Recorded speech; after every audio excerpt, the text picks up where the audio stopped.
One quick question. Okay. You went to Christ Redeemer yesterday, yeah? You went again? Yes. Fun? You like it? Yes, I like him. Recommend for everyone at home to go? If you're Rio, you should go. Do you think you look a bit like Christ? No, I don't think so. The hair? No, it's not the same. Not the same? Okay, I do, but he doesn't. Thank you very much, James. I won't bother you anymore. All right, this man though, he can't escape us.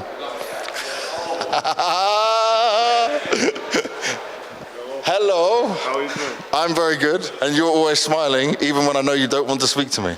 Yeah, when I see you, I can stop smiling. You know that. It's because you go, I best smile because otherwise I will cry as Banks is asking me more questions. Yes. I try to act stupid, so you you will move some another way. But I like talking to you, Fame. Yeah, thank you. I like it too. There we go. How are things in the Virtus.pro camp after Pro League now coming into Rio?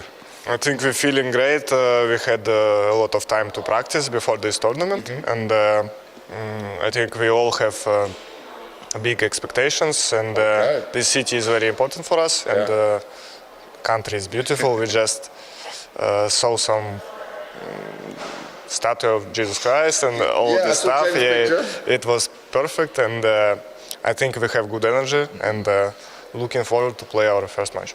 Did you all visit the Christ Redeemer together? Yeah. Okay. So team activity, go up top, enjoy the sights, take your pictures, go tourist mode. Yeah. You enjoy that kind of stuff? Yeah, I enjoy it very much. It's so good. What is it about Rio that you like the most? Obviously there's good memories, but I mean, what do you enjoy mostly about Rio? I think first of all is people are very kind persons, everyone, and very funny. Second, I like the food. Everything that I ate was very good, especially seafood. I ate paella yesterday. It was amazing. Look, he's smiling more now we talk about food. I like this. So that's your favorite food here? Yeah, and of course I love cheese bread. That's my favorite meal here. See, this is fine for you, cheese bread. I like cheese bread, and then I just start getting more fat. It's like I'm eating too much cheese bread, man. You're fine. You can do it. I can do it. Little bit. You just want me to get more fat, babe, so I can't chase you. You go to gym, I think. Yeah, I go to gym. It's no problem for you. Eat some cheese bread. Of course, no problem. But I eat too much because it's so good. Yes. Me too, but you know. Yeah, you're fine. I'm young, that's why I'm so skinny. So it's my age that's the problem. Yeah, I understand. Practice for you guys, what did it look like before coming to Rio? Did you have like a boot camp? Was it just online? It was online, just as usual, but we had a lot of time because we skipped Blast. Yep. But nothing special, just from homes, online, and we had a lot of time, yeah. And in terms of having a lot of time and getting yourselves ready, we still haven't seen the best Virtus.pro in a little bit of time. Is it starting to get frustrating for you guys, knowing that you're not living up to the expectations you have for yourself and like the fans have for you? Yeah, of course, nobody likes to play bad, and we all have this mentality that we have good potential, and we just need some little fixes, and I think everything is gonna be good for us, so I hope for the best. Can you tell me what some of those little fixes are? Like, do you have an idea of what it is that's making it not go so good? Oh, I can tell you a secret. Okay, you can't let the secret out there. But overall, you've had changes as well, right, in terms of coaching staff, that side of things as well. What difference is that bringing for Virtus.pro? Oh, it's hard question. I don't know. What can I say? It's no comment. No comment. He's very good at avoiding this right now. Fame, you're becoming too good at interviews that you're even avoiding my questions of it. Okay, last thing experience, that's it. Last thing I'll ask you then, what is the goal for you guys here? Is it minimum, you must make playoffs? Is it to win? Obviously, I know you want to win all tournaments, but where do you put your expectations as a team? You know, I don't want to set high goals because if something go bad, it's not good. But I think our minimum goal on every event is to go to the playoffs, to the stage. I think that's a good goal. But of course, I think in our heads, it's always we want to win every tournament, and that's the best case scenario for us. We just hope for the best, but I think the minimum is to go out of the group. Okay, well, I wish you the best of luck for it all, man. I'll see you in the playoffs. Thank you. Hello, guys. Hello. How are we doing? Что он спросил? Как мы? Good, good. You good? Yeah. Not done English for a while, Electronic, no? Where did you spend your time after Pro League? Was it at home, family time? It was family time as always. Good. Yeah, we've been practicing Okay. since Pro League, so nothing special, you know. You feeling ready though? I hope so. You hope it- We'll see. I keep hearing this from the Virtus.pro players though. I hope so. We're not sure right now. I mean, you know, when you meet your struggles a lot, it's kind of hard to predict anything, you know. So it is how it is. Is it We're ready. Is it frustrating for you? Do you start to get like sad and angry about not being able to perform to what you want to do as a team? I'm a bit sad about myself, you know. So I need to prove myself that I'm capable to be a tier 1 player. So yeah. But you are a tier 1 player, Electronic. You're one of the best players we've seen, right? You are a dominant player. How do you feel is like what do you feel is the biggest problem you are having on Virtus.pro? I guess it's changed about the play style, you know. Okay. The way how I'm playing on the map, Yeah. how I'm acting on the map, like for example. I guess this is the main problem. Is it hard to be the player you used to be? Like, is it hard to do the normal things you would want to do? Are you having to like adjust? I mean, I need to find the balance, you know. Yep. So for example, I don't need to be that aggro player as I was before, right? And I'm trying to find this balance. Okay. Do you feel like it's nearly there? Do you feel like we're ready to see it again? I hope. You hope? Yeah. We all hope. We all hope. Norbert, I'm going to leave Electronic alone because he hates the English interviews. Thank you very much, Electronic. Dennis, you can't leave me hanging. How are you, Norbert? You always have to talk to me because the rest of your team don't really talk so much. I'm good. You good? Yes. You must like Rio, right? Yeah, of course. It's like home. The second home. Really? Yes. Really? Because of the vibe, you know, you're coming back after 2022 major, and it feels amazing. And does it feel special? Does it feel different for you guys when you come into Rio? Do you see it in the rest of the team? I don't know, but when we went to SSD, especially me, I saw the stage, and it reminds me the major, the players. So I know for me it's a special place. Special place. And in terms of being a special place, are we ready for a special Virtus.pro performance? I hope. You don't seem too sure right now. I don't know what can I say about our performance. It's every time when you or someone asking about performance, I'm saying we will see, and we will see the first game against Mongols, and it's best of one. Yes. I don't like best of ones. No, none of us like best of ones. Hopefully, soon enough, all tournaments will just give us only best of 3, and we'll get away with not having it. On that, so we know we don't like best of 1s. Do you like best of 5 grand finals? I think Vitality in Cologne played best of 5s. Blast was best Blast. of 5s, yep. If it's 5 maps, it's interesting to watch. If it's fast 3-0, no. Oh, no. You're like, may as well be 2-0. Yes. Yeah. Okay, so you guys are practicing online, I'm hearing. I don't normally ask about how practice goes because everyone says, oh yeah, practice was good. Do you see a change, an improvement in the team through practice? Can you see a difference? You know, on practice, it looks like you are playing good. Yeah. And if you feel like, oh, we're playing good. But when you come to official games, sometimes you're playing very bad.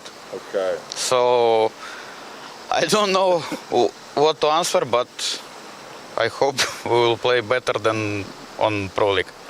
What kind of changes do you guys try to make though, as Virtus.pro? Like, what are you looking at as the things you need to make a change on in order to be where we expect you to be? I think first thing is believe in ourselves, and we need some wins to Bro, I forgot this word, I swear. Wins to boost the confidence? Yes, confidence. Yes, yeah. We need to gain some confidence. And these two things that we lost, I would say. And in terms of losing the confidence, that's obviously hugely important, but I've also seen the mental frustration from the team. Are you still having a problem with that like players are getting frustrated, not doing what they should do, maybe mentally breaking before the game's over? No, I think we're strong mentally because we never give up with the score like 11-5. Yeah. We're trying until the last round. It's sometimes, different vibes before the game. Like we can't go with the same mindset to games. Okay. And so for you guys, it's about the stuff before the game that's very important. Yeah, maybe. Yeah. What do you need to feel? What needs the vibe to be? I don't know. I think I should scream a lot. Scream like, yeah? Yes. But you and Electronica look as like should be the two loud ones, yeah? Yes, and every time me and the Electronic saying to the other guys on the right side, why you are so quiet? What do they say? Sometimes few rounds they're screaming, but then they're quiet again. Does James scream that much? Do we ever get big roars out of James? Bro, almost 3 years I'm playing with James, I never heard he screaming. What was his reaction actually when he won the major? Was there more scream or just, yes, we did it? 2 years ago, I'm trying to make yeah. Like, James, he was just smiling, I think, and giving hugs to everyone, but I don't remember he was screaming. I think only me and Fleet was screaming. Yeah. If you rewatch on the YouTube, Okay. I see only myself and Fleet screaming. Okay, so we need to get more Virtus.pro players screaming and shouting and being more hyped. We need to be more angry. More angry? Yes.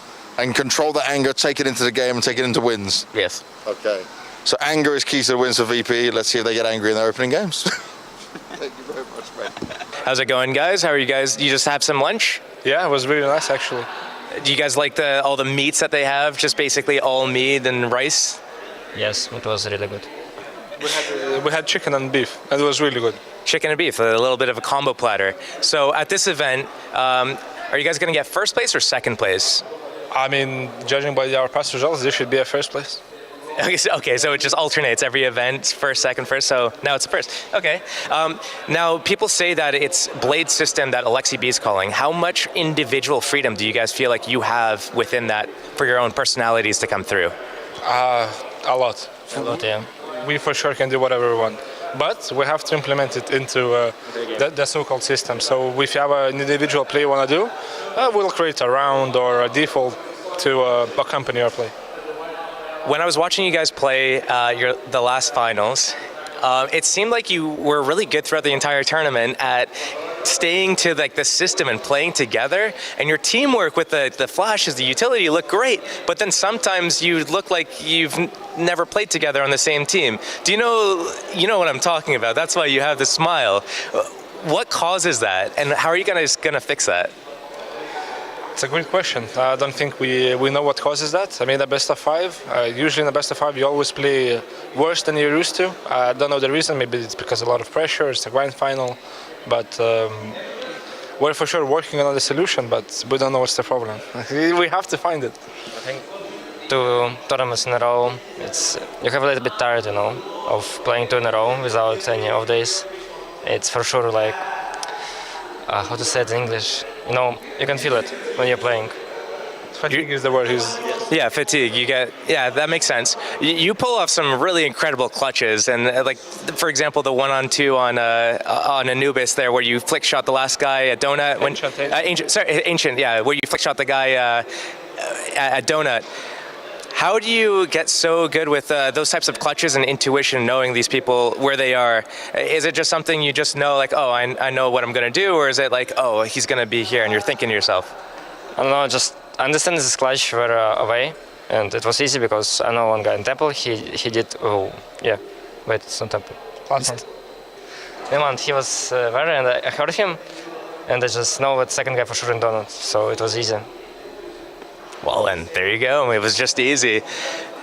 you like to push up and push these smokes. Are you trying to be like Stewie, reincarnated, the smoke criminal, or are you just trolling a little bit when you're like getting a little bit close to smoke, maybe in situations you don't need to? Wait. Is it a bad thing or a good thing? Sometimes it's good and sometimes it's not good. Most often it should be good. If it was most often bad, I wouldn't go for it.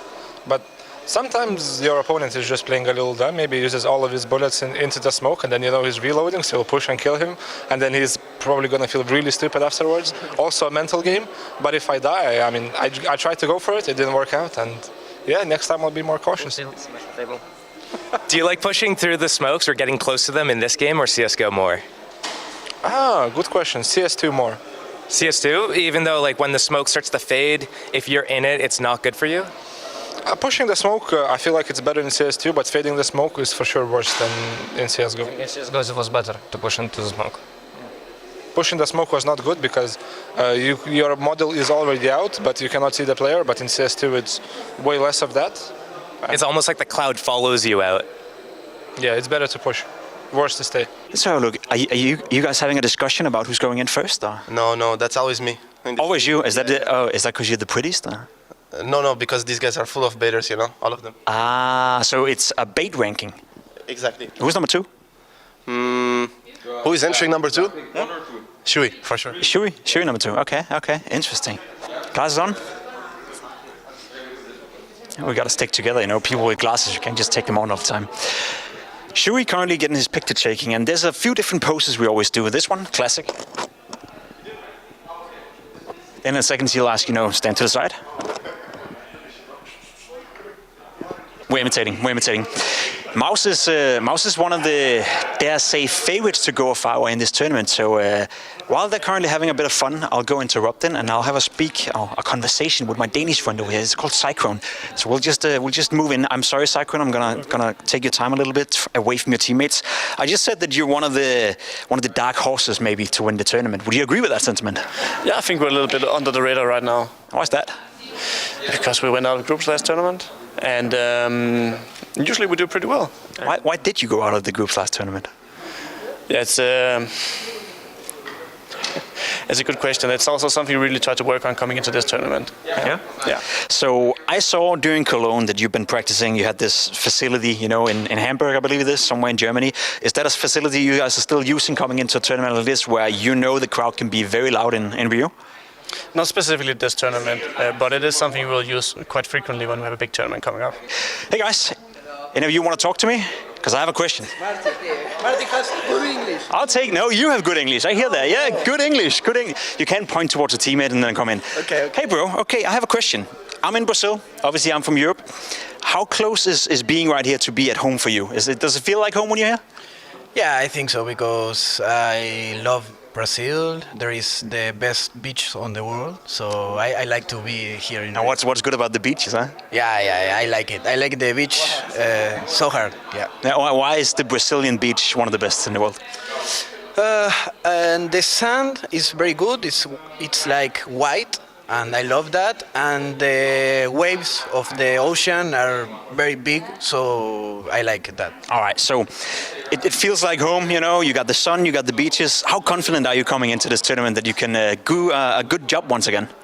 Yeah, I think now we are very confident. That is what we talk about, like the past days and weeks. So we need to have fun and play good CS now. All right. I know you guys have an awful lot of fans online. Whenever you guys do well, my Twitter's always spammed with compliments and cheers for you guys. Do you think anyone is going to travel to watch you guys play in Rio if you make the playoff? Yeah, I think so. Argentinian fans are incredible, so I hope to be on playoff and maybe some fans come here. Hello, Roger. Hello. How are you? I'm good.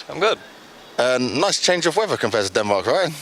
Yeah, don't know how to react to being in 30 degrees in October as a Dane. So yeah, I'm taking every bit of time in the sun to at least enjoy it a little bit.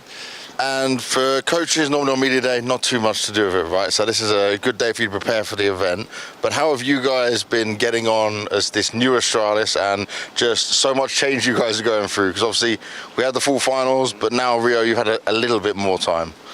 We had a little bit more time, but unfortunately we also had some people being sick, like post-event. So, like, we've tried to maximize the number of days available, but obviously it's not perfect. But yeah, we believe in our team, so let's see what we can do here. In terms of that, right? Obviously, you guys went through a lot of stress outside of the server as well, coming into that with the whole thing. How much do you think that affects the rest of the players when it came to like the full finals and just the mentality? I think it was a lot of a roller coaster. I think the first day we didn't really have, our heads in the right space. There was so much happening around the team, around the server, in and out, So, but I think in the second game against Spirit, I think we got to show what type of CS we want to play. Also that we can battle against the best, and probably should have won it. But yeah, I think we got to show who we are, and hopefully we can build on top of that for this event here. What's it like for you now being back on Danish soil, right, in terms of having a full Danish team? Because you spent so much time doing the international side of it. Is there some major differences you notice? I think the first thing that comes to mind is always like the unity part. When you are an international team, it's harder to build that natural type of unity. But when you are like Danes that have known each other for a long time, you create these bonds. Even when you're not playing together, whether it's on the flights there, talking in player lounges, everyone likes to talk their own language. So so you get more like small talks with them, and yeah, the unity part obviously comes out as the first one for me.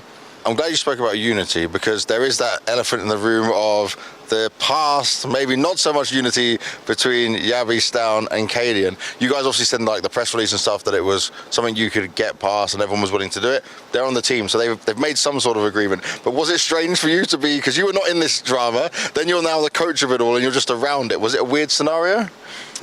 I think it was one of these things, where time goes by and you get stuck on some details, and the more you tell these like stories and stuff, things tend to get bigger than they were. I think that's a lot of the things that I've thought about when they've talked about it, at least. But yeah, like everything is like as if it was just continuing from the old time. So I'm very happy about that, because it was one of my question marks when we talked about Cadian in the first place. But I also do want to say, like, when he comes into a room, if you don't buy in, like, it's gonna be hard, but everyone is buying in, and when you get people to buy into Kasper's leadership style, I think everyone can see that people enjoy being around each other, and there's always like good moods and vibes, and obviously also testosterone when you have him. So yeah. Definitely a lot of that floating around. We see it on the cameras for sure.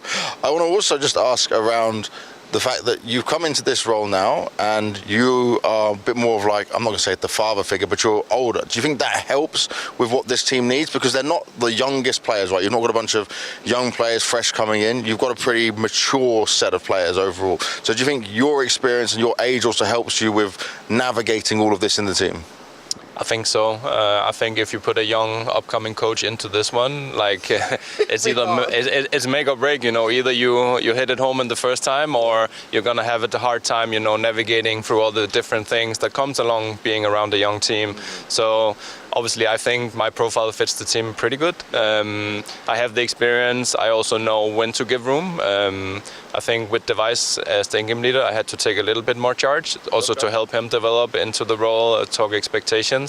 But with another, old veteran coming back into leadership role with Cadian, it's also for me to give him a little bit more room to settle into the role, and then take over a little bit more along the way. But to be honest, we've been playing together for like seven practice days so far, so it's also hard to pinpoint everything down to the detail this early on.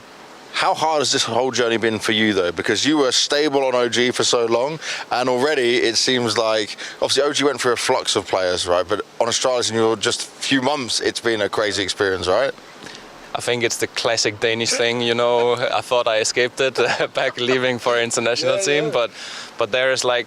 But that's the thing that I think the national teams can do when they actually make changes. You have this like instability to get on the same page. We talked about unity, right? And it's also one of the things that I think elevates the national teams. That if you create this unity, then you can build, you know, another layer on that you probably couldn't have been doing if you had the 4 same players and 1 international talker in an international team. So I think there's lots of positives by being like this national side. And yeah, as I said, we only scraped the surface so far. So yeah, I'm pretty excited about the coming time. And what does it look like in terms of your relationship with Caden and how you guys want to act in the leadership role? Because I think you're very different to what I would say Exist was on the heroic days. Exist is very quiet, but I know you are vocal and you have your own opinion, your own idea how it is, right? Not in a bad way. I mean, I know you're laughing, but I mean, it's like, I always see Rugger as, I've got a plan, I know what's going on, and you have a mind more for how you want to see it. So are you guys on the same page? Are you seeing some like, okay, we need to have some middle ground here? As I said, I try to give him room to settle into the role here in the beginning. So the feedback that we've been having so far is like trying to find, you know, the middle ground and then push to one of the sides to see which direction the teams responds better in. And I'm not saying that it's gonna be either his or my style. I think we need to find, you know, common ground, so to say. And also, the more we get to learn, understand each other, the more I know which roles I need to help him with and what he needs help with from me. So he is a little bit more freestyle than other leaders I've been working with. So for me, it's also about putting things into boxes so the players know, okay, it might be freestyle, but at the end of the day, we still have, you know, our framework of how we want to play. Yeah, nice. And I have to ask this, and I'm hoping I can get a cheeky answer from you here. Was Hooksy ever an option for you guys that everyone spoke about? Not from my side, at least. Like, obviously, when you talk about making changes is not, you know, an overnight decision. It's a long-term thing where you have names that you want to keep track of, where they are, how does the team currently looks like, and what are the like upsides and downsides, and then you try to evaluate as you go along, like which direction the team is going in and which profiles might be there if we need to make a change somehow along the way. So, like, we never really, at least not from my side, maybe management, you never know, you know. That's the good thing about being in such a big organization, that I'm only getting asked about like my core expertise. So yeah, like we obviously discussed Hooksy, but at the end of the day, I think Caden was a better fit for this team also. Now, last thing I want to touch on with you is you've been doing this for a long time. Astralis now is obviously meant to be going to lift trophies, win majors, win championships. But how much do you want that for your career as well, considering the time you had in OG? Obviously, when you are in a competitor, especially in a very like... It's Rio helicopters. It happens all the time. Lots of tours going around. Maybe we'll visit one as well. It gets louder as it goes over our head, and then I will let Rugger finish roughly. Pretty good timing. Yeah. When you are in a competitive environment and you use, you know, 120 to 150 days a year away from home, then obviously there's also that you really want to win. To also, you know, put some jewelry, put some trophies, you know, behind the hard work, you know. So obviously it hurts not winning, but I also think that with this team we have a really good shot at it. And I think with the previous roster in the beginning, we were also pretty close to making it like to the finals. So hopefully from now on here we can talk about how many trophies instead of getting the first one. I like it. I like what I'm hearing. Thank you very much, Rugger. I appreciate you, man. And we'll see you later on. We have the Mongols just arriving, and I'm not gonna lie, a team that I absolutely love to watch play Counter-Strike. They always play with a certain carelessness in a way, you know, they always just want to go for it, and it feels like one of those teams that never really get affected by the pressure as well. However, they do struggle sometimes to make results, but we'll speak to them about that. They're heading in now, they're getting the makeup done, they're getting the pictures done. You want to talk to me, right? Yeah, okay. Welcome to Brazil. How do you find it so far? We're feeling great. It's the third time I'm here to Brazil. Yeah. Okay, and how has it been going the other 2 times you've been? Have you been feeling good? You've been playing well, or is it difficult to perform in Brazil? I think it's a little bit difficult, I think. Yeah. Okay. And how comfortable are you coming into this tournament? I feel like you guys are always, you're always the team that no one wants to play because you're pretty annoying to play against. I'd say, most people agree with that. How are you feeling right now coming into this tournament? I think we're feeling confidently this time, and I hope there's no jet lag or something this time. Yeah. Yeah, I was about to ask about that. The travel here. How long is the travel for you guys to get to Brazil? At least 40 hours, all the travels and the waiting time, everything. Wow, that's a long travel. How are you feeling right now? Are you jet lagged? Are you tired? No, not really, but okay. I don't know about my teammates, but for me it's not difficult for me. Okay. ESL presents Intel Extreme Masters in partnership with Intel, Acer Predator, DHL, Kadia, Monster Energy, the United States Air Force, 1xBet, White Market, and Logitech G.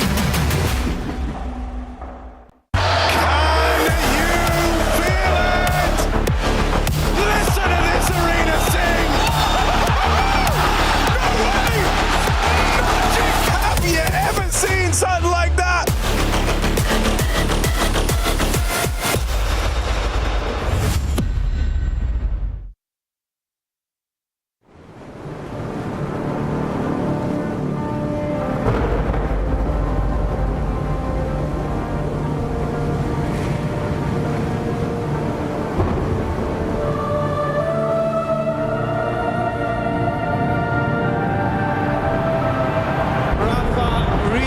History.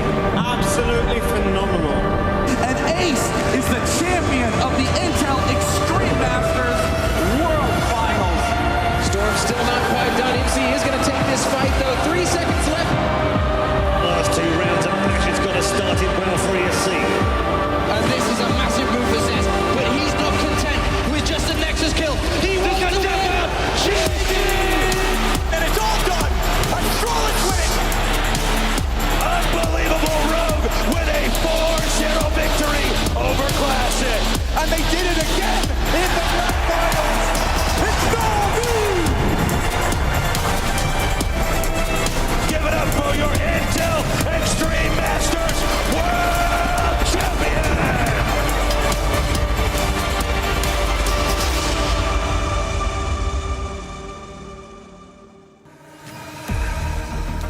The action is heating up here in Rio, but we've already said goodbye to 2 of our teams, and that was Imperial and Pain, the local heroes not able to be local heroes this time around. But the positive, the bright side, it's Furia and Na'Vi have made it through to the playoffs. The Brazilians are going to go crazy for their Furious side, but there's still 4 more spots to grab, and only 12 teams that have a chance of doing it. FaZe taking on Liquid, becoming quite an iconic matchup. Then we're moving into MOUZ taking on Complexity, and then if you want some Dane-on-Dane action, we've got Astralis and Heroic. A lot of personal rivalry in that one. But first up, to kick things off, we've got Vitality going up against the Mongols, but someone's going to grab a playoff spot. Vitality might be favourites, but will they fall here? We'll have to wait and see. This is the Intel Extreme Masters, Rio. Oh yes, the Rumble in Rio sets to continue at the Intel Extreme Masters 2024. You guys should know the rules by now. 2 strikes and you're out of the group stage. Some teams already fumbling the bag yesterday, Anko. A lot of teams fumbling the bag. Yeah. I think it's safe to say Freya G2 off of the back of that win at Blast, right? FaZe losing in the best of 1 to Furia as well. I guess, Astralis beating Eternal Fire, also a little bit of an upset considering how Eternal Fire has done at Pro League, and yeah, life comes at you fast in the best of 1. I have to agree with that. It is tough when you have those BO1s, and especially if people are traveling to so far away and then they go down, and some teams you're kind of expected, like, oh, FaZe, yeah, they sometimes do that where they go down, but maybe you don't expect that of the other teams. Eternal Fire, they usually do better in the earlier stages, and then fall off later. And we've gladly sacrificed both Imperial and Pain for Furia to be in the playoffs. Yeah, Was to that have the sacrifice we had to make? Yeah, I think so, right? Like, what else? You're not going to get more than one Furia beating MOUZ, right? Who expected that? MOUZ took it down the last couple of times they played. So, yeah, I think Fallen getting an opportunity to play in front of the Brazilian crowd in this arena is something that everyone will be looking forward to. Right, we had 8 best of 1s going down yesterday, 4 best of 3s if my maths is correct. We've got a lot to break down, so I thought, why not have a fun little crossword to quiz some of our knowledge and explain maybe some of the things that happened yesterday. Let's start with question or prompt number 1. The only team to pick and play Vertigo. Who was that? Do you remember? Got to be Complexity, because it's the only map they can ever win, and they lost it. And they lost it, yep. So there's that. I think you can fill in. Oh, this is going to be rough. I think you have to hold it down real hard. There we go. Lovely O. But I don't write an M like this. It's fine. Look, we've got some lovely B-roll to hide your horrific riding, Janko. Yeah, tell me about that Complexity surviving steal. Was it a deserved win for them? It's one of those things where you never really know what to expect from Complexity. Sometimes they're able to take down teams such as MOUZ, and other times they lose to other teams. So, you know what? A win's a win. It's a BO3. They did it in fashion. Imperial pushed them to the limits, and Imperial did pretty well at Pro League as well not too long ago. So, deserved, sure. Yes, Freya, you want to say something? Is that fucking hieroglyphic? Do you want to give it a go? No, not at all. Yeah? This was my game that I made. Oh, yeah? You really put thought into how it will look like writing on the telestrator with small letters into small squares. Yeah, the squares are quite small. I'm sorry about that. That does say Complexity. I'm looking forward to the next one and doing it again. Yeah, you've got 7 more to go. Yeah. For Complexity, like when I was chatting to Lige pre-game, I was asking him, what does it take to actually break into the top 10? You're number 11 at the moment. It's like, okay, all we've got to get is our game sense, communication, nades, strategies. And I was like, damn, this list is kind of never ending. Did it feel like that when you were watching the game? It felt like the same things that were plaguing Complexity, for the majority of the iteration of this roster, right? Like rounds with advantages, just complete breakdowns in some of those crucial rounds, communication breakdowns. Even at Lige in some of those rounds was doing inexplicable things. It's like, just not enough discipline in key moments for Complexity. Which is interesting because Elige is he's one of those whole package type players, like one of the best or the best NE's produced for a long time. You have Twist and Naf alongside of him, and then you have other legends that I guess don't play that much anymore, but he's survived the test of time. He's usually pretty smart at what he does, has a good read on the situations, and uses that information and those reads to go and make his plays, and then he's got the mechanics to top it off. And when you see a drop in performance, either in terms of mechanics or the reads of the game, or both, that's when you're like, what is going on here? Okay, prompt number 2. Complete this Dinko quote. Classic, beep, BS. First of all, it's like you're making it out as if it's Anders, are you kidding me? Like Dinko has a quote. Iconic. Like what is Dinko? Some iconic caster now that we need to remember iconic, his lines. It's 4 letters. I'm just going to say donk. Incorrect. It's a team. What's a team, that gets away with a lot of BS sometimes, sometimes can pull rounds out of the... But GTWO. G2. No, that's also incorrect. Classic Navi. No. Because it's not. It would be classic Fnatic Begins with an BS. F. That's like the one. Phase. Classic phase BS. All right, you want me to have a go at this one? Yeah, please. Yeah, go Let's on. see what Give it a happens go. here. Like, hold it down. Yeah, there we go. That's something. Yeah, it's not you, it's me, Freya. But it's all about Frozen and Robs now together. Frozen's going to peek and try and act as that second player, and then hope that they forget that Robs is here or don't even think about the possibility that he is. So that's worked out so well, and they've got the bomb in their possession now.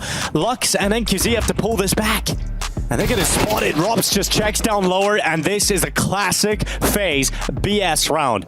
They have pistols in the ramp room, and they just unravel a pain. Don't you tell me that wasn't a sick line, Janko. That was a sick line. That's one for the ages. It really Definitely, Fred. It's one of the lines of commentating in Counter-Strike 2. Of all time. Of all time, and you actually nailed that. I think Josh is now the writer from now on. Yeah, absolutely, yeah. Tell me about FaZe. I didn't expect to see them... Well, okay. I didn't hope to see them in the position of elimination on the first day. Maybe that's another thing, but hope they'd have got over that. You would hope so, but I don't know. They have such high ups and downs that you never really know what to expect. And when it's that opening match of every tournament, you always go in like, don't know really what to think. When they get to the playoffs or later on, like after that first round, you're like, okay, yeah, FaZe is going to make it. They're going to get at least like top 8, top 4, usually top 4. But then it's always that opening game. You never know. The great procrastinators, Freya, always taking the long road, right? That's why after that loss, you're like, I don't know, this is on one way, we've seen this from FaZe so many times before, right? They will go on to lift the trophy as well. So them being in the lower bracket isn't a surprise in its own right, but obviously now they're going up against Team Liquid today, right? A good team, but a team that they slapped around at Blast. So no reason to not feel confident going into that one. Prompt number 3, the number of Brazilian players remaining after day 1. Just players, not coaches included. I mean, the number of squares probably gives it away. 9. But no, 5. less. 5. Whoever said 5, Furia. You're correct. Yeah, it's all of Furia, basically. 3 down. 1, 2, 3. Oh yeah, that's true. Yeah, no, it really is. Yeah, you want to write it? Yeah, sure. I'll do that. I think in my head when you said 5, I'm like 5 letters. No, that doesn't work. But It's fine. you know, it's early. a bit early. Yeah, it's a bit early. That's what the players are saying as well. Yeah, kind of heartbreaking when you're coming in with, 14 Brazilian players? After day 1, we're just left with 5, Janko. Yeah, but I think even for all the uptick that we've seen lately in Brazilian CS, for a bunch of them to make the playoffs would have been pretty surprising, although Pain in their best of 1 against MOUZ should have at least gone to overtime, right? They threw that final round away a little bit. For Imperial, a bit more of a difficult road, having to go up against Vitality immediately, right? So it was always going to be an uphill battle, but yeah, as I said, sacrificing them for Furia to be in the playoffs, #worth. You really recovered that as well, Drew. Yeah, I tried. It looks better on the big screen over there than it does over here close up. Much better, actually. Yes, yeah, entirely. If you're different, dyslexic. I think. Okay, let's look at this one down, by the way. Yeah, it's complexity. Okay. Yeah, true. bit of a mess, I guess. Yeah, any takeaways on Imperial Pain not making it through to even day 2? I agree with Janko. It would have been maybe an upset, maybe unexpected to see multiple Brazilian teams in the playoffs, but at least winning a game, right? When we look at Pain, they do get scrappy with like the teams that are in the kind of like mid, like 15 to 20, maybe top 10 to 20 range, but you didn't really expect them to make it to the day 2. Imperial, maybe you can make a little bit of a case for, but again, it's like a last minute thing that they come here. They replaced another team. They weren't really ready for it or prepped or anything. So, can we look at Pro League and say, oh yeah, we expected them to do better here? Or do we say, oh, maybe Pro League was the anomaly here? Okay, prompt number 4. The player who got the first ace of IEM Rio. Who do we think that is? So I have no idea. I'm wondering, did Cows get an ace at long on Dust 2, or is that only a 4? Hello? Oh, Chad and Alex. I think they've got the answer. Oh, okay. Hi, I'm Chad Birchall, and this is... I'm Alex Machine Richardson. Are you sure? I am 100% on that one. And you might remember us from such major grand finals as IEM Rio 2022. We're here to help with the crossword. It's 5 down or across. Yeah, I think it's across. And it's about aces. Aces, yeah. There's been a couple first day. I had a look, did the research. Serato, he was doing some with the pistol. I think that was a big one on Mirage. We also saw Yakinda pick one up for Liquid. But the first... And the answer to the question that everybody at home wants to know is... ZywOo versus 9Z. There you go. Absolutely nailed it. You didn't nail that it was 4 down. That's totally fine. But it is indeed ZywOo. He was looking great yesterday. Was it another pistol ace, perhaps? Yeah, I think maybe it might have been. Oh well, still counts. You just know, like for Apex and everyone else, if the game starts with a ZywOo ace, you're like, all right, I feel pretty good about this one and how it's going to go. Yeah, I mean, that was pretty handed how Vitality dealt with 9Z yesterday. Was that the result that you expected, considering, I mean, Vitality, 3rd best team in the world, just recently won Cologne? Yeah, I think so. I mean, it's always tough in those best of 1s and in the openings, right, going up against the underdog, but They took care of business, going up against the Mongols for a playoff spot. I think it's probably one of the quote-unquote easier roads to the playoffs compared to some of the other teams, but that's the benefit of being the high seed, right? Like you get some of those easier matchups. The problem is if you don't capitalize on them, like maybe some of the other teams in this tournament, then the lower bracket is going to get real tough. Yeah, but look, they play Mongols. Mongols beat Eternal Fire Here we go. a couple times. Eternal Fire took out Vitality at, Pro League. So, yeah, Mongols definitely has a chance here. It's not going to be an easy layup. Yeah, no, I think that's very true. I mean, for Vitality, what's like the minimum expectation at this tournament, considering they didn't do so well in Copenhagen? Obviously, ESL Pro League wasn't great. They did win Cologne, though. What's your expectation? I mean, minimum expectation is top 16, but realistically, you should be looking at semifinals. I mean, you would be able to make an argument that they should have gone the distance at the last, a couple of events that they've been to, but then somehow they lose to themselves. They had such a good win streak going on, and then you look at them eye test wise, it seems like something happens in the late stages of either the series or the map where they just crumble as a team. And you look at how well they do certain things, especially their CT sides moving around, being proactive, diagnosing what's going on and moving ahead of the situation. They're so good at that, but then in some rounds, it looks like they haven't played before. Yeah, we will have more time to be diving into them in our first best of 3 of the day. Let's move on to 5 across, the team who almost fumbled a 9-3 lead versus Eternal Fire. Do you remember who had that? It also has an A in it. So. Yeah, exactly. And an I over there. Wow. Right? I'm it's surprised becoming you can easier. read that. That's how a crossword works. That's wild. That is wild. You want to break it down while I write this in? This is going to take me a minute. There's a lot of weird letters. I prefer breaking it down. Yeah, I think that was a weird one because Zantares had 1 kill in the first half on the CT side, right?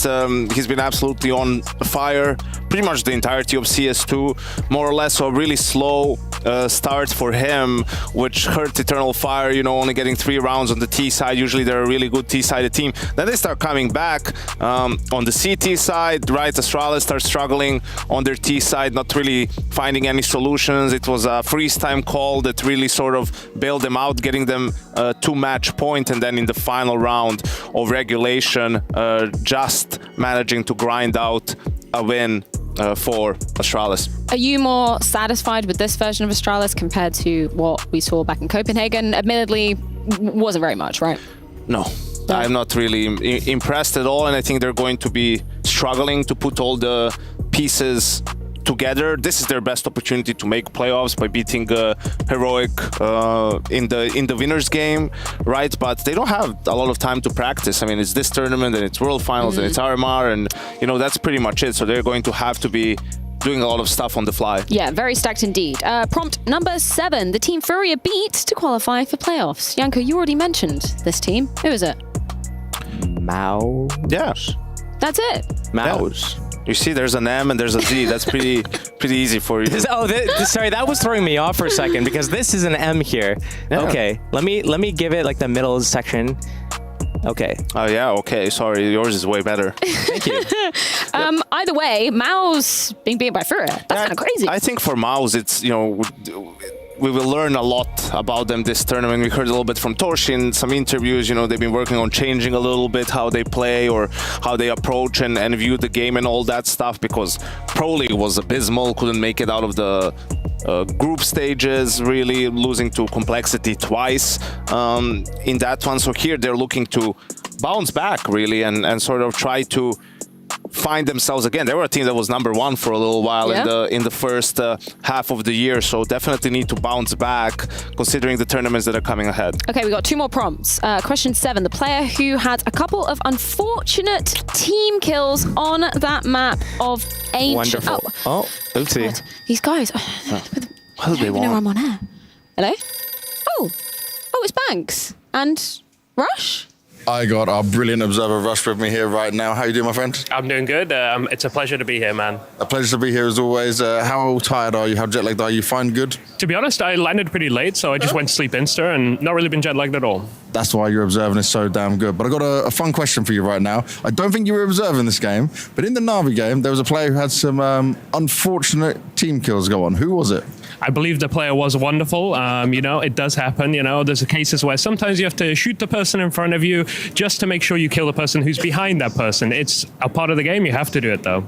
All about the kills. Screw your teammates. Well, not screw the teammates. You gotta guarantee the kill at the end of the day. Rush says it in a nice way. Nah. Always looking on the bright side, isn't he? Didn't really matter for Na'Vi though. They won the series anyway. Yeah, it was a three mapper that was kind of one-sided. We don't really like those, but yeah, Na'Vi just showing why they are the best team in the world, and I think definitely hungry to beat Team Liquid, considering Liquid beat them 2 times at Blast groups, right? So looking for some revenge there, and yeah, Na'Vi is the team that you doubt the least at the moment about getting upset or not making the playoffs. Final prompt, number 8. Now this was a take from Mr. Jacob Vindicator, the player that Jacob was referring to when he said he is one of the best players, if not the best player in Denmark currently. He actually said that Tassis is the best player in Denmark currently. I mean, it was one game, brother. Like, first of all. Second of all, have you seen this guy play when he's on the stage? Because I haven't. Right? Like, I think probably you still have to give it to Blame F, even though we don't see him as much because he's in Fnatic and, trying to grind out in Tier 2, but or Device, if nothing else, for the nostalgia and hoping that he'll find his individual level now that he doesn't have to in-game lead. And yeah, I think just the state of Danish CS, not great. No, it's not looking the best, but they did beat G2 just yesterday, Josh. You right, Tez. Yeah. Lovely stuff. There's a lot of S's in that name, and it's in there. Did I? No, honestly, I thought it was a little bit of an upset happening. I thought Heroic and Astralis would be meeting each other in the lower bracket to take each other out, and I know what it feels like to kind of get backstabbed off a team and brought back in. The resentment always stays, so... yeah. That's going to be an interesting clash later on today, but first, we got the Mongols versus Team Vitality waiting for us on the other side of this break.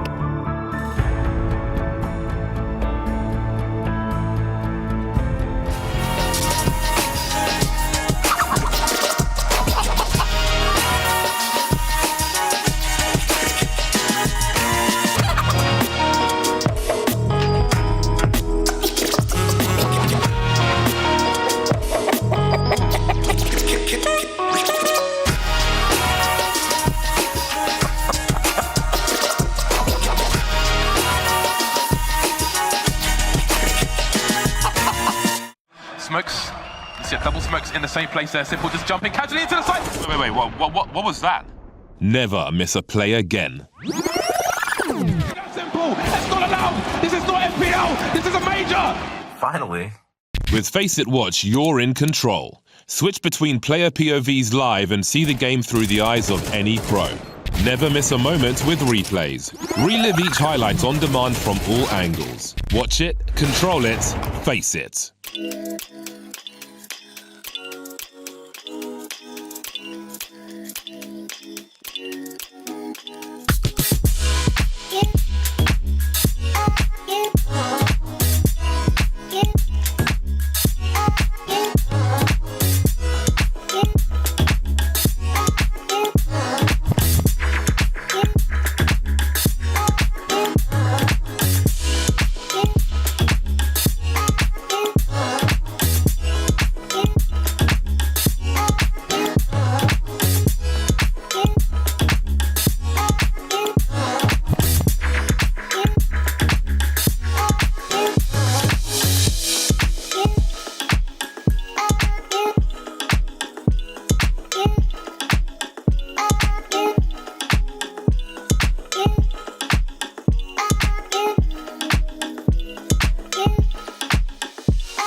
Welcome back to day 2 of IEM Rio, and it's been heartbreak so far for South American teams, and 9Z looking to avoid that here against Virtus.pro, who are also looking for some redemption in Rio. Lucy, we watched both of these teams play in best of ones yesterday, and with elimination on the line, who do you think's got the edge? Well, VP certainly racked up a few more rounds than 9Z yesterday, but I'd say the caliber of opposition between the two was maybe a little tougher, right? 9Z had a difficult draw with Vitality out the gate, who basically just steamrolled them on each side of the server. Martinez played well, but outside of that, they were just getting absolutely shut down. Whereas VP, you know, we actually saw some decent stuff from them. When they got to the CT side, started to build up. So I feel like you do favor them coming into this, even though they are a team that's in a bit of an up and down run of form. I think what's interesting here is we've got to talk again, not just about Jame and that head-to-head with Martinez, but also just the rifling core of both of these teams. Before we get into that, here's the matchups for the day. As just said, 9Z versus Virtus.pro up first, and it's Astralis versus Heroic for playoffs, an absolute grudge match to determine the fate of one of the Danish teams going into the arena. And then MOUZ versus Complexity a little bit later on. Bangers all day long. Yeah, even that MOUZ Complexity game is a bit of a grudge match. Those two teams seem to play constantly, so that'll be an exciting one to keep an eye on as we continue on in the tournament. Best of threes, Brandon, means it's only elimination and progression today. And for this first game, yeah, 9Z didn't have the best start. Luckily, didn't have to play later on in the day, so they have some time to kind of reset and come into this matchup. Yeah, it really kind of felt that they've been struggling a lot when it comes to European opposition. You can see, obviously, the loss to Vitality kicked things off.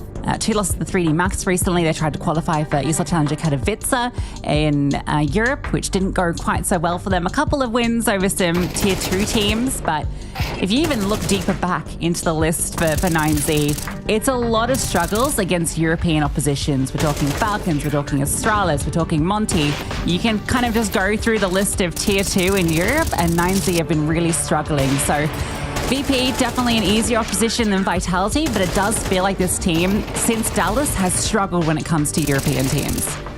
And you got to look for that experience just on this roster. You look for Max, DGT, and you could even argue Buddha to a certain extent. He's been on the team 2 years now. So this core needs to make sure that everyone is on the same page and just not to be undone by confidence struggles potentially against Vitality. I don't think that will affect them too much. We saw how good Martinez was in that game, despite ZywOo popping off, having the first ace of IEM Rio, and for the game plan on Mirage, I think we will see that map again today. It was Vitality splitting and catching 9Z off guard, but VP on their T side, they would just go A over and over again. And whilst that was probably anti-strat, whilst looking at the Mongols POV, if they are one-dimensional here, I think 9Z will get a lot more joy out of it. Yeah, absolutely. And Martinez, you know, I think he's going to be a big point of difference here because he performed well even against the Vitality firing on all cylinders, with ZywOo having an insane game, with Spinks popping off. But now we look at, you know, a team with VP, with Jame having some struggles. I think Martinez really has a good opportunity to flex here. And I imagine with the map pool that we'll see that he'll have a good opportunity to do so, because Jame was really absent yesterday. It was basically just the Electronic and Norbert show. I think Flit had a few moments, but for the most part, it was only the top side of VP that was delivering.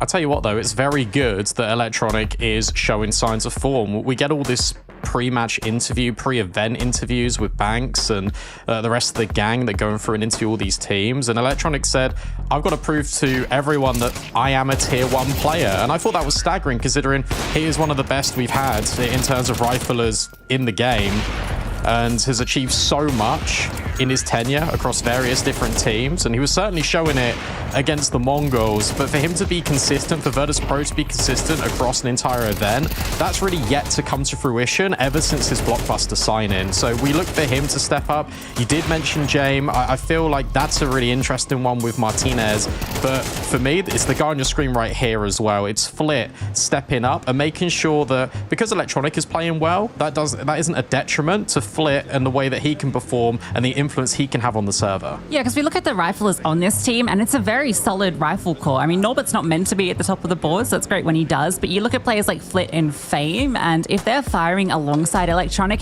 it's a very scary team. Norbert obviously is that X-Factor player that can just stand up and have an amazing game. You don't always expect to, given the positions he played, but he was up there alongside Electronic yesterday, but it was the absence of Fame and Flit that I think was the struggle. Flit definitely had some moments, but Fame, I think, in that first half, it took him a very long time to even get on the board. He was really not in the server, and you can't afford that when it comes to elimination games. No, you can't. There's a lot on the line here. Of course, you lose one best of 3, you're out immediately, and that's the harsh reality of best of 1s. And it's also a bit of a mentality check now for Virtus.pro, because again, in these interviews, every single one of them said, I hope we play well. There was almost none of... There's not a sense of ownership of we will play better. Everything feels good. There feels like there's a little bit of discourse in this team whenever we watch them. And I kind of think that this is a good opportunity for 9Z to play against them despite their struggles against European opposition. We see the veto come through. Ancient Inferno picked. This feels a lot... Inferno. Is what we expect. Inferno's a big one. That's actually a massive surprise. They've barely played it recently. I really thought they'd go into a Dust 2 here because 9's been struggling on it so much. But Inferno, I mean, it's a classic VP map, but it's one that has really fallen out of favor for them lately. Like, they have not played it a lot. I think it's a similar situation with D2 where they see it's a weakness in 9Z's map pool because their map pool has been very top heavy as of late. And given they can't play Nuclear, they're kind of forced to only play Ancient, right? Because Anubis is their other good map. So yeah, it's a cool pick from VP, but it is a little bit risky because we haven't seen them play it a lot since the player break. Yeah, I think they've played it twice since July, so there's a lot on the line here. They won against Vitality, they lost against Furia. But I do think of VP as a very solid Inferno team, and where you've got Norbert on this Swarm, I've already highlighted him being a very dependable anchor player goes a long way on Inferno, and maybe this is the little bit of spice that they've been working on in between the practices, just sort of changing up their veto a little bit, going back to what was working for them in previous times. But this is a very big gambit to pick in an elimination game. Yeah, I think that avoiding Dust 2 maybe is the play here, given that 9Z, it's not been the best run for them, but it is a map they're very confident on. They pick it a lot first, and yeah, they're not getting the results, but with Martinez in form, maybe you don't want to go up against that on a map like Dust 2, and instead you go for something a bit more tactical where you can just outclass a team that like 9Z with your rotations, with your gambles. We know that this map, kind of like Overpass, just fits perfectly into the Jame play style, so I hope we do see more Inferno from VP because it is the map that fits them perfectly. And I know we're going a long way back with these head-to-heads, all the way back in 2023, since the last two teams played off against each other, but every single best of 3 9Z and Virtus.pro have had against each other, Inferno has always featured in it, and Virtus.pro have won Inferno every single time they've played against 9Z on it. Yeah, all in CSGO, but same kind of sentiment remains, right? So they've not matched up in CS2, so it's kind of exciting. We get to see them again. 9Z did get the better of them about a year ago, back in EPL season 18, but it was a very close one, 2 full 30-round delights. 30 rounds, those are the days. It's all 24 rounds these days, which, you know, when you're paid by the round, that's a bit of a hit to your overall salary. Oh, VP. I think it's just a really interesting conundrum with Virtus.pro, because when everyone saw this Electronic signing come in, you just expect them to go up a level, and I think they had some solid results with Mir, but it obviously wasn't the level that Virtus.pro wanted to try and achieve. And ever since Electronics come in, it's been very turbulent, and maybe something needs to go right here, and maybe returning back to the place, back to the arena where you won your first major. These players are all major winners on Virtus.pro. They know what it's like to win. It's just been a very long period of time since they felt and recaptured that feeling. Maybe there's a bit of magic here in Rio for them, but unfortunately, after a best of 1, you've got to go through the gauntlet and ask to even make it to playoffs. Good signs there from the players' faces. Splits as cool as a cucumber, but Fame and Electronic are both looking very jubilant. Don't often see a lot of smiles in this camp outside of maybe Norbit sometimes. It does feel like it gets a little dour at times, so good to see some good vibes to kick things off. Everyone's feeling confident this morning, or rested as well after the travel. Keep in mind that on the A stream, we also have Vitality versus the Mongols. That's the winner's version of these two teams that went up against each other there. And then the winner of this will verse the loser of Astralis Heroic. So it's a tough battle to the playoffs. It all starts here for these two teams after they knock down a peg in their opening best of ones. So Asian coming up first, meaning the VP will start on CT side, and that means that it's going to feel a little bit claustrophobic for 9Z because map control is going to be pivotal in towards middle, and VP know best how to shut down the South American flare. Let's see who comes out on top in our first elimination match of the day. And for 9Z, it's already a foray in towards middle. 2 players start donut for VP, but they're the only defenders here on A. Yeah, smart to absolutely shut them off, though. This is the big thing. You're going to have to make a decision. You can't really commit through it. Fake out on the flash. Smoke gets dropped, and they're just going to scale through red. A deeper smoke lands. Looking like CT spawn is the destination. A wrap onto the A bomb site. James still here with Fame for that first kill with the USP. Has seen the bomb cross, and it's successfully planted for CT. This is a great post-plant setup for 9Z. Yeah, they've got players holding both extremities. The B rotation, also you got Buddha just delaying the inevitable in towards the A main lurk. So that means that they have to come through donut. They've got to come through A main, but Fame delivers on the first account. But the CT defense holds. And suddenly everyone from VP, it's just through donut. But they are on site and they are trying to stick. Max needs to connect the dots, but players are being protected. And James sticks the defuse. Flick even gets a knife in that. How on earth does he manage it? That's why you buy the smoke kit, ladies and gentlemen. Doesn't matter if you lose half your team. It's so hard, particularly for that CT plant, to spam it out. Flit knows that the T's are going for the knife kill, so he pulls out his own shank and shows him how it's done. Could not have gone better for VP there. That's beautiful. Could have accidentally knifed his teammate as well. Good vibes. Again, I mean, you mentioned it, but even having a knife kill in that pistol, I just think that was so dynamic from VP. They knew exactly what they wanted to do. They knew that the only outcome to win that round from the moment the A main rotate gets cut off for when Max holds onto the CT defense is to stick the bomb right in the smoke. And you hope and pray if you're Jame that your riflers have got you. And they absolutely did. Timeout called immediately. 30 seconds, I think, just to breathe and to maintain focus for Virtus.pro. But that's a lot of money that's been made. And the decision is not to drop the AWP over. It's just get out an M4. Future-proofing our VP. Nancy obviously on the force buy off the back of the bomb plant, a couple of kills. Max wants to take control of middle, waits for the util, and then bursts through at the back of the flash. And with the double smokes down, they get full control pretty simply. This gives the T's a lot of room to work with. Will VP decide to push for info? Norbert gets down close.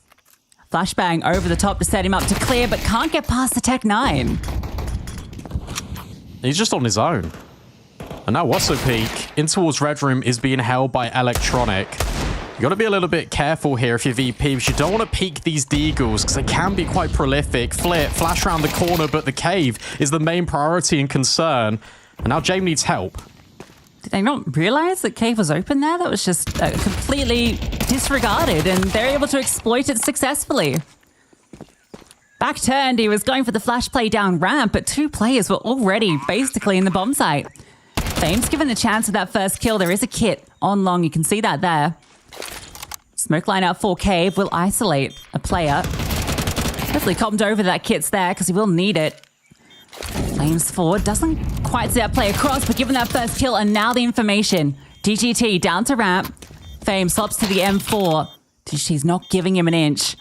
Fame has all the information. Tap on it, waiting for that swing. DGT does not bite. Could have stuck it. DGT calls the bluff, and now the swing comes, hits the headshot. 9Z win the force buy. Well played, and that's the experience that you look for 9Z. DGT not playing games in that 1v1, just trusts his gut, and it pays off. I think VP here, even though they've taken 30 seconds, they're just a little bit underprepared. Comms were not free-flowing. as 9Z hit that site. And I think it's just the acceleration. You're going to see a lot of this from 9Z. You're going to see a lot of lurks in towards middle, but it's the pack-based mentality that is going to be looking to overwhelm this defense of VP. A good response back, and suddenly all the rifles you had invested for VP now just transform into pistols and MP9s. I just can't believe they overlooked Cave there. Just really thought 9Z were going to respect the space and take their time to clear, but they just contact through.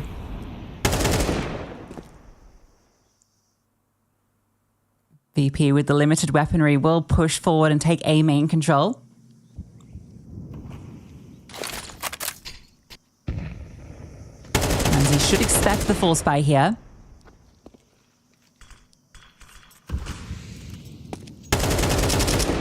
Classic VP fashion, dropping the smokes to delay progression. Going to force 9Z to look for answers elsewhere, and mid and A look to be where they intend to go. It's now 3 rounds in a row that VP have deliberately left Red Room open, but there's a gap that's been exploited. Wasso Peak will get the first. Electronic tries to swing to trade, but there's so many players from 9Z out A. There's Max activating. This feels really simple. And VP leaving mid open again. And 9Z really targeting Red Room. That leaves a lot of conditioning here for the T side, because if they want to, they can just leave it, or at least just use utility to threaten that there's always going to be a player in towards Red Room. And now VP are going to have to take extra care for the rest of the first half to try and manage it. The setup almost works for VP there with the double A main. It's just the timing on when they decide to look for information isn't good, because the MP9's at long range. Not ideal. DGT manages to get past an orbit. James in T-spawn. Trying to save. I don't know if he'll get the opportunity to. But yeah, if the timing had been a little bit better, or if they just hadn't moved, there's definitely a world where VP could have made that round interesting, but with both those players falling, it's all too easy for 9Z, and they mop up every single CT. That's the danger of leaving middle open as well, is that you have to activate on your extremity to look for information. We saw that with Norbert being flashed down B ramp in the previous round, and now we see it in towards A main. So 9Z being diligent, covering all bases, and it's the perfect response after losing the pistol round. To win the force buy, to promote VP just on pistols again. This time there's no armor, no utility. It's a great start to life in this first half. And as VP stack A, that's where 9Z starts to make moves in towards Cave. Yeah, it always feels like when you call a stack on Ancient, you always stack the wrong bomb site.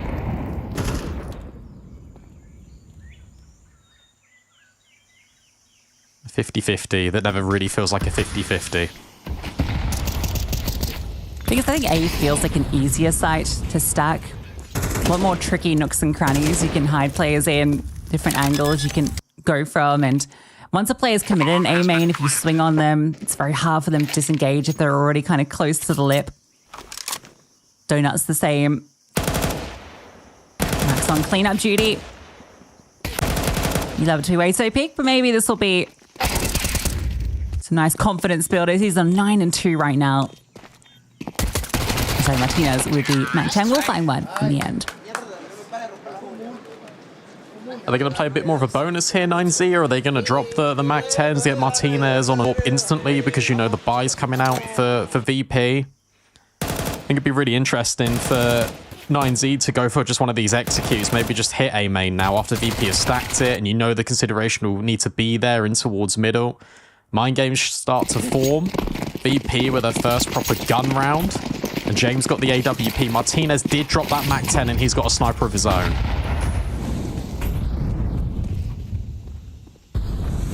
Yeah, you do have limited options on the T side with Yorp, it does feel. Nice nades in middle. Oh, Fame gets destroyed. 2 HP off the back of that. Set up directly to deal with his position. Good news for VP is they do have a lot of players at A, and if they hold this, 9Z are looking to head this way. There are mollies that can disrupt. You've got 3 of them that you can put down. In towards Big Box, Default, maybe one deep in towards Temple. Electronic comes over, but he's got no utility. In fact, VP have got no further flashbangs to aid their, well, 9Z's imminent arrival on this A bomb site. It has to be the smoke delays, and they've got to be well timed. DGT just looking in case there's an extremity push from VP for info, but currently VP are working completely in the dark. Jane playing a very passive angle, allowing Max to scale, but might give them the element of surprise that there's no AWP in play. Fame on 2 HP behind default. If he gets a kill, he's paid for himself. Jane falls. Fame does strike. Surely multiple. Impossible, but with 2 HP, he's found a double. And he gets away. Still need to get this bomb down. 2-9Z. Max swaps to the Galil. Martinez goes for that plant. Double up in Temple. Fame to lead with that low HP. Swings out and finds another. This is outrageous from Fame. 2 HP, 3 kills, can't get 4, but he's done his job. Leaves it to DGT in the 1v2. Smoke is on the bomb, but fades. No further smoke, can't transfer onto Flit though. VP take their second off the back of heroics from Fame. That is ridiculous, because the way that setup's supposed to work is that Fame Tux takes the first kill and then Electronic will swing off the back of his next contact. As soon as Jane falls in Donut, honestly, that's... You feel like it's all said and done, because then the mid player can link up with 9Z, you can trade out effectively, and I can't believe Fame gets away with so much, because every single time on the low HP, he's set up to be traded, and instead he just kills everyone. Must have got a good night's sleep. I can't believe that kill Wasop gets on Jame as well. I didn't feel like his crosshair was on the head at all.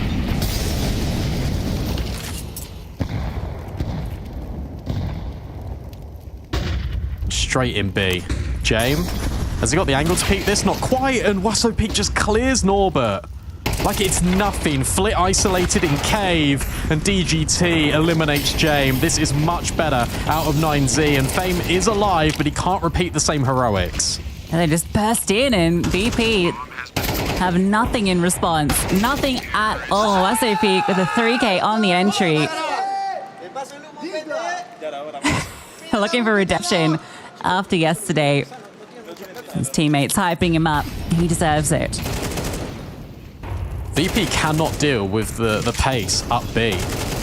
And 9Z just capitalizing on the smoke breaks, being really aggressive when they take control. Even Wasop just pushing his own smoke over at short. VP just caught completely unawares, and as soon as the site player falls, you know Flit's time is numbered in Cave, because he can be split on from 2 different angles. Another eco, another opportunity for 9Z to further extend play in this first half. It's good to see Max having a great game. Wasop after yesterday had a little bit of a shaky one against Vitality. He had 4 kills versus Vitality. Well, now he's got 7 against VP in as many rounds. Stacks on B this time. Will that have any different result? Swinging? They get a kill. Flit's just going to tuck into the corner. DGT will convert. They lose 1, but that's all good. 9Z looking good on this T side. Yeah, they're looking very good. And they are the most effective when they are executing onto a site and just having the utility as a backup. And it's interesting because in that gun round where they went towards A and we commented on the amount of utility that they had to sort of execute on it, there was no molly that went in towards default, and that sort of kick-started Fame's ascension in that round. There's been individual heroics to get VP their first gun round. Now we're looking for more team consistency and cohesion. James starts over at Cave, and he will be met by DGT momentarily. Or will he? They've doubled up in K, but Smoke's keeping them at bay for now. DGT will get that information. Spam does a lot of damage. Jame not revealed. Flit's done his job. Selling, but this player's not here. Jame misses the shot, and they pounce on him. No opportunity needed to hit that, and even if he got it, he would have been traded immediately, but that's the worst case scenario. Yeah, and for 9Z, it didn't feel like B was ever the end goal.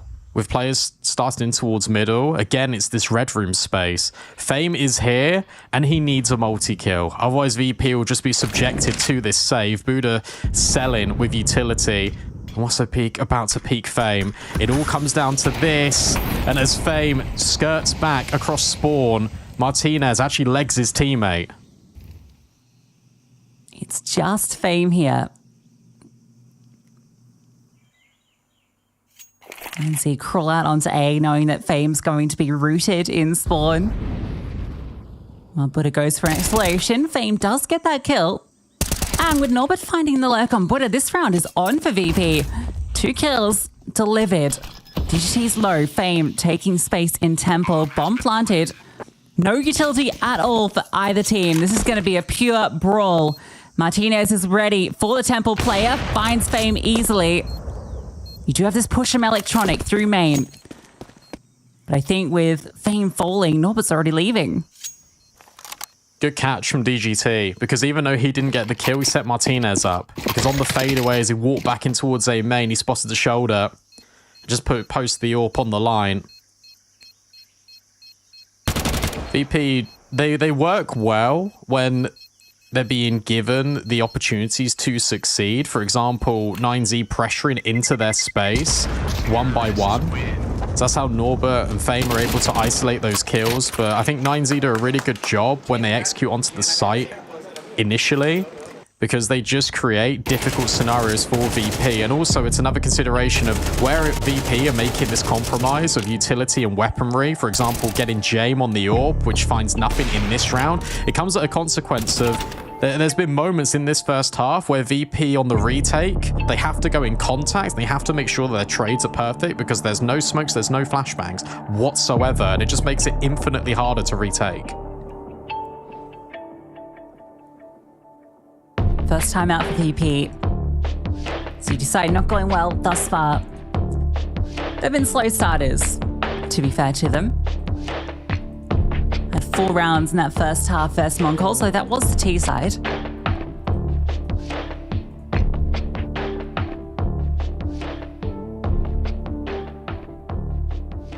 Meanwhile, Mongols actually have a pretty solid lead over Vitality early on map 1.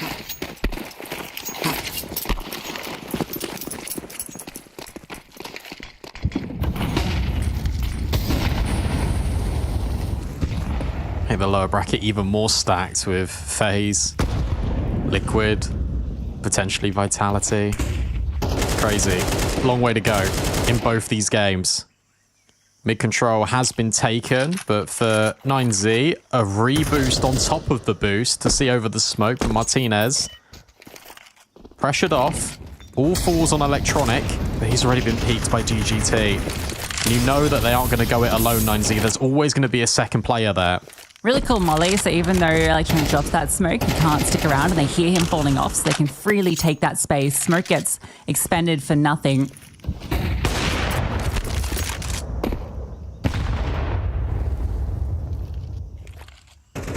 Lindsay just threatening on this B-bomb site. Max, this is going to be the pivotal position, gets caught by Electronic. So now 9Z, the only space they have is in lane. Not sure if you saw 2 players there, but there's already been a rotation back. Electronic, who got the kill, now joins up with Norbert.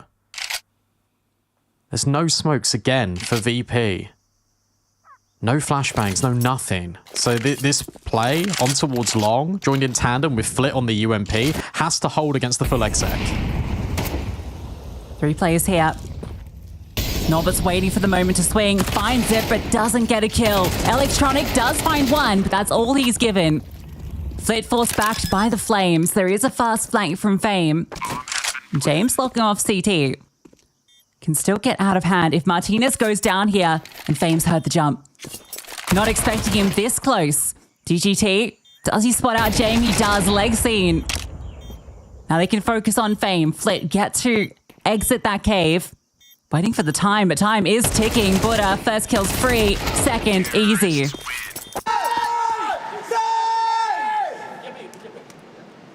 And now they start letting them know. And it's good work by DGT to take space beyond the bomb site, especially when Martinez falls at B ramp. Has to go in towards short because then it creates that crossfire with the player tucked in over at Shadow. Just making sure the VP have limited options. And just ensuring that whenever VP decide to announce their presence, you're going into both Buddha and DGT at the same time. They've been really good at this pack mentality play, and for VP, they've been stumbling at every single hurdle.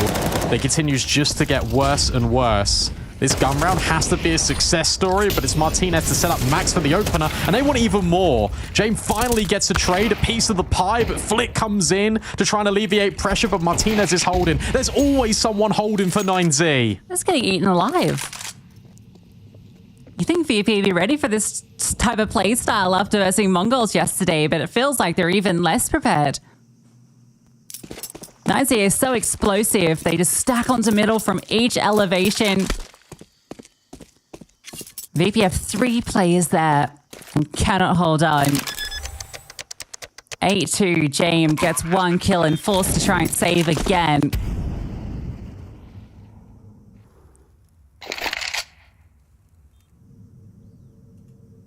I hope that Inferno is going to look better than it has in recent history. Because Ancient is not looking good for VP.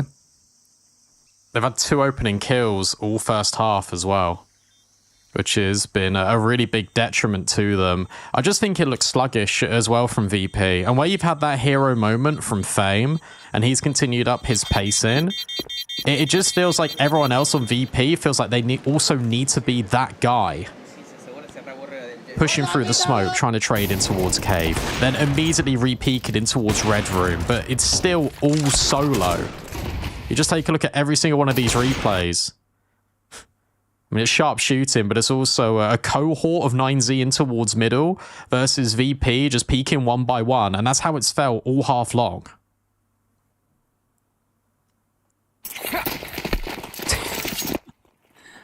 Cannot get over that angle.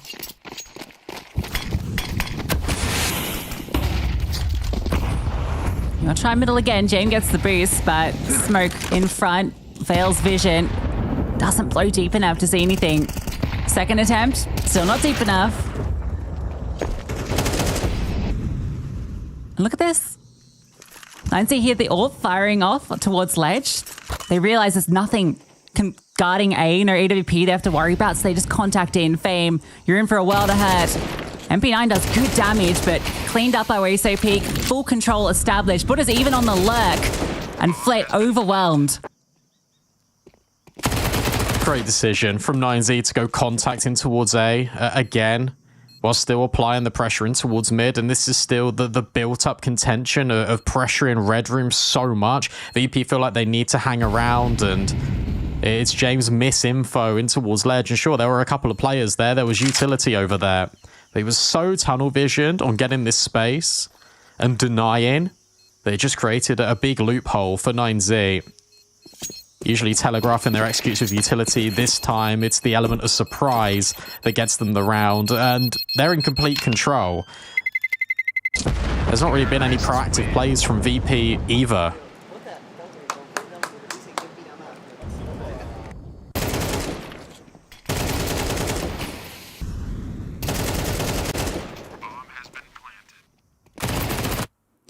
Yeah, 9Z took that result yesterday personally.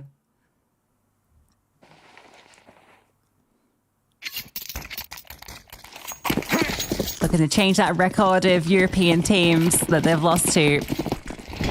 And honestly, the fact that they've been playing that many European teams speaks volumes to what they've been up to in recent months. Grinding in Europe, on boot camp, doing what they can. This time around does look better for VP.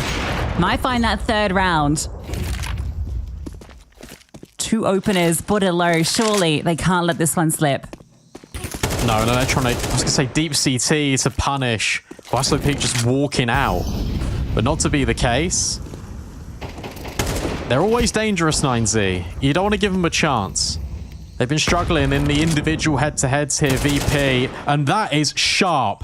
Flit removed. Electronic low, but not cleared. So it's a 4 versus 2. The bomb is still out B. And Max just lighting up smokes, trying to drag the entire attention away, but unfortunately for him, it's missed and flubbed. No one is still on B. The bomb can be planted. This can still be an after-plant position, and Buddha's got a full kit of utility. Yeah, thing is, you don't want the bomb plant at this stage. Last round of the half, you want to find the kill that gives you that way in. But he's not being given it. Gonna gamble, the site's clear. Molly dropped deep and will be planted. How much time can they burn off the clock to make this work? Good flashbang. Max can't convert the kill. That gives information to VP about both of these players. Norbert just sits back, waiting for the rest of the squad to progress down lane. Use the advantages that VP have in their numbers. Put her on low HP against the AWP. Could definitely find success here, but James finds his shot. Max, it's all up to him. First kill, clean, spam through. Running out of bullets, swaps to a second AK. Bombs being defused, spam not connecting. Will go the other way. And VP will find that third at the tail end of the half.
Z proven to be relentless in Rio against VP on their T side of Ancient, and to be honest, it's the fundamentals that are really at flaw for Virtus.pro. They got to turn it around. Frustrations beginning to show on the face of Norbert. 9-3 down, and a pistol converted for 9Z could already spell the end of map 1. I mean, VP won that first pistol, if you remember, after the knife kill. And the defuse through the smoke. VP looking to keep it simple, execute on B, not committing through it though, and that smoke did not quite go where it was intended. And luckily there's a gap in it, so they can scale, but GGT finds first blood. Electronic deals one back.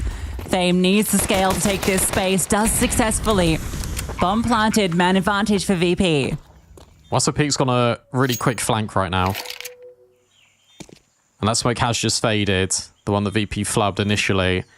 Martinez looks to scale with the dual Berettas, but VP are in really good crossfires until that's broken, and attention deviated away from short, and the dual Berettas ring out. A sinking feeling for VP. Everyone turned their heads. No one paid attention to CT.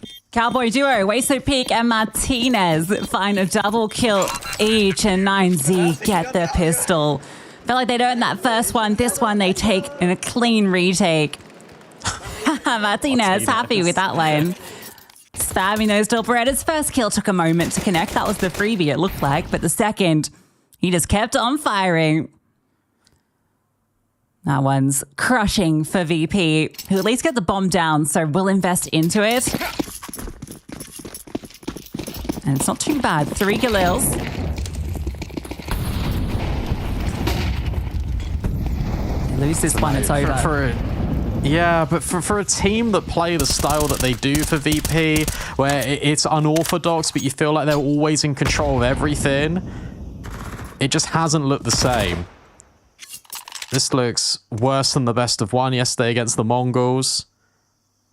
It just feels like communications are a little bit off, and they're quite scatterbrained about their approach, especially on the CT side, which is really worrying and something you definitely don't associate VP with. Deep smoke in towards B, but they won't respect it. 9Z just trying to juggle their setup to be effective. They come over in towards middle and they claim that space, and Wasso Peak's going to be in the right place at the right time over at A. A bit of a fake out on B with all the pressure, but they are going to move to that A-bomb site. Wasso Peak, the only one close. Martinez also with an M4 in Donut, but 2 smokes in the hands of Flit and Jame. They're going to be sent forth, you imagine, for CT and Donut. That's the CT one from Jame.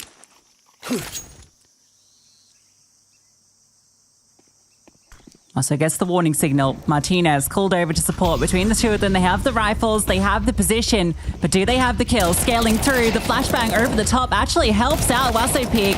Martinez gets one, but the trades are good until GGT slips in, finds that gap. Max trying to make it uncomfortable. GGT falls to Flit. That's going to allow space to get the bomb down. Deep donut smoke means Buddha is currently isolated. These 2 MP9s kit on Max, and Flit slowly crawling around, anticipated by Max. Leaves it to Jame in the 1v2. Has an idea on Buddha's position. Here's him running forward, can't quite get the shot. The MP9 gets the dink. Max is just sticking this. Jame can't do a thing. That one sucks for VP. They find space in, clean trades, bomb down, but just cannot catch out Max. I think that's the difference between the two teams. That was really evident in that 2 versus 2, where it comes to the communication and the anticipation of 9Z and where these players can potentially end up. Because you've got that player in towards Donut, who's relaying that he can't see anything from sight. And you know Jame was out big box, so that other player has got to be in towards CT, or has got to be holding an angle to cover the donut push. You've got to check your back. You've got to bear with, just in case there's VP getting up to their old tricks. It's not going to be the case. It's a break on the smoke. Jame was doing this all the time to 9Z in the first half, and now it's to taste their own medicine. And as they scale, Buddha puts bullets in brains. But for VP, at least they've got the bomb site, but they haven't got a safe way to plant yet. Yeah, and James just walking through a smoke that fades, gets caught by a sandwich of 9Z players. Bomb planted default, it looks, and VP have scaled long, so that doesn't bode well for them. 9Z have all the advantage. They're going to take their time. Electronic recovers the smoke so they can lock off a position, but now smoke on long. forces the reroute. And now the Molotov separates them. This is looking terrible for VP. Fame overwhelmed. Martinez doubles up. Map point for 9Z. It's too simple. It's so simple, and this time it's because 9Z have got all the utility, but VP don't even make them work for that round. The fact that James is just isolated over at Shelf, they've got no space in towards Cave, so he wants to try and take that space away from 9Z. But you've seen these players scaling and breaking smokes in towards Shelf. There has to be a player expected there in towards Cave, and it comes for the former DGT, who is that Shelf player. Originally peeking, reinforces the bomb site. This has not been a good showing whatsoever from VP. They're getting schooled on Ancient. Electronic fast in middle, fast to watch on.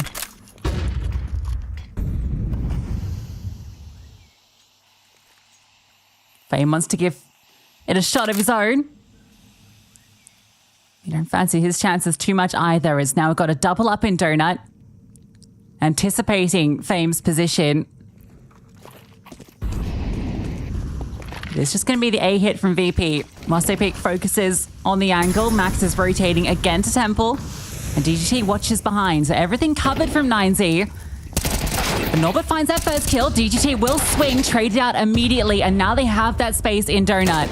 Martinez trying to disrupt, drops the incendiary, but bomb not yet committed. Can be planted now. Oh, James. Oh, no, that was the end of that Molotov. So burns a lot. Flit up on the boost, gets the kill. Martinez swings. Very quick on it, but leaves it to Buddha on the flank. First kill. Here's James low from the flames before. And that fumble might just cost him. The Galil just needs that one connection, and James is done for, stuck behind default. Buddha has the read, has the time to work with.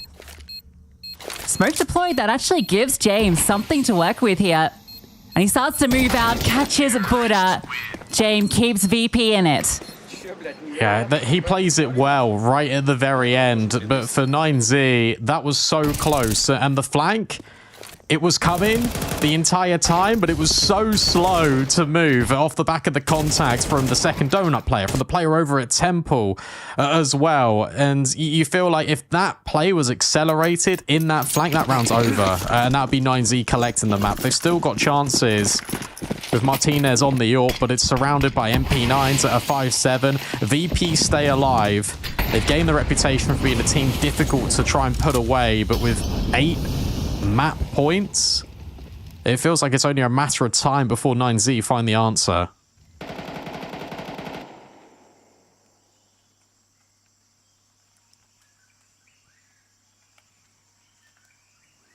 Martinez looks in middle. There are a couple of players here. Electronic crouched behind the mid boxes. So Martinez does go for a wide swing here. Might be greeted by that AK. Electronic begins to scale. How quick is Martinez's flick? Catches the flash, so will fall back.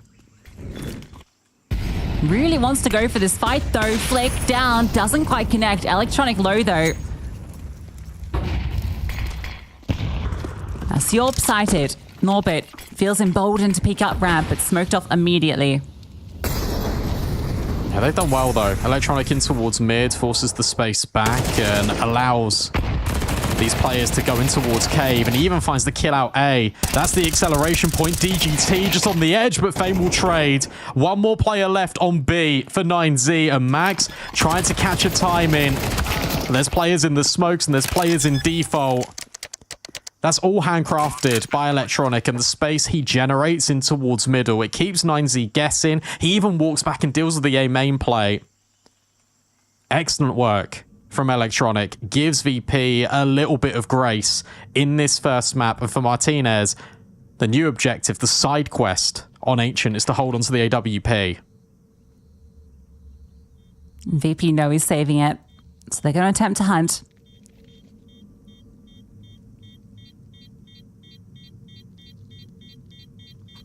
Martinez thought looked like it was going to be a pivotal part of that round, but doesn't even get an opportunity to get involved. Get some kills at the tail end. Will he be allowed to save? Doesn't look like it. Good hunt from VP. That puts The money for 9Z in the absolute bin. They didn't pick up the AWP at the end, so there won't be one for Jame either. But against the Eco, that's maybe for the best. I like the ideas here for 9Z. You're just trying to get yourself into tricky positions and be a nuisance on these bomb sites with the SMGs. Just didn't pan out. VP were even being menaces just in their own utility, hiding in the smokes, then breaking them at top ramp. It was a good timing on when to go from Electronic finding the kill in towards A. Now it's Fame's responsibility to hold this down as the whole of 9Z begin to swing and converge on his position. It should just be a cleanup, especially because he's got Electronic in close pursuit. Yeah, Norbert even comes back just to make sure he wasn't being chased down. They will lose one. That's fine. AK gets thrown over, upgraded. VP slowly grinding back into this, but an exceptional lead established. Regardless, 6 rounds required from VP in a row.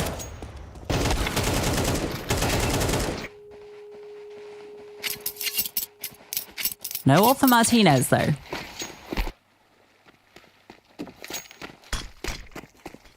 I will say it's probably in 9Z's best interests that they are able to close out the game sooner rather than later to allow VP, to not allow VP to power up in this series.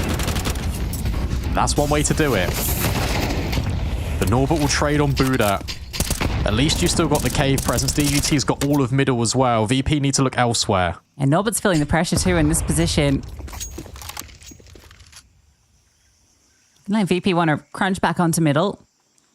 Electronic has found a lot of success here. Also peek in the donut. What? Just not looking. Not at all anticipating a player could be that far progressed. Electronic gets the freest kill of his life and then follows up onto DGT. 9Z asleep at the wheel for a moment, and Electronic more than happy to capitalize. He will be punished. So it is a 2-on-3, and if Martinez finds this one, you can give this a look in. There's a lot of utility for Martinez, but his position's now known. Fame's already in donut trying to combat him. The new question is, where's Max? Yeah, Maxwell has to wait for the smoke, which is a bit painful, but if Martinez can flush out Fame, imagine if this is the way. Norbert getting caught on a lurk, Electronic walking through a smoke to his death. And it's left it to Jame. Time on his side. Needs to find this kill. Oh, VP. Just like to Mongols, they have it in their hands and they let it slip. 9Z are not done in Rio.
James, one quick question. Okay. You went to Christ Redeemer yesterday, yeah? You went again? Yes. Fun? You like it? Yes, I like him. Recommend for everyone at home to go? If you're Rio, you should go. Do you think you look a bit like Christ? No, I don't think so. The hair? No, it's not the same. Not the same? Okay, I do, but he doesn't. Thank you very much, James. I won't bother you anymore. All right, this man though, he can't escape us. Hello. How are you doing? I'm very good, and you're always smiling, even when I know you don't want to speak to me. Yeah, when I see you, I can stop smiling. You know that. It's because you go, I best smile because otherwise I will cry as Banks is asking me more questions. Yes. I try to act stupid, so you you will move some another way. But I like talking to you, Fame. Yeah, thank you. I like it too. There we go. How are things in the Virtus.pro camp after Pro League now coming into Rio? I think we're feeling great. We had a lot of time to practice before this tournament, and I think we all have big expectations. And this city is very important for us, and the country is beautiful. We just saw some statue of Jesus Christ and all this stuff. Yeah, it was perfect, and I think we have good energy, and looking forward to play our first match. Did you all visit the Christ Redeemer together? Yeah. Okay. So team activity, go up top, enjoy the sights, take your pictures, go tourist mode. Yeah. You enjoy that kind of stuff? Yeah, I enjoy it very much. It's so good, so good. What is it about Rio that you like the most? Obviously, there's good memories, but I mean, what do you enjoy mostly about Rio?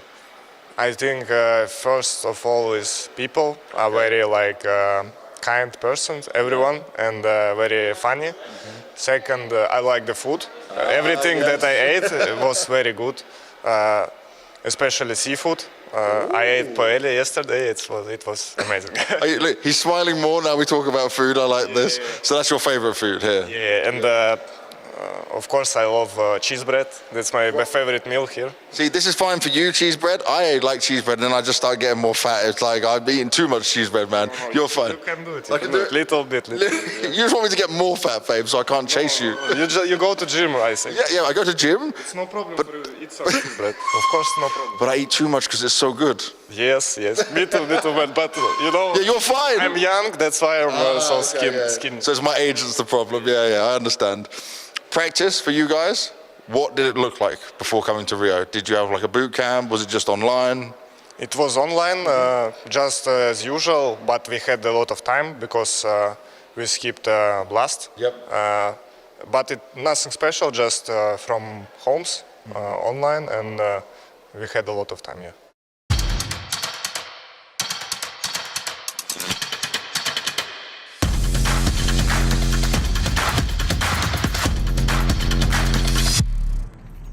Hey Future Pros! Ancient can be a great map to play, but taking space on lane can be tough. Let's look at a util set you can throw to help you take control of Cave. It's always good practice to have a teammate go mid and molly the jump up, or have them getting info so you know you can't be peeked from heaven. That is pretty much a requirement if you want to go for this play. For this, you will need a molly, smoke, and a flash. First, let's molly into the cave doorway. I won't lie, this is pretty hard to do, so make sure you practice this molly a lot. As you run towards the doorway, try to position yourself a bit wider to the right. Quickly aim in the middle of this brick and running jump throw the molly. You'll have to line this one up very fast to get it off in one motion.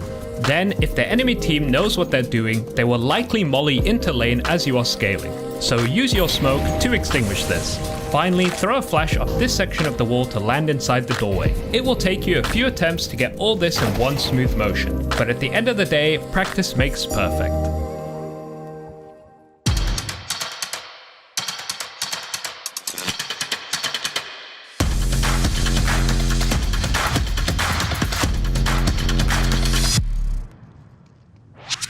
Hey Future Pros!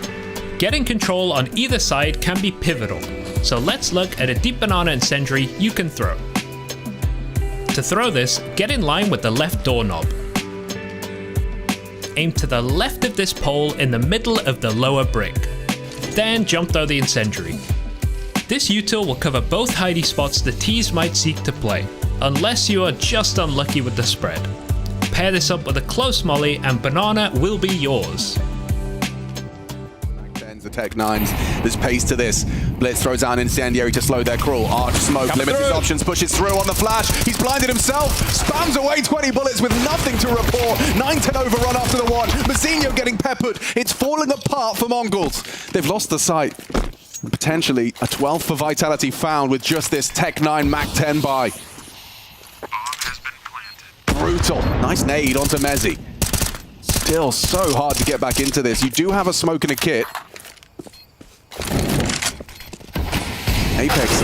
What is that? What is that from Senzu? He's only just spammed the smoke, catches Apex relocating. You're considering it now. Before you weren't enticed. Now you're going to give it a go. Oh, Messi has to move again. Got the nade, the incendiary, it's all found him. Now the Tech 9 on him, a Tech 9 versus an MP9, and run down. They're onto the bomb. Perhaps Techno can get on it. Long range Tech 9 required, gets the forced off of the bomb. It looks like a ZywOo clutch after all. Confirms he's off the bomb, jiggles out. Techno can't do anything and denied. ZywOo clutches up 2 taps long range with a Tech 9, makes 12 a reality. This is Counter-Strike. This is what it's all about. Back and forth, clutch moments, retakes, and down to the wire. Oh, and the way that's planted with the balcony pressure, it's just so horrible for him. He fakes, he has to get off the bomb to acknowledge it, and all ZywOo has to do is just confirm he's looking at him. And again, another round where almost everybody goes down. No, make it everybody. ZywOo falls with the bomb. These last stretch of rounds, the back and forth we've had of this, both teams' finances are on the ropes. Everyone's poor. Everyone. What's going on in Blitz? The flash, the self-flash, how nasty was that? This is a fun game of CS. It is, it's great. Both teams are going to have expended all timeouts in regulation. Mongols just need 5 kills. And they could take us to OT and we can continue this madness. He's such a beast. The fact that he gets the double dink Tech 9 to finish as well after winning the clutch already. He's such a mastermind. 25 and 11 for ZywOo.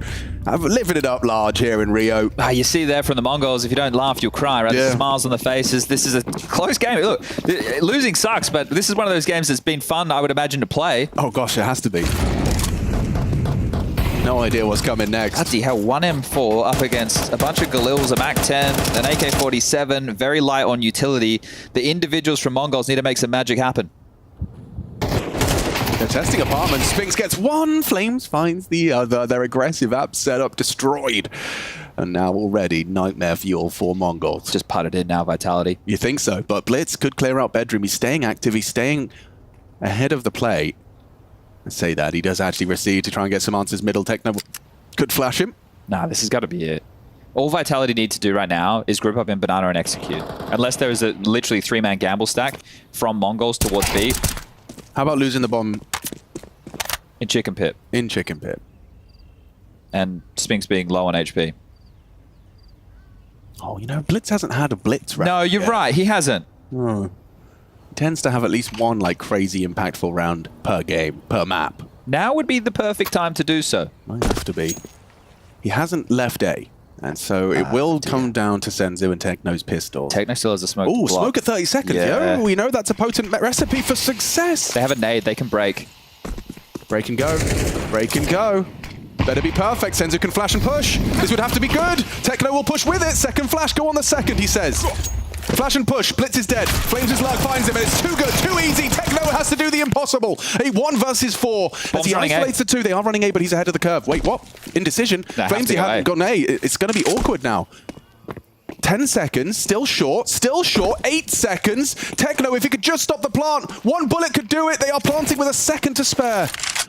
Flash, not bad. Flames throws 1 out. Where's Mezzi going? A wide swing comes down to Techno. Whoa! What a clutch! What an insane time to come up clutch! Techno extends play. He is the.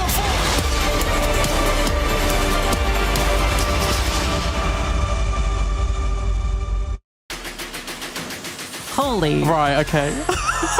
That was insane on the A stream. Vitality Mongols go OT. Completely different here on the B stream. VP looked all out of sorts. Their fundamentals looked really shaky at best. He now had to Inferno, which they've played twice in this side of player break. You worry for them, but it was great work from 9Z. I just don't think there was enough variation there from VP on the defense. Yeah, very different games on the AMV streams at the moment. I mean, that first half was just lights out from 9Z. Like, it was great to see, considering they got steamrolled by Vitality yesterday, to then come through and basically do the same to VP. But really concerning signs to VP. That last round, it reminded me so much of the Mongols. Let's focus in on these 2 players first, so we'll talk about that in a second. These are kind of standout players. Talked about Fame having a very quiet game yesterday. He was actually the top fragger for VP this time around, and that didn't really change the outcome. No, it didn't. It was impact from both of these players, which is why you got to highlight them just sort of in this head-to-head. Fame had that mega round on like 2 HP on A, but DGT, every single time 9Z got into a position where they looked to close, where they executed the site, he was always the player that was dealing the killing blows to VP, taking space just beyond the bomb site, making it so difficult for Virtus.pro to ever have a shot at retaking, no matter which way you spun it for VP, no matter which direction they tried to attempt from. DGT was inevitable at times on this map, and I think 9Z overall did a really good job at making VP feel the ones that they would be being contained here on the defense, and normally it goes the other way around. It's cool watching this back because I think DGT, the way he gets his kills feels very grimy, right? They're all like little shoulder angles, spam throughs, blows on the smokes, just really grimy kills that kept catching VP off guard, and VP feel like they're very easy to catch off guard at the moment. That last round, we got to talk about it because Electronic gets 2 opening kills, right? You've got a free A bomb site, bombs planted, you're in a 5-on-3. Electronic just shift walks through the CT smoke. Now, I guess, you know, he thinks, okay, I've gotten 2 kills. The rotation's not going to be there yet. I've not heard anything. I can get really far progressed and find further position, but you're in a 5-on-3, Electronic. You don't need to do anything more. The job's done. You just need to make sure the bomb goes off. And then Norbert obviously gets caught as well. That one's just a bit unlucky, I feel, in the timing. But those 2 fumbles give 9Z a way in. And we saw the exact same thing versus Mongols. The very last round of play, they just get overwhelmed by the pistols. They try and force these fights. It gets really messy, and they get caught off by a team that is not making mistakes. The thing is, overextensions are not something you typically expect out of Virtus.pro, and it leans into the narrative that we were painting in that first half, where it felt like players needed to be the hero for VP. And they needed to be the ones that got multi-kills and confirmed the round. And the round was not done until it was etched on the board. Virtus.pro win the round. That's what it felt like. You now go into Inferno. Sure, it's a punish pick, but this is one that they've not been playing all that often. But every single time they have played 9Z, no matter whether it's CS2 or CSGO, the only data we've got is from CSGO, they have won it all the time. Yeah, and for 9Z, I know that the win rate doesn't look great for them, but 2 of those losses in recent history were to 3D Max, both of them in overtime, one in double OT, and 2 of the other losses are 10-13, 9-13. So certainly not a team to be underestimated on this map, and honestly, I'm really worried for VP. Based on what I saw on map 1 with the way 9Z are playing at the moment, it feels like VP have their work cut out for them. And yes, Inferno is a map that historically they've been brilliant at. It's always been one of their stronger maps.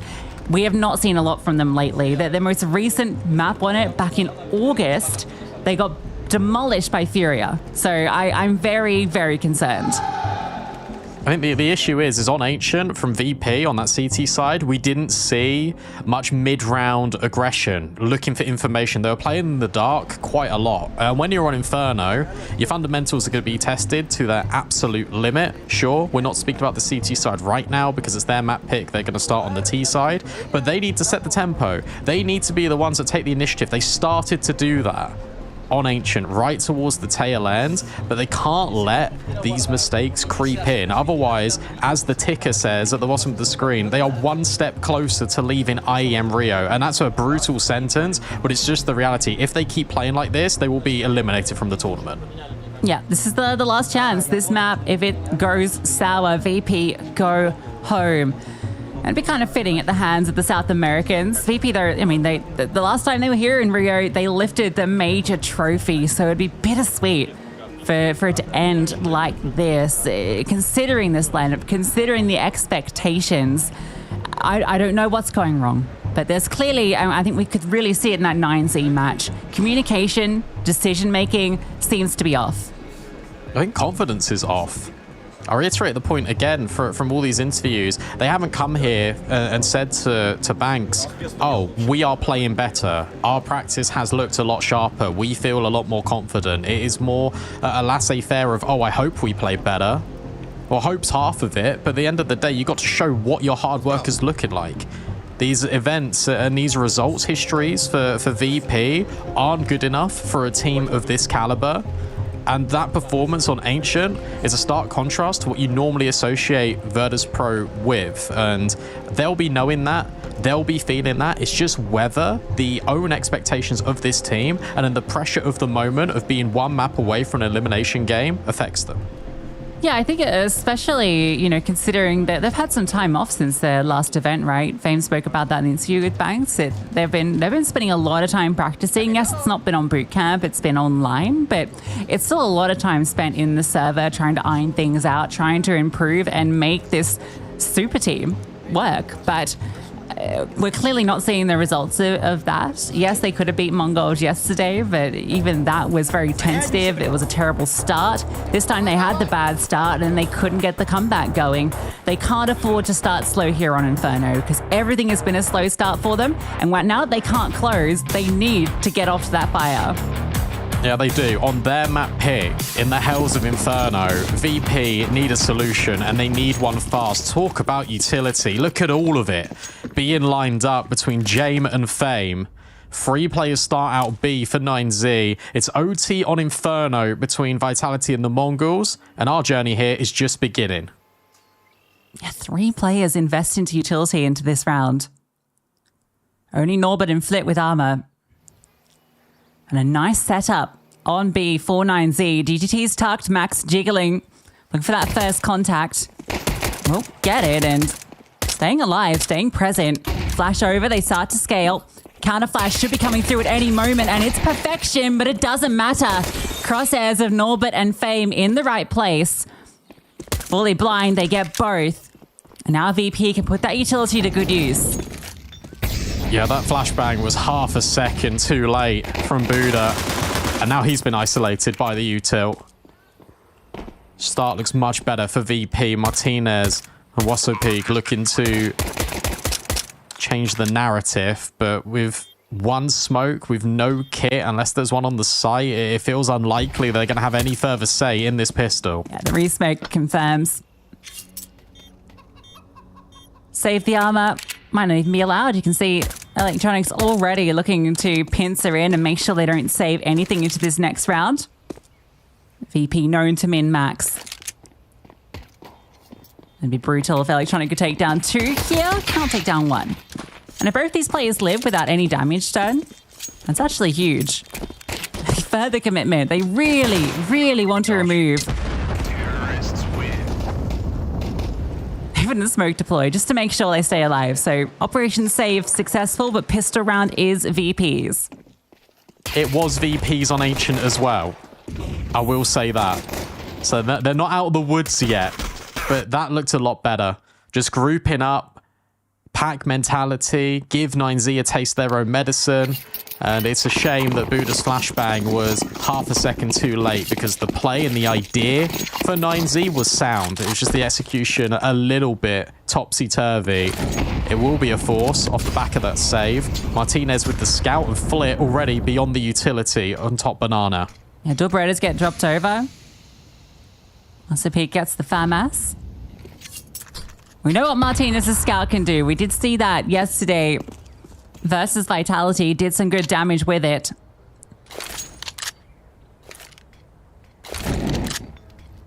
VP look to put pressure on the A-bomb site. 9Z have 3 players at B. It is the rifle here at A. Headshot connects. Norbert low. Finishes the job, but Fame immediately on the swing. Martinez with the scout. Surely behind sight. Can't get more than 1. Anything else would be an absolutely phenomenal hold. A tag comes through, but he is run down by Flit. And now you escape, surely. I don't think you can go for this if you're 9Z. They're hanging around for a moment, but the MP9 is remaining very much rooted on B. So they will disengage and clean out a VP. As soon as the contact is felt on Norbert, there's an immediate trade. They begin to scale and take the space. Then you've got the elevation change with the player coming out of balcony. Everything going right for VP. And it's important in these early stages of the game just to start to build that confidence, get that momentum. Only losing 1 player in this round is king for their economy. And 9Z in an unfortunate position where you're saving, what, dual Berettas. There is armor. This will be a little bit more heavily invested than otherwise would have been if they went in and lost everything. But a great start. They need more of it. They need consistency, VP. Something that's been eluding them for the past couple of months.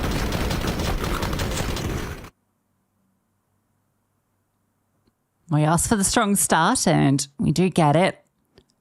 He won't be reinvesting around this siege weaponry, so it'll just be up to these pistols to see if they can get anything done.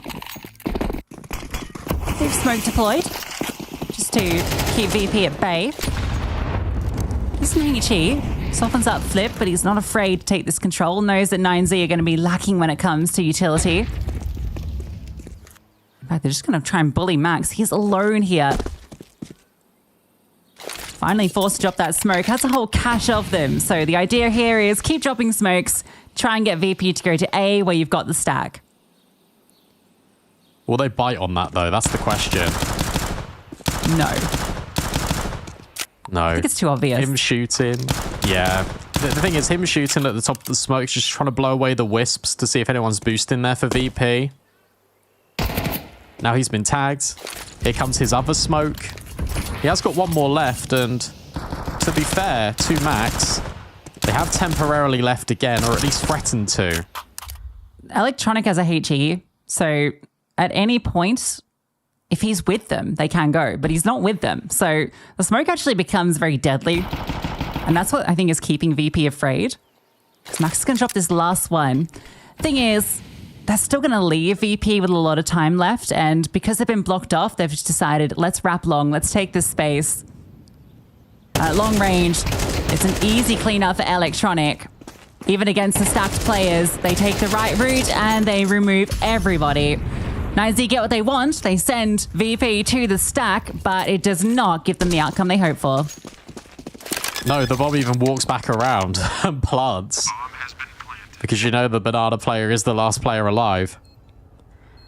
And that was almost Vitality-esque against 9Z yesterday, where you are splitting the bomb sites, and that is a lot more frequent on Inferno, and that was something that 9Z were really struggling with and couldn't keep up the same pace that Vitality were showing them on that T side. The thing is, pace isn't going to be the natural solution for VP. They are going to bleed down the clock in a number of these rounds, but they will at least try and keep you guessing. And I think Apslurks and position over that portion of the map is going to be pretty fruitful for VP the longer this T side goes on. Double OT on the A stream on that first map between Vitality and Mongols. The fun doesn't stop over there. The fun might start here for us as 9Z will get the guns back out. Well, out, I should say.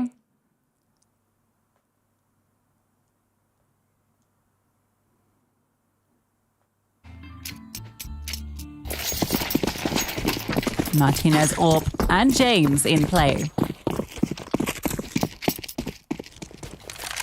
Oh, he saw him. He tried to get him, but he not quite. James just jumps into the chicken pit. Sponge and Alex are referring to this as. So he'll remain there just for a little bit. Banana control just being laden with utility, but no one's home. VP allowing all the utility to be put forward, and they flash back in on the angle. Max is in a good position here with this half-wall smoke, but he's got to be careful with the spam going back the other way. He's trying to dodge and weave, does actually avoid it. But so did VP. Double nade stack, doesn't do anything. He's on his own again. Very brave from Max being that far forward, to be honest, given he is solo. In fact, he's going to do the retake utility by himself as well. So he's really doing his best job just to keep this VP sat back. They're not respecting. Flip finds a little island, scales forward, and 9Z bring bodies over. Yeah, good reaction on this. Max looking, hoping for a player caught off guard. Nades out, but it's Flit that rounds the corner. VP draw first blood. There are still bodies here, but the utility is so oppressive.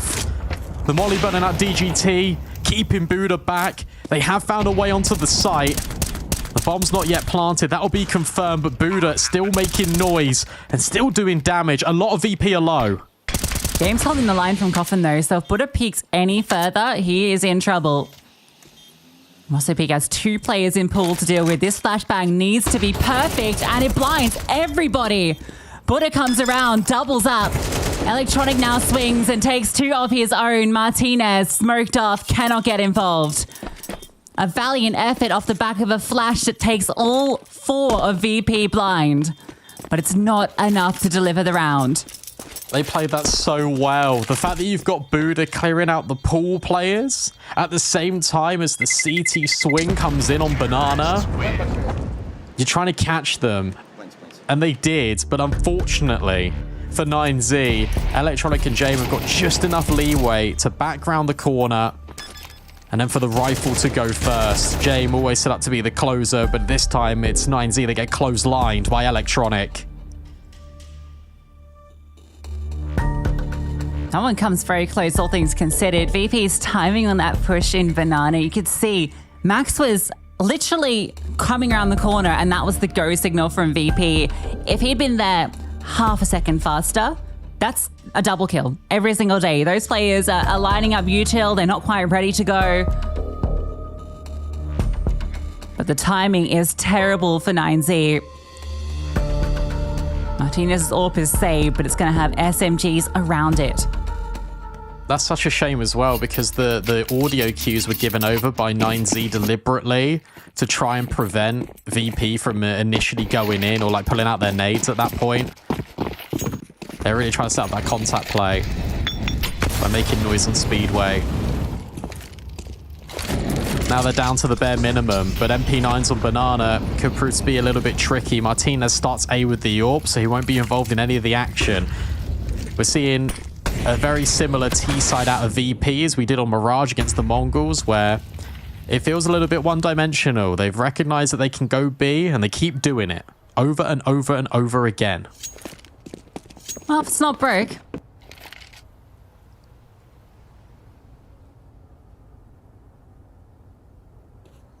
Where's that open play? Currently posted up in apartments, which doesn't look like it's going to get contact at the moment, although Electronic is present in T-App, so he might find his way towards this scope. And Martinez gets this opening kill, that then frees him up to move about. Good kill. But now VP should accelerate. Smoke lands at a good timing, but Fame is ahead of it. Fame wants to commit, but DGT cleans him up. And that's forced VP to pause at the top of Banana. Yeah, this is worst case now for VP, because you've got 35 seconds, which means you're subjected to this play. Gun drop. Close, but not quite. Max will get away. And with 25 seconds, I don't even think you can go for this. I think they might just be saving. Yeah, I think so. Norbit's already backed off. Smoke's down. There's no way in. Max even has a re-smoke he can deploy, which he will now, which is the killing blow for this round. And one comes off 2 kills. Martinez finds success on Electronic's lurk, and then as soon as VP decide to go, it looks like Fame has a brilliant timing, but 9Z acknowledge that play is coming forward. They drop the smoke, they do a little flash over, and DGT able to clean up Fame, and he was the only one progressed far enough to get any space in B. That's anticipation from map 1 as well, because VP, well, they love a smoke push. It was a detriment to them in that last round in which 9Z were able to close. It's a detriment to them here. But it's unfortunate because that timing feels like the best one and best utilized that the VP have had so far in those smoke pushes. Throwing caution to the wind a little bit in the mid rounds. RVP. Uh-oh. Fame does not take as much damage as I thought he would with that molly, but that nade will soften him up even further. They go straight back into top Banana. But retake utility dropped incredibly early from Buddha. So much utility, so many smokes and Banana. Still 3 active right now. Jame yet to be involved, but boosted up, had a good angle, wasn't given anything to work with though.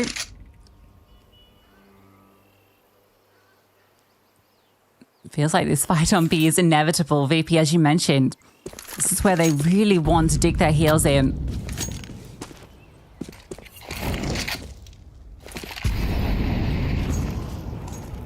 It's interesting how much they're neglecting top brackets, and they're just relying on the fact that 9Z will call the bluff and they'll go over towards A. There comes that utility. Max dropping again. Buddha on the fountain, full blind. This time Flashbang's a lot more effective from VP. They've breached B again. I mean, all 9Z had to defend that was a smoke. That looked like the sort of setup I do in Face It, right? Where you have a player inside and a player at CT who just drops a smoke as soon as the T's throw something. But VP just don't respect it, and there's no one there to stop it. This time there's the pack as well, so even if that first player fell, the second one was immediately behind. The flashbang was there as well. Last time, Fame went in without any supportive utility. That one just looks too easy for VP. Yeah, it's a bluff catcher at 9Z. Fold on the flop. Like, it's just so simple for VP because this is so unorthodox on how you play Inferno, because you normally look for control of the two primary zones, right? You look for top brackets control, you look for top banana, but this has been top banana or bust for VP. But the thing is for 9Z is you're going to be so paranoid because at any moment, VP can flip the script and they can go in towards an A play. They can start playing at a regular default. And at that point, you still need to keep Martinez away. When will be the move for 9Z to put Martinez and his AWP on banana? Yeah, it feels necessary at this stage. It's not this round.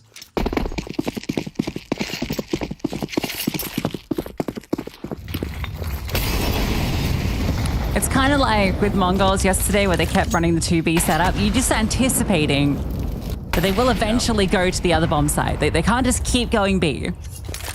They can. And they will try a little bit more pragmatic out of 9Z. Flashbang forward over the half wall. They don't see anything, but it's the half banana choke smoke being used by VP to deny any info. Whilst all this is going on, finally there is some consideration towards apartments for VP. And this double setup boosted enables Martinez, but it frees up the rifler to potentially close on any top brackets take. They finally come A, and 9Z haven't budged this triple setup. Martinez will need to deliver. That pressure's coming. He falls back to a safer angle. Offset by the Molotov, ready for the swing, but fully blinded. Relies on Wasso Peak, and he delivers. Now out the apartments come 3, but all eyes can look on this. DGT trades out his teammate, but Fame drops 2. And that's now the space into the site. Martinez doesn't get to connect his AWP. 3 players' bodies litter the A bomb site. Good reactions there from VP the whole way through. Even the micro of having Electronic go first and be the one that takes contact. Because if he gets the kill or if he gets dropped on that balcony swing, 9Z are in a full sense of security because you think, oh, that's Electronic, that's the lurk. He's been the guy that has always been over towards Long and Boiler. In the rounds, we have seen him at A. And then as soon as the boost gets identified, VP completely ignore it. They just break free out of apartments in towards A. They overwhelm this AWP. They get stuck in transition from short to the bomb site. And Fame does excellently. Continues his form on map 1. That's a 6th round. Maybe it is game time now for VP on Inferno.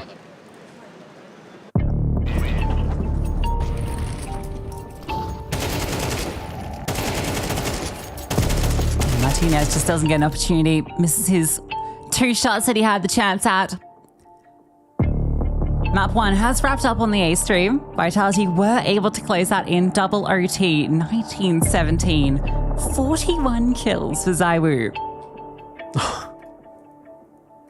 That's outrageous on Inferno as well.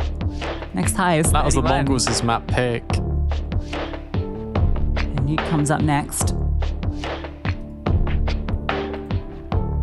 Which Vitality have a 100% win rate on. Good luck. That's a shame, especially after that insane 4K to bring OT into the mix anyway from the Mongols. Big Techno steps up. Who'll be the hero for 9Z? Really still 0-0. Yeah, Jame has just not been involved this map. There's no way. I think he has an assist. Oh, Flashbang's so good to stop Martinez. Now Max is under pressure. He's so blind. He doesn't know that he's cooking. He's dead. 100-0 as quick as that. Flip feels the brunt of the utility. GGT can't trade, but at least will do further damage onto these players. Battered and bruised, but Electronic's got brackets. Yeah, these are these faster rounds that VP have been trying to integrate more, and we see the aggression comes on both sides. Martinez, just leave. It's just not happening here. If you get caught by Flit, you will not be feeling good. Yeah, so Electronic takes that contact in short at the same time that they're forcing their way up B, burning out Max, and a kill happens on each side.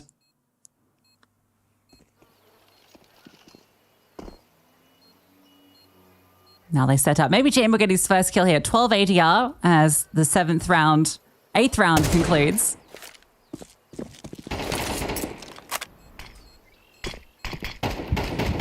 Can't Jame. No, he's not even peeking. Boost up, DGT. Oh, does deal with it.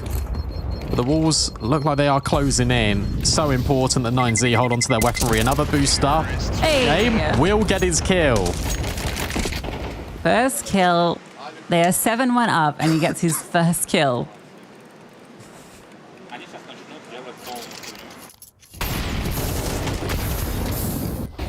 Thing is, when you split like this, when you're so aggressive and you take contact on both sides of the map, if you're 9Z, you're just kind of frozen in time because you're thinking, okay, well, we don't know what to do here.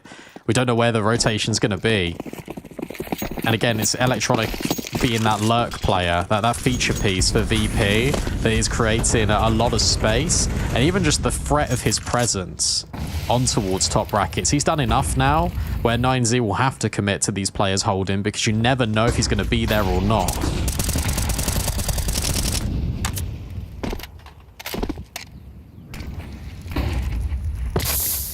James getting a bit more active.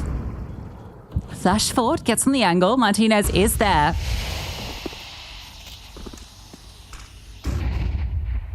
And it's his turn to strike. Plucks out in orbit. Sets him up, and he might not be done yet. Arm shot onto Electronic, but the wide swing, difficult to deal with. James knows the GGT is stuck in the cubby. Has no way to kind of flush him out is the problem. And Buddha arrives. Maybe that can be enough. 1 for 1, but James dinked. This is always going to be the B play, though, with the bomb deep. Max, I don't think he's going to be ready for how close. VP is scaled. Pure contact. Up banana. DGT trying to get in on the act. This would be an important kill to grab because the bomb's not yet crossed. There's one smoke that James got. And in fact, he'll fall as he's throwing it. So this enables this flank to be sped up. And VP needs to be considerate of it. Yeah, and this smoke that does land, I mean, look at it. Oh, no. He can just walk through. They don't know he's crossed it. And now Waso Peak sees Flick go up. You've got all the information. If you're the CT, you know this is a double setup in the church right now. You got the kit. There is a HE to blow the smoke. Waso Peak's going to stick it in the open. Fame needs to deny this, but it's behind the fountain. They don't plant for themselves, and the damage is done, but the round goes to 9Z. All off the back of James peeking before that smoke lands. Yeah, he wanted to get it deep. He wanted to have the control in towards Church to support his teammate. And so they could post on the angle and deal with Banana. But instead, DGT will punish him. And then that makes the smoke go wayward. And he can gain all the information.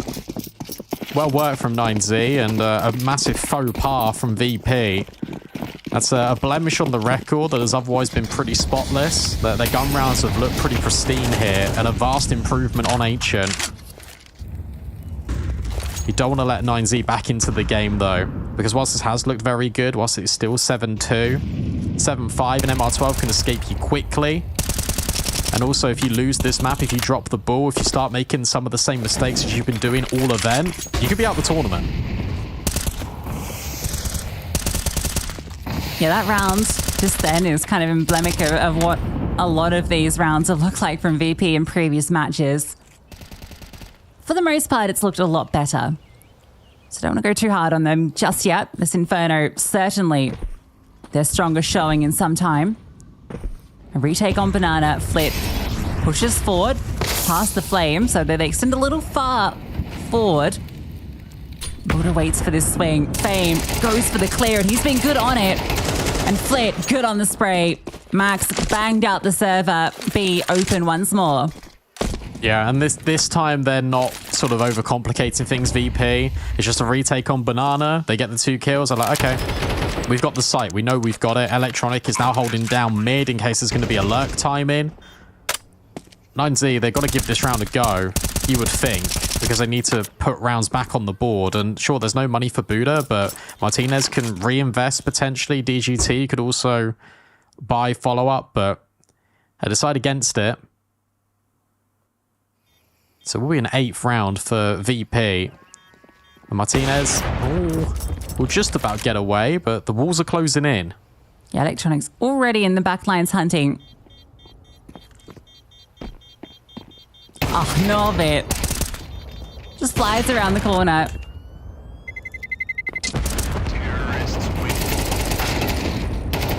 Oh no. No. They lose it all. Everyone loses their life.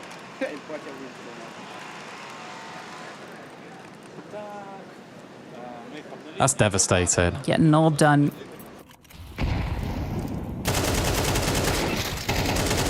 This just looks too Great easy. adjustment. They're just absolutely running over B. Every time they go there, they get in.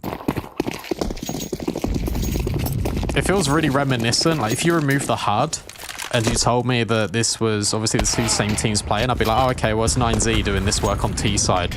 Because their defense is exactly sort of shaping up to what VP's did in fact look like in that first map. It's been very shaky. They haven't been proactive enough again in the mid round looking for information. They've tried it on B, but where's been like the second mid aggression out of 9Z? Where's been the apartments control? You have always had that failsafe for VP of Electronic, but 9Z would never know about. Something really cool James just did then. Basically, he took down the AWPer and he threw a deep HE to throw that AWP, so it got exploded down middle, and we just saw it get thrown out the map by Norbit. Made sure that it couldn't get picked back up.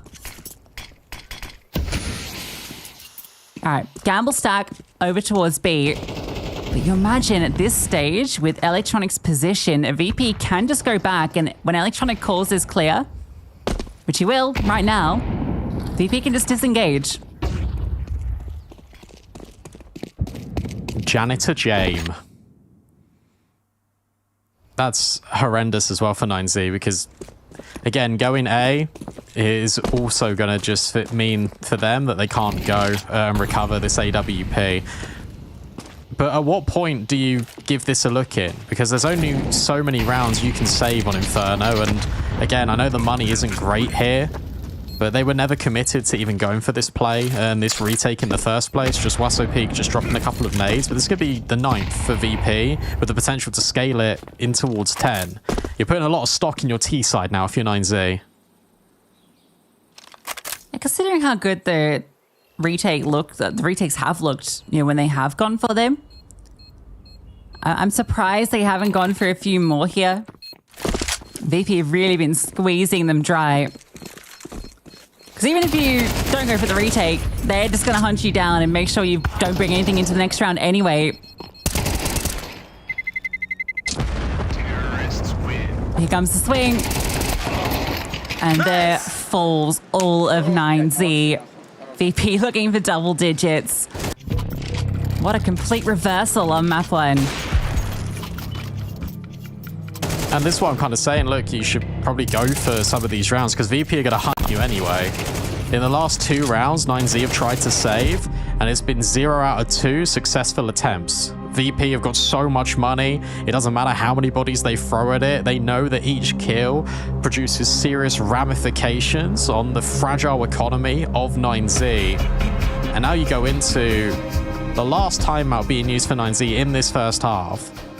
You've got VP looking to achieve double digits on the T side of Inferno, and whilst Inferno is leaning a little bit more to the T side, it isn't this much of a disparity.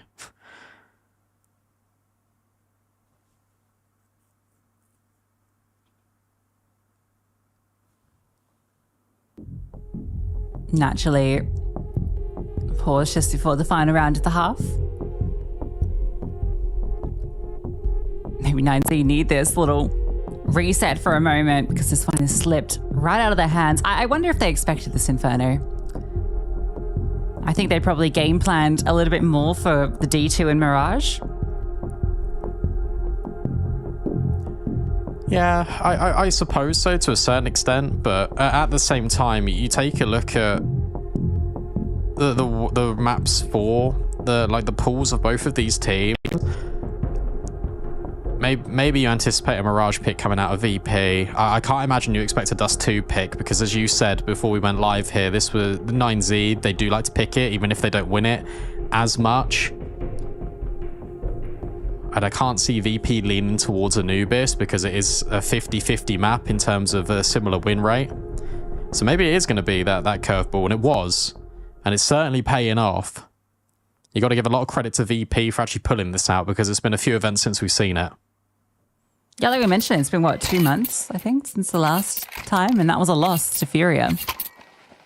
And a fairly one-sided one, but now they get their revenge on South America. Different team. The outcome they hope for.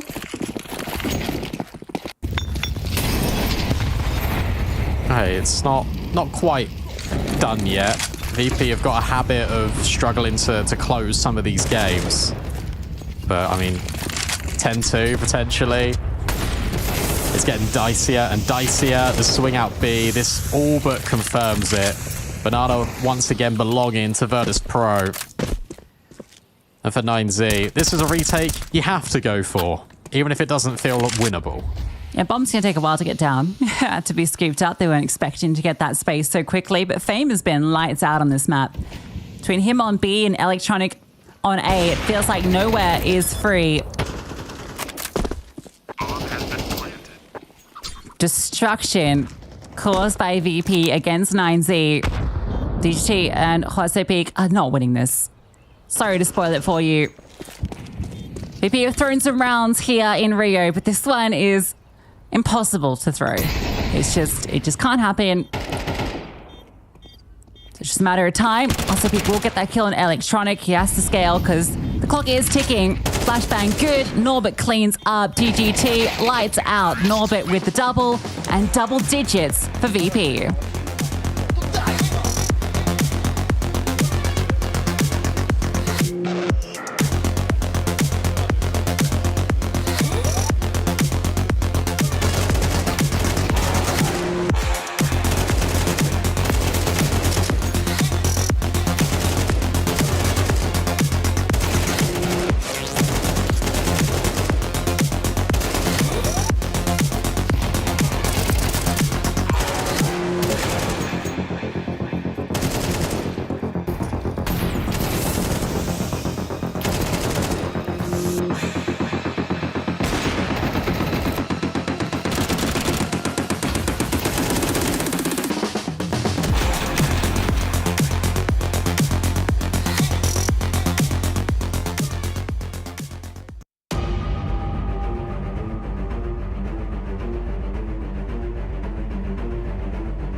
most convincing half a Counter-Strike we've seen out of Virtus.pro in quite a while on the server. And that all comes with James not getting a kill until round 8.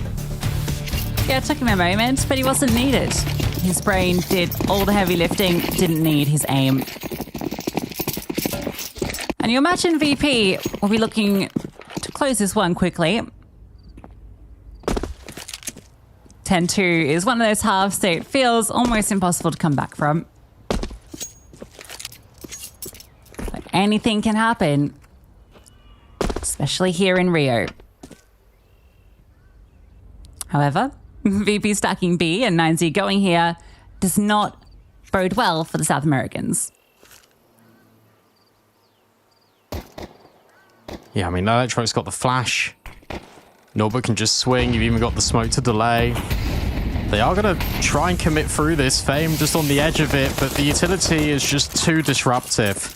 They can't go. They've got to reset and change their course. It's a lot of He's the only one on A, and he's not even here, really. He's just barely scaled into library. And IZ are going to be hit on time, and James needs to be careful he doesn't get swung on. That's the info game for 9Z, but they still need to worry about Pit. It is completely empty, though. Yeah, so 9Z see all of that utility dropped. A smoke, a molly, a flash. And that's the setup utility. That's not the swinging players. So immediately in their brain, they're like, okay, well, there's minimum 3 here. Potentially even more.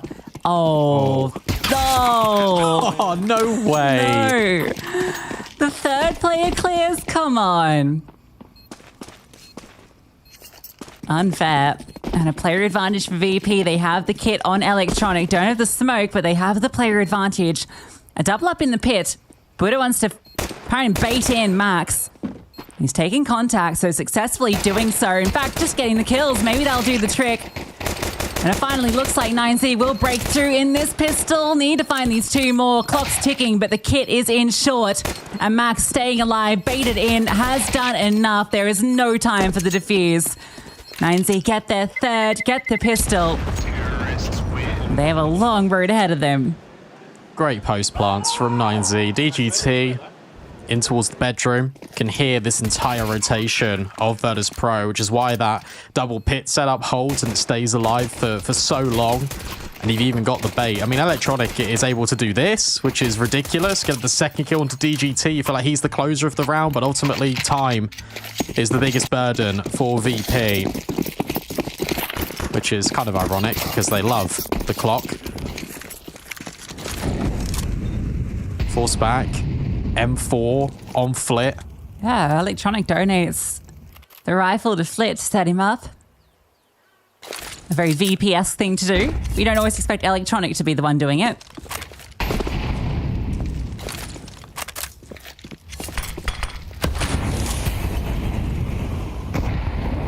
I think they were the team that kind of made that one rifle buy a lot more popular. That's been heard. Buddha just on the other end of the half wall. Noted and taken account of by Flit. Nade goes deep just in case he was trying to retreat. But whilst all this is going on, 9Z have got control of apartments, they've got control of top brackets. The world is their oyster. They just need to make sure that they don't second guess themselves too much. A re-smoke from James prevents this Moto smoke. Well, sorry, this deep library smoke, excuse me, from really being utilized. So 9Z are going to cut their losses and go short. Yeah, it's the space they have. Electronic is here, but Armorless, given he donated that M4. And with James focused on long. Just putting a lot on Electronic. And if he falls, VP are going to save. You can call that immediately. James will move away, and this will be a 4th for 9Z. This is where for 9Z, if you're looking to take this distance, which you have to, you need to send Max and Wasso Peak looking. You need to hunt these players and make this as painful for VP as possible.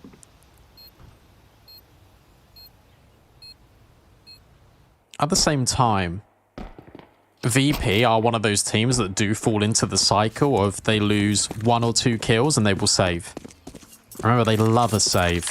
At 9Z, they kind of fell victim to that themselves in the first half, where you could have argued the toss on the number of retakes they could have potentially attempted. For VP, that that does normally apply. The same trend can be created when you take a look at how they play Inferno.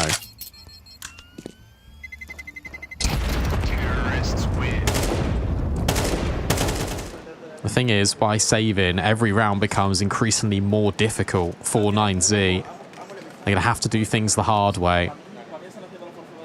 But their T-side, you've got to remember, their T-side was so good on Ancient. That was what created the separation between themselves and VP on map 1. They got the chance to do it again.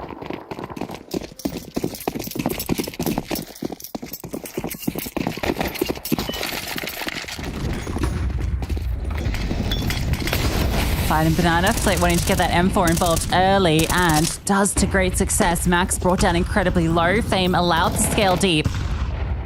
So Banana control established, and now with Fame here, with a re-smoke he can throw down, VP can gamble with this saved collection of weapons towards the A-bomb site.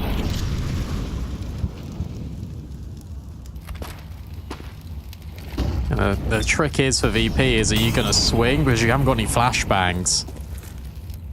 So it's going to be contact taken from Jame, and then Flit swinging on Arch side. Jame full blind, but there goes the rifle, and it's dropped on the floor.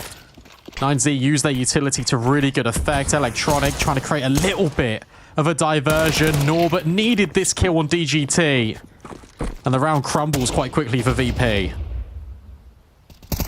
Yes, ideal for 9Z. That flashbang, perfection out long. Max at low HP even gets a kill. Upgrades from the Mac 10, so they can't even save an M4. They're saving Mac 10s on the CT side. Yeah. God, 9Z had just gotten 1-2 more rounds. You'd be like, okay, this game's on, but it still feels like a very long journey ahead. Get the next gun round and we'll start talking.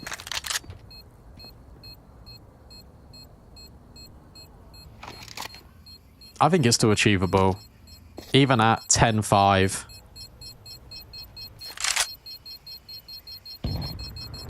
Can Electronic get 600 bucks? No. But at least he denies 1 AK for Martinez. That won't matter all that much. He can still go rifle. He's now got the option to flex the AWP out as well. I feel like you want to prioritize the AWP on Martinez, even though it is a little bit difficult on T-side Inferno. You just get him firing. You get him in the face of VP. Could be a good outlet for the South Americans. See AWPs on both sides of the server. Jane Pierce down middle does spot that cross, but the Molotov forces him off the angle. Good use of utility to disrupt that AWP peak.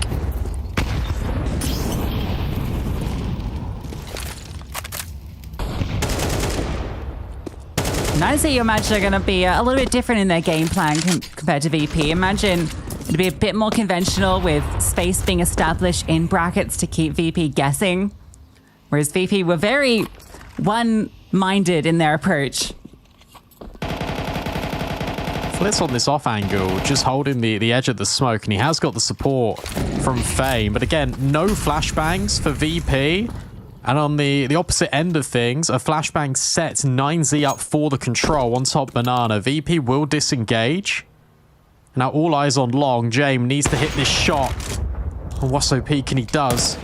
That's going to accelerate this play for 9Z into Banana. They need to grab these kills quickly, but Flit understands where these players are and forces them away with his incendiary. Now James rotated.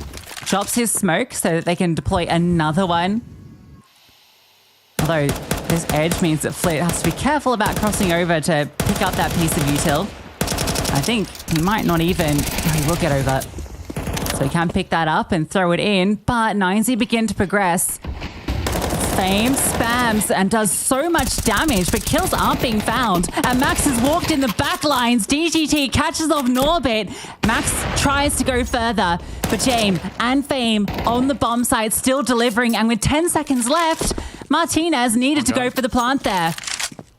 Doesn't feel confident. And so this will be VP's round.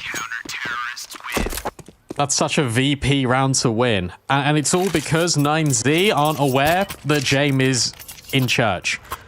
Max makes a brilliant move, disrupting VP's plans on the bomb site, gets the kill on the player falling back and grabbing the extra piece of utility. But James, who was on Speedway, was holding arches, comes back over. With time being the limiting factor for 9Z, they had to go one way. They had to go into that B bomb site. And Fame does so much work with all the damage he's inflicting on the edge of that smoke to even stop and try and counter the play that Max achieved in the first place.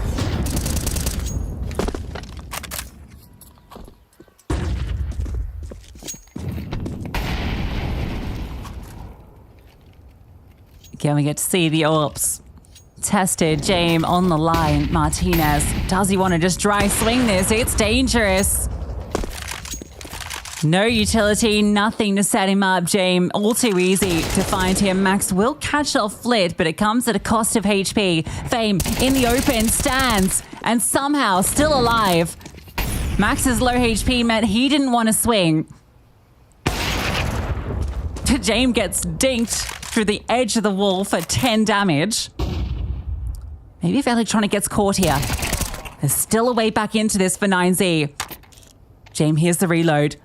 DGT doesn't seem to spot him. James doesn't fire off the shot, but the HE dropped, almost takes down one. And it's given time for Fame, who immediately hits the deck, but James impossible to deal with.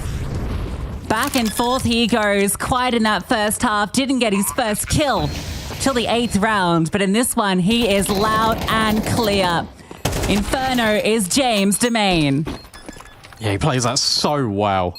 Needs to create space for the rotations to come over, and if he's losing it in the site itself, he needs to look for other avenues. So catches that reload, drops utility, and where Max is so low from the skirmish on Banana, that just delays by a couple of seconds. You think Fame is then the insurance policy. It comes through Norbert on a really late rotation, but James staying alive is everything. And that's even with 9Z being aware that Electronic could start pushing, start making moves with the MP9. He felt like he was inevitable. It took him a while to get into the swing of things.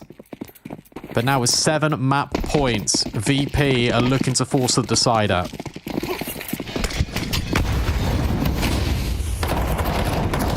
Stand down, Fame accelerates off the distraction. Opening kill found with ease. 13 for 7 is Fame. And that's with him taking a lot of these opening engagements. And you really want to dry peek James again. Don't do it. That molly goes a little bit short. It's also to clear out the close corner for 9Z. The smoke will extinguish it and create a temporary barrier. Also, Pick's just going to walk through, take the risk, but James holding for exactly this play. So the smoke shenanigans might not pay off. Oh. Also, Pick even peeks before that smoke is blooming. Set up by the flashbang. VP are constrained to the A site, and 9Z are trying to make an emergency exit. They want to circumnavigate this stack and the AWP of James, but there's no getting past him. You need to pay the James tax. It's 1 for 1. And a lot of pressure put on Fame. If 9Z go back A, this is a certain trap and a certain death. I don't think they think Flit's here. Oh, and with that kill, you're definitely going here. Norbert's a big pit dweller, but it's actually Electronic that's tucked in. Martinez gets one. Flit unexpected, but low HP, can't convert. Martinez delivers, and it's Fame that has to step up, can't get past DGT. 9Z walk into the stacked bomb site, and they still find success. Those shots were sick out of Martinez. In towards mini pit, and that's even with another opening kill. In fact, a double up going the way of VP. 5. Scaling into spawn. There's that shot from Max on Norbert. They just believe that they can make their way in towards A.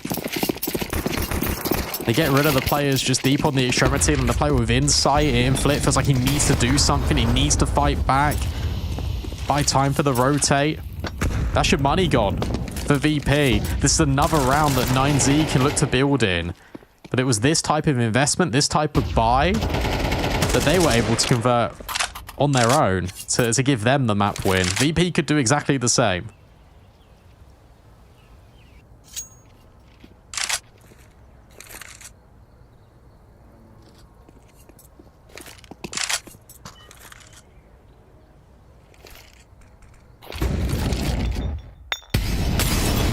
By Norbit. Oh, no, never mind. He manages to get out.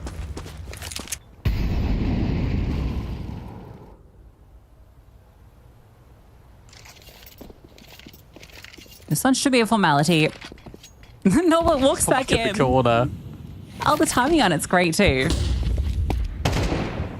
Surely not. No way. Oh my god. Oh, he was trying to get tricky with it. He was trying to walk with them the whole way. It's always that third player.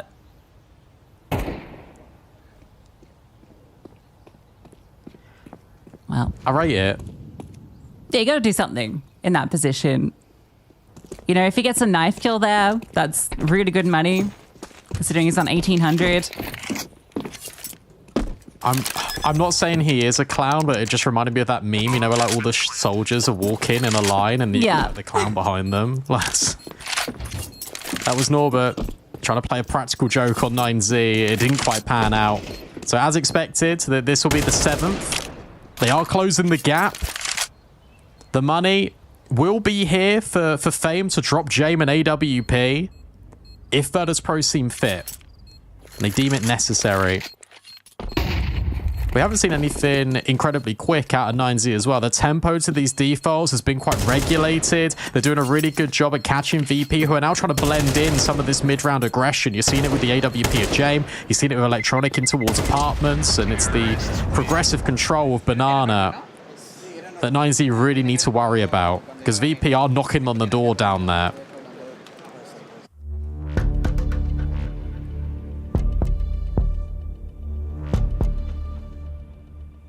That one was the easy one.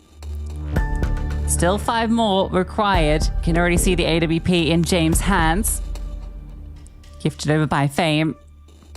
I think Banana's been a big issue for 9Z. They've really struggled to fight for control here successfully against Fame. That duo with Flit have been relentless. It's forced 9Z to look for answers on A, which, granted, they were able to find some success with.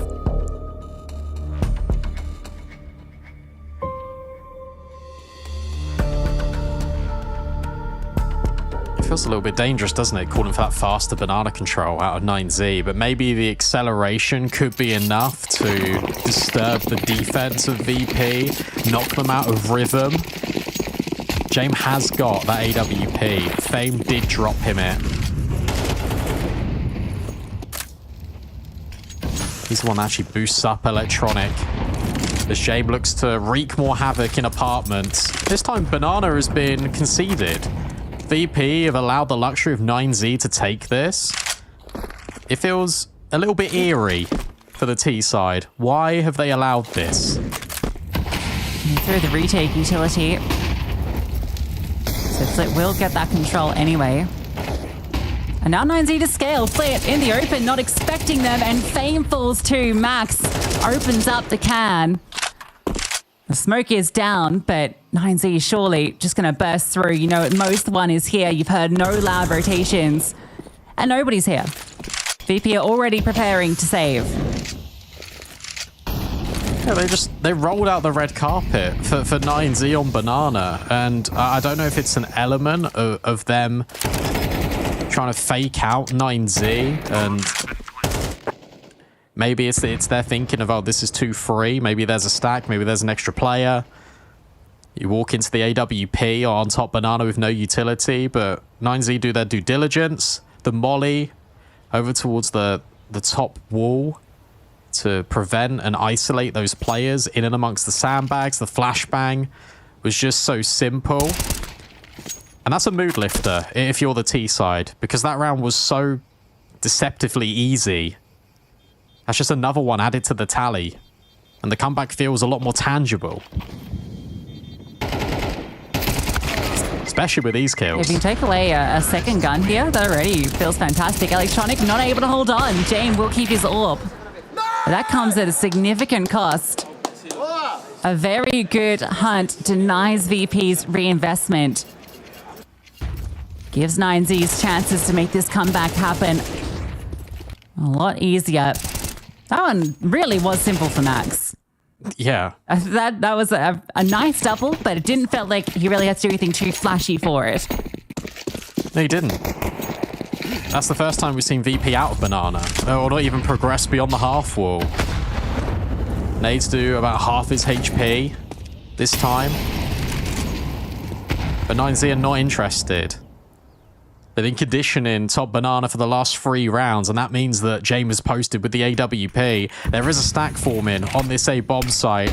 But last time 9Z were here, they dealt with it pretty decisively. But Electronic on balcony might cause problems. At least the AWP isn't here. That's Solo over on B. Electronic, oh, what's going on?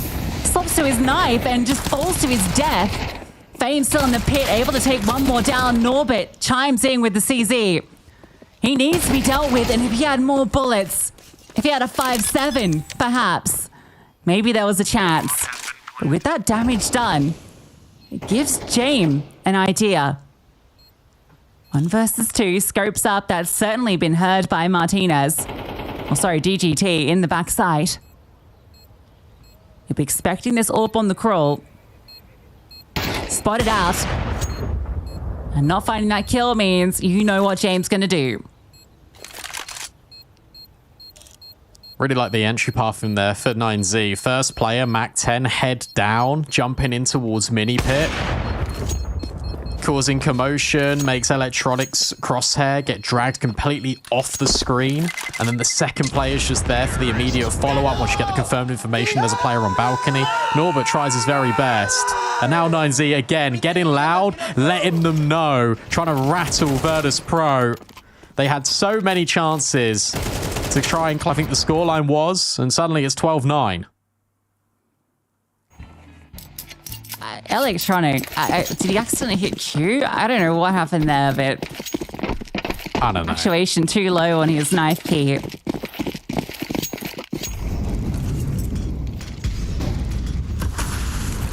He was guaranteed to kill it, I'm certain, on that second player. And it could have been a different round. That was just the half investment around the AWP. The AWP gets kept. Here comes the actual investment. VP still in pole position to take this map. 9Z got really good timing on this. Hasselpeak just contacted out top brackets. And now they're dropping their utility. I don't think Norbert's going to be ready for how close Hasselpeak really is on the angle. And decapitated. Electronic hiding at the back of sight. Needs a multi-kill. Full blinded Max. Needs to guarantee this trade for 9Z, but it's Electronic standing tall. Flit will come and help out. The whole rifle corps is here for Virtus.pro, and suddenly it dissipates in a blink of an eye. 9Z survive, and Jame attempts another clutch. Electronic just being a distraction, but 9Z were taking down his teammates out long each time. Oh. Might connect. Jame has the kit and the smoke, but he doesn't have an AWP in the next round. If he loses it here, do you want to peek him? Do you want to give him that chance?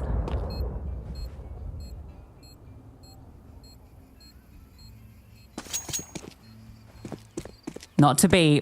Jame evacuates. 14 for 4. We are 12-10 on the score. CT side really the burden of Virtus.pro. They've just been lacking in this series. Good pace change again by 9Z. The fact that Hasselpeak is so close on short, and then they decide to drop the utility in towards long, means that he can peek just as it lands. It creates that separation on a player peeking library, and he's even just positioned himself perfectly. I can't believe that all eyes are on Electronic. You feel like he's good for a multi-kill. VP are about to converge just on that site, and they completely ignore him. They leave him in the site and deal with him later. They deal with the immediate threat, which is the rotations coming in. A 2-round game. Economy's still in the bin by and large for VP. You can't let this go OT. This was 10-2 at the half.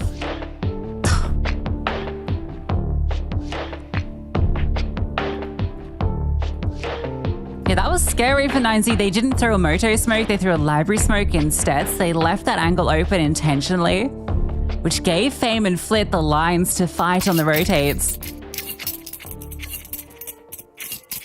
They dealt with them, isolated. And this is a force buy from VP. They put everything into it. Loss bonus, obviously, at full stage, so they'll still have a decent investment into the next. Gives 9Z the advantage.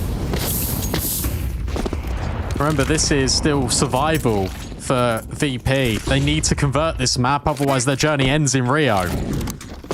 Retake utility. 9Z got the chance. 9Z forced off.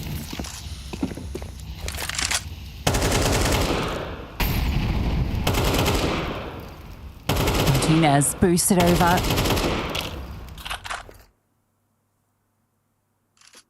We have this electronic Jame duo in short. We've seen that a couple of times, but not been tested too much. This may be the round that they go for it, as they do disengage from B.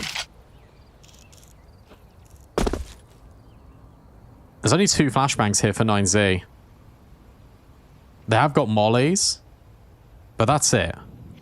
Jame on the angle. Norbert can swing on the contact. This feels pretty good for VP. Yeah, ideal setup for this. The apps play could be the difference maker. Depends how soon he gets involved, but it destroys Jame. It's Norbert who gets a double with the MP9, swaps to the AK, and Norbert finds 3. Is that enough for VP? 9Z scale quickly into the bomb site. They find it empty. Flit respecting the library smoke. Fame very fast up short, but the bomb has been planted. Flit low from the flames earlier. Martinez is hunting for him and finds him. It's got to be Fame.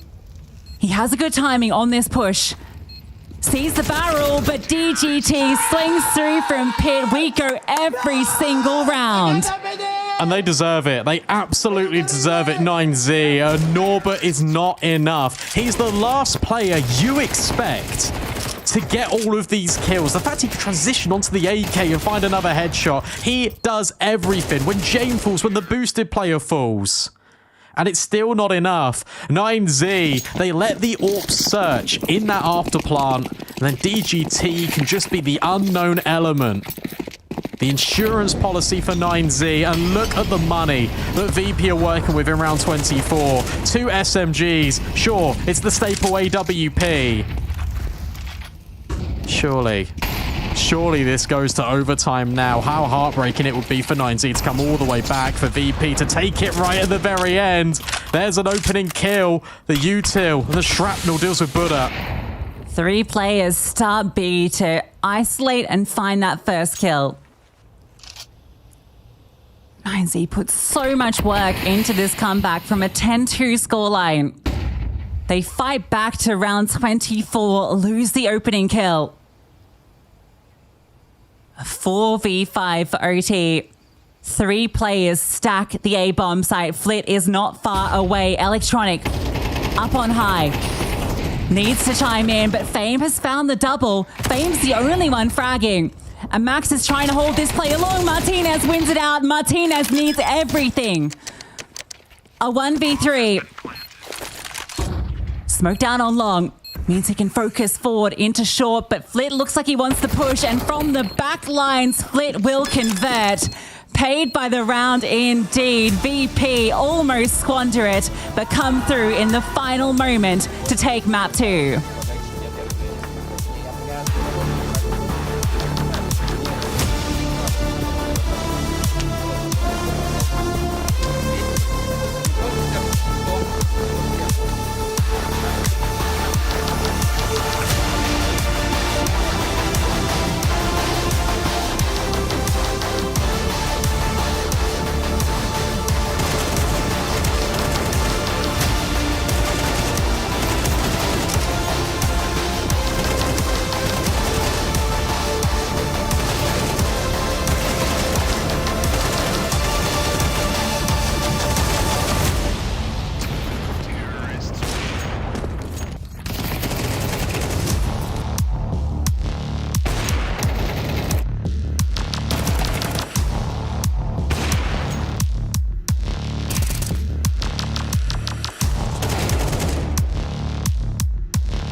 it. Double smokes in the same place there. Simple just jumping casually into the side. Wait, what was that? Never miss a play again. Simple. That's not allowed. This is not FPL. This is a major. Finally. With Face It Watch, you're in control. Switch between player POVs live and see the game through the eyes of any pro. Never miss a moment with replays. Relive each highlight on demand from all angles. Watch it, control it, face it. So that about brings us to the end of our tour. Yeah, if you've got any questions, queries, reminder, it is just one bedroom with the boiler just down the stairs there.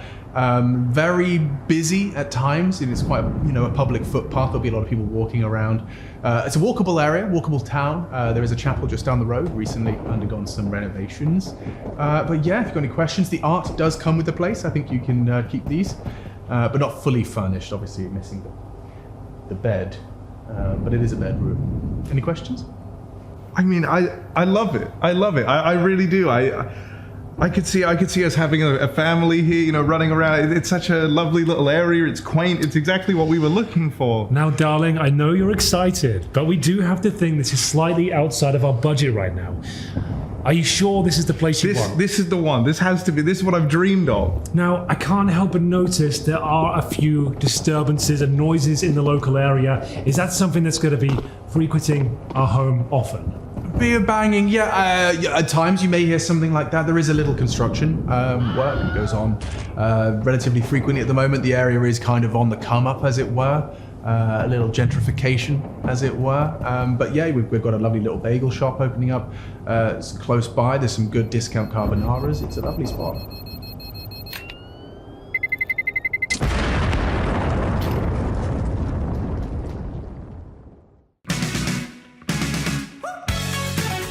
Ladies and gentlemen, boys and girls, it's time for hard-hitting journalism, this time featuring 9Z. We already have some victims backstage, and it seems like we've got Max and DGT, but now we need to figure out what we're going to ask them. We're here to make somebody embarrassed today. I think the first question should be why he don't defuse. Max, why you not defuse? Why are you trying to take the out? Who is not cleaning the plot?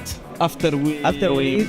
So who's doing that? Who's not? DGT. DGT, when will you learn some manners? For DGT, okay. He like the banana. Okay, DGT, do you like banana? Yeah. Okay, yeah, I mean, that's easy. All right. All right, well, let's do it, shall we? Okay, it's all right. Let's ride. No, mucho, boludo, menos 3 grados. I'm sorry, we're rudely interrupted. Because we've got some very important questions from your teammates. Max, why you not defuse? That hurts. That hurts. Right. Explain. Here. Yeah.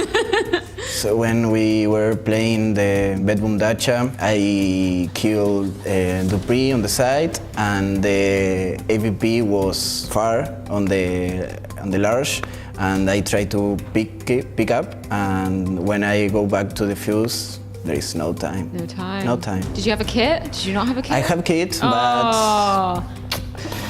hurts, yeah. DGT, don't think you're getting off lightly. When will you learn some manners and clean your plate? Okay. Responde. I think it's a lie from my teammates. Okay, but do you like bananas? Yes.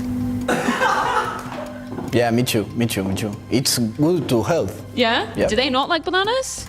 No, they like Coca-Cola only. Yeah. Coke, bananas, I guess And same McDonald's, thing. yeah. Oh God, they keep coming back to this one. Max, why are you trying to take the orb, my dude? Yeah. Again, because I'm a good teammate and I want to my AVP on my team, Martinez, play the next round with AVP. We have money, a lot of money we have. Yeah, that's true. We have money, but yeah, my mistake. That will hurt by a long time. I'm really going to need some context for this last one. Oh God. DGT, why is yours so large? And have you seen a doctor about it? The fuck does that mean? Porque eso está largo y si viste algún doctor, por eso. What the fuck? I don't know what to say. you know. It's month old. A month old? Yeah, no, yeah, it's his What are we talking about? month old. Yeah, because he's skinny, but he's large, so. Right. You know what? I think I'm going to leave that there. This has been hard-hitting journalism, I guess.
Well, they did it. It wouldn't be Virtus.pro without all the maps, all the rounds, would it? But my God, they had so many chances to close it. They wait until the final round of regulation.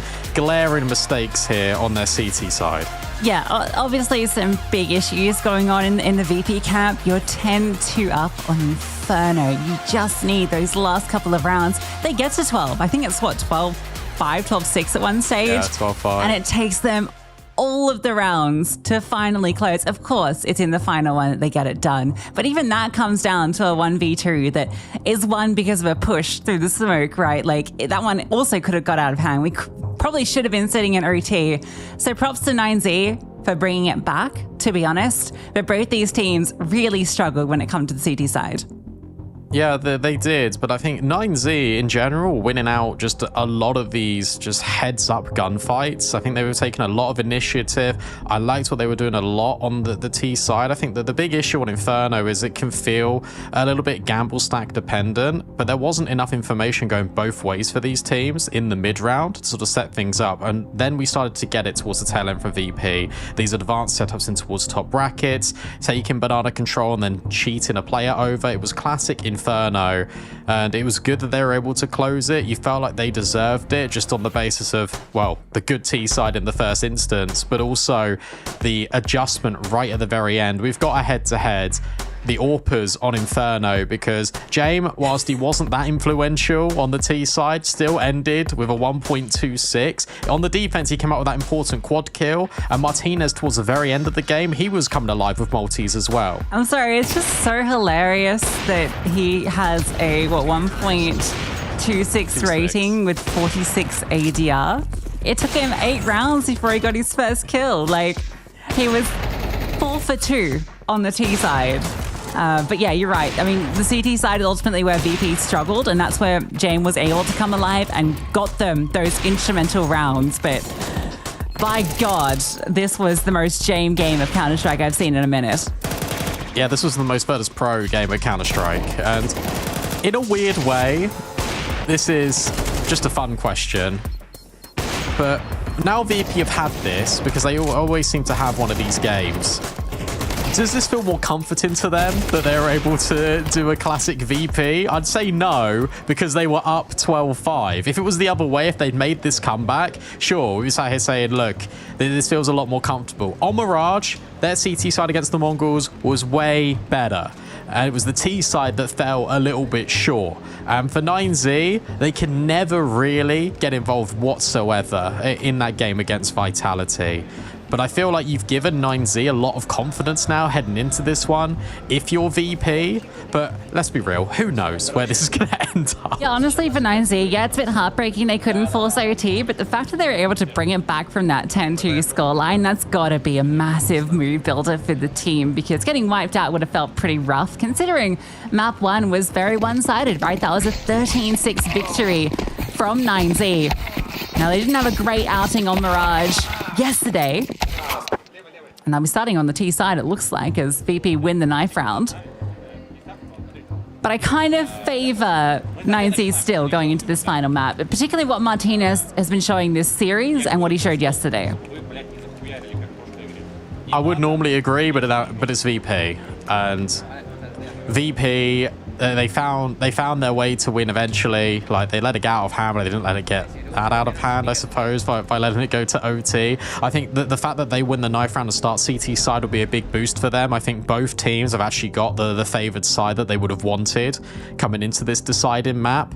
I think it hinges quite a lot on VP, again, getting off to a strong and comfy start, because you're right, it was a blowout on map 1 for 9Z. They're able to build motivation and determination here on Inferno, and you come into this with VP not playing the most amount of Mirages, 9Z playing a little bit more.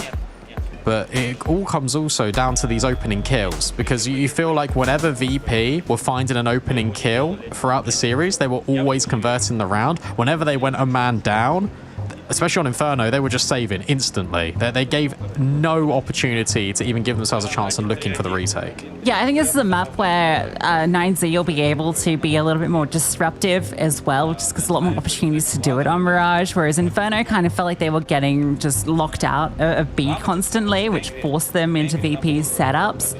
And honestly, you know, I think 9Z expected Inferno to go the way it did. Maybe not in the scoreline that they expected, but considering how it started, considering how it's looked for them recently, we're talking a sub 20% win rate. I think for 9Z, after winning map 1, they always had in the back of their mind, look, Inferno is going to be tough. We're looking to Mirage if it doesn't go our way. So I don't think the loss is going to hurt them too much, and I think they should still be feeling very confident coming into this final map, because the winner of this continues their run here in Rio. The loser goes home. VP started to get fired up towards Inferno, but it's still been a slow burn for them. 9Z, can they show that fire they showed on map 1 and send VP home? They just got a little bit hyped there. We jump into Mirage. I'm looking a little bit more for Buddha as well. He was largely absent, even in that comeback for 9Z. And he was very good on map 1.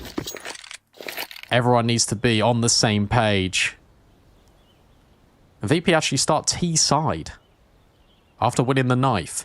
Interesting. A lot of stock being put into it. And opening kills favor out Max. The Dualies didn't get anything close by, but Max at long range gets a double before Flit removes him. That's given the space to scale, but DGT proving to be a menace. Flashbang, good, fully blinds, and Flit removes Buddha behind DGT. That is a kit, though, I believe. Maybe that was just a body. Either way, man advantage for VP doesn't look great for 9Z. Oh, great dink. That softens up Jame. You've got a flashbang you could throw if you're Martinez, but look at Flit. He's already in the back lines. Jame looking to take the contact here. He does get overlooked, but Flit still in the power position. They have no idea he's here. When's he going to pull the trigger at the last possible moment to make sure that VP can claim the round? Trigger discipline personified for Flit. And it's VP being intrusive as they got onto that site. An instantaneous flash in towards CT, spacing towards jungle, being taken. It just makes the retake so tricky because it's all coming through one contact point. Nice shots from Max, but Flit was really the master of this round. Gets the 2 kills and then continues to scale all the way through. Not firing because he knows that bomb's not being committed to the defuse. There's no kit. Big pistol for VP.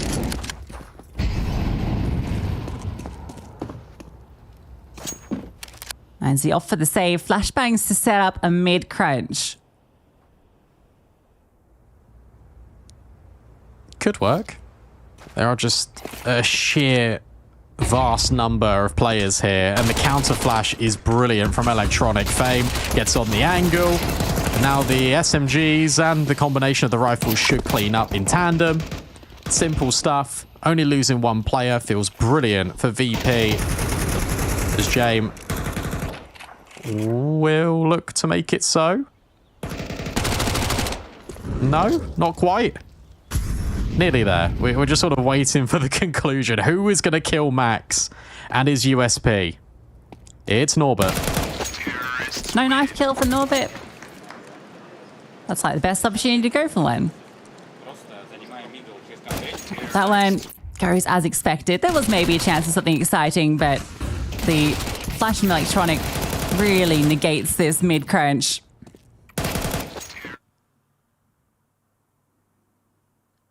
Start. 9Z will be bringing out their weapons, and we get the AWP immediately. No armor for Martinez. Prioritizing the sniper. He was so good against Vitality, even though the scoreline was one-sided. He was finding a lot of opening kills in towards window, whether it be Scout or AWP. VP drop their mid utility. They're going to transition in towards an A play. 3 defenders are here for 9Z. Utility lacking, but at least the manpower is in the right place. Let's keep a tally on how many times they go A, because it was 90% of the time versus the Mongols. Imagine 9Z kept their eye on that game. Flashbang, good. Martinez doesn't fire off. SOP gets cleared by Norbert. Doesn't even get a chance to get involved. Good flick from Martinez, but Norbert flies over stairs.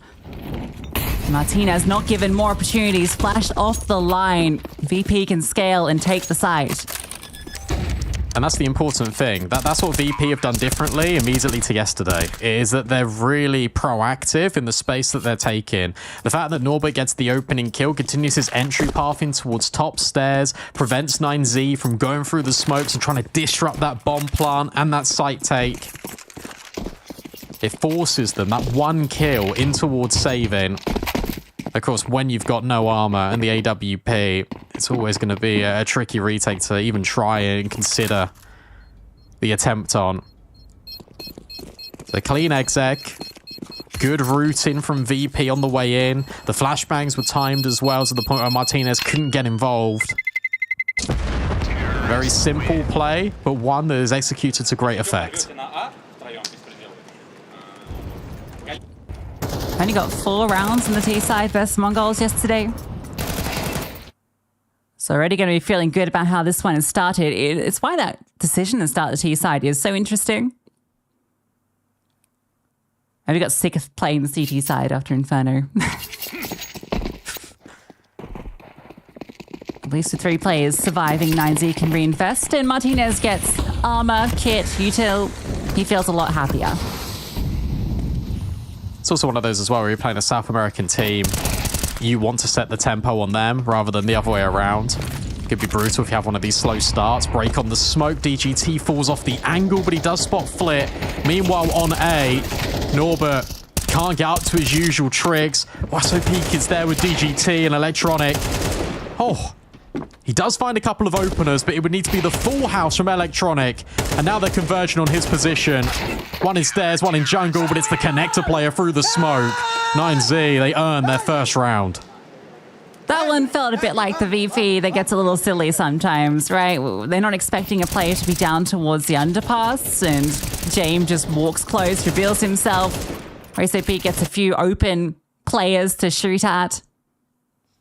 Contact plays being taken across the map and none of them finding success. Even that blow on the smoke in the middle. DGT falls off, but the idea was there. It's the exact same setup for 9Z this round. And this time, Flit looks to deal with it, but the flashbang helps out Max. This would be the timing to go. Martinez misses the shot. Oh, and players are just jumping over. At least you've got the short presence, but the flashbang's really good out of fame. Buddha will hit the crucial trade, but it's VP on the site. Past Martinez, no one was actually present here as that double shot setup. Bomb goes down. Player advantage for 9Z, but Max is so low. At least Martinez and Buddha have the utility to work with, but James gets to bench. Powerful angle to hold short. That smoke allows the creep out. Electronic is anticipating this swing, but he can't move. Martinez is on the other side. Time is ticking. It's going to be an issue. And James, a master of the clock and a master of the shot. 2 from backbench. And off the back of that, that should surely be enough. Spammed out, but it doesn't matter. It's a cleanup and it's 4 for VP. They played that so well. The smoke landed a little bit off the mark in towards market door, but that's already communicated by VP. The fact that Electronic never swings, protects himself from short, and then lets the AWP play first, and you've even got the player in towards balcony if things go a little bit pear-shaped, but they invite the pressure on to their setup. They trust the crossfire, and 9Z cannot find a way through. That's an exceptional afterplant from VP.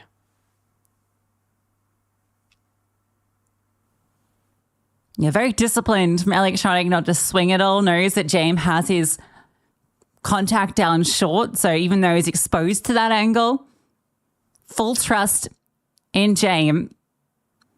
And for good reason, we saw those shots looking very clean.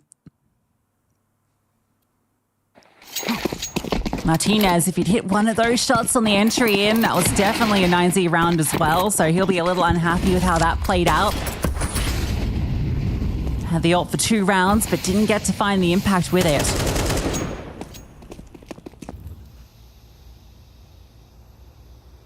And these last couple of rounds have been very non-VP-esque. Very fast, very pacey, exploding off the fact that you get an opening kill. In this round, it becomes a little bit more monotone. You hold your progression on middle, 9Z take the space as a consequence. And they will gamble this setup on A, and it is well placed. It all hinges on whether Fame catches this timing on Max.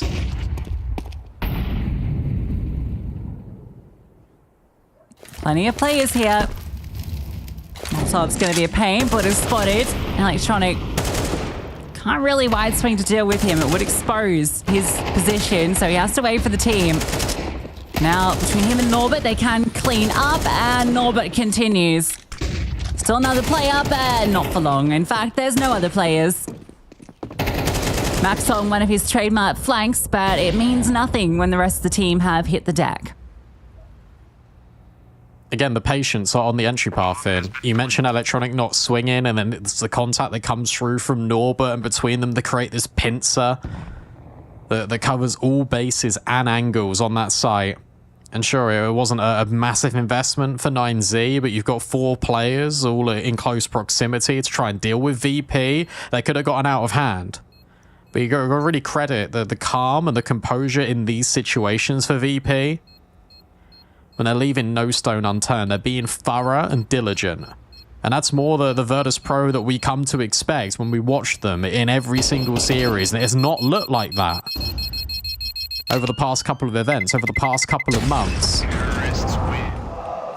And we've already seen one lead cascade and descend potentially into chaos.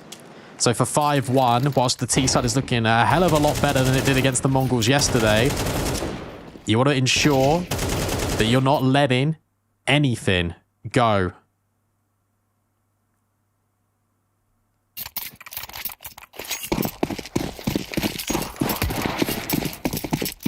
Same 2 players delivering 2, but this time on the T side in Electronic and Norbit.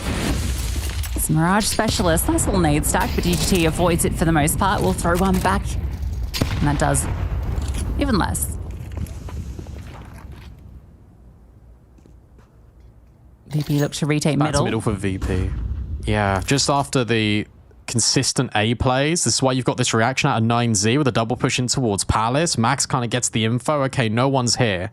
So what do you do with this info? Do you flex another player over towards middle to come and help out? Martinez should be the player that's dynamically moving here with the AWP. Electronic's even considering this to be a threat.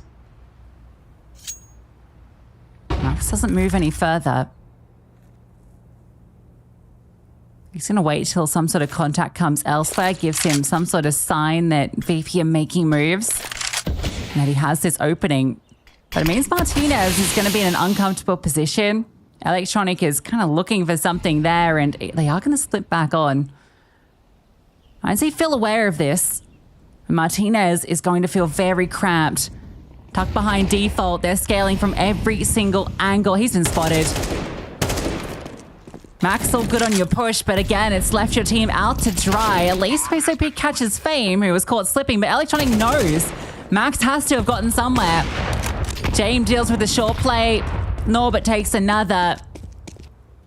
VP just walking into sites and finding free kills. That's the experience of Electronic. Understanding that if your AWPer has progressed so far forward and towards default, and I'm in ramp, the other one has to be in Palace. That's the only option. Or sandwich. But even then, an extremity push feels a lot safer there for 9Z and for where Martinez was. I really like the smoke that VP threw as well. The fact that it lands just to the right-hand side of top connector. You expect it to be a lurk smoke that they can progress in towards stairs. Instead, it's a flash play through, and they go through the thicker end of it. They go in towards jungle. And Martinez is so tunnel vision that it allows and creates this space for Electronic. It's so smart out of VP, but it's the simple things, little minutiae just in the mid-round that's getting them ahead of 9Z every step of the way. Look at this. James running a Tech 9. Right. With 5.5k. Norbert's on 7. They're just going fast. He doesn't want the AWP. Is that an accident? How does he not have an AWP? Now he's got an AK. Fame swaps. Maybe observers can go and check spawn, just in case that there's a gun there or something. But yeah, I don't know, to be honest. I feel like he should at least have an AK at a bare minimum, maybe even a MAC-10, you know. But they are in A, that's the most important thing. And Max and Fame are trying to take lumps out of each other in connector. It'll be Flit that hits the deck first. Bomb halfway gone. You've got a kit, and Fame is now hunting with a Tech 9. This is another save, another round on the board, so it doesn't matter. VP will get 7. It feels like VP are using these Mirage games in Rio as like scrim practice. So it's like, all right, look, we just want to test out A hits while we're in Rio. Mongols had some mixed success. Feeling like they've improved since yesterday. They can do it without guns and everybody. Doesn't matter. What? Come on, guys. There was 6k and then 7k on Norbit. And James got a Tech 9. You're against a buy. What are you doing? Bizarre. Don't question. Now he buys it. The ultimate brain. I don't know why he buys it. Norbit could have bought it. This is just the mastermind of James. Really want to fight middle here, 9Z. They want to prevent at least some form of control for VP, who have been showing a little bit of presence here and there in towards middle. Martinez moves off the line. Re-smoke into Palace. That'll keep Electronic at bay for now. And for VP, one of their trademark rounds where they've not moved a muscle. They are bleeding out a lot of utility.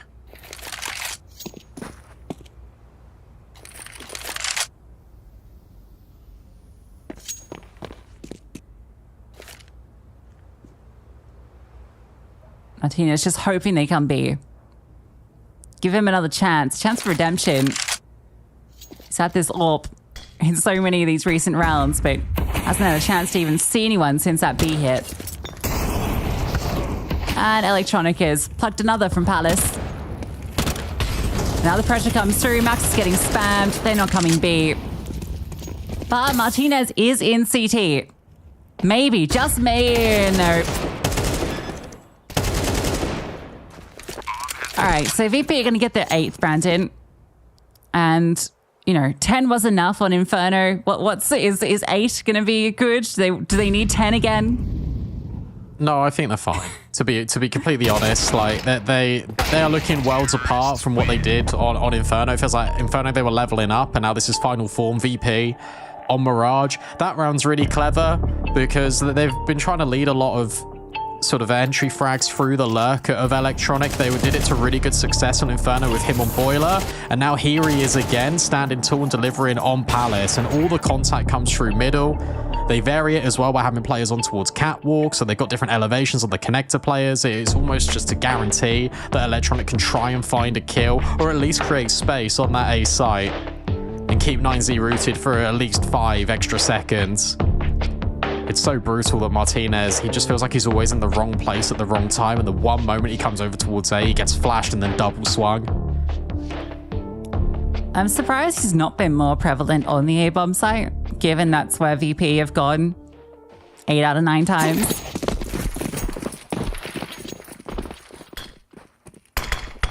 Like, it's clear that Max and Huesip are just getting punished here.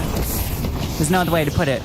And of course now VP call the fast B. Look how fast Fame is up. Potter has no idea. Fame just runs all the way up short. This is the VP that gets you excited about this team. This is the VP that is promised. But it's the VP we see 1 out of every 4 maps. Yeah, this is like once in the blue moon VP. Gotta compliment the utility again there to enable that scaling on towards short, by the way, because they put a molly in towards underpath. That's where 9Z have been trying to find a lot of their opening kills.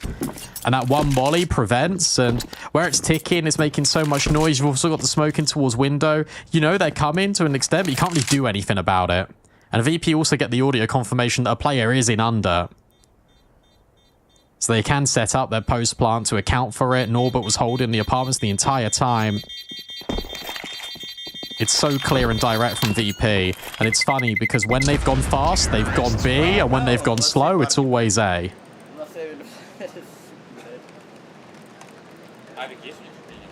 Vibes good in the VP camp. Blitz killing people from short while Fame's already in the B bomb site. And you're only 30 seconds in.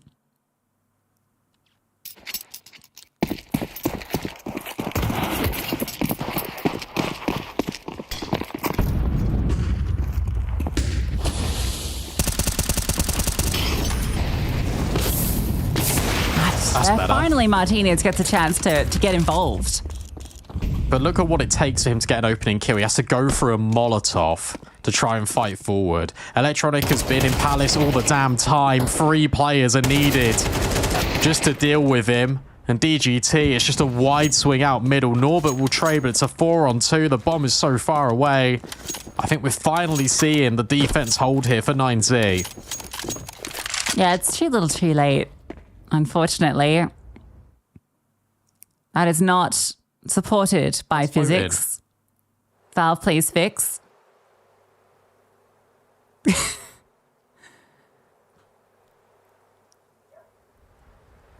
There we go. He rectifies the situation. He is alone. This is still dangerous, but he's playing such a passive angle that it's going to be difficult to flush him out. Oh, that timing. You gotta be so careful here if you're Buddha. He comes back to have a look, and he will collect Norbert. And now the market player can come and scale. It should be a second round on the board. James, what have you got for us? A smoke and a plant. They give him the respect of it, but Max creeping around the side, surely. Surely this is done. The double nays don't even upset Jane, but Max will. Finally, 9Z provides some resistance. If they found a clean kill on Buddha, I bet that was going to be VP's round. They had full set of utility. Jane in the post time with the AWP, like Buddha just needed the one. But that's only 2 for 9Z, and it comes off having to push a molly and punishing Electronic, who goes for a smoke walk, who, again, almost has an opportunity to get a kill. There's a player standing in the open at Palms.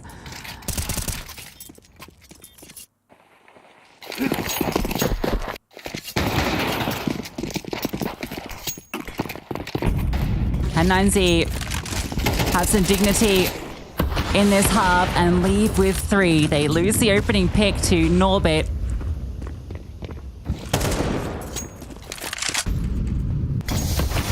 Yeah, that round is just brute force middle. That is DGT making the short jump. You've got a player that's trying to swing a span from a window, and Martinez was arriving in con just a second too late.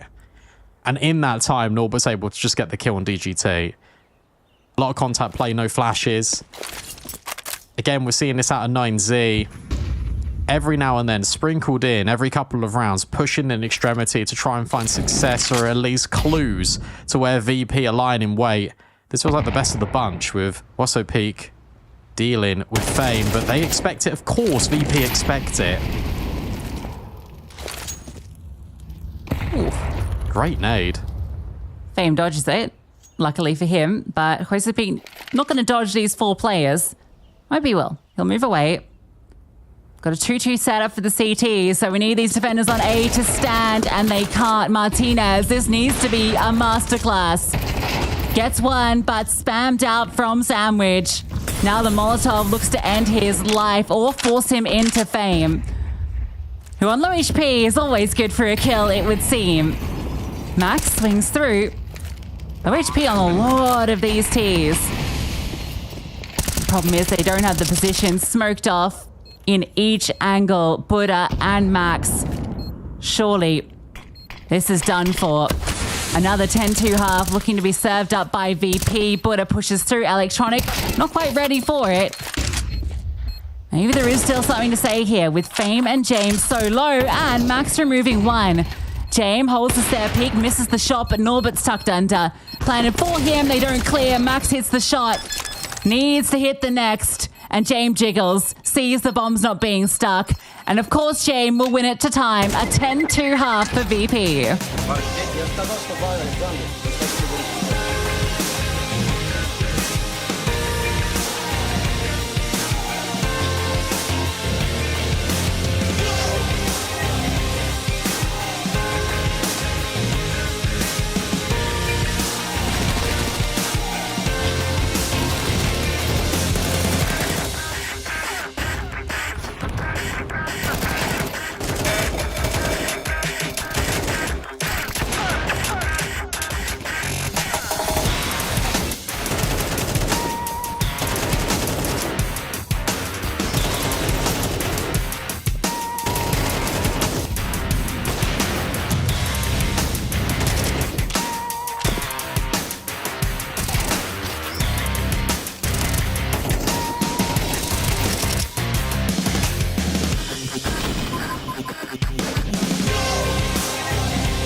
10-2 half in a game that has gone all the maps for VP. 9Z are laughing, thinking, how are we in this position? And this time, can we go one better? They forced round 24 on Inferno. They potentially need to force OT on Mirage or have the best comeback ever in this second half. Yeah, imagine if they did it twice. As in got 13-11 twice after a comeback. Don't say that. What a storyline that would be. But for VP, this one should be a walk in the park. They are looking incredible right now, 10-2. Their CT side obviously wasn't great versus 9Z on Inferno, but was quite good versus Mongols. Even though they couldn't close that series, it's where they did most of their work.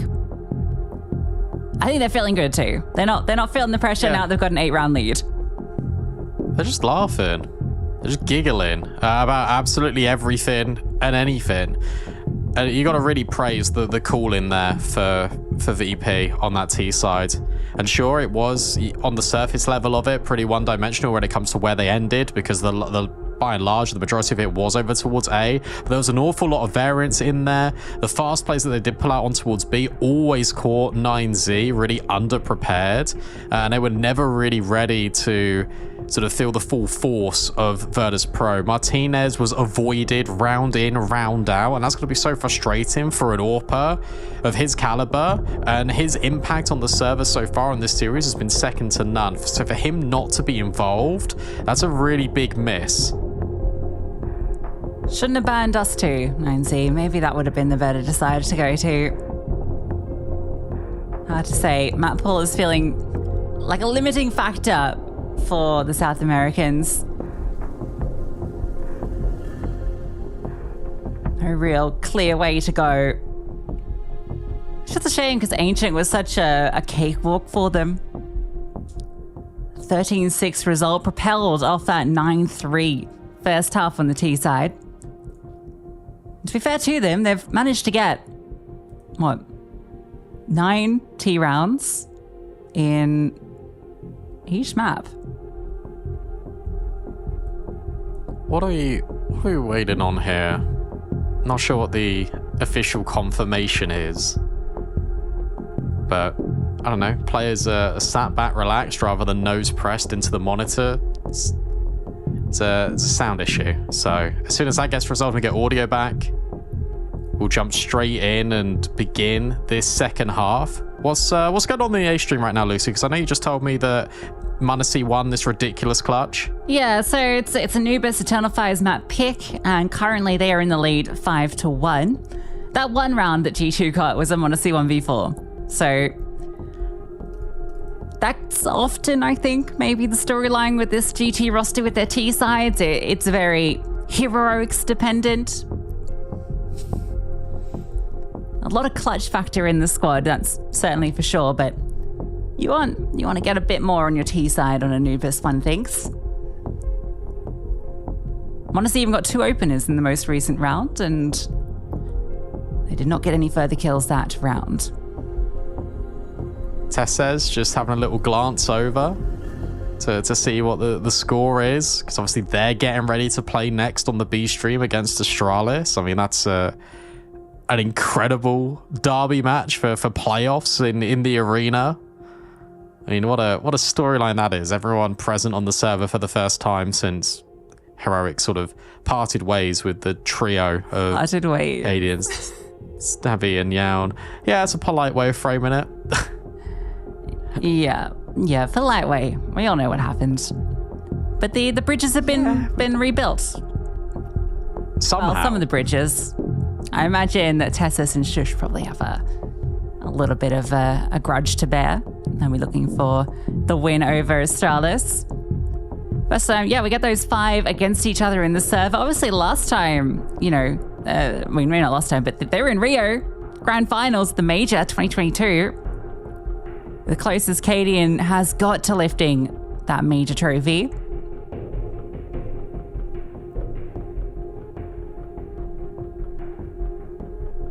Should be an interesting one. We'll hold our thoughts on it and we'll figure out what's going on here. Because I think for 9Z, we've got to focus on what they were doing well in order to get them back. And it was that T side that was able to get it over the line against VP. But I think what was different here, and actually just comparing the two T sides of VP on on Inferno and Mirage, is that VP had a lot more variance, even on that T side. And I feel like that CT side will look the same. I feel like they will try and get players in nuisance positions. They will push and disrupt 9Z. And in essence, I'm talking about the CT side a lot, but we will not even have too much of a CT side. And that could also just be the reality.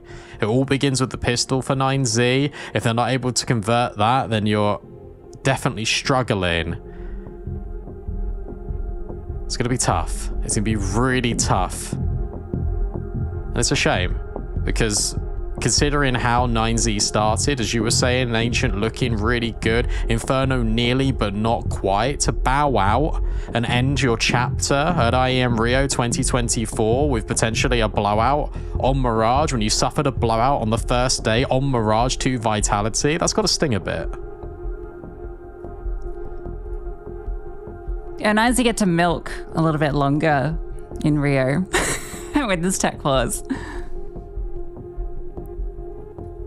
At least they're still keeping the vibes good. Not sure how long this is going to take to resolve. We'll let it sit for a little, and we'll get back into the action very shortly.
We're back. All issues resolved, ready to resume here on Mirage. And for 9Z, it is looking like an early exit here at IEM Rio. But hey, we've seen it all before on map 2, so let's not rule anything out just yet. Let's move some Electronic and Jame, both nailing their jumps, and Fame nailing his shot. Martinez removed, Electronic puts Max down. So Pick undetected, will get one back, but Jame quick on the trade, Fame sharp on the shots, and VP make quick work of 9Z. That was awesome from Fame. It's just got laser aim, just instantaneously decapitating those players in towards mid. It was simple from VP. They just wanted to take the fight straight to 9Z, and they did with great effect. Was there any sort of resistance here from 9Z? I think one kill back. But aside from that, it was just utter disrespect and disruption from VP. And Eco for 9Z, they want to play for OT. All right, sure. I respect it. I don't know, man. 10 rounds in a row?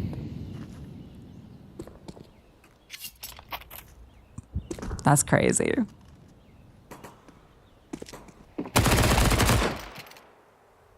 Well, time for Norb to farm. Fame continue as well. Everyone gets a slice of the 9Z pie. All right, VP.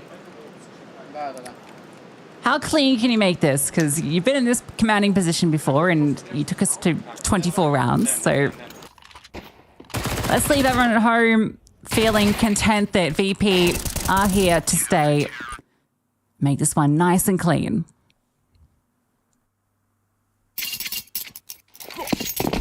Yeah, we've already seen VP just be really proactive, just even in these first 2 rounds of the second half.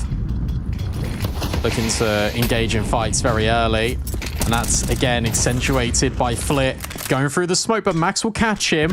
And 9Z will use this opportunity to try and go out A, but that means getting by Fame on default, and you simply cannot do that. 2 quick kills. Electronic comes in from Sandwich, and it feels like it's all said and done. Martinez next up, not quite to the Fame chopping block. It will be Jame instead, and Max. A 1v3 to keep the hopes of South America alive. You've already got Furia here in the playoffs, but it looks like they will be the only team from South America to do it. As Electronic wraps round Palace, Max expects the flank from top middle, but not from Palace. It's Virtus.pro to take that decider map 13-2 and stay alive at IEM Rio. Yeah, dominant map 3. Map 2 probably should have been as well. Took a little bit more than they would have hoped to close it. 9Z, great showing on that opening map, but then they just couldn't get it going. And I think the closing of Inferno, the way it ended after the attempt in the comeback, getting all the way to that final moment, that one's going to be heartbreaking for them that they couldn't force OT and take this in 2. Goes to Mirage, and it's an absolute wipeout. VP looking lights out, and such an improvement on what we saw yesterday versus Mongols. Absolutely, and who knows, and who knew that it was supposed to be just a VP paid by the round Inferno to kickstart their life back into this series. The fact that it is so dominant on Mirage paints a really good picture for this team.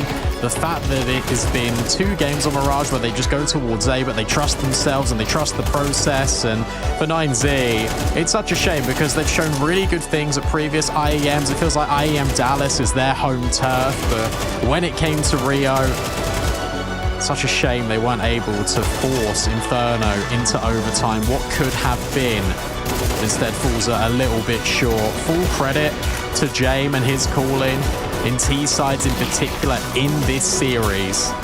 The CT side, though, still needs a little bit of work for VP. Still not completely convinced on all elements of their game so far. Yeah, it definitely feels like there is still something dramatically wrong in the VP camp, considering the time they had coming into this event and how some of these results have gone, some of these maps have gone. But then you have these moments. You have this Mirage. You have that first half Inferno where you're fully convinced that this VP is finally going to get back to the glory of what we saw from this roster a year, 2 years ago. Haven't quite got there yet, but we're seeing the signs of it. Yeah, it's so polarizing, isn't it? How you can go into one map and you produce that result, and then you go into a different map in exactly the same series and just get blown away. But again, I think that's the reality of VP having a little bit of a weaker map pool. The fact that they are now reintroducing Inferno into it might help them out along the way. But for them, each game is almost a proving ground to themselves. They took a few weeks off officials to sort of have this practice, and well, it's clearly paying off on Mirage, but you wonder how deep the map pool can really go for this team. Yeah, that's the question, right? I mean, that was the question for both teams kind of coming into this, and VP did prove that they do have a bit more depth to it. Inferno, I do hope we get to see more of it because it does really suit them, and that first half really showed it. The way they played with the rotations was brilliant, but there's one player that I think we do have to give massive props to throughout this entire series. Our aim high player of the match had to be Fame. That it started with the Ancient performance. He was kind of the only player that was really stepping up. Electronic had some moments there, but Fame with that 2 HP, 3k he gets, and it felt like he never slowed down. Inferno, he was brilliant, and then we saw a Mirage, just what he delivered. And it's really good to see that Fame is sort of reaching this point, considering how different it looked yesterday against the Mongols. He didn't show up on Mirage. He did today against 9Z, and he continued that consistency all throughout the series. The next question, though, you still look towards the other elements of this rifling core for Virtus.pro. In terms of Flit, in terms of Norbert, it's good to see Electronic is still providing the output, and it is a very reassuring sign to VP that when you do rely on someone to pick up the slack, it can come in the form of Fame, and he's now proved to himself that he can do it here at Rio. Yeah, absolutely, and yeah, Electronic and Norbert definitely deserve their props for their consistency across all maps here in Rio. I think Flit is maybe the one that has, had a few off games, but that's just been the case, I think, with VP a lot, right? It's very up and down. Even Jane was the same here, right? It felt like he had no impact on that first map, but then on Inferno, he was just going lights out. So it really feels like we've got that polarizing VP where it's up and down, it's here and there, but it is enough to get past 9Z. They stay alive in Rio. They'll now be going up against the the loser of Astralis Heroic. So it's still a tough matchup for VP, but certainly one that you could definitely see them showing up to. Yeah. Absolutely. And that lower bracket continues in both groups to become stacked. Obviously, with the Mongols now moving over there after losing to Vitality, and they'll go up against G2 or Eternal Fire, the winner of that game. That one is currently Eternal Fire 9-2 upon Anubis. That's in Group B. In Group A, I'm just taking a look at it as well because you've got Liquid and FaZe in there. Like, it's crazy how the BO1s create so much discourse, and that's why so many people aren't a big advocate of the best of ones. Hopefully we get to a stage where it is just best of threes the whole way through. But for VP, take a look at this lower bracket run now. Obviously, they got over the first hurdle, just about over 9Z. They're playing against the loser of Astralis vs Heroic, and then if they even beat that, then the winner of Mongols or G2 Eternal Fire. Is there a world in which they can make playoffs? Because the run is brutal. It feels impossible, doesn't it? Like, just the teams they have to get through, and considering the struggle that they had against 9Z here and the fact that this could have been a 2-0 in 9Z's favor, I think it's really hard for VP to make the playoffs. So we keep talking about them as this team that you can't put away, right? So it's definitely possible. I think if it ends up being a Mongols rematch, I don't favor them too much there at all. So there is a chance, I guess, for redemption. But Mongols have been looking great lately. They could have, in fact, pushed Vitality to a third. So they just couldn't close that first map. But that's a team that's taking down Titans, and I expect that either Eternal Fire or G2 are going to struggle against them as well. It's a stacked event, Brandon. None of the games are easy because we have almost entirely top 20 teams here. Yeah, it's a difficult one for sure, and especially for VP with this CT side. And then also, just to add to that, whilst James looked really good on Inferno, we did highlight him in that head-to-head against Martinez, he's actually been largely absent as well. And you need sort of your AWPer, someone that you kind of build your rounds around to sort of be providing that impact. I don't know if this is just a beginning for James, whether he's just warming up into the event and over time he'll power up and be providing the discourse that the VP needs to sort of overwhelm the odds and kind of come against all this almost underdog run they've now got in the lower bracket. But when one of your big riflers is going missing on some of these maps where your AWPer is largely not present and providing the same impact, whilst he is reliant in the in-game lead-in, you also need your AWPer to step up. But we've got an interview now with 9Z, so we're going to throw it over to Banks to see what they have to say after IEM Rio. It's never easy to lose a team, especially one that fights with so much passion and heart. Max, I want to start by looking at this series. Things started off so good. You look like you're all over Virtus.pro. Great opening map. Then we come on to map 2, and it does look like one you could have won. Did you feel like that was one that slipped away where you could have taken it 2-0? Yeah, I think the CT side on all the tournament was very bad, and I need to work on that. I think our T side was really good in all the series, but CT side was awful, and we need to work on it. What problem specifically do you see on your CT side? Is it just leaving gaps, space, communication? Yeah, I think we have in a lot of rounds low information for what happens in the round. Yeah. So in the mostly rounds, they were attacked on. We were 2 guys, and to get a good CT side, we need to be more players in where we attack, and we can do that. Something to certainly work on for the future. I want to ask also a little bit about MOUZ, because it felt to me when I'm watching that it wasn't the same 9Z. It felt like maybe you guys thought, okay, we should have won Inferno, and then we couldn't get into MOUZ. Why did it go so badly on MOUZ? Like, where was the fight from you guys like we normally see? Yeah, I think in the first buy, we killed Fleet on mid, and their action fast on B, and we can't win that round, and then we can't kill anybody on mid, and it's like a snowball. Like they play another round fast on A, and they get it. They rush short, and they get it. So yeah, it's a snowball. We can get it. Overall, I know it's not what you wanted here result-wise, but anything you want to say to all the fans out there cheering and supporting for you guys? Yeah, I can say in Spanish. Yep. Chicos, yo sé que los resultados no están lo que ustedes quieren. Créanme que estamos poniéndole muchísimo tiempo y vamos a intentar dar un mucho mejor papel ahora en la Lisa y sobre todo en el RMR, que es para lo que estamos focusándonos. Muchas gracias por el apoyo a pesar de los malos resultados. And one thing I know for sure, 9Z will always be back stronger and fighting hard.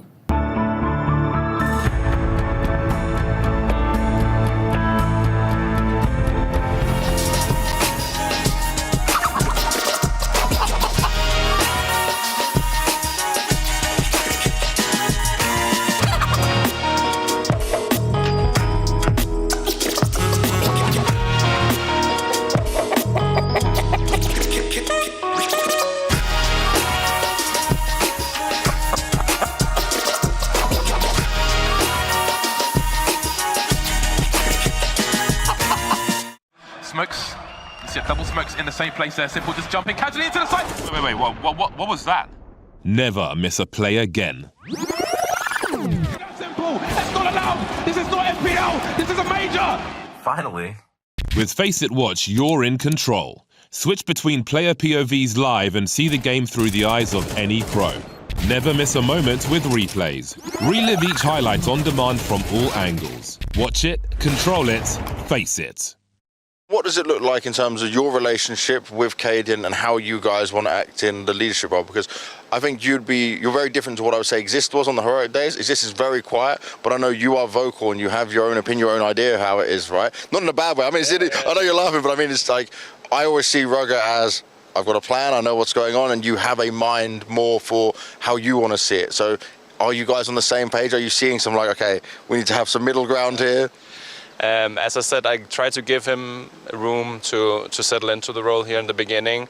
So the feedback that we've been having so far is like trying to find, the middle ground and then push to one of the sides to see which direction the teams responds better in.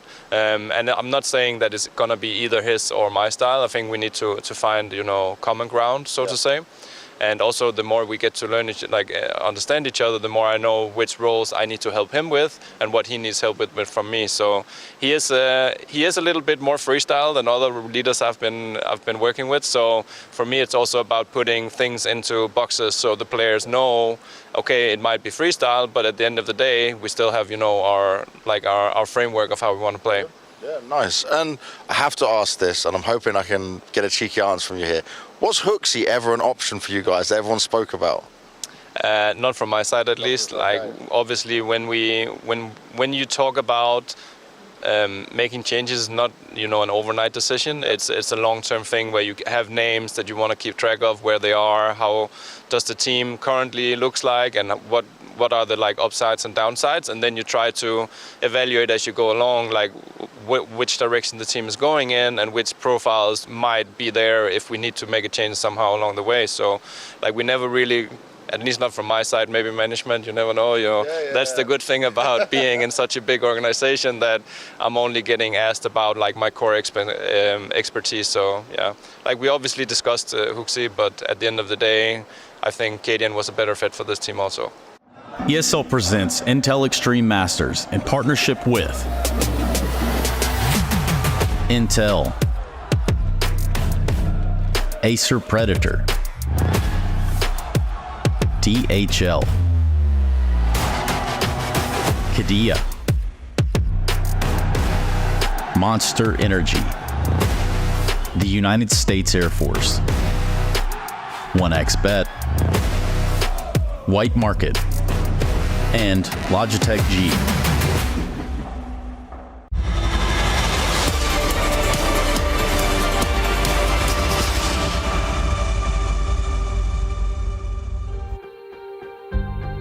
The game we have all been waiting for. A bit of a Danish derby with a European flair on the heroic side, but it's finally the showstopper. Cadian's Astralis play their former team of heroic for the first time. I can't believe it has come so early in this iteration of Astralis. The fact that we already get this head-to-head, the chance for playoffs as well. There is so much on the line, both on the server and also off the server, because there's a little bit of rivalry between these two teams. Of course, there always has been historically between Astralis and Heroic. And for the first time in about a year, we get the entire squad of the old Heroic playing in the server, but this time in different teams on opposing forces. Yeah, and it's not at all how you would have anticipated this to play out. Cadian's addition to Astralis surprised many, building back those bridges that felt burnt between Stout and Yabi after the way the old Heroic all fell apart. But it's a team that has a lot of history here in Rio. But before we dive into that, let's hear from Astralis. We have an interview with Device. Let's listen. Astralis are taking on Heroic, but there's a lot of Heroic or ex-Heroic on the server, at least for this one. Device, though, I first want to start with you looking at the fact that you're no longer IGL, right? But when we did hear about you being IGL, the idea was for it to be a long-term project. What was the reason for the change, at least on your side? I mean, it was clear that like the trajectory was not as we expected, and I think also for the Astralis organization, like missing out on the last few majors is not an option for us. So the only like tier 1 players we can get was in-game leaders, and honestly, of course, the in-game leaders, Huxi, Katie, and those guys are more well-rounded than me in that role. So it wasn't that I didn't want to in-game lead, but like for us to have a change that makes sense, it would be an in-game leader to join the team, yeah. Are you expecting yourself to output more now that burden's been taken away from you?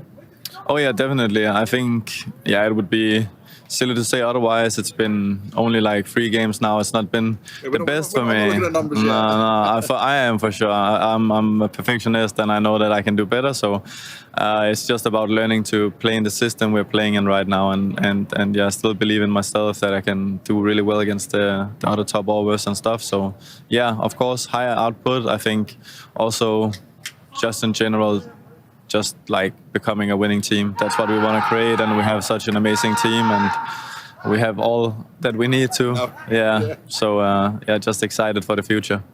Now for you, you're kind of the neutral party in this, right? You were not part of this old Heroic side of things, but you've got 3 on one side, 2 on the other. Can you feel a difference from the guys? Like, do they want this more? Is there any personal revenge wanting to be had, or just they want to get a win over their ex-teammates? I mean, of course there's something like, there's no really grudge between the players, I think, now. So it's just about maybe bragging rights, but it's not really, for me, it's not really about that. It's a stage game. Everyone loves to play on the stage in Brazil. There's a lot on stake. The lower bracket is stacked, so it's just a good opportunity to get things done and try to move on to the playoffs. And how ready are you guys right now compared to what we saw when it came to the full finals, for example? I know T-side looked a bit rough yesterday, but it was just one game, another best of one. Do you feel like you have more like understanding if things get tough, more protocols you can go to? No, obviously we didn't have that much prep.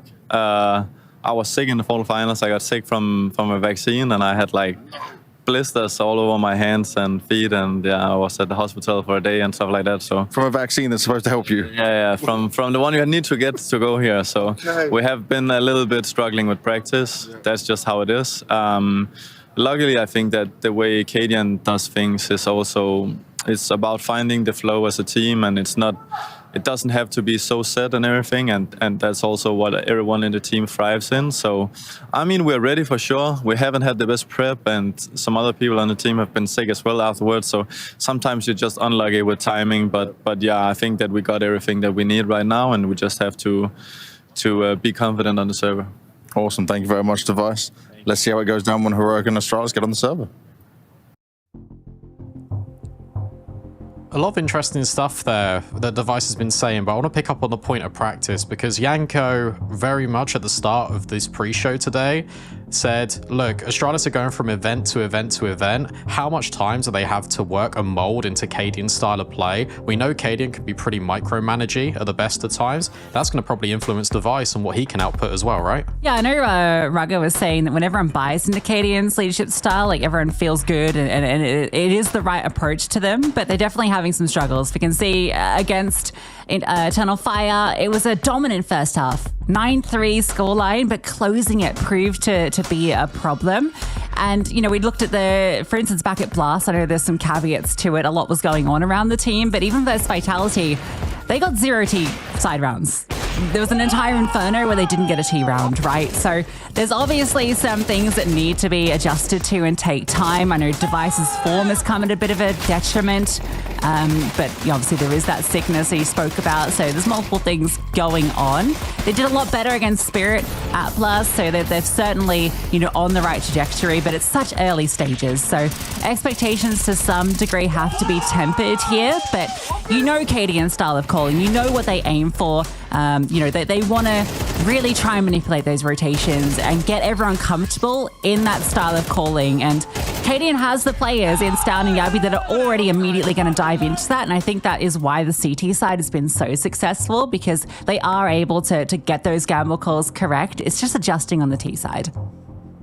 And conversely, you take a look at Heroic, and it is a different style of leadership in Kixan. He was saying how much in an interview with HLTV they've been benefiting from having that practice and taking time away from officials. But even here, what's funny is they were really good on the T side, but they struggled on the CT side of things. Now we've got this clash where both of the opponent's strong suits are the other one's weaknesses. Yeah, a bit of a Tessus masterclass on that map versus G2. He had 29 kills, but both him and Dexter had above 2.0 ratings on that T side. And yeah, Tessus basically won Heroic this map, but it took them a lot to close it. So clearly both these teams having their struggles at different points. I think Heroic are always underestimated. And I think a big part of this has just kind of been that the hype has felt a little tempered, just because it feels that a lot of these events, there's struggles with visa issues. There's all these different reasons that we can't see the Heroic that we think is promised, but it does feel that this is a team that can upset people, right? You know, they beat VP in the playoffs at EPL, had a decent run there. They're always underestimated, and I think G2 were caught off guard by them. I don't think Astralis are a team that are going to underestimate Heroic, though, because they've been playing with each other for so much. And I think what's interesting is you mentioned that point and spoke about visa issues. Heroic, this side of Player Breaker, played with a coach. They've been playing with a stand-in, but now they are full forced and they are focused. We've got Tesses with Banks on the sidelines. This man stood right next to me, had an insane game just yesterday. Tess says that was pretty damn special, but also for a result for this team. Would you say, even though it's a best of one, it's one of the best results you've had with this roster? I think it's hard to say because it's the best of one. It doesn't really show the full potential of the team, and it would be much nicer if it was a best of three and see how it went. But we have more chances this tournament to prove that, so all good. We'll show some better results. How important was it just for the confidence of the team, though? It was really good. I think like when we watched the game back, everyone was like, okay, we're actually playing really good, and we get into a situation where we are 5-on-2 and 4-on-2, but in the second half we lost those rounds. But it's still a good thing that we are managing to come into those situations versus such a good team. Now, you had a 1.83 rating yesterday as well, but did anything change for you? Did you just start feeling it? Did you put some more time in? Just talk me through it. No, I think I was just, like feeling it, as you say, and before the game I had some jitters and stuff like this. I was shaking a bit, but like it's all a part of it, and to be in that and then performing in it is a very good feeling, and I think it's just nice to feel that you're there. Now, in terms of feeling the game that's in front of you right now, you've got some of your old teammates on the other side. How personal does this game become for you and Shush, maybe? We don't want to make it too personal. It's not like we hate them or anything. No, but you want to I think it's a very fun match to play, and these are the matches that you want to play, and it's gonna be like fun, and it's gonna be fun to talk about afterwards, no matter how it's gonna end. Do you want to win it more though? Is there that more like you've got a feeling, okay, this is my time? Yeah, but I think we have been in this situation so many times where you have played an opponent that you want to win over so bad, but if you let them get into your mind with that and you start to trying to force things, then it's just ending in a bad thing. But let's see how it's gonna go.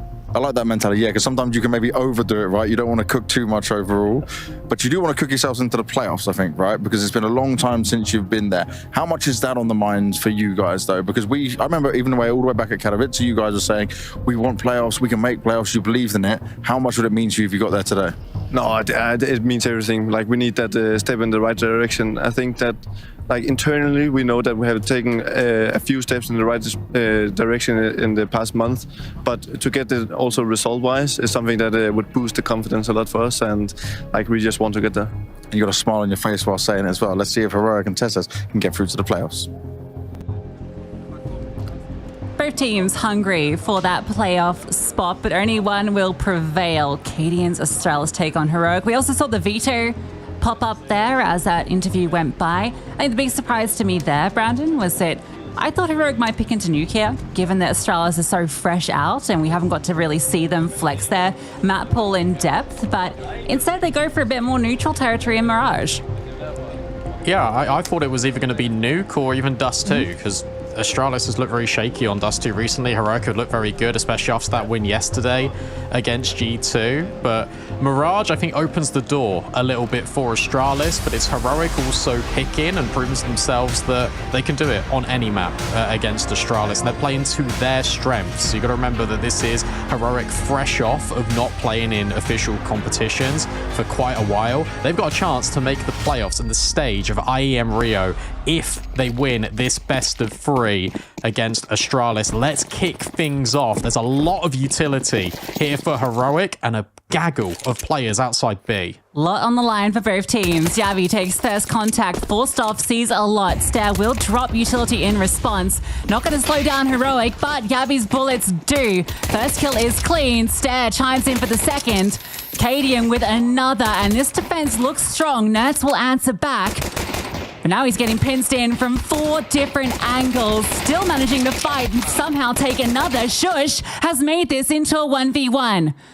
Astralis with all the openers, but Shush might be the one to close down. Slowly crawls up and somehow Shush with 1 HP takes the pistol. Of course it's going to result in a 1v1 and 1 HP being the difference between these two teams.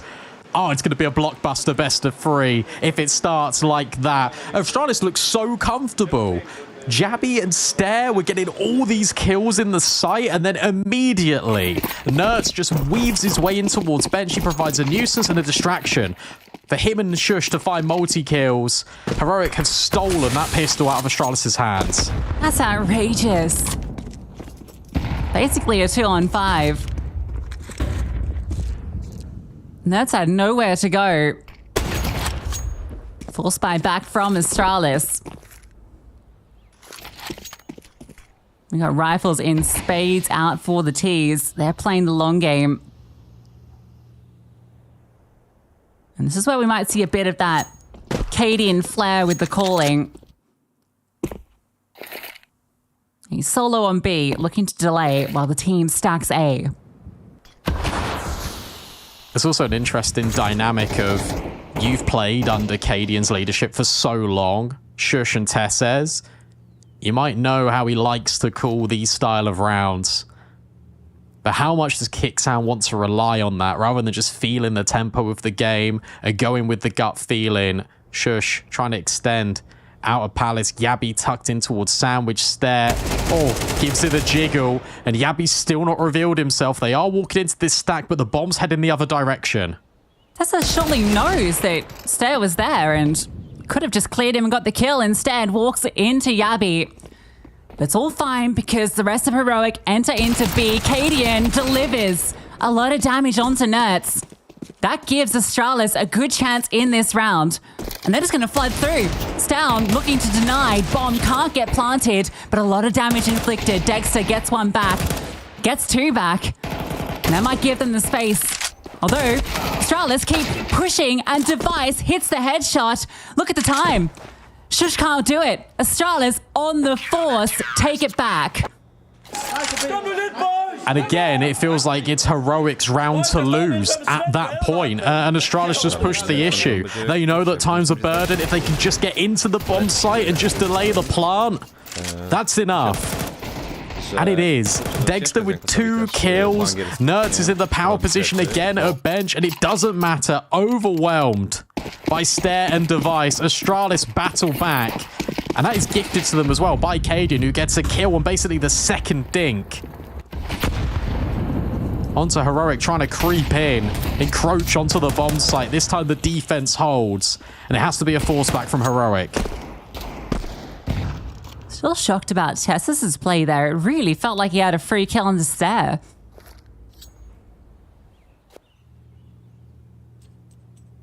Maybe want to try and make it the multi, but it ends up costing him. Shush at least keeps that AK alive. They're looking like they want to crunch onto this A bomb site. Shush just lurks out, does spot a player behind default. Stare. Flashbang actually kind of helps out Kickstand there. It's down. Can't get more than one, and they have crunched through successfully. Yabi is close by, and he can deny the bomb. No one's providing the coverage. Great Deagle shot. But Cadian is so far removed, it might not matter. He's going Palace and not ramp. So this is exactly where Kixan was just residing. But a 1v3, it feels like the odds are completely against him. I love the way Heroic approached that. Just a contact play through connector, and then that means the extremities can lurk out. Kixan hits some bangers with the Deagle. The kit all the way at front connector. There is no chance. He's only hoping for further damage, keeping the economy honest for this T side. But these trades, this back and forth is only going to favor Heroic in the long run. So many more ways to make money. Astralis battered and bruised, and they have to earn every single one of these rounds. We'll claim a kill. And a second, so a good amount of money being made from Cadian on the way out. That's enough for an M4. That's actually a significant damage. Device also had 1700 as the round ended, so he'll be sitting relatively okay. Can't believe Kixan gets that kill on Stare, fully blinded. I think Stare's a player that you want to be keeping an eye on. It feels like he's really adapting quite well to Cadian's leadership. 1.4 rating versus Eternal Fire, 1.19 versus Spirit in that series they lost. Less said about the Vitality game, stat-wise maybe the better, but good to see he's thriving alongside Stan and Yabi. Yeah, 2 M4s. Device has dropped one over, so Styles can still keep this very competitive. I wonder when one of us going to slip up here with the Heroic, Cadian, Astralis. Just like mentally, that's really hard to bridge right now. It will happen at some point. And I think between us, we can have one of them. Big nade. And Nerds and Kixan are just going to disrespect it anyway. The boost-up player of Device, that could be the outlet. Cadian battling in from default. You're never expecting Device now, and Yabi still doing the damage at the back of the bomb site. Dexter thrown into a 1v4 and can't get past Snown on short. That was a quick dismissal of that B attempt from Heroic. Just so many players, and that's always, you know, the secret to Cadian, right? It feels like whenever you go into a bomb site and he calls that right stack, you're just going to be stumbling into 5 players. Even though they clear out one, another steps in. Good distraction play. Cadian does a lot of damage, gets a kill, baits in the pistol, and then you have the rifles from short doing the work. Of course, Heroic have to force back. One of these teams needs 2 consecutive to end this.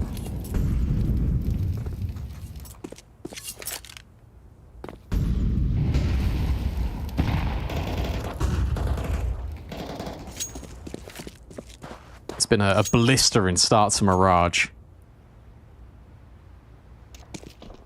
Heroic's outlet in the last couple of rounds has been this A bomb site. This is the first time Astralis haven't really pressured mid with too much contact. And again, it's another one of these Cadian calls where you gamble and leave an extra player waiting in the wings. This time it's on the A bomb site.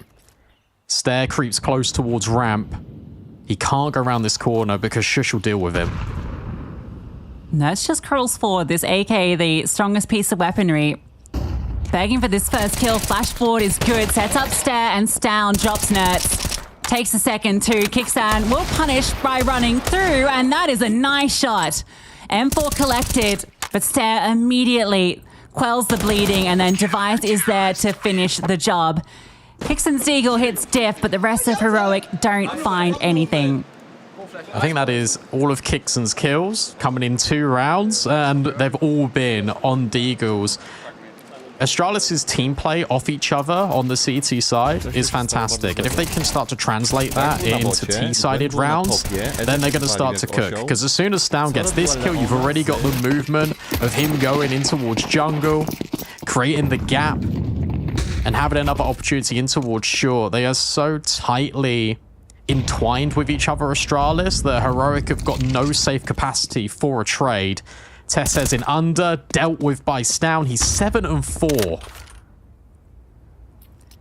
Yeah, Stown's a bit of a Cadian merchant. I think we all know this at this stage. So I think, you know, he'll be very happy to have Cadian back calling the shots.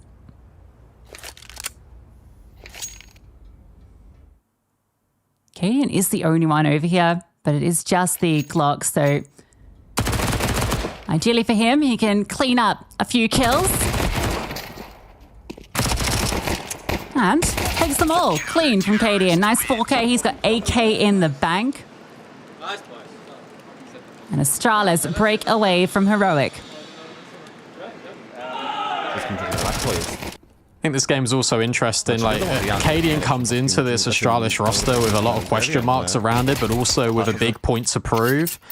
And considering how Copenhagen went, for them to come into IEM Rio, sure, it's a best of 1 and a best of 3, but if they're able to make a stage game and easily put themselves into the quarterfinal spots at IEM Rio, that'll be a big boost for this team, who you feel like need a good place in at an IEM, because after this, you go from event to event to event. There's no respite, no rest for the wicked, which means you need results immediately to trust the process. Honestly, a win over Eternal Fire and then a win over Heroic, that would already be a massive boon for this team. Stair pushing. Shush is holding for this. Stair will get away. Nerds finds the entry. Device dropped in middle. Nerds continues to prowl forward.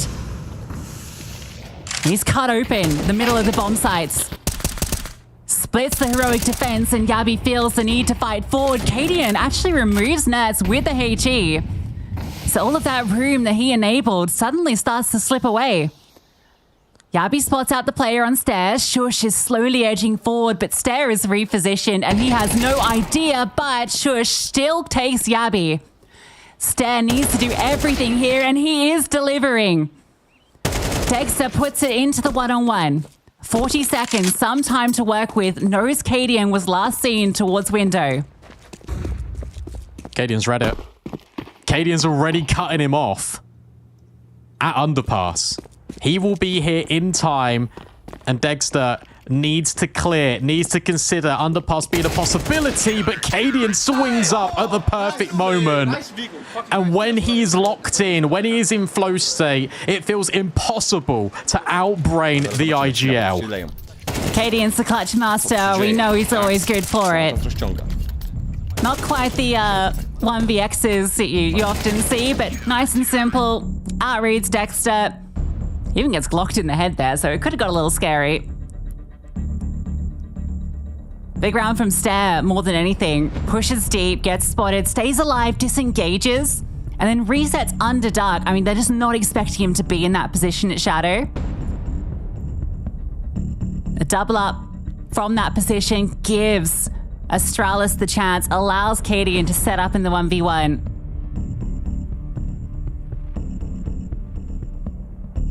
Gotta give a lot of credit to Yabi there as well, because him pushing forward out of CT, getting that kill on top stairs, enables the space to be taken from Stair and allows him to go back to under Palace. Because whilst he does the hard work, it is Yabi out-positioning Heroic to ensure that they can validate the round later on. And whilst we had a back and forth, it is still Astralis in control firmly when it comes to the finances and the round count. Yabi now feels emboldened to go and peek in towards top middle. He needs to be careful here against the pistols. Just going to sit around it. Doesn't go any further. Just edging. He gets exactly what he wanted, although, yeah, he is caught out by that hero Galil, which reveals itself. But finding two, and Shush, what a shot. Device silent. Shush looks for a second, but Stair will put him down. And if Stair pushes all the way through, there's a chance he could cut Heroic off. How far does he want to go? Doesn't look like he wants to extend any further into spawn.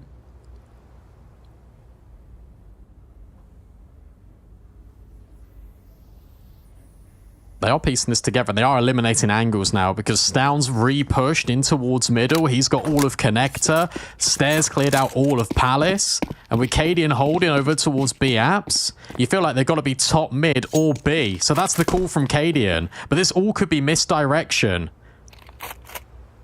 Or it could be the perfect read because Heroic reset into short, into two players with 25 seconds left. It's the perfect call.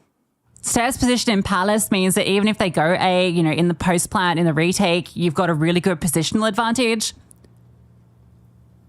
Stown needs to be careful he doesn't get hard cleared here. That's the big issue.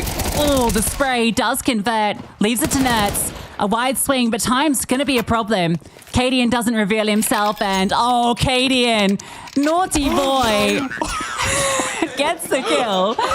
Almost doesn't, but it wouldn't have mattered. The round was won, but he will convert the knife.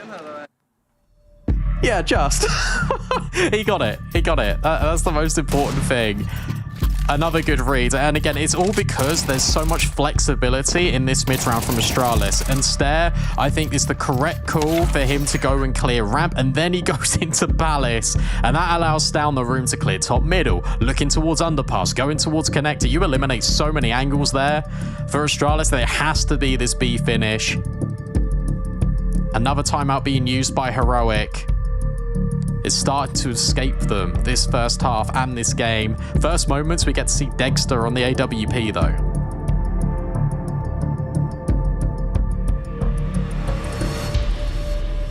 We saw how much of a menace he was on the T side of Dust 2 with that AWP. Him and Tesses, who, again, a player that has yet to really come online here.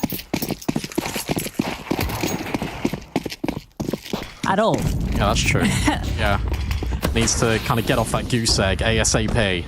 Because he was the whole reason why Heroic were able to beat G2. Come on, guys. There we go. Device AWP in play. Cadian, spam low. That's goes looking. Doesn't see too much. Heard that jump if you're nuts, though, in top con. Are you ready for Device posted on this angle? Is anyone going to give him the satisfaction? Yes. But somehow that only does 20 damage, not even to Tesses. It's Downforce back. It's looking forward. HE does a lot of damage. They do get some space. Down is just putting his face in this smoke, waiting for this walkthrough, expecting it. But Heroic are not intending to go this direction. 2 players already on B. Down catches the lurk. Device hits his shot. And already a 3rd rotation. Stare is on the way.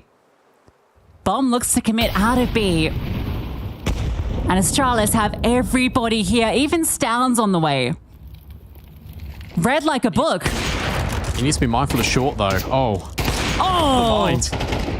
Maybe it's just all Device, and Cadian will finally reveal himself out from the bench. I thought that would go wrong, because Heroic had been lurking, pushing up short. There was a timing window, but Device hits every damn shot. And Cadian is well and truly in Kicksan's head, because every single call he's made, all first half, has been correct.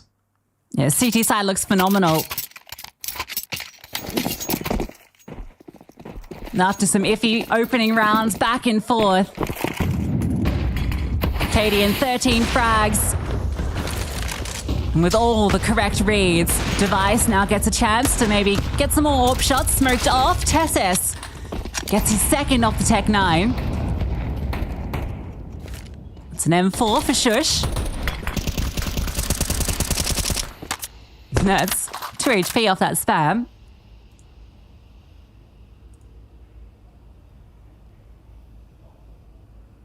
What do Heroic do? They got good positional advantage with kicks in and nerds, but how do you utilize this? And how do you deal with the dynamicism of Astralis? You see Cadian has just pushed in towards B-Apps immediately and has now got ahead of this rotation. But he's still the only one here. Stare will deal with Nerds finally, but there's still a player that can be in jungle. Kicksan, he's so good with pistols. But Heroic, they need to just get by Cadian, and they will manage it. They will swarm him, try to deny him. Bomb goes down. Tesses will finally hit the shot on him. A 3 versus 2, and if you're Astralis, you're probably thinking about saving this one. It looks like Heroic have finally broke through. It's with the Tech 9s of all weapons, but they convert off that opening kill in middle from Tesses. Mentioned that we kind of need to see him start to arrive on this T side, given how strong he was against G2. Well, it's a nice round delivered by an opening for him and a critical 2nd kill. If he goes down to Cadian, completely different round. This Device saves the AWP. Money is still good for Astralis.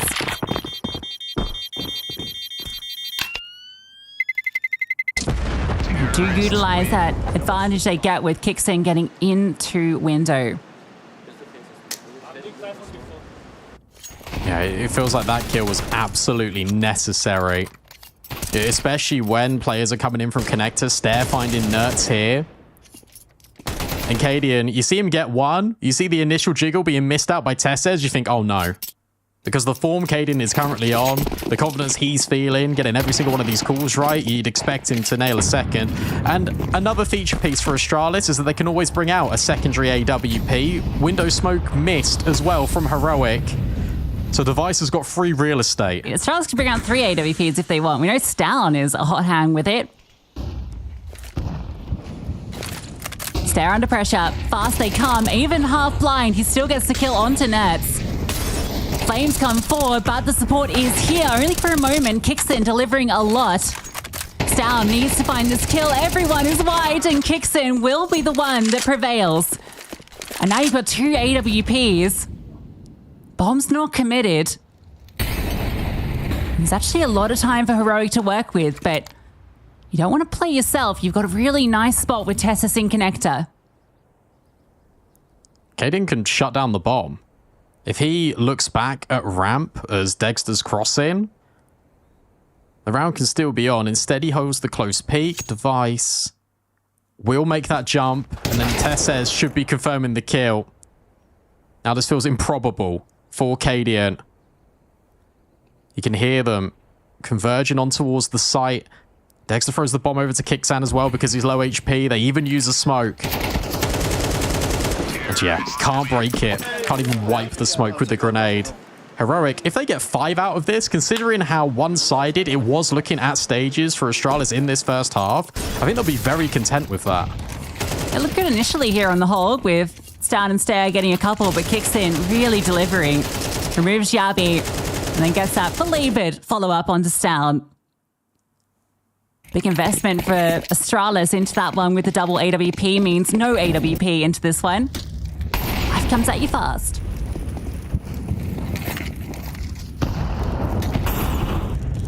And so does Heroic in towards top middle. Dexter gives the AWP a look over towards B. The flashbangs aren't good enough to stop the down spam.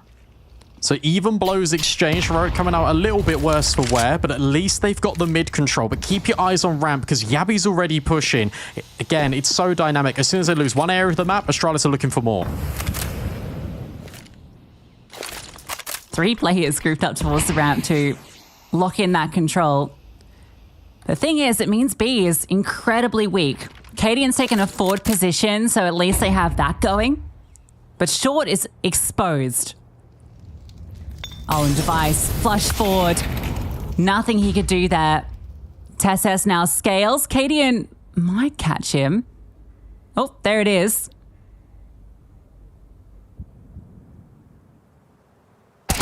Gets that kill, spots the second, up short. He can find Nerds. This round is definitely still good for Astralis. Rotations are on their way. Kixon is looking to cut them off. Cadian's smoke is definitely causing issues, but Kixon, even with low HP, bests down. Yabi gets that kill eventually, and Cadian finds that kill onto Nerds. That's what he was looking for, and then the follow-up headshot. Cadian surely has done enough here. Stair slips into the bomb site and drops Shush. Dexter has 2 HP and 2 kills to find. First is gifted.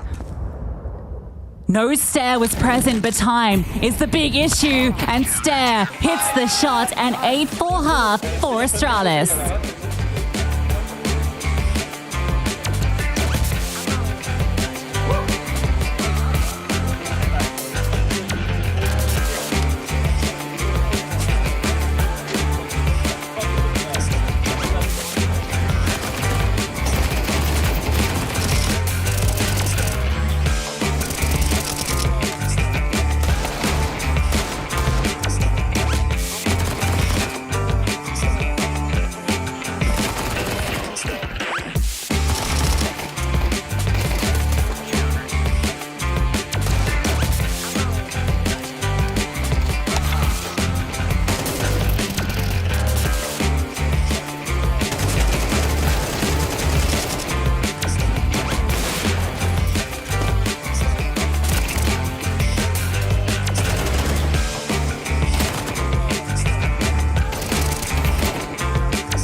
whilst all eyes are on the reunion of the old Heroic roster, my eyes turn to Stare because he's been phenomenal in a lot of these anchor positions.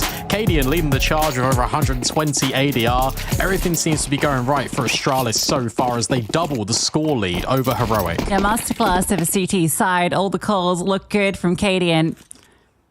The right gambles at the right time. Now it's for the 2v5 from Heroic to kick off the pistol. Still ends up being 8 for Astralis. Now T-side's where the questions are. Let's see if they've got any answers. Deep smoke to connector, late one. No, just a bit of fake util. Dexter's given opportunities, but it's all by design. P250 of Stown draws first blood. Nerds gets one back over the top. Really cool way to play this, and you got Cadian lurking, not securing, but will adjust. Onto Tesses. Nerds will come back and deal with him. Player disadvantage. Now for Astralis, you've got confirmed info of Nerds, and these other two players are wrapping CT. Time going to be an issue because the walls are closing in, and Device now needs to clutch up. We'll find a way to try and isolate angles, but the crossfire isn't good enough. And suddenly, Kixan, you feel like there's maybe a chance for Device, but he runs out of bullets, and Kixan just sticks the smoke in front of him. Yeah, the big problem there is that there's a kit in play. So even though Device gets those beautiful 2 kills, Kixan was sticking that defuse from the start and was already 2 seconds into it. Device's shots needed to be exact if he wanted a chance there. Just no time to close the distance. You can see it's over halfway done. Spams out, does not connect. Heroic get that round at the back of the defuse, but Astralis give it a darn good look in. And so, of course, we continue with the force buys. Wouldn't have it any other way. Shush and Sandwich. Nerds just being this flex player to try and help out middle or A. Whichever duo needs his services first, but it's Astralis with the mid control. And a dribbled smoke forward, that's not going to put them off. They might even boost. Nerds has got to be so careful about the possibility of the back door. Well, just an exchange of bullets. Sound, in fact, takes the first blow of the round from short. So he'll be forced to the sidelines for the most part. And Kickstone pushes his own smoke. It's bold. And he is able to get away off the back of it.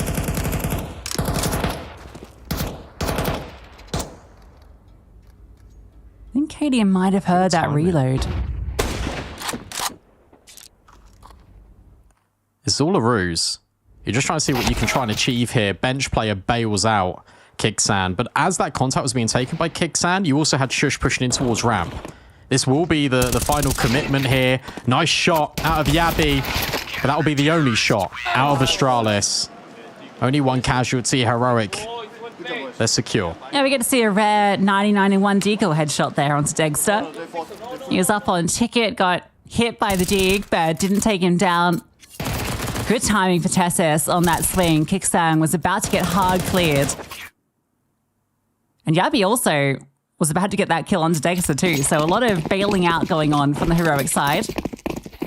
Gonna put Astralis onto the eco. This is gonna be a 1-round game very shortly. And oh my god, Stare.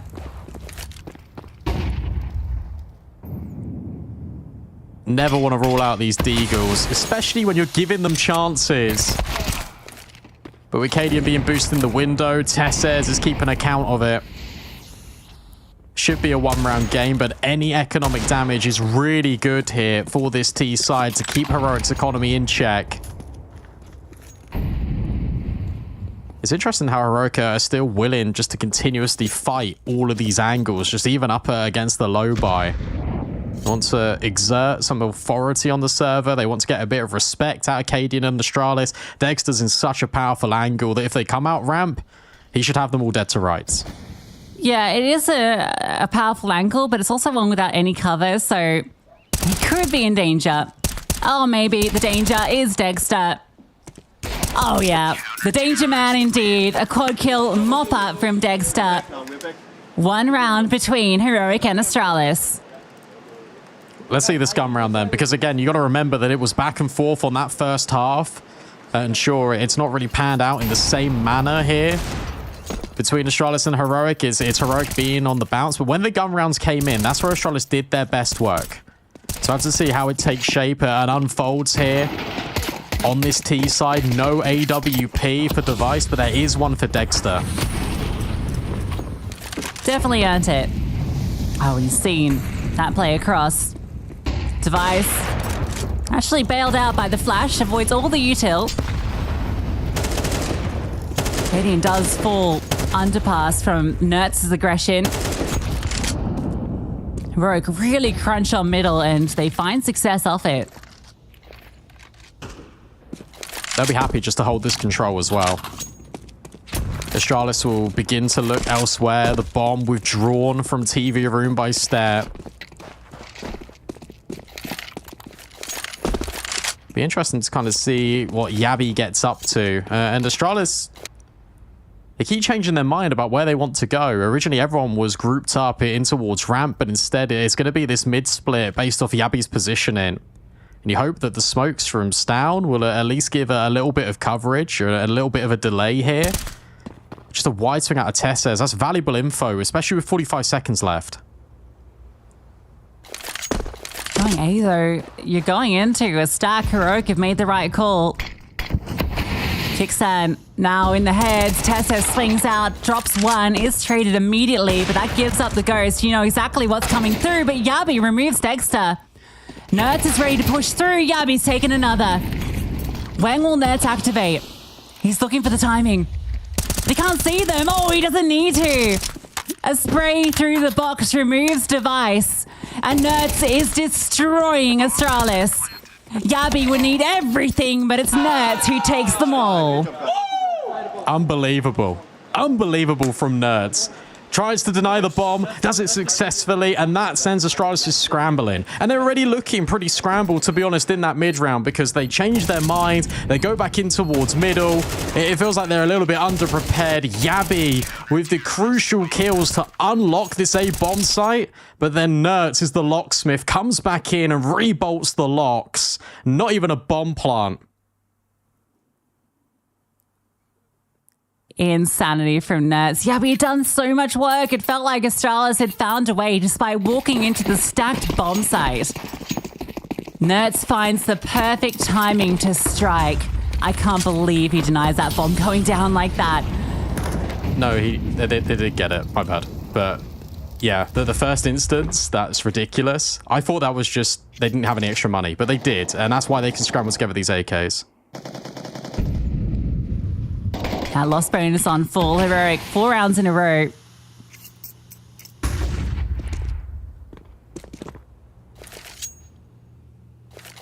Looking for that T-side success, and is it going to come in a Palace pop?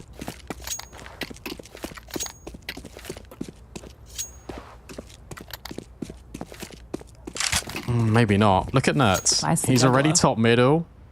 He might be able to hear all of this, though. Maybe not. Smoke's being lined up. Cadian is lurking in underpass. A well-timed smoke from Heroic in towards Palace that completely shuts down what Astralis wanted to do. Yeah, this map was really uncomfortable. You've still got one more smoke on stairs, so he's called back to deploy that.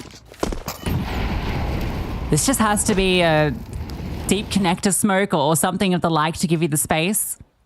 Nertz is just pushing in your spawn. Heroic know exactly what's about to take place. Astralis, again, this needs to be just the cleanest entries ever because everything else is against you. 20 seconds, Down opens up, Shush shuts down. Kixin will get Cadian. And Nertz hasn't even been needed yet. Will come through at the tail end. Heroic only lose one. Astralis looking lost on the T side. It's crazy how different the CT and the T side can look out of Astralis. Because you've got so many of these mid-round pushes on the CT side. They're always, it feels like they're in control of the tempo. And then you go onto T side, and that's exactly what you do on the T side. You're supposed to generate space. You're supposed to make a lot of control happen. And Heroic are being really good, again, at just denying this mid attack from Astralis. Every single time Astralis go in towards middle, they're either met with a Nertz headshot or no one in middle at all. They've done a really good job at reinforcing the bomb sites, playing from a distance and keeping their utility. Astralis are starved of map control, and then when they even want to go into and execute into a site, they have to walk through Heroic's utility to even find an outlet. A lot of conversations being had here in the Heroic camp. Down, quite vocal. Stare even chiming in. Good to see him taking an active role in some of the decision making. This is a half buy from Astralis. Down gets the hero AK. And Nertz gets aggressive. Wants to take the fight to them, and a clean opener onto Stare. Dexter removes Down. Heroic AK hits the deck. Dexter hits another. Heroic will be on double digits in just a moment.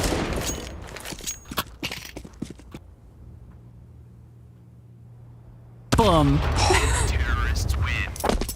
Nertz on 100 ADR. Dexter not far behind him. Kixan, despite not having that many kills, is being influential in his utility placement. And he's also got a very similar ADR to the rest of his team. Like, this is a very good Heroic. This is exactly what you want out of this team, who's been starved of officials with their full lineup. It's good to see that the floor is as high as potentially the ceiling. And it's good to see the Tess's resurgence as well. Because remember, he was like 0-8 at one stage. Reborn on the defense. And Astralis need to revitalize, because otherwise, well, this T side is going to come up with nothing, and Heroic are going to walk away with their map pick. Vixen's so aggressive into B-apps, and it gives Heroic so much room to maneuver the rest of the map. In fact, they push both extremities. Yeah. This is the one round they've let Astralis have mid control as well. And this is so deliberate because it sets this up. And where Nertz got so much leverage, walking through middle and coming around in towards ramp, he's gone, okay, guys, well, they're not clearing this. Nertz gets exactly what he's asked for. A kill on towards Cadian, and that sets up Shush even more. Heroic know exactly where Astralis are. And Nertz actually wants to kind of delay them here, force them to go elsewhere, because Shush is slowly in the back lines. Oh, there is the kill he was looking for. Second, beautiful. Shush on the silence. Device about to get HE'd, if not met by the bullets. A quad kill from Shush. It feels like every single Heroic player is good for a quad. I'll tell you what, Astralis' T side just feels very sluggish, and it feels like they're trying to work out in the moment where they want to end up. And this sort of plays in part with the way that Cadian likes to call, and what Raga was saying on the interview, where it was like, look, Cadian likes to feel out the game. He likes to value the process of each map and then figure out where they want to go. The thing is, when you're not adding a variety, when you're not adding enough acceleration, where it's only coming through these sort of half buys, and even then, it feels slow, it feels deliberate. Heroic have got the space to make all of these moves. You weren't giving them that on the CT side. You're not being dynamic enough here. And now pushing smokes. Down gets the trade, but surely Nertz will find this. No, what? Stown will actually win that out. One of the most awkward duels you'll see in a minute, and look at the time it's come. Stare hits one with the Deeg. Kixan and Dexter. Kixan looking to swing this corner. Stare hits the lights out shot. Said every Heroic player is good for the quad. Dexter's required of one here. Now they know where he is. It's going to be straight into B. Astair's got the lock-in, surely. Back turned. And that was Astralis throwing caution to the wind a little bit and just taking a chance. And also a tale of, I guess, misfortune for both parties on that Stairs Tetris fight. Like, that was ridiculous. Like, that should have been a trade every single day of the week. Nertz and Stown, the two players that have got some of the highest mechanical ability on the server, produced that moment. And that's enough to get Astralis the player advantage. And that's the round they win. That's their first round on T side, and it comes off whatever that was at A. Yeah, sometimes it takes something a little stupid. Okay, this is going to be really bad for Astralis. Shush just charges forward, flashbangs galore, and they demolish the setup. Dexter, oh my god, just about lives. Yabi might not be given the same grace. Heroic didn't like the way that last round went, so this one a little more aggressive, giving down chances. Nerds gets his revenge.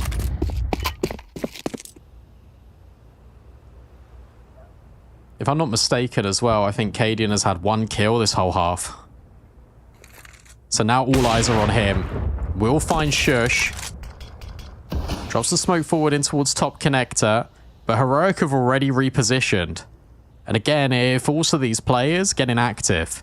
Look at Kixan, he's in B apartments. Nerds hugs close to this top connector smoke, and Dexter has this cross to at least put this into a 1v2. Kixan's angle is king, and Heroic are on that point. Kixan lives in those apartments. It feels like almost every round he is up there. If there's no sign of Astralis early, Kixan just moves in. Heroic started this round strongly with a nice double. There was a chance for Astralis. Dexter hits a critical shot though, and that kind of ended things.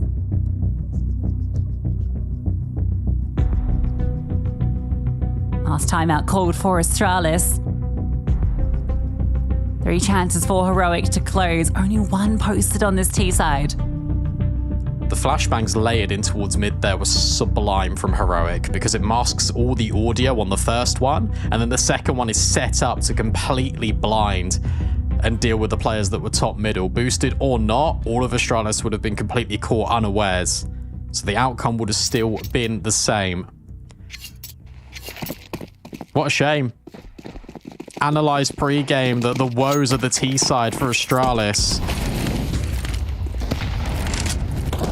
It looks like it continues here on Mirage. Flashbang really good onto Dexter, but there's opportunities for him to collect, and he will. Onto Cadian first, and then Device. A 5v3. This feels like the beginning of the end. The first blood drawn to Heroic. Heroic or not. The double openers constantly, but Astralis gets something back for a moment. Dexter gets out of the fire. Bomb planted, down, not anticipating Nerds. Yabi required to step up, and Heroic pause. They're waiting for Kixan to run all the way through T-spawn. There is no safe sanctuary for Yabi. Maybe needs to take the fight forward, can't convert that first kill. Nerd swings, Yabi hits the shot, but there is Kixan. He'll come through on the flank and confirm it for Heroic. CT side lockout, Astralis empty on that second half.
smokes.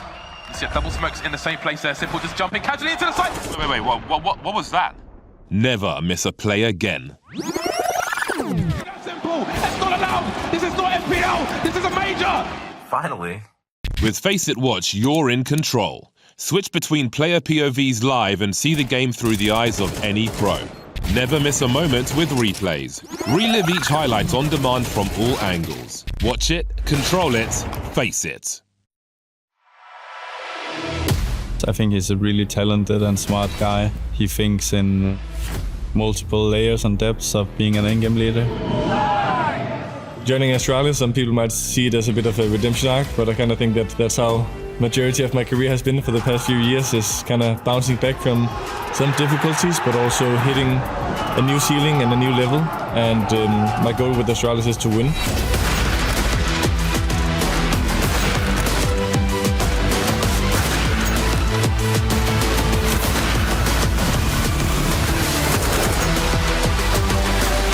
Oh my god, he's knifed him, and he's gotten away with the AWP. Katie, you can't win Pro League like this! You can't win Pro League like this! Come on, no! You're an animal!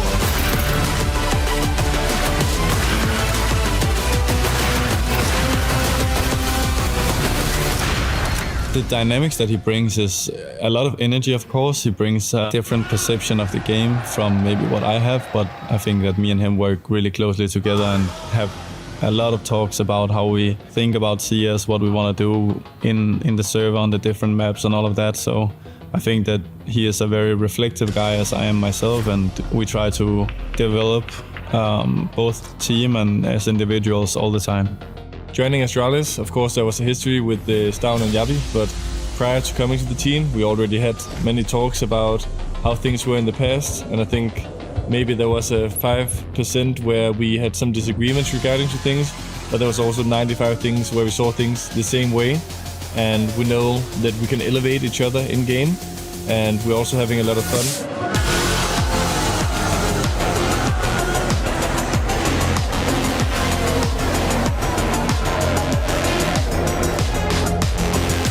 When it comes to Astralis, adding Cadian, and as to whether that's going to be, you know, something that builds them up or knocks them down, I think is something that is open to interpretation, speculation. We know there's a real chance for some drama, it's already happened, but I can't help but feel the fact that you've kind of buried the hatchet, you're side by side once again. I could see a way where that actually brings them closer than ever, and they can develop into kind of reiterating on the heroic Counter-Strike that was so powerful.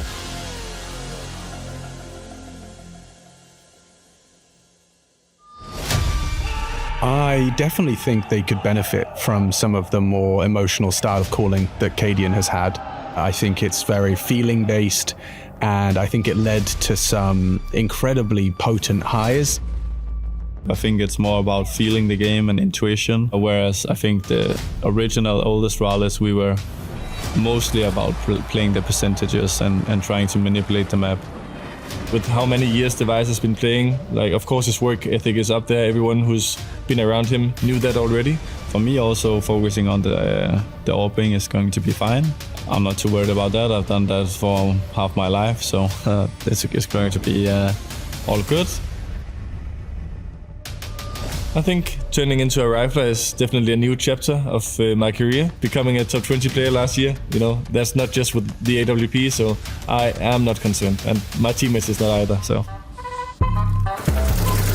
I don't care. From the hood, in the bear. Should have been in prison. It's nice. I've been living the half of my life. This shit's like a summer home. Pretty soon I'm gonna go. Deep view in the gutter though. Got nothing to lose. Hand me the blues. Y'all can see me on the news. In terms of reigniting and returning to glory, which I'm sure Astralis are looking for as an organization to be the winningest of all. This Cadian move is a step towards that, and how this goes down, it's up to them. There's no doubt there's firepower, there's no doubt there's good leadership, there's no doubt there's good AWPing. If he's in a system where his voice is heard and it's acknowledged, it could take shape into something quite beautiful.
you up. Cause without warning, you went and pulled the plug, and now I can't get.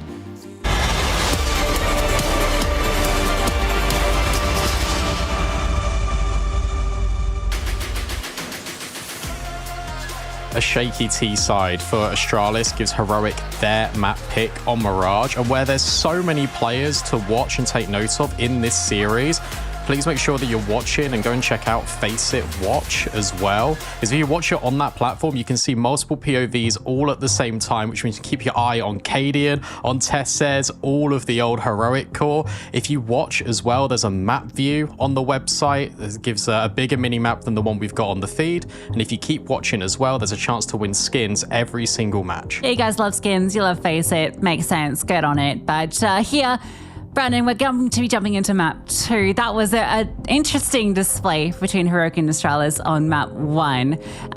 Great first half from Astralis. CT side, no questions. 8 rounds, looks good. They don't even get the pistol, right? They get neither pistol, actually. What went wrong on the T side? I think it's just the style of calling that the Cadians got, to be honest. And I think Heroic was so dynamic. They gave Astralis a taste of their own medicine. They kept pushing all the extremities. They left mid open deliberately, and Astralis fell right into the trap because the moment they moved forward, they wanted to reclaim the space in mid. That's where Heroic would pounce with really good utility, with Nerds being incredibly aggressive as well. And I think where Cadian's obviously having to sort of shift from becoming the AWP to a rifler, he would normally call plays around him. Now he needs to call plays around Device, and Kixan was taking full advantage of that and setting up Nerds to succeed. 105 ADR basically. He was unplayable at times on that CT side. Yeah, just think about that 4K round, right, where he pushes out the smoke, denies the bomb going down, and then gets a further flurry of kills. Nerds was ridiculous. In fact, I mean, basically all of their T-side rounds, but also because of Nerds. Like, this is a brilliant performance from him. Definitely a shout out to Dexter as well. He really did a lot of work as well alongside Nerds. But yeah, this is the Nerds masterclass. Shush also stepped up on the CT side, very similar to the game versus G2, where Shush was a little quieter in the first half, but when it came to the second half, really delivered. There's Dexter's stats as well, and between the two of them, I mean, what a brilliant performance. He was the most impactful warper in the server, and he was the one taking the initiative.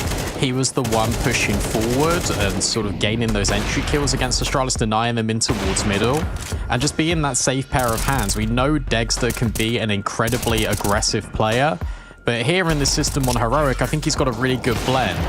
And I think Kixan has given these guys full comfort into what they want to sort of achieve in the middle of the round. If someone's got to play, they'll be allowed to go and do it. And I think that's where your difference comes in with the leadership styles between Kixan and Cadian, because Cadian's one feels a lot more enforced into terms of what you can and can't do. And if he's not the one setting up the plays for some of these riflers on Astralis, then they run into trouble. I just feel like they could never get a firm grip into what Heroic were bringing out due to the amount of variations on that CT side, and that really punished them. It's really surprising to me that this Cadian team and the whole Astralis network aren't as good on T side as CT, because you feel like, sure, they've had limited practice, but on the T side, that's where you can rehearse things a little bit more, and CT is all about more feeling out the game and really taking the benefit of Cadian. Well, hopefully now we go to their map pick of Ancient, and you're expecting a little bit more out of this T side. I think particularly when you look at their kind of one Ancient map under Cadian, that was against Spirit. That was, what, only 2 weeks ago? And that was a 13-3 result, 9 rounds on that T side. So expectations, I guess, fairly high for Astralis here. And given that, you know, we've now seen the result of the A stream as well, Eternal Fire, best G2 in pretty dominant fashion. It's very surprising. It still means that lower bracket is very stacked. You got VP waiting for the loser of this one, and then one of Mongols or Eternal Fire just to progress. So a lot on the line here, and Astralis really need to pull up their socks on this T side for Ancient. I can't believe Eternal Fire have made really quick work of G2 as well. Like, that was not a close best of 3 by any stretch of the imagination. And for Astralis, they're hoping that their fate doesn't also turn into a 2-0. Because as you mentioned, you want to get through this best of 3, not only for the bragging rights, but also just to have the opportunity to play on the stage. You can do it the easy way, or you can do it the hard way. And Stare is pivotal on Ancient, as well as Stown for Astralis. That's the heavy hitters that took and sort of molded that T side for them against Spirit. For Heroic, though, the fact that you've got Nertz and Dexter online so early into this series is such a good thing. And I think where everyone was so consistent for Heroic, that's going to have to worry Astralis. Yeah, the funny thing was the one player that kind of didn't show up was Tesses after kind of all of the praise for his performance versus G2 yesterday. He wasn't really needed at all. Everyone else had a positive score on that opening map, and yeah, he just kind of chugged along, did his thing, and we saw a couple of shots out of him, but for the most part, he wasn't required. I imagine going into this matchup, going to be expecting a little bit more out of Chesses. Maybe there's something about playing against Cadian that's got him a little shaky on the get-go. But I think that way they brought back that map is going to give Heroic a lot of confidence. It should do. It really should do, because it really did feel like Astralis were in control, and then they got pushed to the side. Also have to talk about the performance out of Device, and the fact that it was notably pretty absent. And this is where the danger sort of comes in for Astralis and how they're going to look with Cadian and Device. What's that dynamic going to sort of evolve into? It's got to transform pretty quickly, because we need Device if Astralis are going to force this to a third map. Yeah, Device has been struggling since the change of this roster. Has been the lowest rated player. 0.7 rating on map 1 on Mirage, which is a map you kind of expect Device to do some good work on. I know it wasn't historically in the Astralis wheelhouse, but it eventually come into it, and you expect Device to have really stood up, but Dexter was by and large the AWPer in the server, despite seeing multiple coming out on that Astralis side. Let's see if Astralis can show us something on their map pick. And they got a chance to redeem themselves on that T side immediately. Kixan spots players. Nertz takes the contact. It's a double donut and a dangerous fill-in from Heroic. 3 kills instantaneously. Device is never ready for Kixan, just tucked in the corner. This has been a disastrous start. You can say that again. Dex is the only one that takes damage. Decimation. Astralis go fast into middle and fast to their deaths. There's Tesses. Nice little double up from him. Kixan had an opportunity to go for a knife kill, but no, he decides to confirm the round. Beautiful shots from Tesses. 3 between the two of them.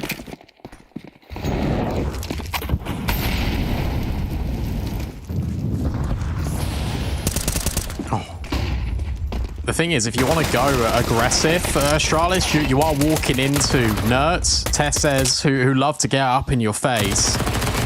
And you got dependable hands of Kixan and Shush that can just anchor down. You know Dexter loves to fight. Clean and simple, 2-0.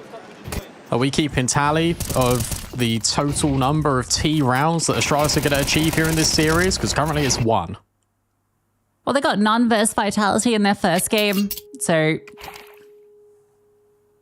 far, tally's not great. Obviously against Eternal Fire here in Rio, they're able to get a couple. Astralis beat Eternal Fire beat G2. If Heroic beat Astralis, what does that mean? It still means anyone can beat anyone. Nothing changes. Nertz also doesn't. 2 opening kills. Fighting in every direction from middle. A menace to deal with. And of course he goes for more. In goes Tesses, but down aware. So at least there is a little bit of resistance. But it's Heroic that blink first. They just leave. They don't want to get caught in this choke point, so they completely reset. Device might have heard some scampering, but ultimately, Heroic haven't lost any map control.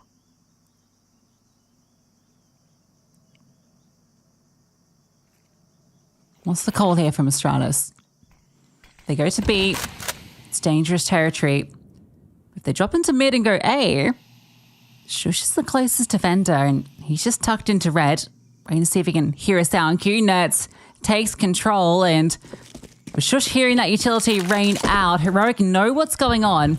Shush tries to get tricky with it. Yabi anticipating the push. So Astralis looking in a good position to get this first T round. Stown and Yabi both just catching off their former teammates, knowing these are the moves they like to make. Dexter on the elevation. Yabi not prepared. Already moves into a rifle, so this 2v2 has got legs. It's just the position in here of both Stown and Device. This crossfire needs to hold strong. First instance of it is Stown taking heads and taking names.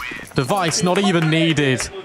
And Astralis will post their first T round on Ancient. I got a little worried there when the smoke goes to CT instead of Donut, but that's enough to then isolate. Stown can just look towards Donut, almost catches Nertz throwing the utility, and that's enough to give him the information. Good attempt from Dexter, gets that first kill, ready for it, but Stown holds strong. 3K from him and Punish on the aggression. Heroic were in the driver's seat that round. Now they're put on notice. Money's not great. But they'll still go for it. They'll still get aggro. Yabi, there was nearly a chance for a lineup, but at least Cadian alleviates pressure in towards middle, but you still need to get by Nertz. And he's proven to be incredibly painful for Astralis. Utility trying to keep him penned into the corner. The spam, not good enough. And he comes out better than that as Stown. Astralis decide, let's just avoid Nertz. A group into CT. Heroic takes space elsewhere. Everyone's investigating. And Heroic are now going to start to suspect. There's only two ways they could have gone. It's either elbow or it's through red. So they split up. But now Heroic are very out of position, and Astralis are going to find an empty bomb site. I wonder if there's ever a consideration for a save here. Just because you've got low money, you've got no utility to go for this retake. But Kixan will make moves and deal with the IGL on the other end. Advantage Heroic. It's down waiting for this swing to come. Kixan playing patient, waiting for Shush and Nertz. Stairs hearing them. Combing this over, and Stown gets that opportunity. Now Stairs, time to strike, misses at the first time of asking. Stown spray goes wanting. Shush gets both, and Heroic, despite giving the space to Astralis, reclaim it with ease. That's a little bit sloppy from Astralis. Seen a couple of instances of that now, but it is very windy on the B site there for Stown and Stair. Heroic, again, are doing such a good job consistently making the map feel claustrophobic for Astralis, cutting off early access points. It's what you typically get out the CT sides, but they left Fiddle open in that round. Let Nertz play a more passive line, and then they went and retook the shelf in towards the mid portion. Kixan killing Cadian. Basically confirmed that that was always going to be the retake effort. Stair will find Nertz. That's a big scalp to take, and suddenly Astralis swarm A. A cheeky kill. Stown tries to tap out Dexter. Easier said than done, and Cadian will get that trade. No smoke on CT, just a HE thrown forward. Shush takes liberties with the space. Stair not aware. And Shush has taken down both, plus he saw Cadian cross. So they know that he is penned in Temple. Kixan's going to clear this in a moment, and with that, the bomb and most certainly the round. Yabi, a Tech 9, and no position. Again, Astralis look like they've found a good advantage to work from, but as soon as they try and capitalize on it, they can't get past these Heroic members. It's just the speed of not only the rotation, but just the reaction out of Heroic. And I think this directly counters what Cadian wants to achieve. Not sure if there was any missed comms there as well, as the nade flies over, but you can sort of see Shush. No one looks back from Donut. Astralis reduced to just pistols. One nade, one smoke. It's actually ridiculous to me how like one-sided all these maps are when it comes for Astralis. Like how do you only have a handful of T rounds in total since Cadian's joined? Yeah, there's two rounds of Counter-Strike you have to play Astralis.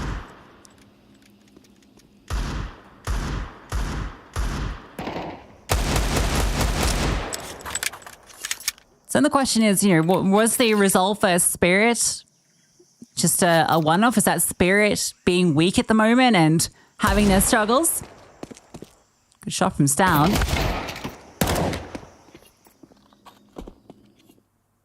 Is it just that Astralis need a little bit more time in the tank? Very new roster, gotta remember, and they've still got plenty of good aimers. This push from Kixon should be enough to disrupt. Cadian has armor, but Dexter has the shot. 3 kills for him. They survive against the pistols. They're playing so well, Heroic, and I really think a lot of people in the community, obviously we've not seen this roster at full strength, but they do undervalue them. The project is finally taking shape, and they are putting Astralis on notice. Every time you think you've cleared one angle, there's someone in the back lines. There's always an extra piece here for Heroic. And for Astralis, we didn't see much on that T side of Mirage about them just executing, going straight onto a bomb site. Again, we are entering this territory of them just consistently defaulting and then trying to figure out the end goal in the mid-round.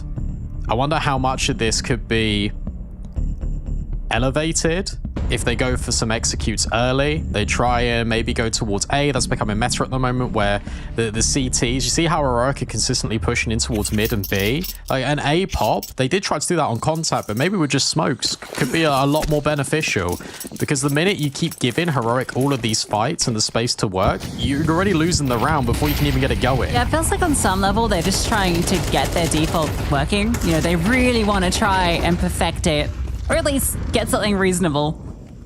Cadian has a good chance on Tenertia, not expecting him over the top so quickly. Dexter gets one back through the smoke. Blow on it with the HE, reveals position. Cadian flies around the corner. Tessus has seen him. An easy wide swing. Device will slip in, but this will be covered off. Shush and Tessus group. Device has a good chance to get on the board here.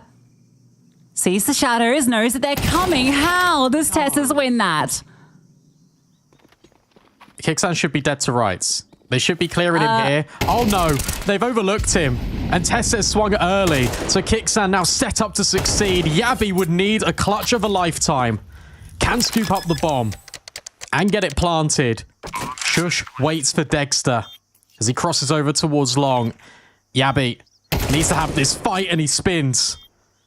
Dexter, where can he be? Yabby's got the right read, but it's Dexter with the collection. NT from Yabby, but at the collection. NT from Yabby, but Astralis still can't kickstart this T side. Dexter is undeniable. Kixon overlooked. Astralis actually had a much better opportunity in that round if they just cleared their corners. Falls to Yabby in the 1v3 and gives it a good look in. Has the right read, but Dexter peeks under his crosshair. And this started with the opening kill for Astralis. Tess says this clear on Device. That's unreasonable. Device can't find that.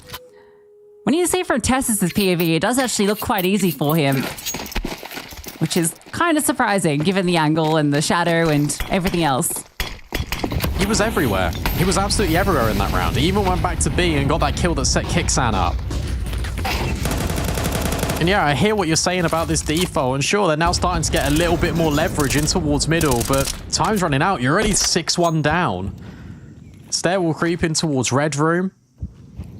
The rest of Astralis will have a little bit of a peek in, and that's a big find. Device's Molly gets rid of Shush, but Dexter's here already providing cover. Astralis just push through smoke, so you just walk through them.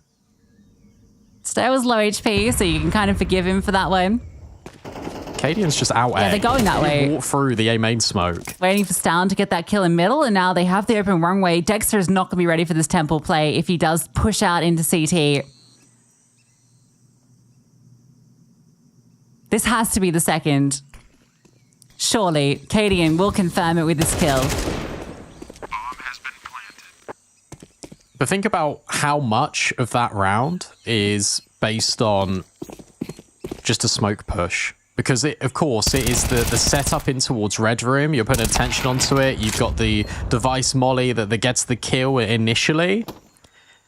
But all of that distraction relies on Cadian hitting the timing on A. And I guess that's what these T sides can look like for Astralis, but they feel like flash in the pan rounds, and you got to rely a lot more on your default succeeding. Yabi will confirm the kill onto Kicksan, so no one saves for Heroic. The money's not in the greatest state of affairs, because despite winning a number of these rounds, a couple of them have run close for Heroic. Yeah, Yabi's 1v3 attempt has sent reverberations in the pockets of Heroic.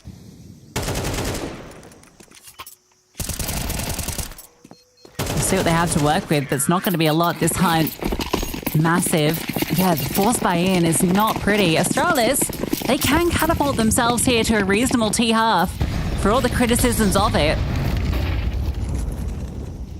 Device gets his AWP and gets a nice kill. Has to go 90 degrees to find it. Nerds will get success with the 5-7. Gets himself an AK. Stown's in hot pursuit though. Oh, we'll catch him. Just the smoke fades. Yabi's opened up B. Tessa still lies in wait. A T-smoke lands top. And Stown ready-ish. Drop the smoke sound. Stop fumbling. All good. Oh, ouch. That's dicey, though. that is dicey. Heroic are making Astralis work for every single one of these rounds. Nice shot out of Device. Just a snap back on towards Shelf. And then the Stown pursuit of Nerds to make sure he can't get involved. Awesome triple. That's more like it, says Cadian. That's not.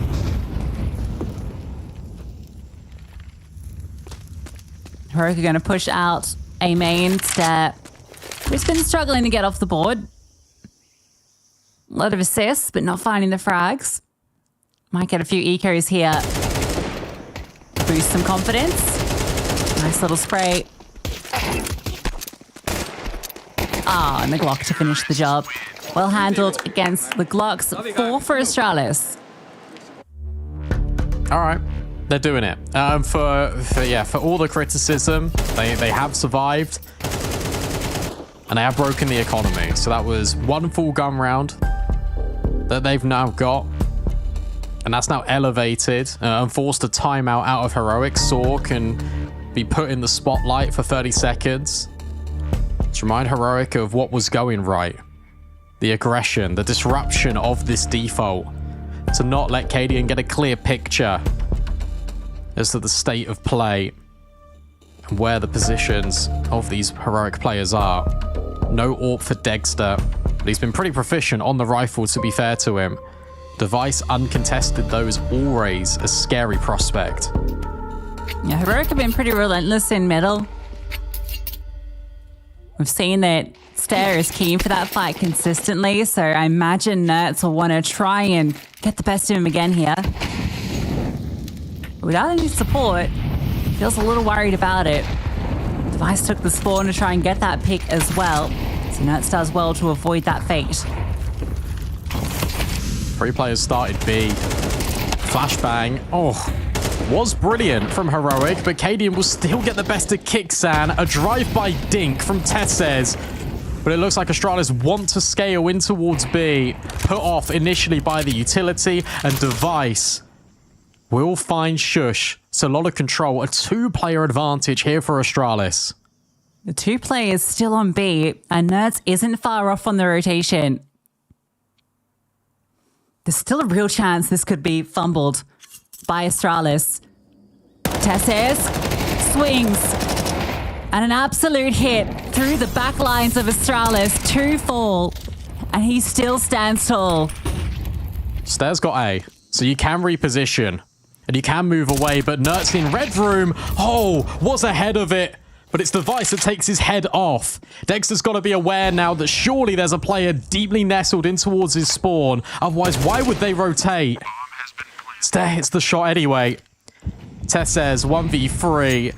Unconfirmed damage on all of these players. Look at how low the life points of Astralis are, but it doesn't matter because Tess says feels the same feeling. He will save. Astralis make this a 1-round game. Well done from Device, because if Nerds had managed to cut off that bomb in rotation, Stair was low. Yeah, he has the space, but they need to get the bomb successfully there. Big moment for Device. Astralis almost walk into that stack. Tess has 2 kills from a common angle too. Should have been traded for sure when he swings out wide.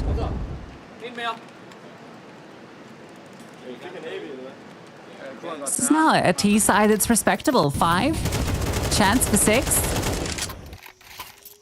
Can't believe Kaden gets away with murder here on Kixan. He's just so blind. He has no right to get that frag. Astralis are finding these little pockets of air in the defense of Heroic. That's now twice on A. Elbow smokes missed. And Stair will just about profit off it. He even gets out. And Stair, there we go. Again, just a fast acceleration. The kill on Dexter and Donut. This should be Astralis tying us up. Yeah, I was going to keep them occupied here for so long. Bomb takes its time to be planted, so Heroic will be able to rotate players. But still a 3-on-5, despite 3 players being so low. Vice is up, finds the shot on Nerds, down, tucked into the corner, can't quite convert, but Cadian's there for the quick trade, kicks in. You don't fancy his chances, especially fully blinded. Astralis shows their T side still does exist. 6 on Ancient.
much better from Astralis on that T side. They even up 6-6 here. And they need to take Ancient. Playoff spot on the line for a chance to play in front of the crowd in Rio. Losing this best of 3 does not mean elimination, but it means a tough gauntlet in that lower bracket. VP wait in the wings. Although certainly beatable with what we're seeing from them so far. Heroic would like to confirm that spot with a win on Ancient, and Stown draws first blood. Good damage. They are able to get the space onto site. Kickstand goes for the bomb plant and will secure it. Limited utility here from Astralis. No smokes, apart from one that has just been thrown out in towards cave. They have to wait for them to fade.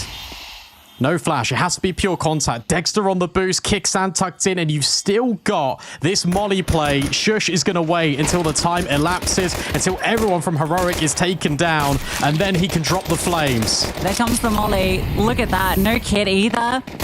A single Molotov. Oh, Dexter does it anyway. Between Shush and Dexter, clean sweep. Heroic take the pistol. They didn't even need the molly, I don't think. And for Astralis, they were pushing down just to try and prevent that. But it doesn't matter. 2 kills secured anyway. The players in towards cave. The fact that they were boosted over the top of the smoke. Dexter's taking the contact. And it's the players that can swarm out from beneath it. Under lock and key is the B-bomb site for Heroic on that pistol round. And the force back in from Astralis. No rifles, just MP9s.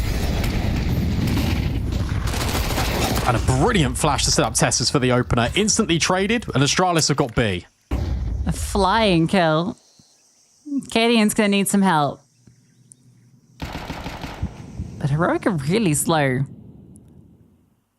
Stair will arrive. There comes the smoke. They're just going to commit through. Nice headshot. Does a lot of damage. So much damage. Cadian capitalizes on one. Stair with another. Whittling them down, but Stalin also brought low. And it's Dexter's rifle. It's Nerds with his signature MP7. Finishing that job. Double up in CT. A swing out. Dexter converts. And now you know where Stair is. Nerds hits the headshot. And again, it's those two.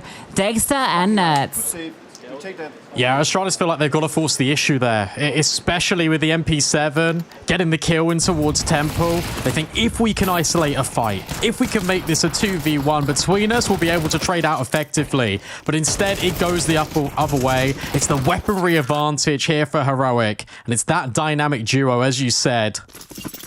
A little bit of space created now between these two parties. That was the force buy out of Astralis, so this round's an eco. And Heroic can inflict more pressure onto Astralis.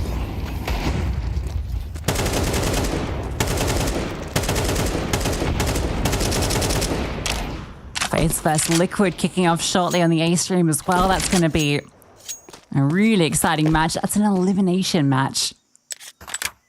Not expected necessarily for FaZe. Although recent run of form we know hasn't been the best. But wouldn't be FaZe if they didn't make the group stages a little tricky. Lock smoke gives down a little bit of room. The shots blindly through the smoke aren't connecting either. And a break on it allows Heroic and Tesses into the site for free. It did look a little bit complicated there, especially when there's 3 players lying in wait. It's once again Tesses to do the damage. Kickstand following up on the MAC-10. Safe and secure for Heroic. And Yabi might not even be allowed the luxury of saving the SMG. I don't think he really wants to either. He'd love to take an exit kill, get some extra money. Even still, he has enough to drop the AWP to device. But a good start for Heroic through the second half. Within touching distance of playoffs.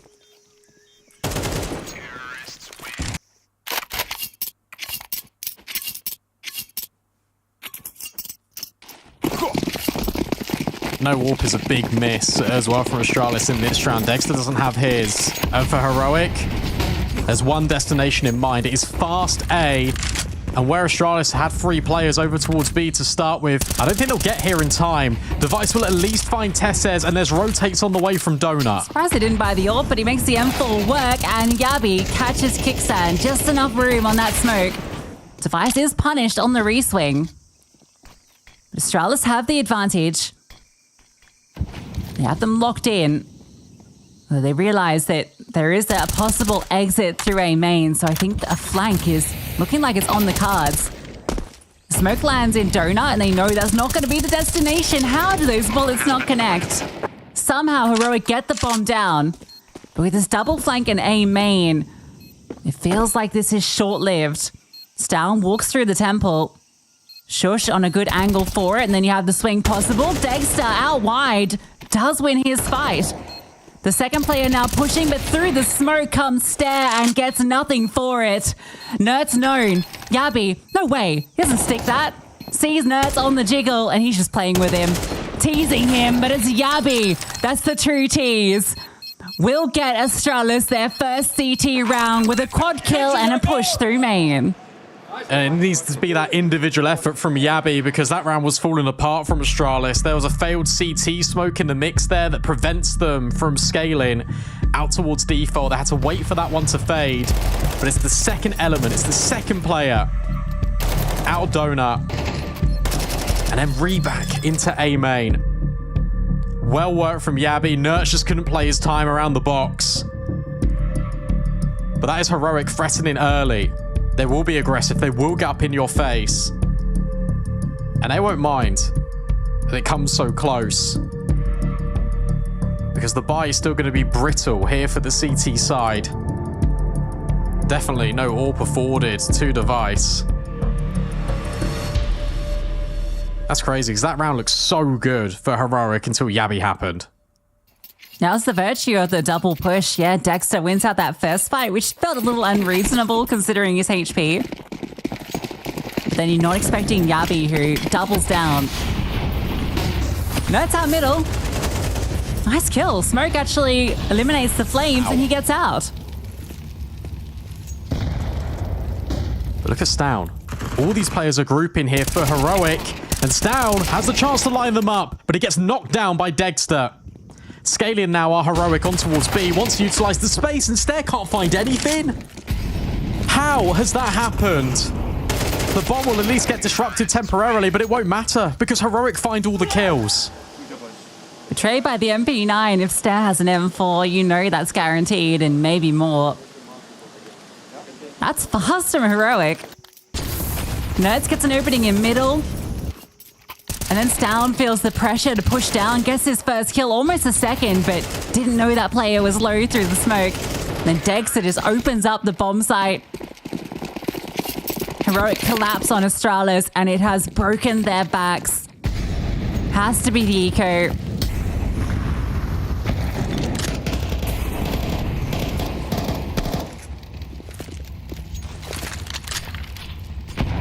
That was even with Astralis trying to set the tempo. That was them taking the fight to Heroic, even finding the opening kill. I just don't think they expected the reaction. As soon as the space was reclaimed by Heroic, they just accelerate. And Shush deals with Device, who looked to go on a lurk through A main. Cadian's got a flash to set up these players, but again, Heroic are ahead of this. Yeah, Tessa's already up, flashes over the top, but it does not affect him one bit. Had a quiet Mirage, but has had some good rounds here on Ancient. Happy will catch one in middle with the P250, so a gun he can recover. This is going to be 11 for Heroic, 2 away from playoffs. A match with Vitality.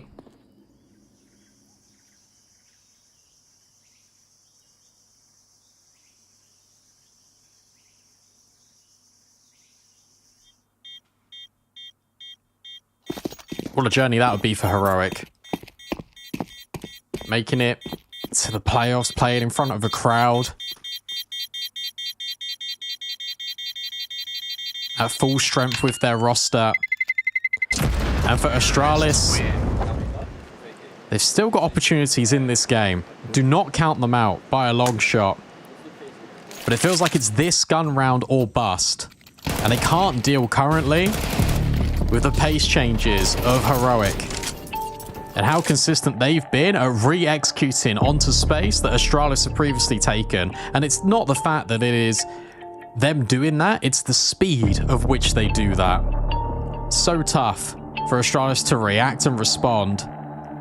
30 seconds called as a little bit of a breather. Device will wield the AWP. And it's Dexter that remains on the rifle. Yeah, Heroic have the opportunity to upgrade if they want to. I mean, Teslas can get rid of the MAC-10. They could opt to get the AWP out or even another rifle, but could just be they decide to call something pacey with that SMG. Disrupt Astralis, who have just called this timeout. They've just discussed how they want to get back into this game. They've got all their rifles.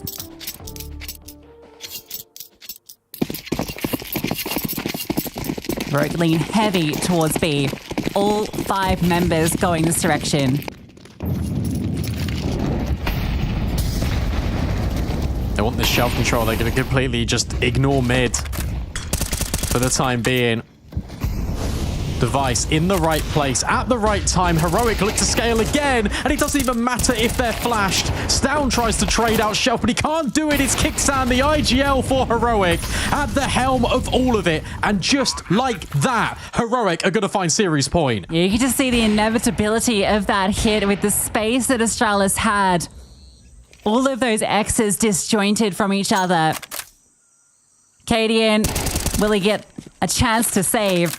Feels unlikely. Heroic have everything that they can throw at him. Don't want to give him a chance, though. Is there a kiss? No, okay. He's looking for another kill long. Doesn't find it. Series point established for Heroic. Tessa's flying around corners, kicks in, removing everybody in the lane.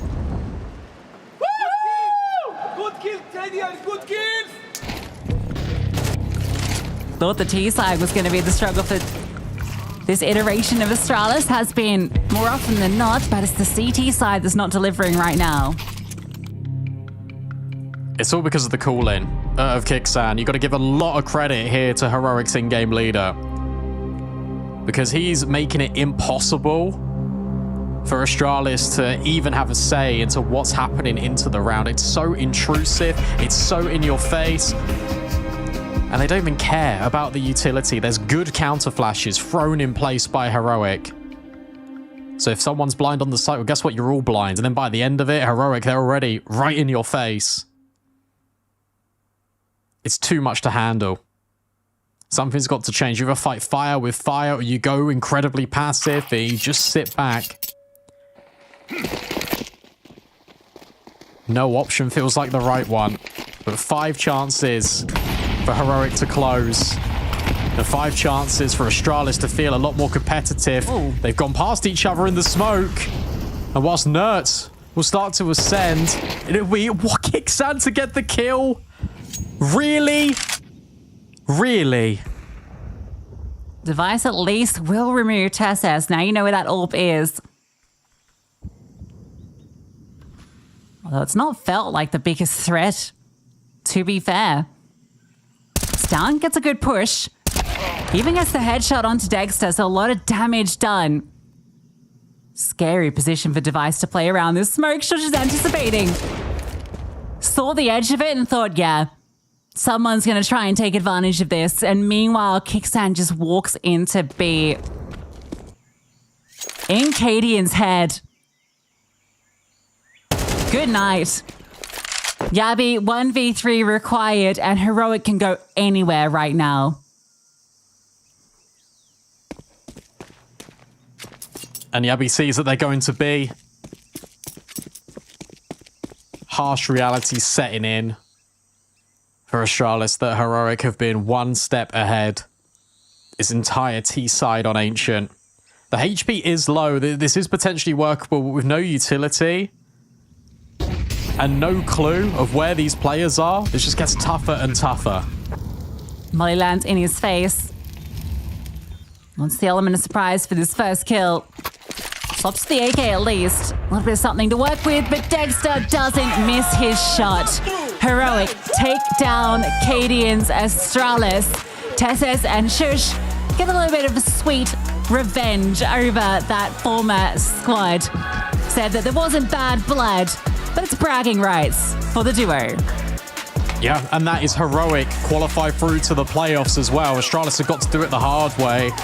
Next date for them in the lower bracket is with Virtus.pro, but Heroic, they looked so good. All best of 3 long. And that was even with Astralis going up 8-4 on that CT side of Mirage. Tried to hang with them on Ancient. It was both halves that looked good.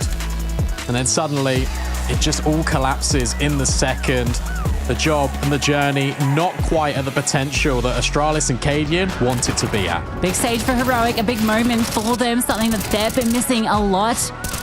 Have been performing in group stage matches, but it feels when it gets to that moment to get to playoffs outside of EPL, they've just been missing the mark. It's those final matches where they fall short.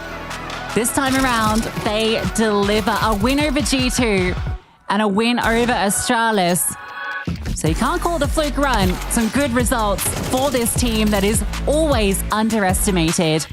But here with their full 5 with Dexter in full swing, they look deadly. And now that sets them up with a game against Vitality for a spot in the semi-finals. Like, imagine that run. They've been looking so good, and Kixan, he was right. Practice does, in fact, pay off. Nertz and Dexter, sublime, really good moments out of Tesses, the way that he builds back into that Mirage second half. And Shush making plays like this, it almost felt inevitable.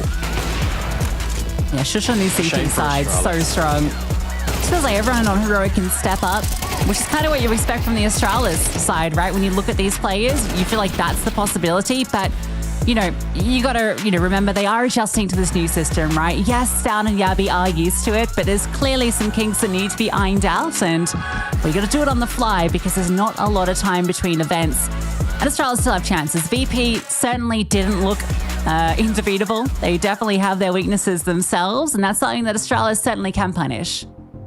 Yeah, and where you've got kind of space just in that game against VP, I feel like they will allow you to sort of build into the game, and I feel like Caden will probably have a little bit of a better time calling against Jame. I think the biggest issue for Ancient is that the players that normally step up for Astralis in that game against Spirit in particular, like Stare, who was a little bit absent, but it was Devices AWPing, and we kind of said that on Mirage, but now we've got to say it again on Ancient, and it just wasn't there. Something is not quite clicking at the moment. Yeah, Device has really been struggling. I don't know if he's posted really many positive maps at all since the change in leadership. Obviously, you mentioned he was a little ill during the Blast run, and you can kind of give him some bit of benefit of the doubt for that. But all the maps here, I think he's really struggled on. And in this series, considering, Mirage was in the pool, considering he had the AWP on quite a few opportunities, kind of expected a little bit more, but we'll give more time to Astralis, and a player that deserves plenty of spotlight is our aim high player of the match. And it had to be Nertz. 39 for 28, 1.46 rating across these two maps. He was at the helm of everything. On that CT side of Mirage, he was finding multi-kill upon multi-kill. They just could not handle him. And then when it came to Ancient, he was spearheading the majority of that attack on that T side. And Astralis, they couldn't find ways to deal with not only Nertz, but just the aggressive play style out of Heroic. And it's where you've got players of this caliber, like Tesses, like Nertz, like Dexter. They're going to be more than happy in this environment, thriving in all amongst the chaos that they create. It was exceptional from Nertz. And it's rounds like this. They got the MP7 at a 2v2. The rounds that potentially could fall out of favor, look a little bit scary. It was well handled. And he was a key feature piece of making sure that Heroic had stability. Yeah, he gets given a lot of freedom, and you can see he's really thriving in it. And I actually think the version of Nertz we're getting with this Heroic, now that's had more time, over the last 6 months, I think it could be even better than the Ents Nertz in terms of the impact that he has and the amount of space he's given. And when Dexter is also chiming in, he was only a couple of kills behind him in the total tally. I think he finished with 37, so honestly, wasn't that far behind. When both of these players are really popping off like they should be, giving that star power. And then you've got Tesses, you've got Shush, you've got Kixon who can be a fragging IGL. You can see the promise of this team. It's a really strong roster, and we've got to stop underestimating them. You got to give a lot of credit to Kixan and Saw, the way that they game planned for that best of 3 against Astralis as well, because it was so... The point of that was gaining map control at a rapid rate, whilst then instantly adjusting to what Astralis were doing, taking the space off them and preventing Astralis from having any essence of knowing when that next hit was coming in. Full credit to Heroic. They make playoffs. We have one more best of 3 here on the B stream. It's going to be Neo and Trav to guide you through after this break.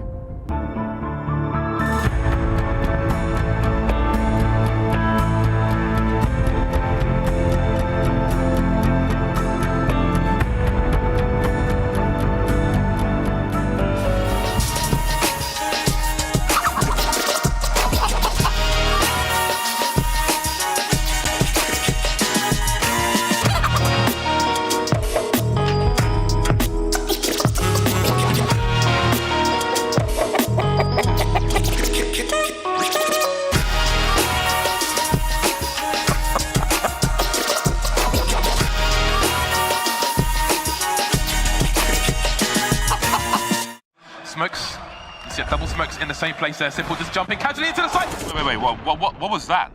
Never miss a play again. Simple. That's not allowed. This is not FPL. This is a major.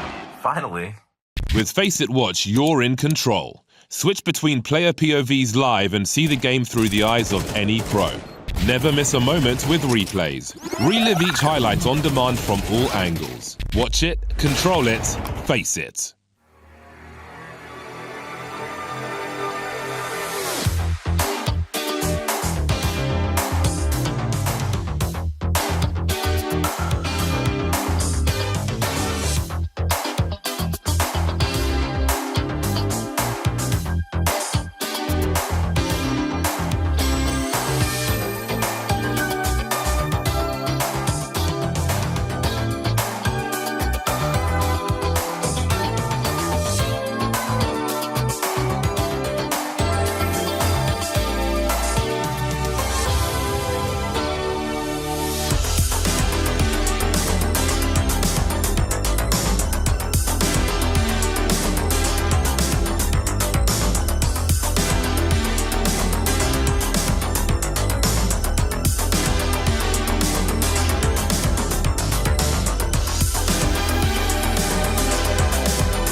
a statement win and a huge victory for Heroic. Smiles on all of the players' faces, and also not just because you're going up against Astralis, but probably because playoffs, which you haven't seen for a long time. So how much does that mean to you? Yeah, I mean, it's been a while, and we've been missing it as well, and being on stage here as well. I don't want to look too far ahead, but if we get to another final and we lose it, it's going to be crazy.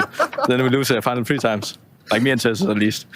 But good memories overall in Rio do continue for you guys, for sure. I want to look at this game against Astralis, though. There's a lot of shouting backwards and forwards, but it was you guys that were not just louder, but better on the server as well. And it doesn't matter how much Caden was laughing and shouting, he couldn't grab a T round at all. Were you just so confident?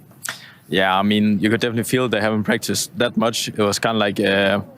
you could feel that Caden had to like micromanage them a lot, and they didn't have time to set up a plan before we had pushed like pretty much everything, and we knew where they were going. Also, I think they had some problem with running first, some of them. So sometimes it was pretty easy to like shut down the executes. But I think they hit some good shots as well, and in the defaults they did pretty good as well, especially on their ancient T side. How do you feel overall, though, this Heroic comparing to past event Heroics? Can you notice the improvements and changes that are paying off? Yeah, I mean, definitely. We had a lot of practice like these last few weeks, and we had some focus points as well. And it's been really nice, like for me personally, to see some development as well, like with all the small things. Because in the beginning, the mistakes we made was like crazy, and I think it's going to be less and less. Overall, though, looking at how we've seen Heroic in the past, the Heroic now, and obviously Dexter's had some more time to come in there, do you feel like this is the level you expect to be at, or is there more you guys have to offer? There's still more to fix? I think that's way more, because you can always improve, but it also comes up to the individual player if they want to keep improving and keep taking criticism and all those small things. So I think definitely we have way more. I like it. I like what I'm seeing. Heroic have made their way into the playoffs here in Rio, and for Shush and Tessus, it's a very special moment. Let's see how long it continues.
ESL presents Intel Extreme Masters in partnership with Intel, Acer Predator, DHL, Qiddiya, Monster Energy, the United States Air Force, 1xBet, White Market, and Logitech G.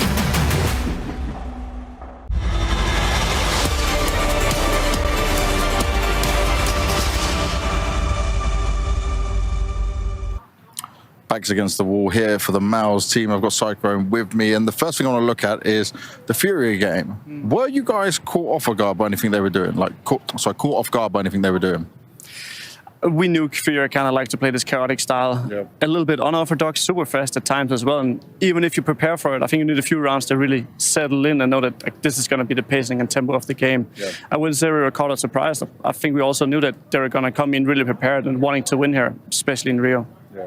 So were you disappointed with what you guys showed for that game? Obviously, and maybe have been for a few weeks now, right? So yeah, I want to do better today. Is it fair to say that you guys are not at the same strength you were, say, at the beginning of the year? And have you noticed as the reasons why? Yeah, I think it's fair to say. We have close games most of the time right now. Struggle a little bit to manage doing it through groups, not to take it for granted how it was previously. At the moment, we got to work through it. We got to really stick together right now. Make sure that even though there's a little bit of a dip down, it usually comes before a way up.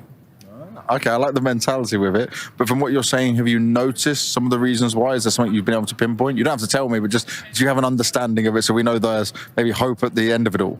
Yeah, we have a few different angles we're working on. Yeah, for sure. Not going to go into specifics here, but definitely. And when something like this is going on, we need to be on top of it, talk internally in coach, staff, team, and also as a team, talk about, okay, what's in front of us right now? What are the 2 steps we can look at? And the great thing for you guys is it's a very close-knit team, right? You're all friends in and out of the server, which is super positive for those kind of conversations. What isn't so positive is your last couple of results against Complexity, who you now have to face here today. What did you learn from that, though? Because I know you can at least tell me what you learned from those games. Yeah, so Complexity obviously play really good Vertigo, and it would be really nice to win that map today. Obviously, they picked it again today, and we need to show that we've learned a little bit from them. I think they might be the only team right now who has some consistency on the map. And yeah, let's see how that goes. How's your team's mood and confidence going into it, though? Right, this is where I'm expecting to see the full energy and the full hype from the MOUZ squad. Yeah, we're going to give it everything we have. Yeah. One quick word on that. He seems very focused, more than I normally get from him in interviews like that. But I like what I'm seeing. Let's see if I like what we see on the server as well. Normally, yes.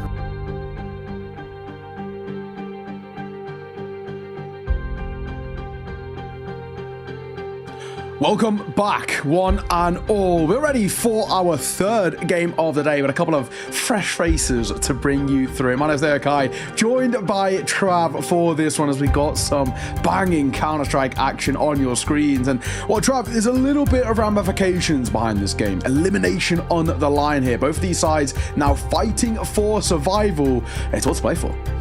Yeah, and one of the reasons that makes this game so interesting, of course, is they played each other so much this year. I mean, it's another edition in the album of 2024, Complexity versus MOUZ, and there's lots to learn from us. You know, the interview we kind of saw there with Cyclone kind of described, like, I think the last time out, Complexity have obviously had their number in Pro League, 2 back-to-back wins, and that's very impressive, isn't it? We can have a look at some of those previous results coming in here, thanks to this beautiful graphic. And MOUZ had the upper hand earlier on in the year. As you can see, I mean, especially that major result, that was a 2-0 Swiss match, I believe. Absolutely destroyed them. A couple more then followed, obviously. But then that Pro League, of course, it was Complexity who comfortably took them down twice. And that is interesting because MOUZ, their form, it kind of does read in the same vein of just their form dropping off and not really having an idea why from the outside. Thankfully, it seems like, at least on the inside, they know what they need to fix. Yeah, absolutely. I feel like this sort of graphic is quite indicative of what's been going wrong at MOUZ, and actually how, as we sort of touched on there with Banks and Cyclone, how things have changed in terms of the MOUZ approach. As they mentioned, they used to take group games for granted because they were basically guaranteed, right? They were a side who were making deep runs in nearly every single tournament, but now is not the case anymore. They're now backs against the wall, as we spoke about, potentially could not even be making it towards that next stage. Of course, had the game against Furia yesterday, and it was still a pretty good game. All 3 maps required, but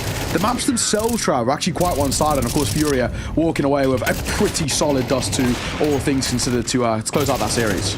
Yeah, and you would think that MOUZ should have the better of a Furia in most results, of course, over the course of the year, but just not the case. Furia, as we kind of spoke about yesterday, all seem to ramp up at Rio, always seem to show their best form, and Serato was an absolute menace once again, as we know he can be. So we need to see the bounce back today. Of course, one of these two teams will be going home, no longer any chance at that playoffs, and it would be really disappointing for both of them because they know they both have the capability for it.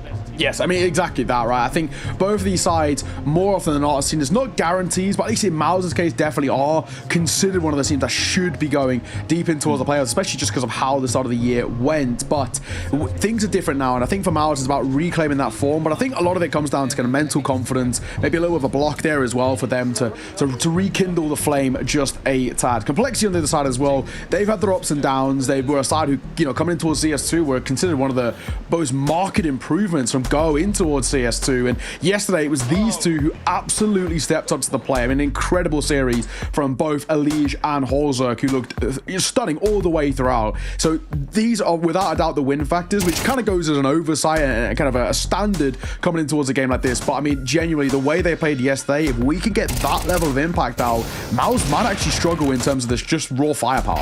Yeah, there's a chance, yeah, because Elige was scary, man. I mean, like, on Dust 2 in particular, he had, like, at least 3 moments. I'm one of those people that, you know, is passionate about casting. I saved some of the clips I make. I found at least 5 clips of Elige to keep and hold on to from yesterday. He was unbelievable, and you know, I think that one on Dust 2, of course, where he was behind top mid with the P2000, managed to get the double headshot, got the kill on the long doors player coming back out, and then, of course, the long range spray into T-spawn.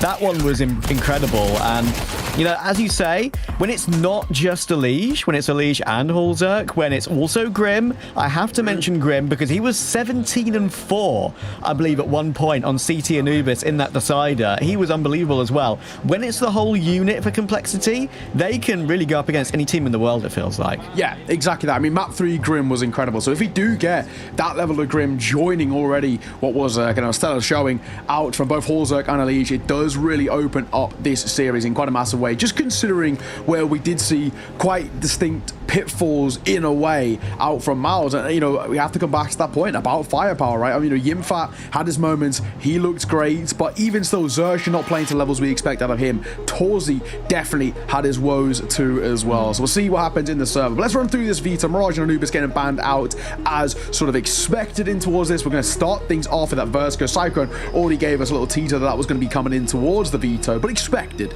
I think, as he mentioned, Complexity right now are probably one of the most consistent teams on this map in the current iteration of top tier Counter-Strike. Inferno then will follow that up, and for MOUZ it's a decent map. It's not terrible either for Complexity, and that leaves our decider as going to be that of Nuke. And Nuke has both had its brilliances and also its weaknesses for both of these sides. So if we do get to a map 3, which it sort of feels it might do by this Veto, that could be a really interesting one. Yeah, and you mentioned Exertion and Torji, right? I mean, one of the main things that I think is a criticism that is relatively fair criticism for MOUZ is one of the reasons they had such a poor recent Pro League, because Exertion had a 1.23, excellent. Next highest rated player was Torji, 1.09, but there was a big spread between the team. Yimpat had his lowest ever rating since Espo last year, I believe it was. Yeah. So, yeah, that is always a worry when you've got Yimpat, who has been putting up ridiculous numbers, especially ridiculous numbers for an anchor, right? I mean, he's been one of the world's best this year. when he's a little bit below par, that can hurt MOUZ. But yeah, Vito's incredibly interesting. Of course, we did see Complexity have a blip on Vertigo yesterday. A very surprising blip against a team that has not had great results on Vertigo, of course, in Imperial. But it does make you wonder maybe if MOUZ have read into that, you know? Maybe they've seen a little bit of that, maybe they've done a bit of research about what Complexity did wrong. There was a couple of T rounds for Complexity on Vertigo that they really looked like they were a bit lost in, actually, it looked like for me. Going one by one across the map and stuff like that, just strats not working. So for me, I agree with you. I think there's a great chance of the third. We've actually had all 3 maps in all the games we've done so far, so maybe we maybe we are the curse of the 3 mappers. I'd love to keep that up though as well, right? I think, you know, it really does make for a very spicy series, especially in an elimination best of 3. You do want to get all these maps up. If you do go towards that nuke, it does become very interesting. Complexity get to play at this tournament, played it a few times at Pro League, a couple of wins over MOUZ in particular, and then of course Astralis to follow up, but of course a pretty dominant loss to Liquid, I think is the way of putting it. 13-2 in that one. On the flip side though, for MOUZ on Nuke, we had a loss against Furia yesterday, as we saw, that 13-8, but then in total they're on a 4-match losing streak, right? So it is a map in which they've definitely had their woes on. So that third map is required. It could be very, very spicy indeed. I mean, this one does become quite a tough game to call, right? I think, you know, coming in towards this tournament, MOUZ are just not playing up to the level that we sort of want out of them. You know, so far this tournament, Torji 0.84 rating for him, Brolin 0.99. The best on this team across all the games they played so far is Yimfa on that 1.11. I mean, it's okay, but it isn't fantastic, not especially compared to what we saw the likes of Grim, Holzek, Elige all the way throughout, putting up pretty dominant showings in that sense. So if we're looking at raw firepower, my instinct is to slightly lean Complexity here, but at the same time, MOUZ, you can never count them out. No, absolutely not. And I think that the main thing as well for MOUZ, as I mentioned with the whole unit delivering, like Shui had a really good game against Pain in that opening best of 1. That was obviously the close 13-11. Yeah. Probably should have gone overtime. It took a ridiculous Torji spray transfer on the B side of Dust 2 to prevent OT. But, you know, Shui had a really good game there, and the game later on Dust 2 against Furia, he was absolutely nowhere individually. And, of course, that's not what he's known for, not what he should be doing. It should be the others to deliver. But, you know, he just needs to put up a solid performance and hope that his stars support him, because when it's only a one-man show, it doesn't really work that way. Saying that, we have seen occasionally it be an Elige one-man show for Complexity. I think, obviously, we're going to get Inferno coming in right now. And if you remember that game in ESL Challenger Yongshiping, that was unbelievable, that game against Aurora. He just took the server by the scruff of the neck. But we're underway. Let's see who takes the server by the scruff of the neck today. It's Complexity on the T side. Elige, Molly, JT, Smoke, Holzerk, Double Flash. Looking forward to this. Let's get the show on the road. Speaking of, Double Flashes will come out as well to give them some entries in towards B. And we're playing a very passive setup here for MOUZ. They're going to sit back over towards CT. Xerxin spamming through the smoke, but to no avail so far. So a bomb plant should come through here, and it's about this retake. Xerxin felt like he was slightly tempted about jumping around that corner. Opts against it for now, Brolin. Waiting for a fight to come his way. I mean, Complexity, this is a pretty good setup, pretty deep as well. They're holding for those flanks, but it feels like it's all going to come through CT side. Xerxin gets caught early. Floppy off to a great start. More to come around as Elige Lanta, but Yimfat still makes his presence known with a double. Make that 3. Jumping around as he delivers on towards the rafters, but Grim still alive, still finding heads, and JT scoops up the last. Complexity draw first blood. I'm actually amazed that Yimpat was the only guy to get the kills there for MOUZ in that situation. And obviously, he made the jump. He made the strafe jump over the corner of the building, obviously, too. And still managed to find one more. That's obviously very risky. And he was a player with the smoke kit as well all that time. So it really shouldn't have been him in that round, technically. But that's just, in the end, a great hold by Grim and JT. Peeking off of each other's contact, making sure no one fights alone. Complexity off to a good start. Those are the sort of rounds, playing together, playing off of each other like they just did there, that we didn't see early doors against Imperial yesterday. They were kind of, especially on the gun rounds, there was a lot of fighting alone, and maybe that's something Complexity have already noticed and tried to fix instantly.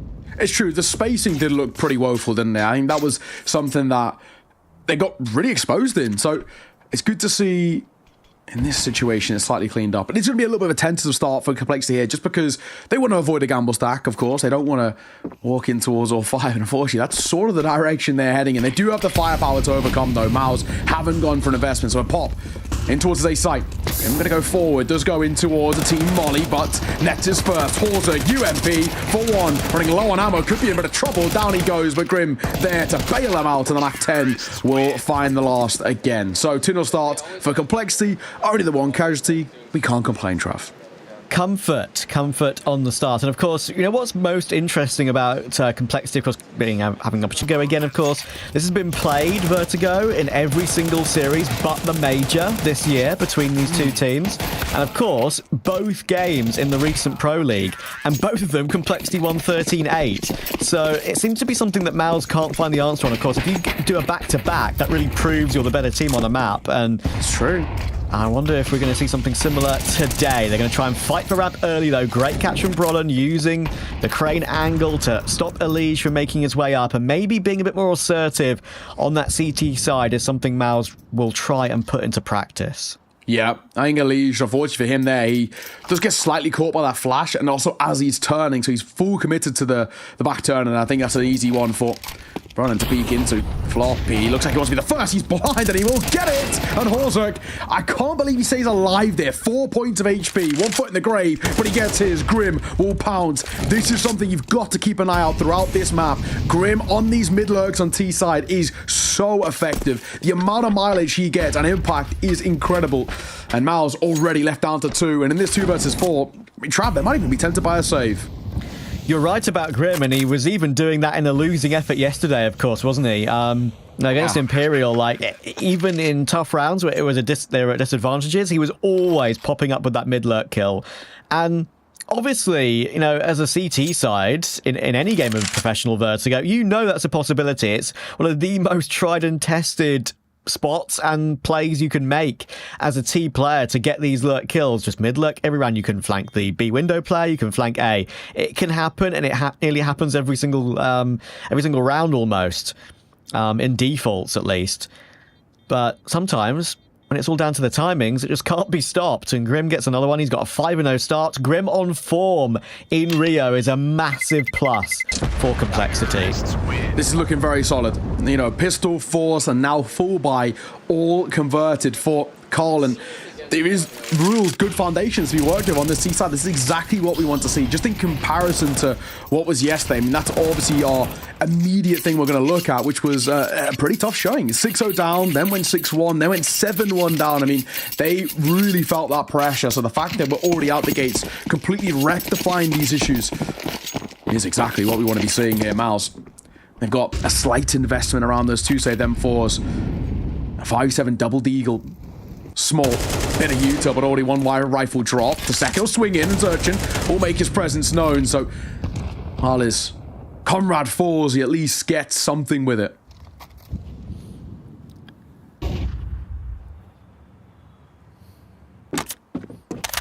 Still a risk in this round for Complexity. They've been fallible to some of these low buys. Always a bit of a heartbreaker for the North American fans when they think their team are in pole position, suddenly get caught by a half investment and get drawn back into a closer game. I haven't seen some of those in some of the biggest events of the year, sadly, for Complexity. But this one should be all good. Yeah. Exertion is next to Yimpat, just Yimpat trying to play, protect the VIP, perhaps trying to bait in Exertion for a kill. Elige is still holding bottom ramp completely safely. They might go searching toward that position for maybe a gun, Grim's weapon. That's what they're going to look for now. Yimpat has now been found, and Exertion actually doesn't swing straight away off the back of it and almost gets caught by that. Thankfully manages to grab that kill either way. Obviously it takes a lot of damage for it though. We'll push down toward the bottom of the ramp, try and pick up a few extra bits and pieces, but doesn't get what he wanted really. And now JT probably should catch him. It's a very tight angle. Does he check it?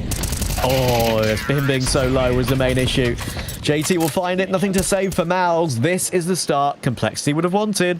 Yeah, exactly. And like you touched on rightfully, I think for Complexity, one of the things that's been an issue for them has been against the slightly lesser buys. That time, clean. Take it with ease, not losing too many bodies. That's exactly what you want to see. We always talk about building up foundations, building up kind of money in arrears as well. And well, we're seeing all of that at the moment. There's a lot to like from Complexity out the gates here in towards this elimination game. And MOUZ still looking slightly fallible.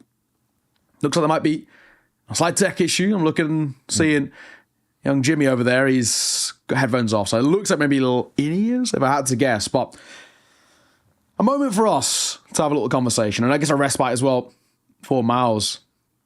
It's been tough, Trav. They're not looking too comfortable at the moment. I wouldn't even mind seeing a tech pause as well after the back of this tech pause, because you can't have too much of a conversation, or any conversation here really, in this tech pause. I wouldn't mind getting Cyclone on the mic early. It may be seen as very early in this situation, but I mean, already Complexity look very, very strong. You don't want to let them snowball to build up a real wealth of a first half. And when it comes to MOUZ, right, I mean, the thing is they've just like raised everyone's expectations for this roster in terms of their results earlier in the year, you know, making consistent semi-finals at LAN events, right? You know, showing a little bit better form in maybe some of those arena events too, because previously that was their big criticism. But now they've fallen off a little bit more to not even be able to get to that place once again to prove if they can really do it there. And that's a shame because, you know, I feel like the scene needs that sort of situation, right? They need another team to be alongside the likes of Vitality and Na'Vi, because those are really the two true S-tier teams right now. Like you saw with G2 today, right? Like G2, sure, they won the previous event, but it's the consistency that's the issue. Yeah, and, you know, just touch on G2, Nico, lowest rated event ever, 0.53. For those who missed that game against Son of Fire as well, worth going to check out. Santares looked incredible, really stepped up to the plate in that one. But unfortunately, G2, the woes were there, that is for damn sure. And I think, you know, that's probably more akin to, I think, what a lot of people expect of that G2 roster, rather than the previous event before this with the silverware. So it is an interesting time for G2, because, you know, even when we look back to kind of the Hooksy days, and we look back to, you know, just the G2s of old, it was always a kind of a thing where for G2 underperformed probably to the caliber of players they've got on that team. Arguably one of the best Counter-Strike players we've seen in CS2, maybe even the best Counter-Strike player we've seen in CS2 with Monacy, one of the best riflers of all time as well. And still, this team, silverware is so here and there, and every tournament is so hit and miss. Sometimes you get, you know, the silverware G2, and then other times, I mean, the prime example of this tournament and the last tournament exactly shows kind of how G2 are so up and down. And I think the G2, that's the big thing they've been trying to plug for such a long time. And it feels like with Snacks at the moment, we're still not there. It's one of the hardest things to do at this level of Counter-Strike, is to just make consistent finals. I mean, you know, after FaZe did it, when CS2 kind of really came into the forefront of all the professional tournaments, like they were unbelievable, made consistent finals, and, you know, rewarded by the fact they stuck together as a unit as well, right? It deserves to be mentioned, rather than making any roster changes. But, you know, after that streak had kind of finished, you know, Rops spoke about burnout. I'm sure that's going to happen to Na'Vi at some point, right? Like, they're going to get eliminated in one of these events and not make a final. I'm not saying it's going to be this one. They're still looking good, but, you know, just inevitably, good things have to come to an end. And in this scene, where events move past very quickly, burnout can be very easy to come by with all the travel that has to come through as well. But anyway, tech pause has been figured out. We can stop waffling and we can talk about the game instead. The important things in front of your very eyes right now. Complexity back on the bike alongside MOUZ's, and Torji's got his AWP out. Shuhei up close. Knee breaks open the smoke lead for one, but Shuhei will pounce in for the trade as well as Torzi delivers with a quick AWP shot, and that'll take ramp control. Floppy gonna try and move up here with JT, but they're met with a smoke, and he might just try and utilize that for a bit of space, and it will work. Gimfat caught off guard. You know, we saw the problems anchoring a little bit yesterday, and then we see it once again. Bersertion there to try and bail them out. He takes a lot of damage, and he is down low. And even blind, he nearly converts on towards Floppy. 2 versus 2. Floppy, Shuhei, both low. And this round feels like it's won or lost off the back of Grim and Torji in this spot. 2 kills for Floppy already. 1 apiece for Torji. And Shuhei, and a smoke to meet them in towards CT as well. Already looking for 1. Damage dealt. Torji now low. Spammer on the smoke as well. Floppy getting mighty close. They don't have the util. If they had a nade, they'd probably get both hit. Sticking around a little bit, Shuhei, you can have a little look in. I thought you were right that they are going to go for a save, but other ideas. Spotted, Shuhei, spamming, can't quite find it. Second time of asking, Grim will deliver. Tap on towards the bomb, not a stick as well. He goes on high, and Torzi delivers. Quick flick, gonna find, and just enough time to get that bomb defused. MOUZ find their first. Oh, I thought for sure they were going to call it off. And all that damage was done. They were sort of dawdling around CT. I was thinking they're just talking about whether they want to just save here, because that would be really bad to lose the AWP straight away. Torji on 3 HP manages to hit the flick. So impressive. And Grim, he's been unbelievable to start this game once again, but a little bit of an oversight, and MOUZ know how big that round is. That could have got away from them so easily, and probably should have. Grim didn't even misplay the situation, I don't think. Great work from Torji. Huge for MOUZ to get some handlehold on the CT side and get some, I guess, vibes going in the team as well. Get some shouting, get some come-ons, all those sort of bits and pieces that gets them up and running. But they need to compound it right here, because of course they only won that round with Torji alive. Yeah, it can't just be a flash in the pan for MOUZ. That arguably might hurt them more than it'll benefit that previous round win, right? And I think that's where we have to be a little bit careful. It's good to see them, right, find a round like that, and in a tough retake as well. You know, even going into it with how low Shuhei was, to convert that is very, very impressive. And now it's about if we can start getting the all-important word, right, consistency. Maybe there might be something to work with. Torji holding Horzerk. I don't know if you want to peek this. He's tempted to start contacting his way around. It could be dicey. He spotted one. He spots another as well. At the same time as he's moving, they're starting to try and maneuver up in towards B. The spam is getting mighty close, but Yimfat delivers for a double. That's huge. And he might still be able to help out for that third. Desertion will deliver as well. He gets traded. 3 versus 2, it's still potentially on, can't count them out. How much damage especially has been done towards Poland, tapping away, and it's not to be. All down to the AWP, Horzerk's got to go huge, and he can't even deliver on the first. Good round, once again, I think Yimfat steps up in a big way. And he's going to be so integral for MOUZ, because, you know, the way Vertigo is these days, obviously, with that massive hole in Elevator now, is like teams are not really wanting to go toward A as much, at least on average. A is a lot harder with so much more utility you have to put into place to block off those sight lines. Yimpat is going to have a lot of work to come on B, I feel like. And as we know, he's one of the best anchors in the world, if not the best anchor in the world this year.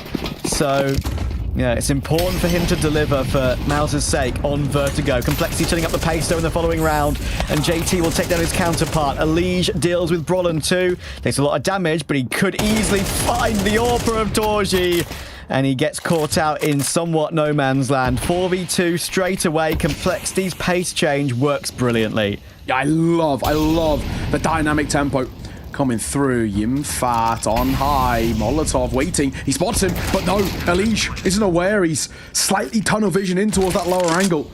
It'll come over and a good chunk of damage on towards Floppy too, but this ain't easy. And there might even be a temptation as time starts to tick and the seeds of doubt get sowed in, then they might even just call this one off. And it looks like they will. Pulling it back for that save.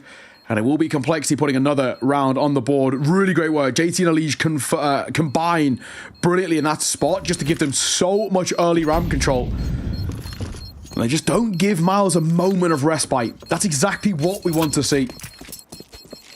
So a good round all the same, and yeah, 5 already taken on the C side. Trav, I'm still liking what I'm seeing out from Cole. I feel like MOUZ weren't ready for that call whatsoever, right? I mean, the fact that a kill comes through immediately on the push-up ramp, and then Torji's kind of caught, like, do I play ahead of the elevator smoke? Do I fight for my life? Do I try and get one and fall away? Like, he doesn't know exactly what he wants to do, because obviously they're in a disadvantage in this situation, so he wants to fight.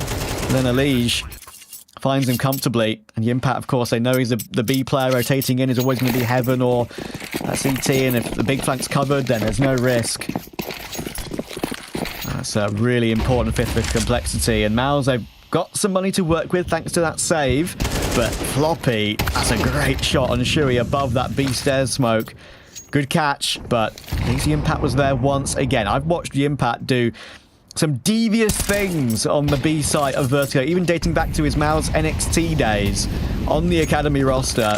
Seen so many ridiculous holds from him in basically every single position on that site.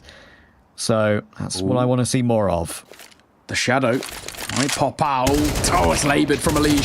Thankfully not the same for Grim. So kept it a 3 versus 3. Arguably now in this situation, as it all resets and the tempo slows right down, you generally say that trades benefit the T side in this spot. JT making a move up through top now. Torji holding for him. Tough angle as well. But it's messy. Brolin gets one. And at the same time, Torzi's still here, still waiting for that fight to come his way.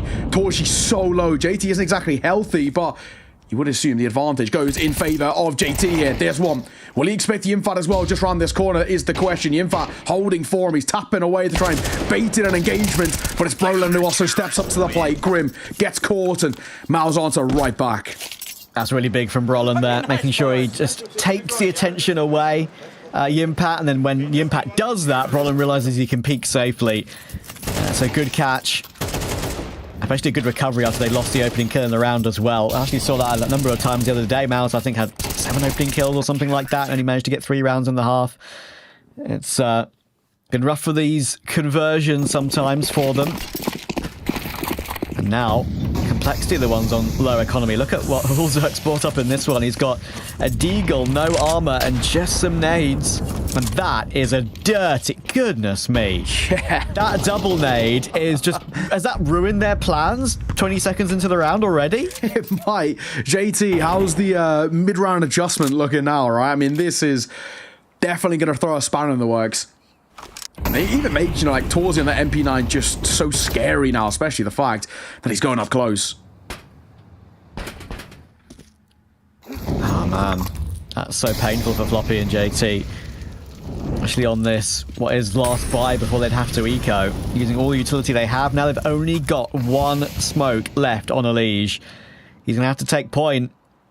Torji close, as you say. Hulzerk is trying to take some space toward A and perhaps sell a little bit of a ruse, but Elige is not going to get anyone peeking him anytime soon, it feels like.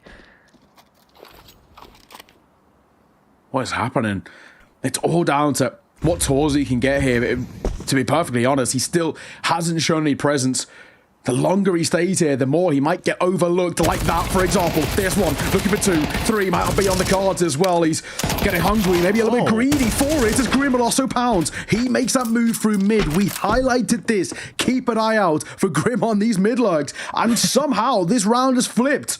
Brolin left all alone, and Hulzerk deletes him. Head ripped off his shoulders. And that is a massive response coming through from Complexity. I can't believe they get away with that round.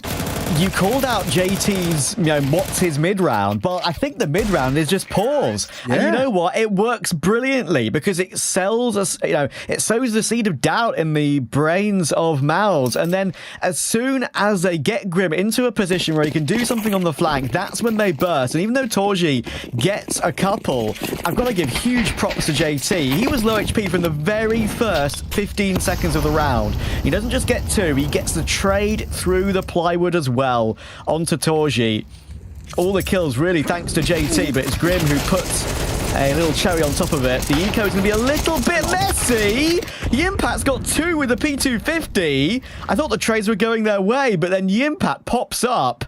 Elige versus Exertion, 5-7, no armor. He's taking the heads-up duel, and now he's been spotted. How on earth does Exertion win this one? He's going to play the long game. Bomb still on ramp, and Exertion will know that. He'll see the dot on the minimap and will realize that Elige is not carrying the bomb. So he's going to play the long game and try and make Elige think. Okay, Elige, Molly, Smoke, Flash, and an AK.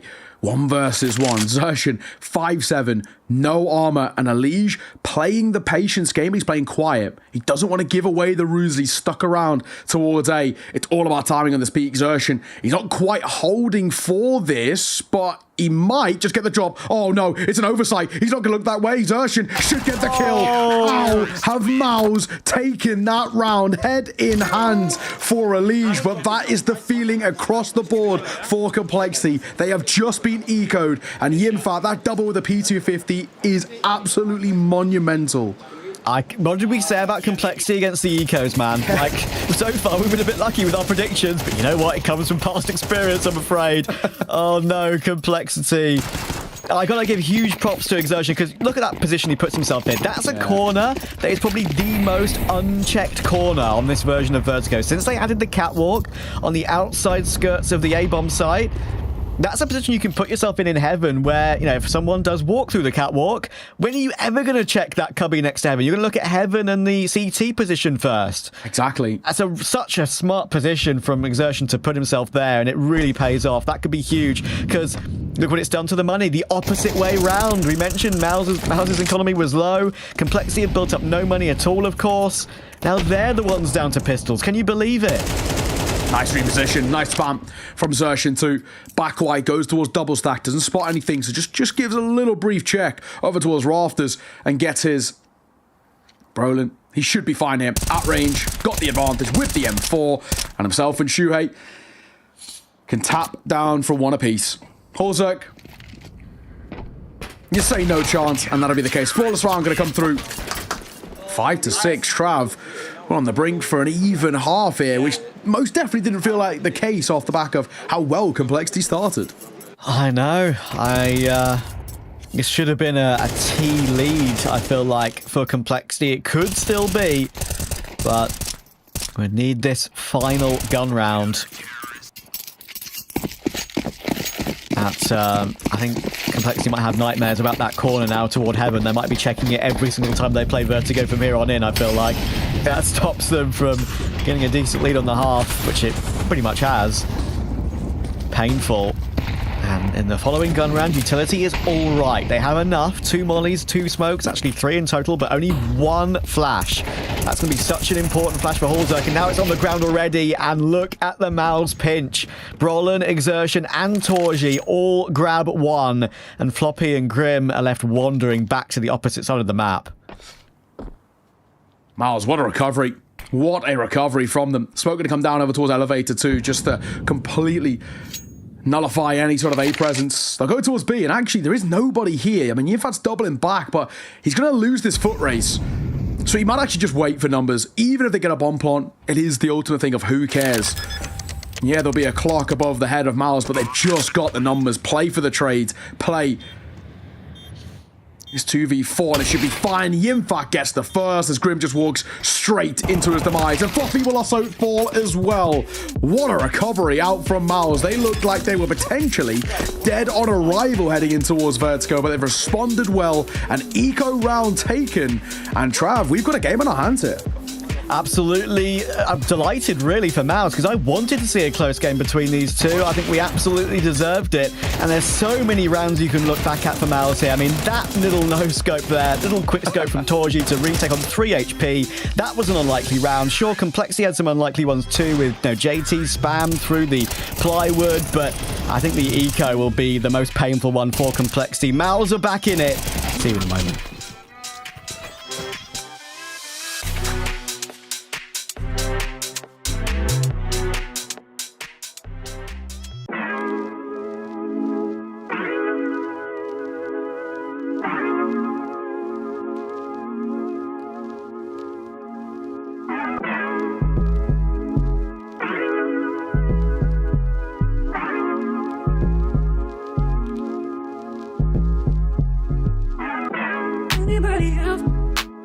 Anybody else but you. Anybody else but you. Anybody else but you. Anybody else but you. Anybody else but you. Anybody else but you. Anybody else but you. Anybody else but you. I need anybody else but you. Anybody else but you. I don't want anybody else but you. I need anybody else but you. Anybody else but you.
honours even at half between MOUZ and Complexity in the battle to stay in Intel Extreme Masters Rio.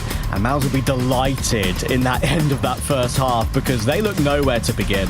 Yeah, it's very true. It was not looking comfortable in the way things started out for MOUZ, but, you know, we touched on it right at the tail end of that half. That recovery is actually quite spectacular. They take a pistol round now, and, you know, Complexity can be feeling a hell of a lot of pressure. That is not the decision of all time. Xerxin absolutely destroys him, and Brolin will also add another to his tally. Yimfat's had a great game. Xerxin's had his moments as well. These two are really ramping up, especially considering, you know, we highlighted two in particular. Elige, Xerxin, I guess by their standards and comparatively to yesterday, Trav, they've actually been a little bit quiet. I don't think there'd be any reason to panic just yet, but I think it's kind of what this game kind of shows. Often, of course, this year it's gone to 3 maps. It's only really Pro League where it was really Complexity all over. Of course, it went to 3 at Dallas, went to 3 at Pro League Season 19. MOUZ had the better of them in Cologne, but it was a close game, 13-11, 13-9. And, well, these Glock headshots are proving to be devious. All's trying his best, but it's absolutely a wipeout. Look at that. A team ace. I'm pretty sure all 5 of those kills were headshots. The mood in the camp is up, and the way Xerxin started that round against Elige, I mean, that was... What can poor Elige do there? Nothing is the answer. Yeah. Let's have a look at this POV as well. Yeah, just 2-tap. It's absolutely stunning. And I like that from Brolin as well, right? He gets a kill in towards top ladder and immediately dips away because he's expecting some level of kind of mid-re-aggression to come back to him. And he just plays that timing perfectly. So for MOUZ, take a lead. They should be able to double it down as well, considering that the investment is minimal over towards Colt. And not opting for that CT force by Shuhei will tick a little bit in the molly, but he makes up for it with a very healthy grenade on towards some unarmored players. But Elige, that P2K will get one. And Mach 10 picked up. Not saying it's on, but might be potential for a little bit more damage here. Potentially more expensive than MOUZ would have wanted. CT smoke will come over. Elige, he does slip the net for a second, but he just doesn't have the health or the armor to work with. So one by one, fight by fight. They do get dropped there, and Cole left all down to Floppy. USPS, it's unlikely. Maybe, if he's lucky, gets the drop on one, but even that feels like a big ask. Seen off, I think, in just a second. He's somehow still alive, and Georgie dropping down will confirm it. MOUZ, 2-round lead. Trav, this is getting very interesting, because if MOUZ take this map, it does definitely throw a bit of a spanner in the works of probably Complexity's map plan. Oh, MOUZ certainly have a plan. Look at that sheet of paper that Shuri had in front of him there.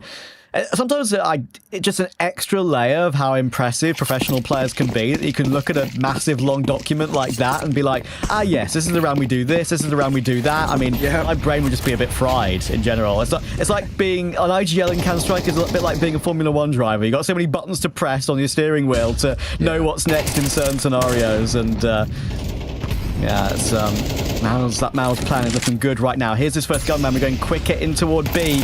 Or the entry from Xerxin will not work this time, but Floppy's out of ammunition. He needs support quickly. Thankfully, that smoke will help out. It will get blown open, but Elige is here in time. Great shot from Shui against his counterpart JT, but there's 2 players for Complexity stuck on Gen, and Shui should go down. He absolutely will, but now it's Yimpat's turn. He knows all the angles on this B site, but great flash. Floppy's still alive somehow, but should go down. Does go down. 2v2. Yimpat playing up close. Elige waiting for his time in this smoke as well. It gets all eerie as the bomb does get confirmed. Brolin going to join him over towards Gen. They want to play this as well. Smoke down. Yimpat somehow gets away with that. And he will actually be able to activate on towards one, surely. No, it's Scrappy as Elige is still alive. 1 versus 1 now against Brolin, as Brolin will tuck his head up close. Pop flash. Oh no, smoke even as he jumps round, but it will just be to his demise, and the corpse falls 51 floors down. MOUZ, in the same vein that Complexity did, pistol, the conversion, and now the first gun round too. This is exactly how you want to kickstart this T side. And Shui looks locked in, doesn't he? I mean, he's got the yelling going as well, trying to get into the minds of Complexity. And yeah, that is a round that I think Elige definitely had a chance in, but well, that smoke just lasts so long, of course, in CT that he was kind of forced into going for the strafe jump around the building. Sure. And nothing you can do about that. again, we have one of these rounds here for Complexity where they give themselves a chance at winning it with Elige's Hero M4. He has fully purchased, but oh my word, they've burned in the last ebbs of that molly down to a combined 43 health. That's so awkward. Elige. Oh, and he fell off the boost too. Yeah, and then also dies to a nade. Oh no. Going from bad to worse, unfortunately. Elige basically a guaranteed kill, but he just slips off. And speaking of slipping, the net. Oh, Azertion, hello. A little bit funky there. Looked like a mouse jump or something. He'll get it. Second time of asking, and he looks for more as well. This is a little scrappy. Grim will also fall as well. And now all the kills are just being plugged into place. There was a brief moment there that it looked a little uncomfortable, but thankfully they're all confirmed. Floppy, 5-7, half armor. Let's be honest, Trav, this ain't happening. Yeah, just trying to grab a gun would be nice. But I don't think that's going to be very likely, if I'm honest. So, as I mentioned, with that investment from Complexity, we see it quite often. You put one player on a weapon and they're just happy to take the hit in the following gun round. Of course, everyone but Elige can buy. Elige will be on an MP9, and there's a good chance JT just gives him the M4 anyway and takes the MP9 for himself. We saw great work from JT on the MP9 the other day on Vertigo, winning a couple of rounds single-handedly with the SMG. As you can see, everyone but Elige has a purchase, so they probably will swap the MP9s between JT and Elige, get the M4 on the star player. That's a little spray from Exertion there. Looked weird. I think maybe been a little bit of, I guess, lag on the observer feed perhaps, because it didn't look exactly right with the way those sprays were going down.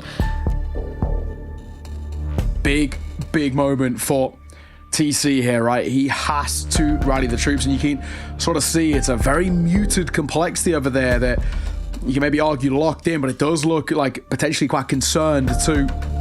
Vibes aren't all there for the cold side. They obviously got fired up yesterday in that third map, and they really did find that form throughout the series. But Vertigo had his weaknesses yesterday, and it's obviously looking like it's the same case now. I mean, Cycro mentioned it. I brought it up in the pre-show. This is a Complexity side who are one of the few teams who have actually looked consistent on this map, and one of the few teams at the tier 1 level who've looked consistent most of the way throughout this year. But maybe it's got to a point where, unfortunately, they're kind of getting read into now. They're getting understood, and people are figuring out this is the way we break them down, and the counter-stratting is forcing Cole to try and adapt, and they just don't have the plays for it.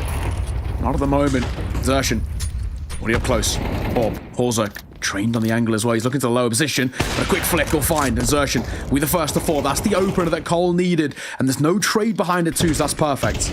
Yeah, important. Really important. Of course, that's the life of Exertion, being often the entry.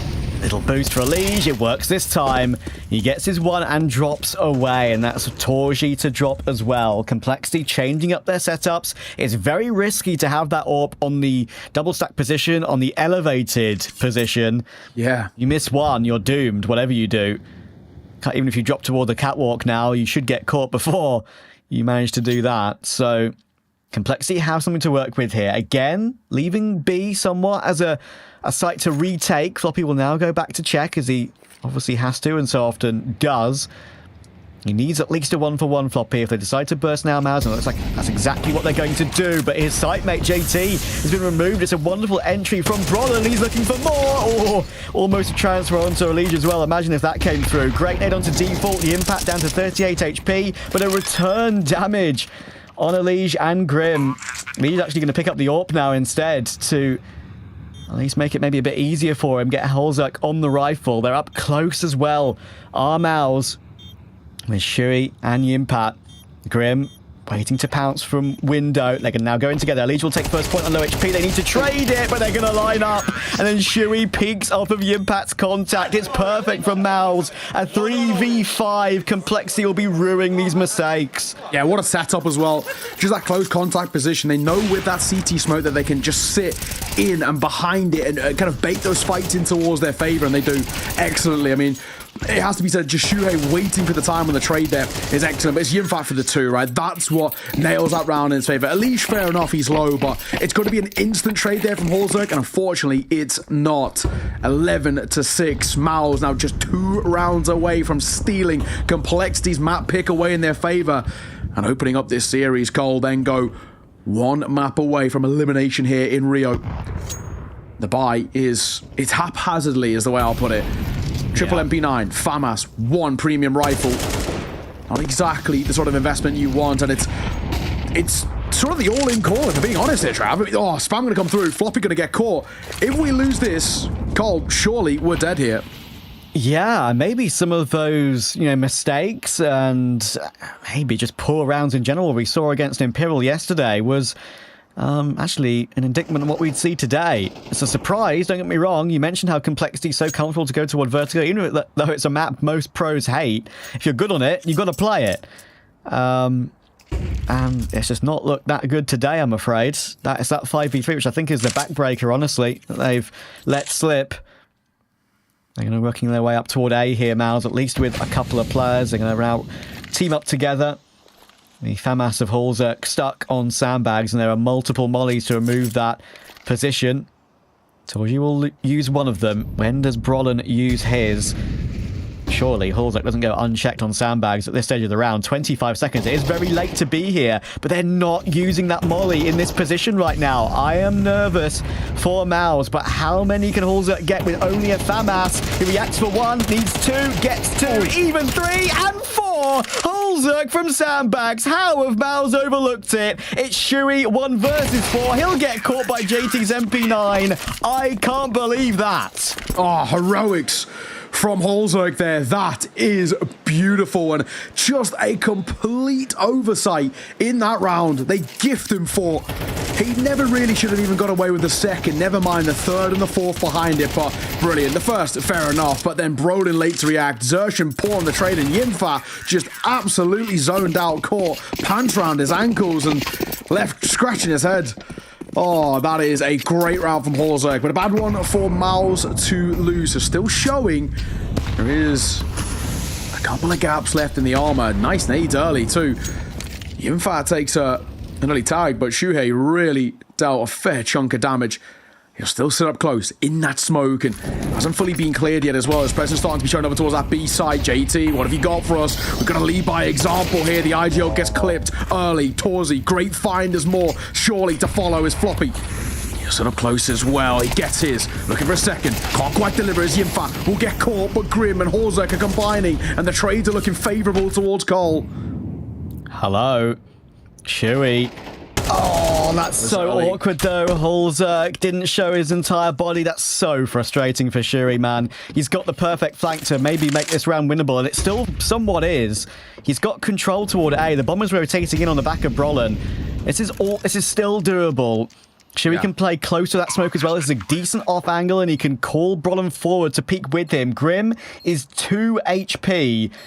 Sure. Complexity can take their time. There are kits available. There's a Smoke and Holzerk and a Liege.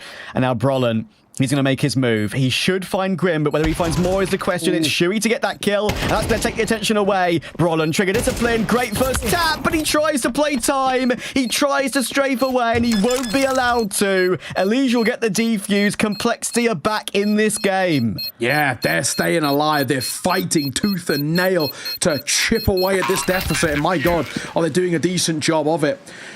Questionable rounds come forward now as well for MOUZ in terms of what their investment's going to look like. We have to consider, do they actually even half buy this and full buy next? Because while some are wielding 4.5 grand sort of to work with, there's a couple who are stuck in and around 2k. So yeah, we might just see a bit of a half investment. That looks like it's going to be the case. Torji, Brolin, double Galil for them. Yinfa will go in towards the Tech 9. Zershin not even going to go for an investment as Shuhei also picks up Tech 9 himself. Not the most bountiful of buys, but definitely also one you can't sleep on as well. These CS2 Tech 9s, man, they can be seriously scary. Yeah, you got to be careful here, Complexity. They've already lost to one even worse eco than this, of course, on T side. So this is the opportunity. Grim does well, gets one, now no reason to peek for any more. Shui down low. Torji will manage to find JT, but he's down to 4 HP off the back of it. Oh my God, Floppy. If he got caught out there, he would have been beside himself, but he's okay. And now it looks a bit safer for Complexity. Swings and roundabouts in Counter-Strike, man. That's why we love this game. When MOUZ won that 3v5, we thought for sure they were headed toward the win. Then Complexity win an unlikely round themselves, thanks to magic from Hulzerk. Hang on! Hulzerk might be doing more. Another lovely couple of kills, 3 in the round. And now it's very much game on. Yeah, it is. Attack ball's going to be called in as well as Cyclone going to get on the mic. You know, MOUZ are getting so close to closing out this map and drawing first blood in the series, and spanning the works here. This is an interesting position that we put ourselves in with a bye coming through for MOUZ. Of course, as expected with a half bye in the round prior, it once again puts this sort of notion up for us that if we lose this here, MOUZ, economy broken, Complexity get a clear path to tying up this game, if not even maybe taking a lead. This one still feels like it has some legs behind it. So we're looking towards Cyclone and Shuhei in the rounds. They've got to find a way to break down this Complexity side. The start was a little slow, wasn't it? Right, but now they are really, really firing. When was the last time you saw any player in a professional match get 4 from sandbags with a FAMAS, by the way? Genuinely, probably like an epic LAN against Silvers. That's probably about it, really. In fact, we'll get the first Good answer. Good drive-by on towards Floppy. Yeah, you never get the luxury like that. So I know. I can't remember. It's changed the game. It's changed the game. It did. Again. Yeah, it did. It absolutely did. It completely flipped the momentum, didn't it? Because MOUZ were well on track to closing this out and actually closing out quite dominantly. It was looking like we could have even seen like a 13-6 or something along those lines. And oh, look where we are now. Floppy will fall, though, early. And the fact that Yinfa isn't traded and actually is still relatively healthy, this is okay. They can play this as a numbers advantage. Ali trying to get proactive. I don't hate this decision as well. When you haven't got the numbers in your favor, you sort of have to do something. But Torzi just does his due diligence. He holds, he waits, and he finds as well, delivering for a kill of his own to bring it down to 3. And now Grim, he's going to join up with JT, but also sort of relinquishes mid-control in that sense. And it gives MOUZ time and space to scale up. JT didn't realize he was exposed. They've got to expect someone else here as well as Grim up close. The shadow spotted a Hulzerk exertion. Maybe goes a little early. The panic, thankfully, doesn't cost him his life. Last man of Grim seen off a flawless round for MOUZ. And a team ace once again, just like the pistol, puts them on map point. Absolutely, mate. Yeah, that is so big for MOUZ. They just completely took control of the map there across the entirety of it. Floppy goes for his peak with a bit of, flash support, gets deleted immediately, and then once that mid pinch comes through, it's very frustrating for JT, sure, but that smoke is not favorable for him whatsoever. The way they get caught there is unfortunate, but MOUZ will be delighted to at least lock in overtime, and they've got 3 chances to get this one done.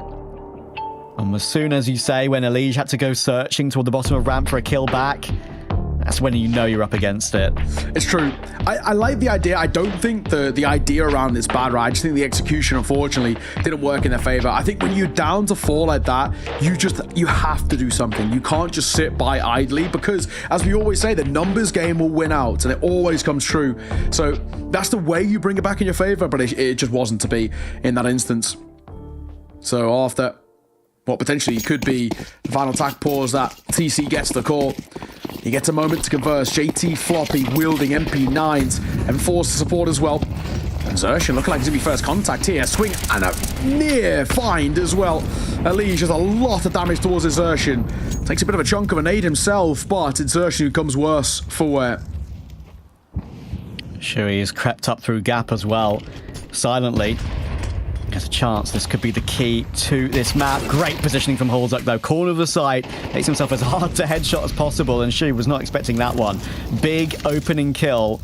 And Exertion, as you say, was low. They try the boost again, and it works again. Elige finding that all-important first, but he can't find that second. A bit whiffy on toward Torji. And Hulzerk goes searching for that one too. Maybe that's ill-advised. They wanted to double push gap. It's so common on Vertigo, but now it's back into a 3v3. Torji, low. Grim taking a bit of damage, but will Brolin do his clearance? Not effectively enough. And Torji on the other side of Yellow Top. There is an MP9 as Grim goes for 2. Oh, Grim What a time for him to step up to the plate. They can't make it the third. Torji, surely not the ace. Not with 11 points of HP. That would be a miracle of a way to see it off. And he's not just yet pressured for time. 30 seconds left on the clock, but that bomb is dropped, and it's a tough position to try and recover from. A double MP9, just one bullet from them would be enough. So he's got to be crisp as all hell. This crossfire is pretty strong, and Floppy sees it off. They survive. A brief scare. Complexity find double digits. Not dead just yet, Trav. Complexity realise the only way they can lose that round is if they run at him. Even with the MP9 special, they stock solid in the crossfire. They do exactly that. Don't move a muscle, knowing the bomb's down. All's good. Torji, again, doing God's work, really, in this map. Up to 20 kills, as we saw. A triple to try and save them, but not this time. Still, Complexity stay up. Of course, MOUZ will have another buy in return, as you can see.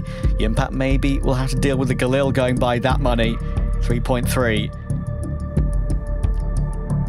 MOUZ will want to do their best to avoid overtime. Of course, quick reminder, these two teams played in the most recent Pro League. Complexity won that game twice in a row, 2-0. They played Vertigo in both those two games, and Complexity won 13-8. This is already a big improvement from MOUZ. It is, absolutely. Job not done just yet, of course, but they're so close. Just that final hurdle they've got to see off. Something that sometimes can elude teams as well. When you get to 12, you can take your foot off the gas, and that allows opportunities. Elige is going to play up close here. Shuhei waiting as well, Elige. It's all about who spots who first. That smoke going to dissipate in just a moment. The lineup is excellent. Shuhei didn't even know what hit him before he was dropped. Smoke broken open. Insertion starts to make a move. This round going to be won from just 4. And they have no idea of the numbers here over towards ramp. Holzerk with a flash. It is absolutely perfect for 1, but maybe sticks around, gets a little greedy and gets traded out. So still an opportunity as MOUZ continue to scale up in towards ramp here. They've got decent control. Flash over towards sandbags, but we're not committing here, Trav. That was a bit rough from Holzerk there. Not as warm as we've seen some of his A1S sprays in this event thus far. And look at the positioning of Complexity right now. You've got 3 players clearing out A. This is exactly what you need to do. Sure, it's now only 2, but you need intel. Even in a 4 versus 3, you need information. Otherwise, Floppy is on the island, and he might still be on this island, looking to fight his way out. Behind big box. White box swing, gets his 1. That's okay, because Elige is here in time. Great first. Ooh, flash assist for the second. A little bit of an MVP flash there from Grim. And Complexity are 1 away from extra rounds. Yeah, okay. We potentially might be needing that overtime. I think Money's going to be a little wrecked as well over towards MOUZ, especially without that bomb plant too, and just not enough kills. Ramp control was excellent. Grim's flashed it right at the end was beautiful. It facilitates Elige for this double. And yeah, I'm interested to see what the investment's looking like for MOUZ. If I'm right in saying it's not going to be healthy. Yimfa on a Galil and a few Tech 9s. This is the sort of round that sometimes you want to go for a little bit of a quicker one, but already met with a bit of util over towards stairs. That'll slow them down. That might be the plan out of spawn. Briefly put on hold. Floppy playing back 90. Oh, I was just going to say met with a Molotov, but no, it flies 51 floors off the building. So Floppy remains as an island in towards backside. He might go unchecked as well. The molly didn't find, and he just lines up 2. They just don't clear him, and he gets away with more. Grim and JT. Floppy finds a 3rd. I cannot believe it. 1 missed Molotov completely sells that round. Can you believe it? Floppy, he was so stuck. But the Molotov being missed means that he has the ability just to continue to peek on a great timing as well. He's only half blind. The kill feed is deceiving. You can see everything in front of him. And Floppy, of course, is such a difficult role playing that B anchor position. Sometimes you can feel isolated. You can struggle for the entire game pretty much and just not feel like you're in the game if they go A all the time, stuff like that. But delivers when it matters most, and we're going to OT, and we're starting OT. Unfortunately, the hero of the previous round, Floppy's been removed straight away. I will finally just quick mention props to Complexity for that rotation, because they had everyone in position. It's true, they were ready. MOUZ unable to close it out in regulation. This might just be that doorway opening up for potentially Cole stealing this map back. Also, you need to be a little bit careful, my friend. A lot of Yuto and focus over towards B stairs. And, oh, Brolin, he makes a move, but actually a little late. Half a second there. If he goes a tad bit early, he just catches Holzer completely off guard, but not to be. They at least will be given mid-control here there. Holzer's just going to completely fall off that angle. And we saw Complexity have to try and push aggressively to recover 4v5s and it not work earlier. This time, I got some information, but not a whole lot. This one with JT, the stuck back 90. And he'll be forced forward toward white box. But he probably needs to, especially now Grim's gone down and Yimpat's just owned him. Simple as that. Great round from MOUZ. We've seen a couple of these buy rounds work so well for them, of course, in regulation with all 5 players alive. Even Holzerk's rotation is removed immediately by Torji with all that mid control. And it seems like that's a strategy that MOUZ is going to want to try and repeat. They've done it twice now to great effect. True. We've got a game on our hands here. A real good game indeed. And this is where potentially for MOUZ, you know, it's the classic. We mentioned it yesterday, mention it again. You need just one round in regulation. You fail to do so for many in a row, and then you get it straight away into overtime. It's always the case. It is the curse in a way. And you know, for MOUZ, good work. Grim. Actually, the first, he'll stick around as well, but as he goes on high, that gives away his advantage in that position. So Shuhei will trade. Roland for him. He's had his moments, in all fairness, but so we need probably a little bit more on Azertion in particular. 14 and 7. It's quite low by his standards.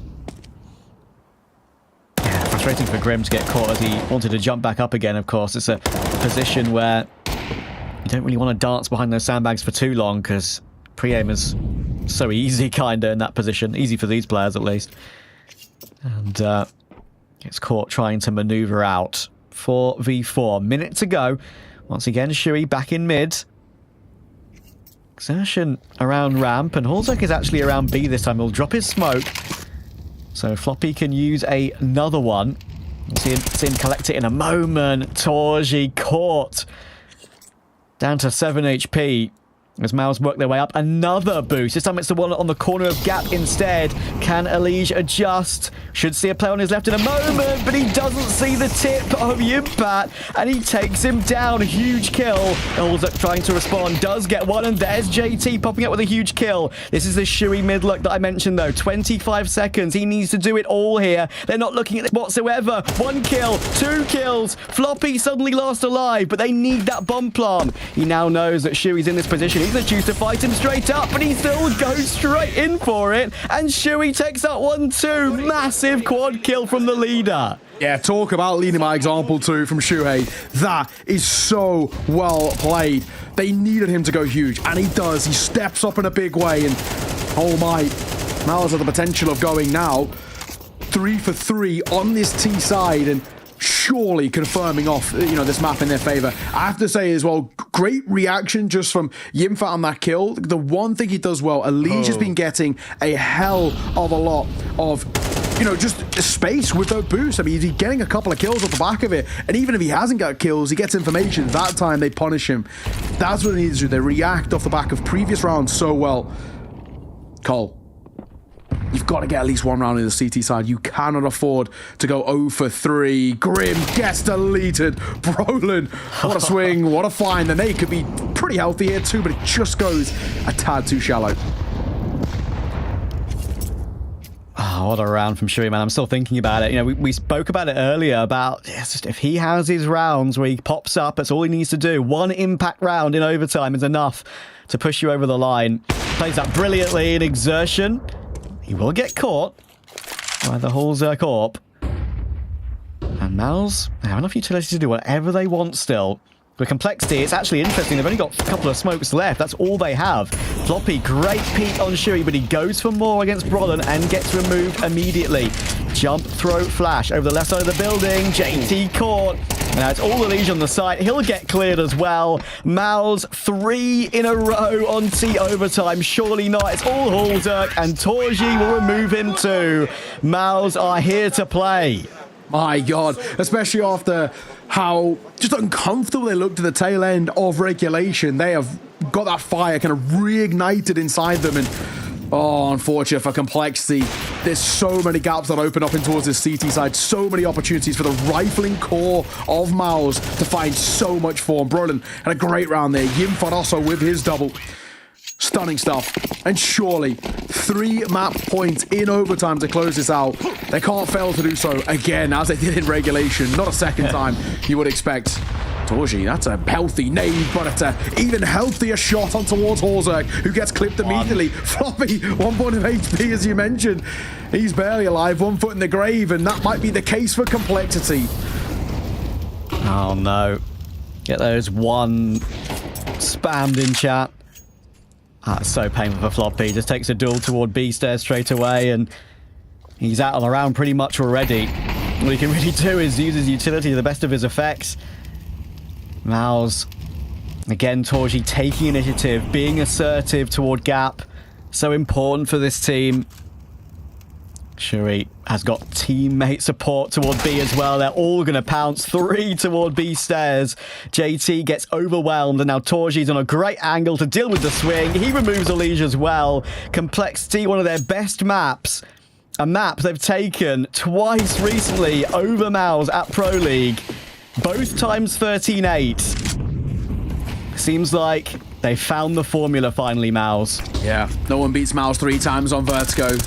Roland will get Floppy. He finally gets seen off, and down goes Grim. 16-12. MOUZ draw first blood in this series, but that is a huge map to scalp away from the Complexity side. That's Vertigo, their strength pick. As we mentioned, as Cyclone mentioned, they're one of the most consistent sides on this map in Tier 1, and they have now fallen flat on it. With Inferno coming up next, the pick of MOUZ, and of course a map in which they've had their successes on. This really does open up in the series. Horzerk, that 4K was sumptuous, but unfortunately for Complexity, it just was not enough today in towards this first map. It's not job done for MOUZ just yet, right? They're still going to go in towards Inferno. It's not a terrible map for Cole. It's had its weaknesses. They're 2 from 4 on it, so 50% win rate. Not the worst, not the best, but we need to see a real mental reset heading in towards this kind of break and see how things pan out. From us, that was an absolute stunner of a first map. Exactly how we wanted this game to go, and we'd love it to go all 3. We'll have to wait and see if that is the case. Thank you for joining us. We'll see you after the break.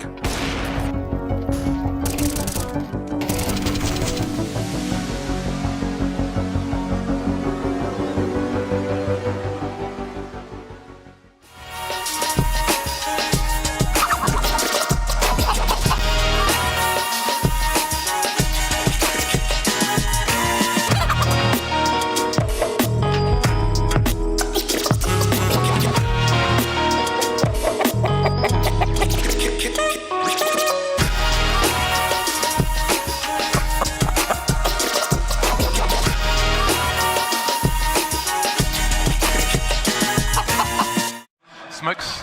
You see double smokes in the same place there. Simple just jumping casually into the side. Wait, what was that?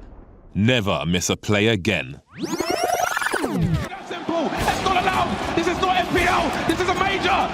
Finally. With Faceit Watch, you're in control. Switch between player POVs live and see the game through the eyes of any pro. Never miss a moment with replays. Relive each highlight on demand from all angles. Watch it, control it, face it. I have this like product request. Product? Yeah. But what is that? They want players to say something in Portuguese. Oh no. Yeah, so this is the statement for a product request in Portuguese. No IEM Rio. Eu espero ter pelo menos 1.0 de rating. Porque sou One more time. No chance. Quebrar macês é o meu novo hobby e eu estou curtindo isso. No. Eu estou aqui porque sou that word got me. Sortudo. a gente trizes. Espero que você esteja curtindo assistir 4 horas de Best of 3. Do you know actually what you just said?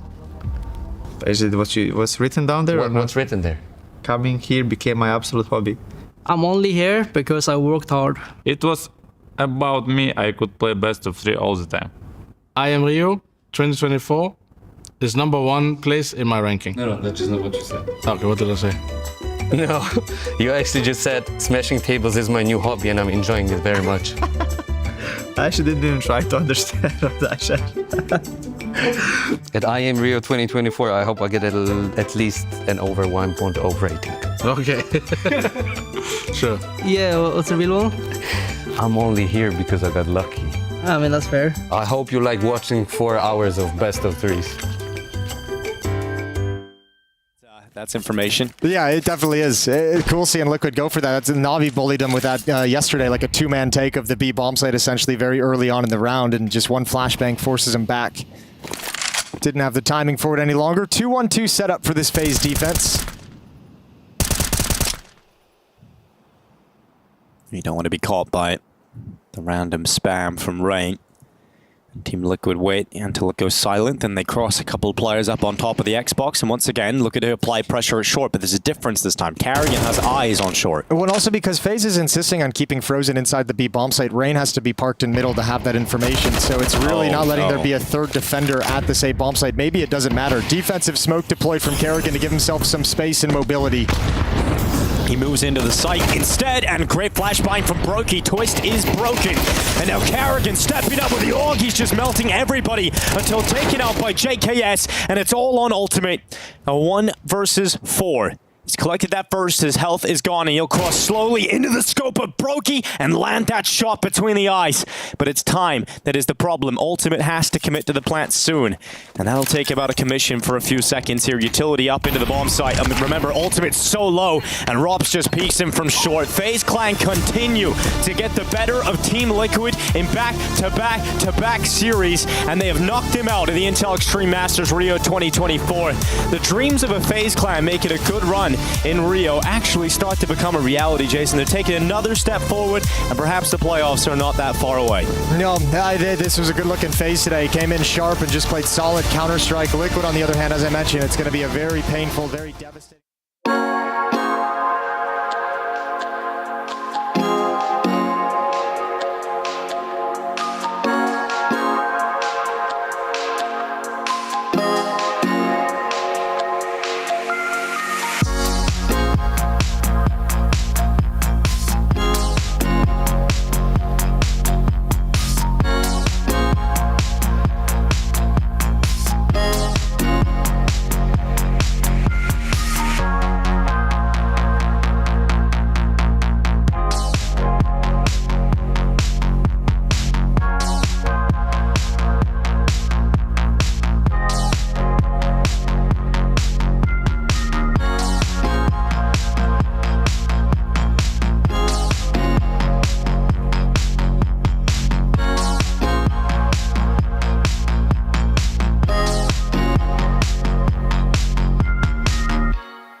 Welcome back to MOUZ versus Complexity, and welcome to all the viewers, of course, who will just have joined us from the main broadcast, because whoever wins this map, if MOUZ take it, they have a date with FaZe in the next round in that lower bracket, but Complexity, we're looking to stop them. Yeah, exactly that. And of course, for those who maybe not know us, my name is Neokai, joined by Trav for this one. We're very excited for this. We're heading in towards map number 2, and MOUZ have just, right at the post there, pipped that Vertigo, which was Complexity's pick. So it sets up this series actually in quite a spicy way, right? We've got to look at this now and talk about Complexity being on the back foot, being on the brink of elimination, you know, heading in towards a map in which they've had their ups and downs on, right? We look at kind of recently back-to-back losses is what they're kind of coming in towards this event with. One, of course, against Liquid earlier in the event, right? A 13-6, there was not a lot to show. And then before that, against Astralis at Pro League, also a 13-6. So they're not the results that Complexity, you know, want to fall back on to try and come in towards this event and in towards this map and hopefully, potentially even stay alive, push it towards a nuke. I mean, at the moment, that feels a little bit far-fetched. Yeah, of course, and in the recent matchups that we've spoken about, Complexity have had MOUZ's number, especially at the recent Pro League. It sort of coincided with MOUZ's sort of drop in form slightly. Yeah. We saw, of course, at the beginning of the game when Cyclone was talking to Banks, talking about how they're aware of what they need to fix, at least in their minds. In the server, I mean, that first map on Vertigo actually was a bit of a banger. I don't see many bangers on Vertigo, but it was a really good one. Now, Shui, that flank in overtime, it through mid, getting 4 kills was really, unbelievable. And that amazing Hulzuk quad kill from Sandbags with the FAMAS. Like, swings and roundabouts that game. It was kind of all in Complexity's court at one point, then it was in MOUZ's, and eventually it took us to overtime, and MOUZ streaked clear.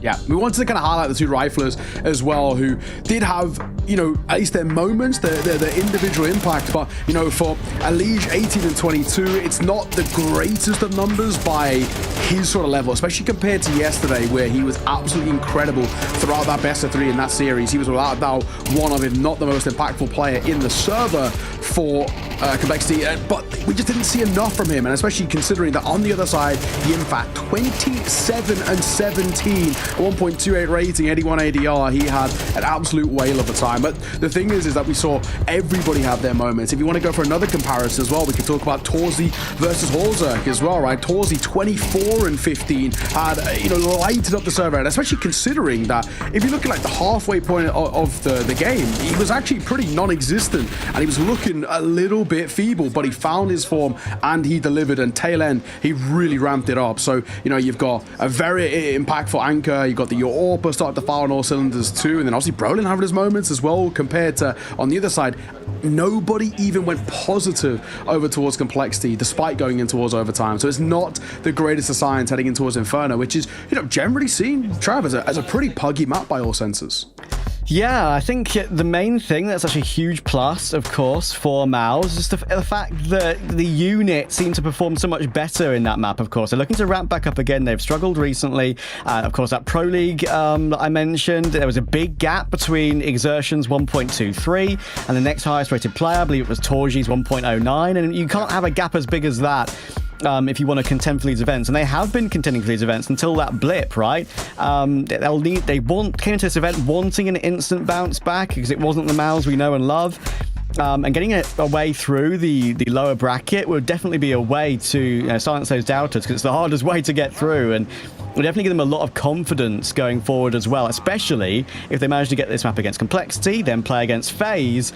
If they beat FaZe, we know that's a bit of a bogey matchup for MOUZ. That would certainly be something. It's true. It is very, very true. We'll have to keep our eyes open heading in towards this, but I mean, at the moment, MOUZ are just one step away from, staying alive, and of course, that'd be another North American side that we have to say goodbye to. Liquid did, as we've just touched on, lost to FaZe. We just saw a brief end as well there in our break. Our FaZe closing out. Carrigan looking very good as well with the Org in that final round. So, yeah, one North American side gone, and another might be joining them in just a mere moment, which is not what the NA scene would have wanted, especially considering, we've already got one South American side locked in with Furia, when the other two, unfortunately, didn't really have their moments, Imperial and Pain. So, it is one of those now where for Complexity, they're trying to, fly that American flag high in this series, but MOUZ has been their map pick. We looked at those map stats as well for this MOUZ side. 3 wins out of the last 5 for them, where for Complexity it's 2 out of the last 4. So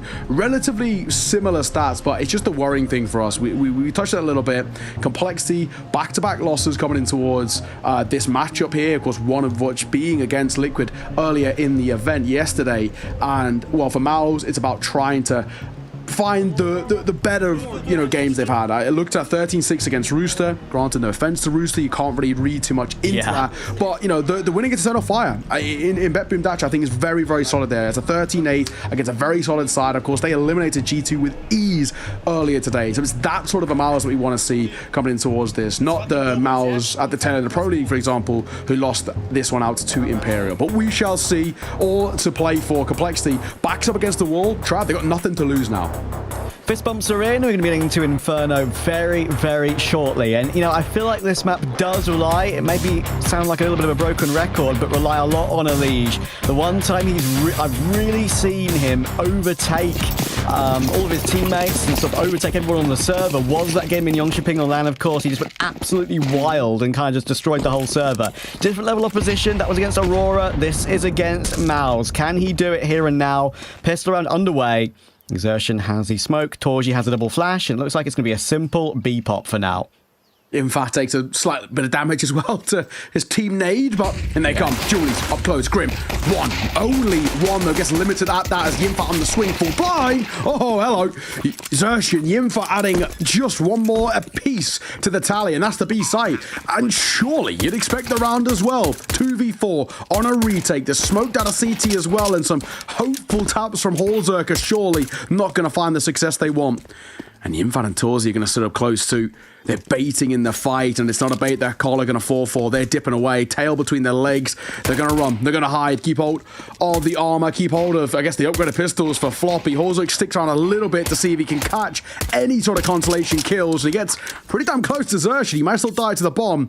Brolin other ideas, though. He knows. He spots one. Looks for two.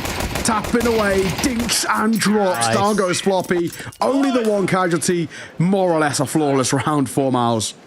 Perfect call as well, just keeping it simple. They had the smoke, they had the 2 flashes. The nade was a little bit goofy, did catch the corner of the wall. It happens, but it was a very comfortable take in the end, and that was despite Complexity having a decent setup to try and deal with it. It was almost a read from Cole, but they still couldn't stop it. So, we're not going to get a force spike out from Complexity here.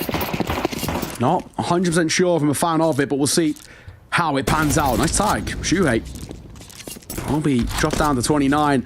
Also, doesn't want to stick around for seconds. 10. Also going to get tagged as well. Hallzerker doing some alright damage out the gates. It will make, for example, these MP9s or even that 5.7 actually more prevalent in this round. Shuhei and Xerxian do just need to be a tad bit careful. Impact. Careful, my friend. Up against the MP9. Obviously, it could be awkward losing that AK and apps as the first point of contact. It's often his role. Lots of noise being made elsewhere, but it make Floppy look away. Thankfully, Brolin comes through Boiler. It's a great catch on Elige, and Floppy in the end recovers a man advantage. Hallzerker looking to do some more tag work with this scout, though. Thankfully, for MOUZ's sake, it's a great shot from Shuri once again. And with the last 2 CTs on Complexity split up, Grim and JT. Exertion just providing a little bit of a fake when it comes to the sound cues. Top Banana. Looks like MOUZ have this one under lock and key. It should be the round. I can't see this one slipping away. Like you mentioned, that's A side taken. Bomb will go down momentarily. And actually a little bit of a hunt here. Xerxian. Right idea. Does he clear? Not effectively. So Grim will get his. Shuhei clearing, and he also gets dropped as well. So this is already getting a little expensive. JT will pick himself up in towards a Galil. Are we ramping up to potentially try and attempt to retake? Moto smoke couldn't have been timed better, in all honesty. Just after JT's first fight. Torji, little spam to that smoke, but not going to find the effectiveness, and a re-smoking towards Moto as well to really just eliminate JT out of this round. Beatty gives him no effectiveness. Grim will stick around what seems to be a hunt, but it's not an effective one as Brolin gets his. And Torji can go save over towards Pit as well. So I think we could talk about silver linings here, Trav, and talk about positives. That was pretty expensive. However, that was a force buy. If it was expensive on a low buy or maybe a half buy, it's a silver lining and you know, consolation kills. But because it was a full investment, that puts Complexity on quite a bit of a back foot here. I was a bit worried when I saw Torji holding the angle on the site rather than just holding a crossfire with his teammate. There was a chance that Galil could have swung on him and just headshot him, and they absolutely then would have been the cue to go. And they try and play for some aggressive exits. Grim just looks away at the last second on the Apps player, unfortunately, and good catch once again by Brolin. 5-0 start for Brolin, good stuff. Nade's top banana toward any aggression from Complexity. JT, of course, still does have that Galil. It's all about him in this round with that Kevlar, of course, saved over as well. The 5-7s could still do something dirty, and now they've figured out where that Galil is. Exertion will go down. That should mean they should move the bomb over toward A, but Complexity will still try and make some havoc happen with these rotations. Broden's got 250 ADR so far. He's looking for more, but he might actually overlook Balcony. Just get one. Alish, 2 for him as well. This is good work. Playing from the site as well. Alish doing God's work, and he's stepping up the bold buff in true form as JT will come through to clean up the final one. But Alish, fantastic work. Never doubt a 5-7. And it's those sort of rounds, the prime examples of why I'm just so perplexed by how smooth the brains of those who use the CZ. Look how good the 5-7 is. Why would you use the IKEA builder gun? Why? Why indeed? 5-7 is just ridiculously powerful, especially in the hands of Elige, and that's huge. Look at the weapons they've got on the CT side. 2 Galils and 2 AKs. Yeah. All of that for free, and they've survived it very healthily as well with 4 players live. That just bolsters the money brilliantly. Gives them something to fall back on now. MOUZ will walk into the mixer. They tried to go toward A, like I said, after they found the Galil, but as I said, Complexity's rotations are played to perfection. Good nade on toward Brolin in the following round as well. Of course, they're rebuying into this, but only 3 rifles on their side too. 2 smokes are the last 2 pieces of utility available. I actually like this from Complexity as well. They're just utilizing this util so well that sort of forces MOUZ to use theirs, but they just do not have the reserves in the way. I called it. Smoke will come down, and actually this leaves such a good gap for Brolin to try and work with. If anyone tries to contact out mid, he should easily get away with one. JT does cross in apt time to not take spam damage in towards CT. It's just feeling like a B finish here. We're still leaving 2 lurking over towards A, so it's not a complete commitment. But 40 seconds, sooner rather than later, we've got to make a decision. And there's 3 towards B to meet them. Yeah. 30 seconds.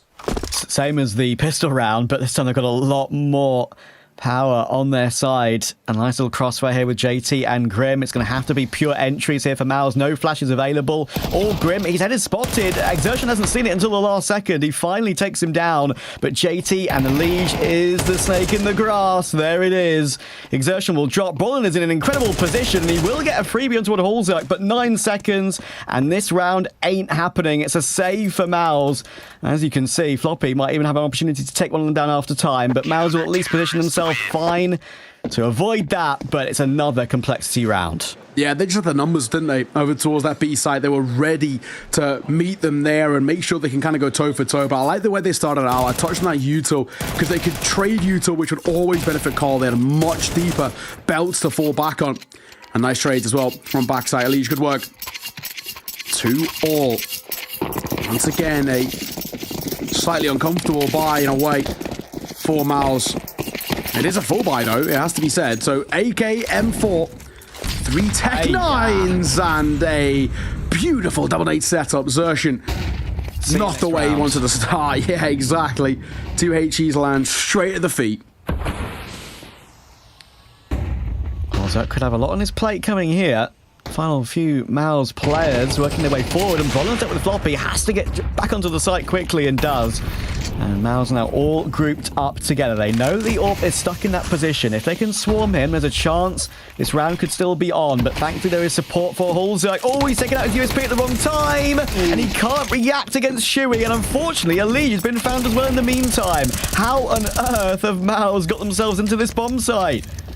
Yeah, surely We're not letting this sort of a round slip away. Grim. He's starting to maneuver, may I say, through apartments. The Infat holding for this long play. If he spammed now, he could get some damage. It's good damage too. Grim tries to activate Yimfat with the swing. The reaction is excellent. MOUZ, how are we walking away with that round? They had one premium rifle and a Galil in support and a few Tech 9s. They have pulled off a bit of a miracle in that one, and they're walking away with an AK, an M4, and an AWP on the back of Shuhei. That's MOUZ reclaiming the lead, and what a time to do it. If that force buy had gone south, Trav, we're probably talking about Cole going 3-2 up, if not 4-2 up. I'm not sure if we can maybe see on the replay how exactly Elige died, because, you know, I thought for a second Hulzek was under a lot of pressure and a lot of problems, because I thought MOUZ were going to do exactly what they did in the end and just swarm him, knowing that the AWP's on the side. There we go, we kind of see it just as the impact crosses the angle there. We see the beginning of it. I thought Hulzek would be fine with Elige being next to him, but not the case. Pulls out the USP at exactly the wrong moment. And Complexity, full foul. Another one of those low econ rounds we spoke about a lot on Vertigo that just they can't afford to lose sometimes.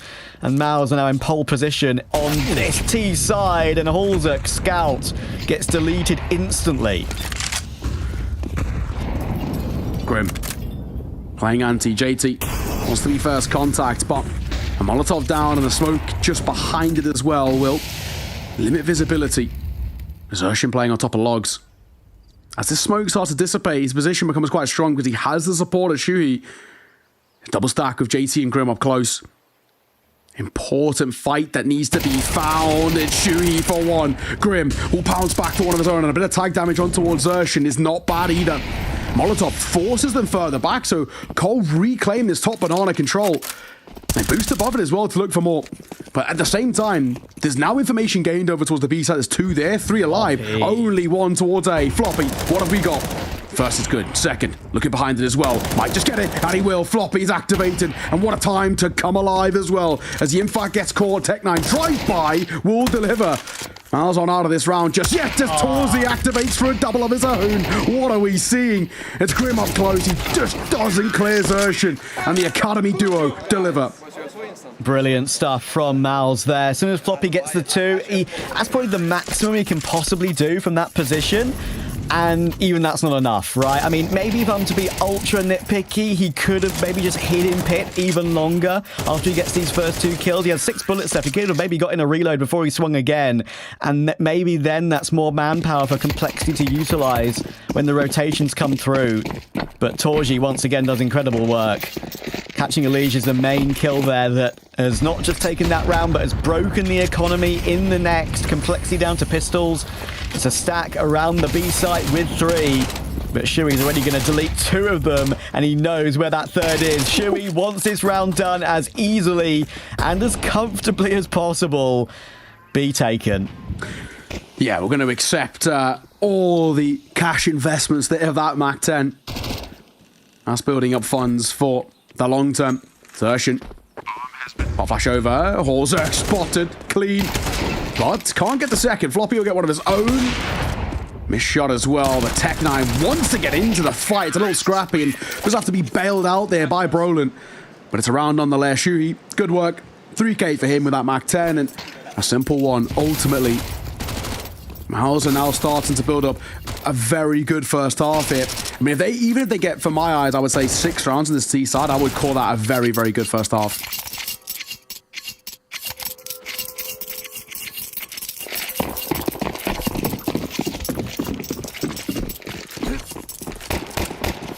Buy for Complexity back in. Utility levels are good enough, but not enough money overall for the Hulzek Corp this time.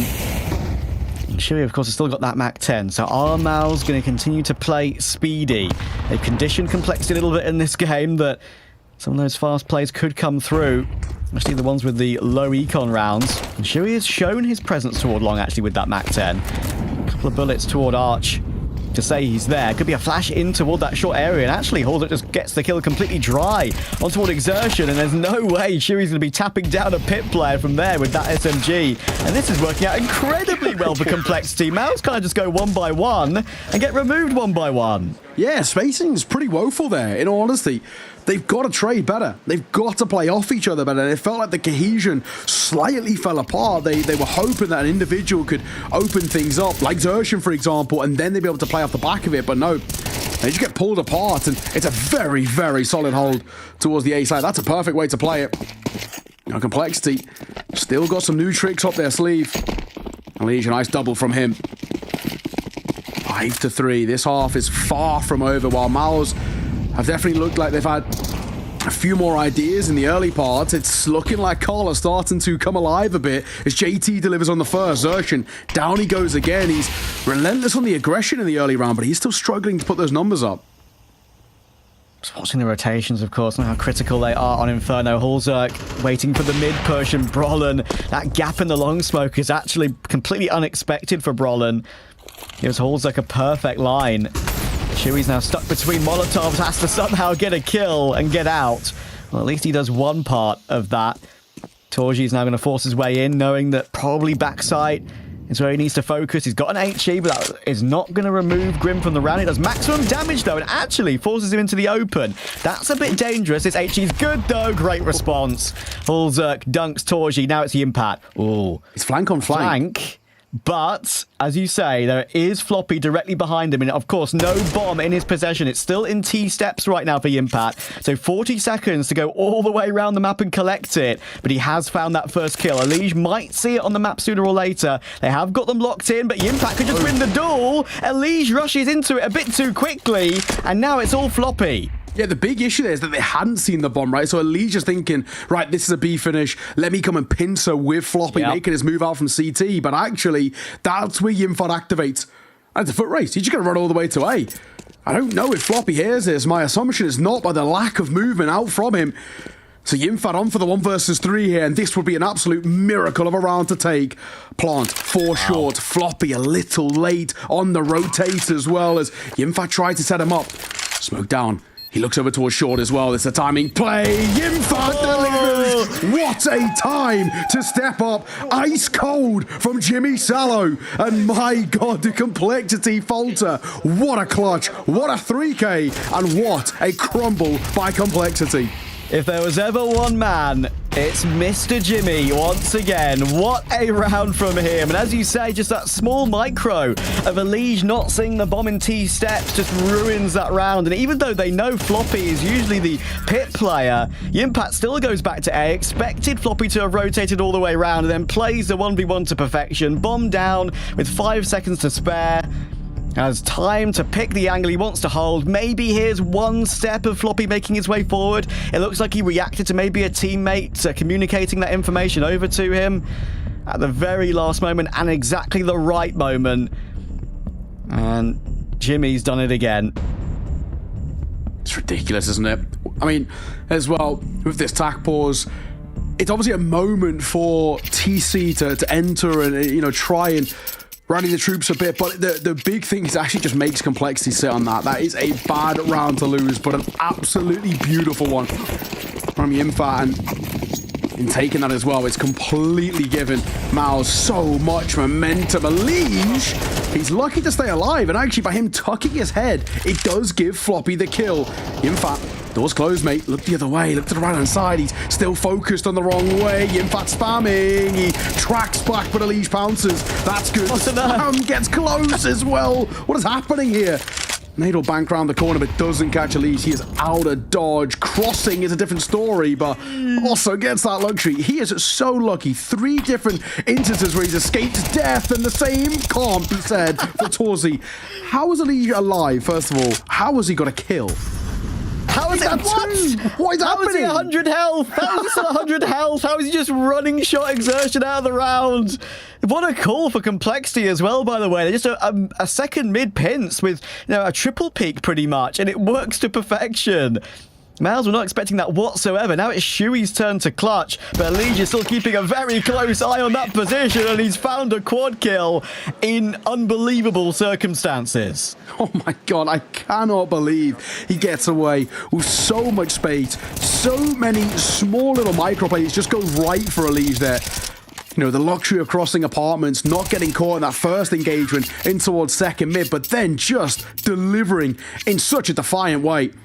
Mate, the whole round played out in T-apps. When does that ever happen? Ridiculous round of Counter-Strike, and it actually, I mean, look at the ramifications for Complexity. Look at the buy for MOUZ. Shuhi for 1. Traded out there as well by the nade and by Holzek. At the same time, Yimfa starts to make a move himself. Spots one just the top of the head. Over towards Long, but it's not enough for him to deliver on that kill. So the pace slowed right down here by MOUZ. I say that, Torzi, he steps up, and he steps up to the play. It's a home run for him, and Yimfat delivers a second behind it. Holzek will get caught. JT with a fadeaway, but now a smoke to meet him in towards Moto makes it a very difficult retake. Bomb goes down. 2 versus 3. Trav, this ain't easy. They've got kits, but even though they're here, it's Inferno, mate. Like, what can you really know do? it. Oh, Jane, what you have done to our map.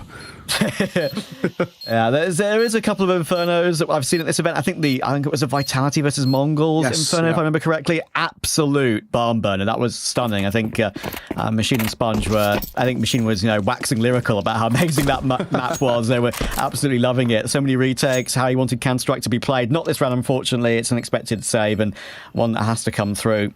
Bit of a wild map and wild first half thus far for MOUZ. It's been back and forth. They've won ecos, they've lost ecos. I think MOUZ won one with the Tech 9s and a sort of half buy investment. And of course, Complexity earlier in the game won with the 5-7s. As you can see, grins on the faces of Shuhi and some of his teammates. The Jimmy clutch will live long in the memory. And another crazy push-up mid that's going to work out for them. Yeah, I'm glad we got to witness that one as well. Be a part of it.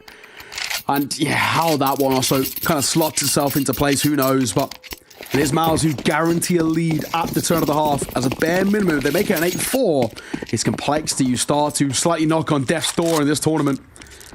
And that could be something that is on the cards. Of course, this is MOUZ's map pick. They stole away Vertigo. Holzek scout. What have he got for us? Last time he had a scout as well. Got a couple of very important tags. Spots one crossing. A intuitive pop shot, but doesn't connect. It's 3 towards B. So it does feel like Cole are actually ready for this sort of a play here. The flash is very good and towards the T-side. Zershin and Shuhi both get caught. JT and Grim both get really active there in the supporting role. Yeah, and Elise gets 2 again. And oh my word, JT, what a brilliant catch on Torji. Just sort of dancing with the corner of top banana, managing to get 1 bullet through the corner of the wall. Bomb is recoverable. Roland can pick it back up again, and they are actually looking to continue their push in toward B and toward this B site. It is a 2v2. The CTs are split up. Roland needs a very quick reaction. He gets it, and he gets JT as well. But 15 HP to win out this 1 versus 2. But hang on.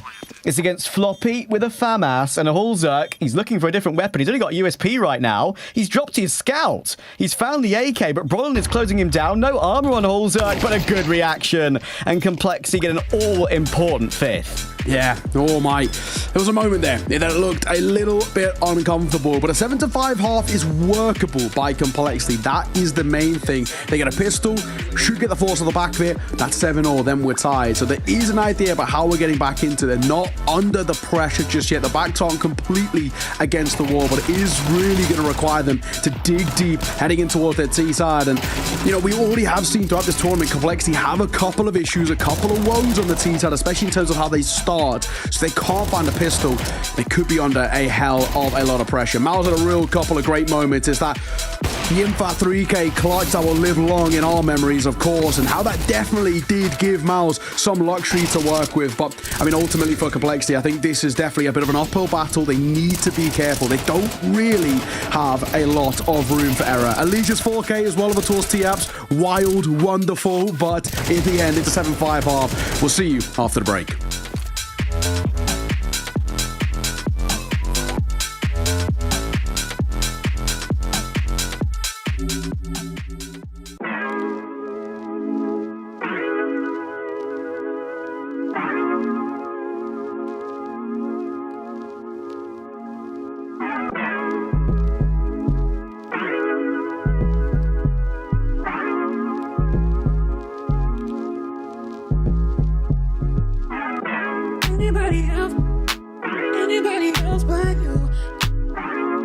Anybody else but you. Anybody else but you. I don't want anybody else but you. Anybody else but you. Anybody else but you. Anybody else but you. Anybody else but you. I need anybody else but you. Anybody else but you. I don't want anybody else but you. I need anybody else but you. Anybody else but you.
MOUZ on the search to right the wrongs of their previous matches against Complexity from Pro League, and they're now one half away from eliminating Complexity from Rio. It's getting close, isn't it, as well? 7-5 half in favour of MOUZ. Things are looking, they're feeling good over in that camp, but Carl aren't dead just yet. T-side now, they move on to him. We'll see, this pistol round could be everything. Nice little start as well, as Zershin does some serious damage on towards Horzerk. This pistol could be quite make or break, if we're being completely honest, towards this Complexity side. They lose this and they're already under a lot of trouble. That'll be MOUZ going 8-5, potentially even 9-5 up. Bomb stays towards B. All 5 in this direction for the Complexity side. And well, we've kind of got 3 for MOUZ, so it's not exactly like it's a weak hold at all. Shooty plucks him out of the sky. Zershin gets one on a fadeaway as well. Tapping away, a little bit more damage dealt. Horzerk feels like he's 1 foot in the grave too. So this round, absolutely on for MOUZ. Another bit of damage dealt on towards Floppy as a ramp play starts to move up, and Elige pulls off the angle. That might just cost him his life. A smoke in towards Banana, and that might even give the Ruse a little bit more leeway behind it as Torji starting to move, but Elige delivering forward too. He in fact gets caught. Floppy, Horzerk all low. Torji tries to fade that smoke and it'll cost him his life. Zershin, they know where he is. He's a dead man on arrival. Elige has pulled off a beautiful 3K.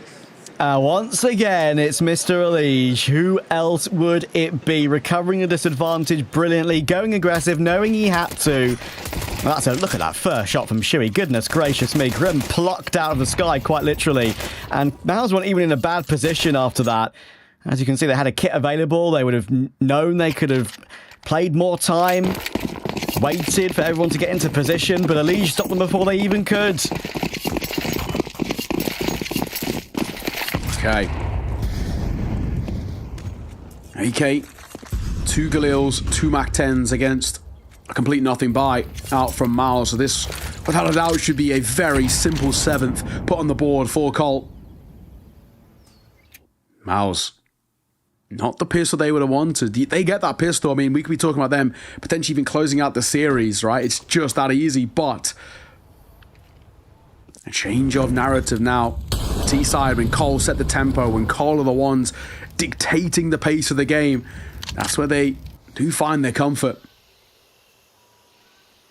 JT moving up. should be fine here against the Eco on the Mac 10. We'll see the tip of Brolin already. Unfortunately, that's what that angle can do these days. It's not as safe, that position. And the headshot angle. Floppy will drop, though. He actually swings into 3. That's good intel, though. Then I'll know that all 3 are there. Leech wanting some extra to add to his tally. Thankfully, Grim's here in support as well. And Grim actually gets 2 with the Mac 10, as it so should be with the SMG. So, game on Inferno. Playing for survival are both these teams, but Complexity a lot closer to it. And of course, going off of recent form, it has been Complexity that has got the better of MOUZ, but maybe that coincided with MOUZ's slight drop-off of their consistency in bigger events, in LAN events. Now maybe MOUZ are starting to ramp back up again, of starting to right those wrongs. Now the guns can come out, Complexity on their bonus buy. Yeah, very true. Lots of util. Xerxin under pressure. Xerxin in the flames. He's ticking. How has he survived? Look at the util damage, and he'll finally fall. But that is perfect util in towards top banana. Xerxin gets chunked down to 4 points of HP before a nade sees him off, and Brolin's left very, very walking wounded in this spot too. Torzi, he's waiting for a boost here. I mean, a CT smoke will come down. He's going to play out in front of this. Elijah's head is not just spotted, but Elijah's got a gap and he utilizes it effectively. Brolin's all that's left towards B, and he's barely alive. Oh no. Good recovery from Cole. How on earth does Brolin stay alive for much longer? The answer is he can't. He's forced out by the fire and flames. There's just nothing he can do. A spam back through the smoke was the only way back until Shui finds that one. Now banana control. That's an extra factor Complexity have to worry about. It's Floppy and Hulzerk. Shui's up pretty quickly here. Hulzerk will be behind the dark smoke, looking to elevate his position on top of the boxes. It might work, and it absolutely will. It's now all Jimmy. Surely he can't win another clutch. Hulzerk's choosing to fight for it, and he deletes him. Complexity back in the lead. Fist pumps from Grim. Here we go for Cole. Okay, we're on. Complexity looking good. They're starting to really look very, very strong, and we're just seeing where for MOUZ, they look shell-shocked in the way some of these kind of rounds are starting out. They're just so caught off guard by the aggression out from Complexity, and you can see them, they're now getting loud. The pressure seems to ease on the shoulders. It will be once again another lowish buy out for this MOUZ side, so you would expect that Cole should find 9 here without breaking too much of a sweat. So again will sit up close. This time he's going to make sure not to take as much damage from the Molotov. Now, Complexity versus 5-7s versus a pistol half buy on the close range angles of Inferno. We've been here before. Yeah. We've been here before, mate, and they'll know that. They'll be in the forefront of their minds right now. How do they play it? What has MOUZ chosen to put into place in terms of a crossfire, in terms of a pistol stack? Right now, it's 3A. Make it 4 if you count Brolin in Arch. Bomb still T-steps. Going to be recovered right now. Still just that one player toward B. That's Exertion. He's got a re-smoke. He probably had a couple of smokes in that position to sell the fake that there are more players on B than there actually are. Brolin, though, great catch from Hulzerk. Removed immediately. And now it's a 3 on the site itself. It's a pinch towards short. The impact goes aggressive. He only finds one, though. And JT has jiggled out the final player. Great patience. And that is the site clear. Complexity is safe. Should be 9-7 and will be 9-7. Yeah, only the one casualty. 2, you're more than happy with that. Very nice round. Out, smiles out for TC as well. He knows that they're inching closer to pushing us towards that decider. I mean, we said coming in towards the series, we want to see that nuke, and especially because nuke has had weaknesses for both sides. It no longer becomes about, you know, game plans and all these narratives we like to bring in. It just comes down to vibes, right? And I think that's going to be quite an interesting thing in that sense. I mean, even just a small thing of who wins that knife round could be massively impactful, getting that CT start. Second mid flash going to come over. Shui, good for 1, looks for 2, but maybe slightly sticks around too long as he will get caught on the trade. Oh, and it's a shot from JT Xerxin. He's having his troubles. That goes for absolute certain, and especially in towards top banana. Yeah, JT has been super solid for Complexity on this map, finding another really impactful kill. They try the second mid flash. Oh, Brolin Behind the smoke, the 2 players coming his way, fully blinded, should get traded, is traded by JT. And nade to break in from the smoke. Jimmy, they will pause the cross. Bullzerk will then make his way over with that bomb on his back. It's a safe cross. That nade might catch Jimpat, actually. It does with a bit of damage, but he still finds JT somehow. Okay. 2 versus 2. Torji with the AWP on the retake. It's going to be so difficult, but Yimpat does have that smoke, does have that kit. They're going to stick around, and it's Floppy and Hulzerk again. It was these two last time, and they were successful. Double push through Church.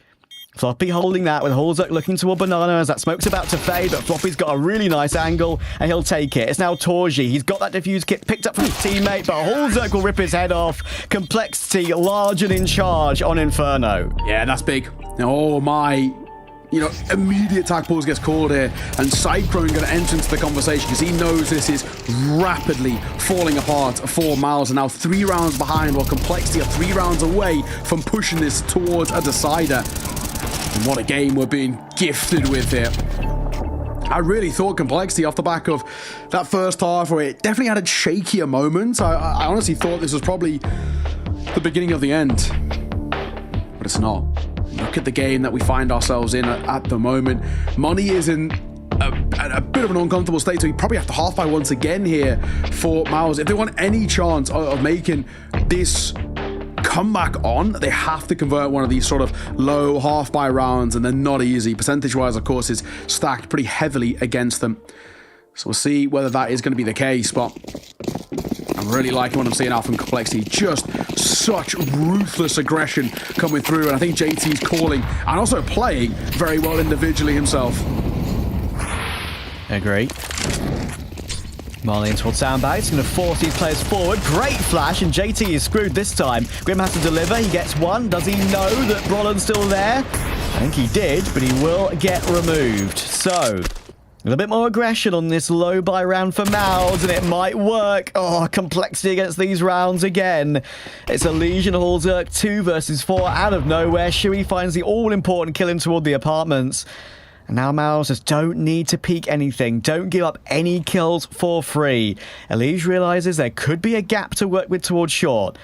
And he knows, in such a disadvantage, he's going to have to try and use it. It's a freebie onto Shui.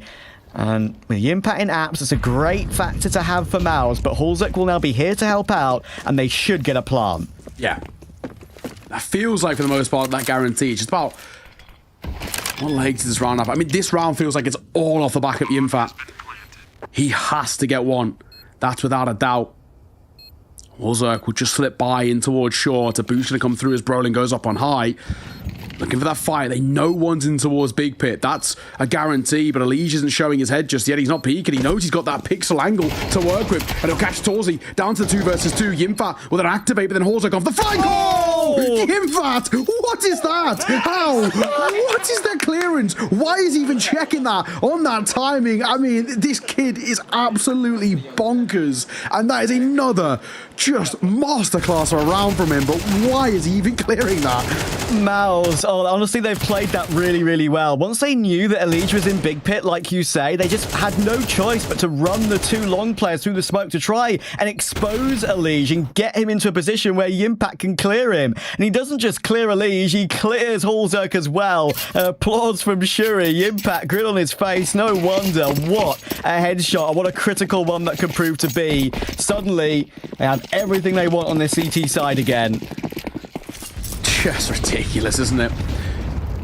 8 to 10, but of course, rebuy right back in. This nade could be healthy. This nade could do a decent amount. They actually get out in front of it. Grim, Xerxin, one apiece, trades a decent. The spam from Xerxin. Oh, the third was so close as Elige gets tagged down to 28. He's a lucky man to still be alive, but he's barely alive. Xerxin, as you mentioned earlier, has had a pretty quiet game, but fighting toward Banana, sometimes it works for you, sometimes it doesn't. This time it will. Jimmy has got support with Torji this time towards short. If Floppy peeks from Boiler, he should be a dead man. Now he will reveal his position. Thanks, Molotov actually will force Torji back and force the impact away, but Torji sticks around that extra second and gets the kill, and somehow he clears Hulzerk in the apps as well. It's down to Elige, 28 HP. And suddenly, out of absolutely nowhere, it's going to be Complexity's money that's in trouble. He, in fact, doesn't need to peek it. And this peek will get the information. Yeah, he probably falls. Oh, he's not! Oh my god! In fact, every single time you feel like this guy is dead, he finds a way to make the round work. And for MOUZ, oh my, how they've come alive. And you have to look back to when they were 10-7 down. Cyclone caused that attack pause and they look completely revitalized. You know, at one point, coming in towards the second half, they were an absolute shadow of their former selves, especially from what we saw in towards overtime in map 1, for example. But how they've recovered, and you touched on it just at the tail end of that round, the money is all over the shop. Need to come down, Floppy. Well, take a little bit of damage from it, but we're not expecting a lot here. Torzy, for 1, looks for 2, delivers as well. Doesn't want to be overrun by the pistols, but Torzy, oh, he's gone for 4! What is this? It's a shooting gallery, and he will get 4 out of 5. Xerxin cleans up the 5th, but that was a lovely couple of shots from Torzy, especially considering he's had a bit of a slow game.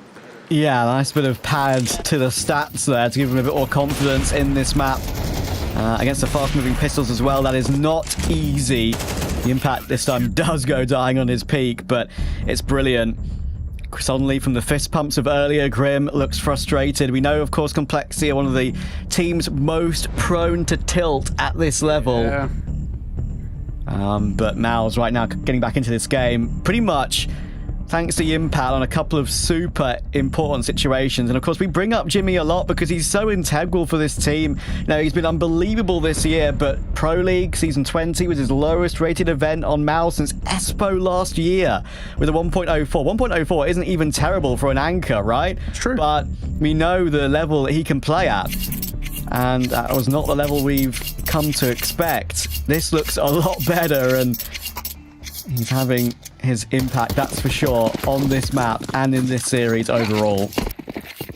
Some ridiculous rounds from him. I mean, we even just have to throw it back again to that 1v3 clutch. He had no right in winning that. And the fact that he does is sort of ridiculous. Soul, Leash was trying to go up in towards Apps there, but he was hurt. And Brolin on his spam, guess what? A nade. He'll do a decent amount. It'll bank and it will catch Orzerk. So he, without even really seeing anybody, he starts the round at 47 points of HP. With JT dead already, Cole now most definitely on the back foot. Torzy, he's posted. Grim, I don't know if we want to peek this. Even if somehow Torzy loses the fight, there should be the trade there. One's moving in towards Boiler though, so Floppy could support Grim on this engagement if they want to take it. Ah, looks like they're ready to pounce. But MOUZ are so ready. Utility in place. Still, of course, bomb dropped. T-stairs. There's the wide swing. It's enough to make Torzy miss, but there is the impact once again. Could be 2, it is 2. Last bullet. He gets the kill, and that's when Torzy comes back to help out. It's a perfect mid-hold for MOUZ. I said at 10-7 to Complexity, they were large and in charge. North American fans, you can blame me. It was my fault. Suddenly, they're 11-10 behind.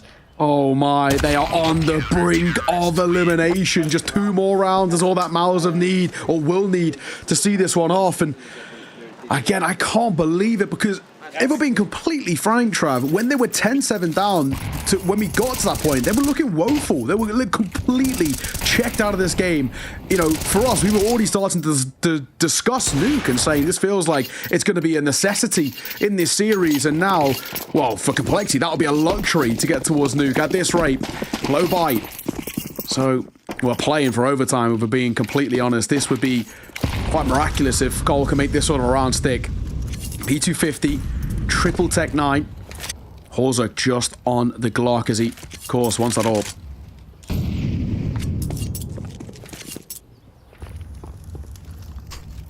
I always feel like it's very risky for any CT player to go looking at an angle like this, and there could be a pistol directly underneath you on a round where you should be favoured comfortably, but I appreciate the assertiveness. That's how they've got back into this game, MOUZ, from that 10-7 deficit I mentioned. Just being assertive, being aggressive, not giving Complexity any time to breathe. They'll thoroughly deserve their space in the next round of the lower bracket. Of course, it's FaZe waiting, don't forget, and we know what an incredible matchup that's been in the past. Torzy does really well to find 1. Exertion will make sure that is 2 as well. He's struggling on the second though. Thankfully he's got a Tech 9 as a sidearm and gets one more. Instant headshot on a lead and then Torji rephases. It should be all good. JT, P250, he's found 2 of his own. And it's an IGL versus IGL battle. Shui is very fast toward Banana though, and it's all good, and that's how he feels about it. The nerves have been released. MOUZ have match points. Oh my, JT. That's a college try there. It's not a bad one at all. It's close, but it's no cigar. It's not enough. That was a low buy, so we will be having that full investment coming in towards the next, and it has to be successful. Complexity, it's about getting towards overtime. They managed to recover, right, from a deficit, taking it towards OT in Vertigo, but then they fell apart, not even getting a single round there as they went 0 for 4. And they're looking to once again try and push it towards that overtime and do one better, but Yimfa will get the first. Floppy responding kind of Shuhei. He does get caught overextending. We spoke about that angle in towards apartments, maybe seen as a bit of an overextension. In this case, he'll get punished for it. So back to the 4 versus 4. And Yimfa, he'll just fall back over towards Big P. He's had a lot of success from here.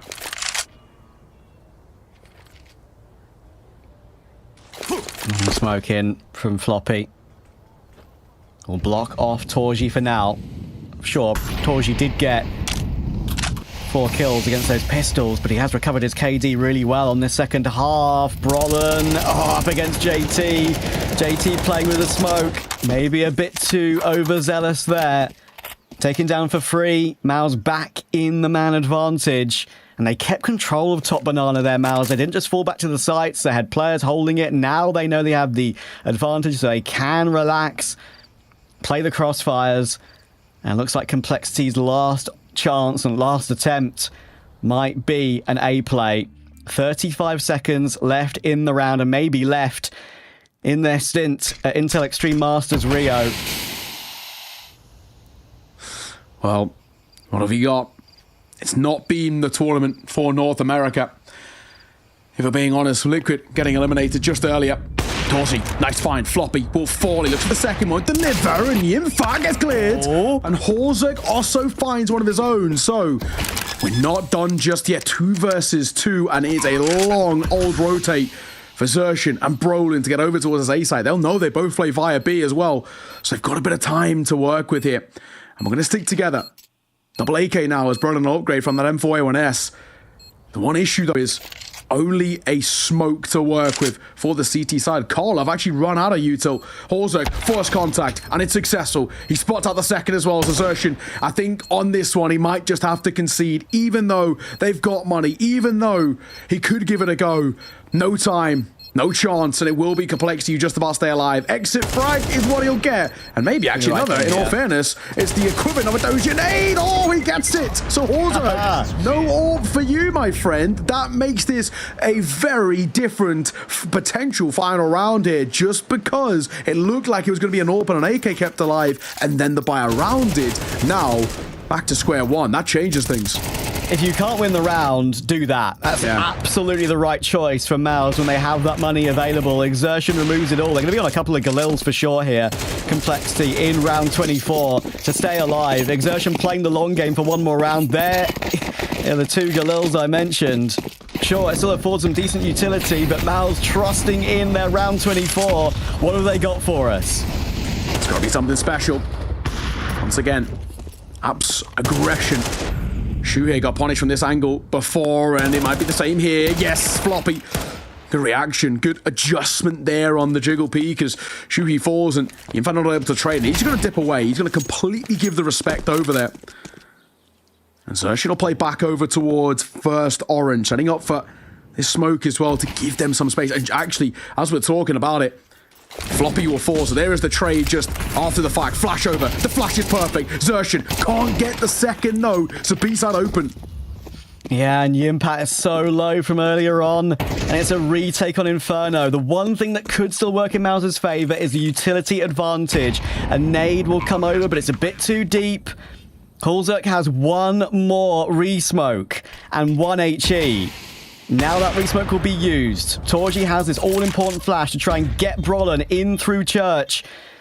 New box is where Horzek will reside. JT is holding for Yimpats. Advance up Banana.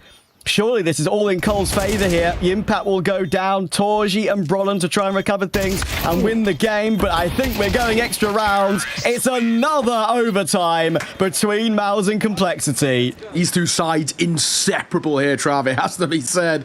Once again, OT required. And even despite the heroic exertion in the round prior, the penultimate one of the half with dropping Hulzerk's AWP and dropping that AK-47 in that hunt, it still doesn't make a difference. Oh, wow. I think for me, I have to look, and I don't want to be, you know, putting the blame on here, but Shuhei, it's 2 rounds in a row where he just goes a little bit too aggressive for my liking in towards second mid. And both times he dies, getting absolutely nothing.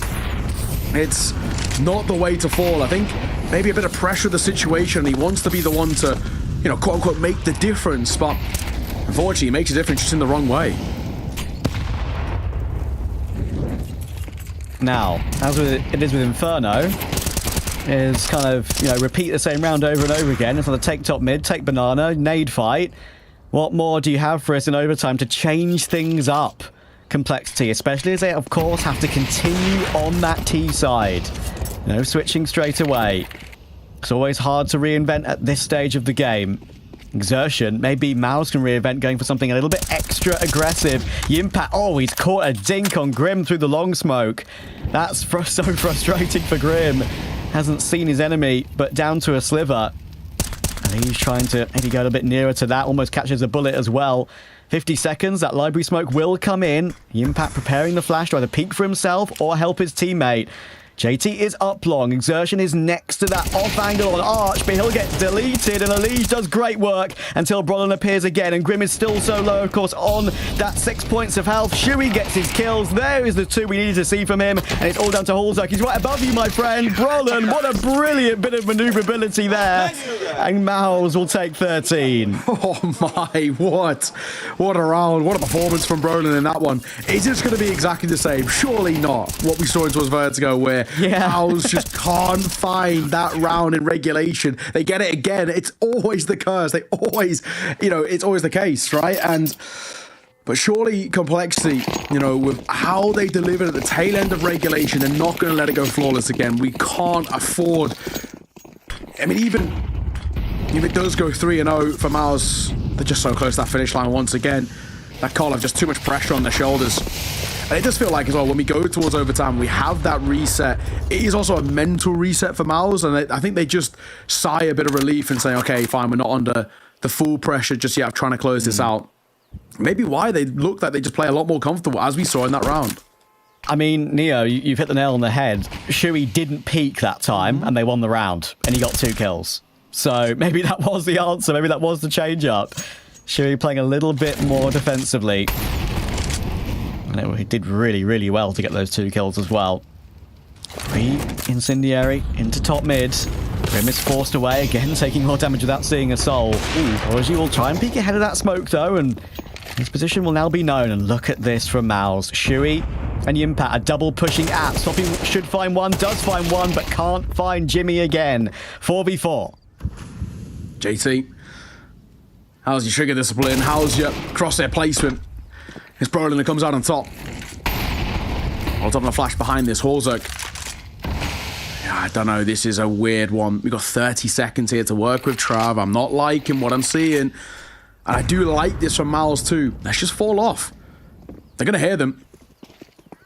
Surely this has got to drag over a rotation at some point. Yeah, it's now starting. Torji going to slowly move over, but it might actually be a little too late here. They're going to have to fight. Elige pulls out Yuto. Oh, Zersh and Brollan combine beautifully. It's delicate, but it's delectable. On towards this B side, and Hulzerk left with it all to do. Time ticking, and surely dead. It has to be said, and he might actually not even survive after time too. He's being hunted from all sides, and he falls after time. Hulzerk's got $500 in his back pocket. He's broke. In overtime. He's broke, yeah, exactly. He's bankrupt in overtime. Oh, when does that ever happen? That's so frustrating for Complexity. It's happening again. Overtime struggles. Beautiful hold from Exertion and Brollan once again, peeking off the back of each other. Yimpat gets that all-important painful kill. They can get the AWP into play, but Hulzerk's obviously can't buy Kevlar with it with that $500. You can't drop armor, ladies and gents. Maybe CS2 needs that, who knows? But he at least does get that up. It'll be so susceptible to nades, but if Torji goes peeking into him, he will deliver. 19th kill on the board, thanks to a little bit of an overface by his counterpart. Impact. Oh. He knows there's one in towards that smoke. He heard a couple in towards balcony. He's actually in a bit of a perfect spot. Oh, and Holzek can't get the kill.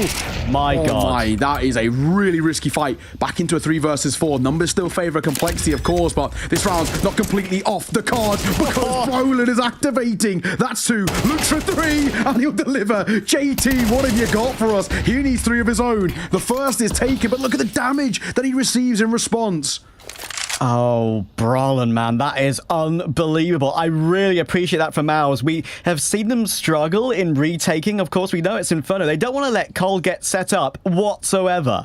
They go before they even have a chance to, and while the bomb is being planted, while a player is occupied with that plant, no guns drawn. That picture frame propped up in front of JT will not be spelling out a pretty picture right now. 18 health, 25 seconds. Brolin low from his heroics, 26 kills on the board now, and there is exertion from Pitt. It's a clean sweep in overtime again. It was on T side on Vertigo. It's now CT on Inferno. MOUZ are delivering when it matters. Oh my God, what a round from Brolin. You know, he is absolutely putting up sort of MVP heroics here in this matchup, isn't he? He is looking so good. His map number 2 has been all him. The Swede has found some serious success. An attack pause can be called by MOUZ, in fact, you know, a moment of respite, of course, before heading in towards their T side, and a moment for Cyclone to converse. This is the game plan. This is the round. This is what we're going to try and bring. Coming forward, complexity on the brink of elimination, joining their fellow North American comrades of Liquid as just earlier against FaZe. And don't forget, of course, Brolin was one of the players for MOUZ that had a particularly slow pro league. We needed a bounce back, and you know what? We've damn got it. Shui's laughing, he's giggling, they're having a whale of a time right now. Fine. That is a great sign for MOUZ after their recent struggles. And they need 1 on T side to get this done and dusted and send complexity back home. Well, it's I'm going to say a relatively slow start, but actually Brolin is very quickly in towards apartments. Double nade over towards boiler. Nobody there. So the decision hasn't been made for MOUZ what sort of play we're going for. The bomb not committed. It is in the direction of A. Ruffley, but they're yet to show true banana presence. You see over towards Cole, we've got both Holzerk and Grim playing up close towards top banana. And as we say, Matt Exertion is going to try and move his way forward. He spots Holzerk, so he's not going to commit. He's going to dip back. Complexity trying to do a little bit what MOUZ did on their CT side, just trying to play a bit more assertive top banana, keep control of it, and with Holzek in that position, maybe they'll just keep him there and rotate over, but it's a great flash from JT to send Floppy in toward the apps. The Impact's lurk is removed, Elise knock on Arch though, domed by Brolin again. And now they know with Long being taken, Floppy has to worry about that mostly. But we are creeping through Arch. 2 players are now joining up together. It could be a split B with 2 through CT and 2 through Banana. Holzerk needs to have his wits about him here. Needs the 1 kill to take the pressure off of Grim. Good jiggle from Grim, but what a swing! See you later, Holzerk. Grim has to take matters into his own hands, and he does find the 1, but it's only the 1. 3v2 for MOUZ. Site taken, bomb down. JT and Floppy are miles away. This could be it. Surely, Trav, right? This has to be it. A 2 versus 3, and they're both behind a smoke. Oh my, what have we got? Smoke will be broken open by the naders. Brolin gonna be that first point of contact as well. What can he do for us? The flash is brilliant. And Xerxes just lines them both up as well. He had the angle, he had the delivery, and once again, MOUZ. It requires overtime, but it's flawless in overtime, and the cheers coming through from this side. They stay alive here at IEM Rio, but we bid farewell to complexity. What a game. What a game. Very enjoyable. Not going to be an enjoyable end for Complexity, unfortunately. They just lacked in the important situations. And, of course, a couple of rounds they will look back on and say, how on earth have we lost those? The Impact's clutch comes to mind for sure. And they have things to work on. I think a goal for this team is playoffs, at least maybe even a semi-finals in every event they play. MOUZ have been there in every event in recent times, and they're looking to get back there again after the failure of Pro League. That is great signs for the MOUZ side. It is. It is. We run through this series as well. It was back and forth. They were neck and neck all the way through. Horza, heroics with a 4K here with the FAMAS. It was a sumptuous round coming out from him, and this game and this series was just filled with highlights. But when it came towards the clutch moments, the key rounds, that's when MOUZ stepped up to the plate. I mean, when we get on towards it on Inferno, the main one for me has to be, in fact, that 1 versus 3. Winning that round absolutely changed the narrative, the flow of the game, the momentum, everything, which felt like Complexity were really ramping up. And yeah, I mean, that for me, I think if I'm going to pick out just one key round from this series, it has to be that one. Yeah, for sure. I mean, there are many in overtime as well. I think if I was to pick out one round from OT in particular, it's the proactivity of MOUZ and how they retook that A bomb site. And that one round where Brolin gets 3, they just didn't want to let them set up, didn't want to let them get into crossfire positions. And sure, maybe you could make fault Floppy, or I think it was Floppy, who was on the graveyard position, who was covering the plant. For not getting that kill, but Brolin was just so quickly in there with a flash from a teammate, and he continued to double, then triple down, remove the planter. Bomb was dropped on the site, left JT with nowhere to go, and this is around here. It was Floppy. I'm glad my memory is still intact after such a crazy game.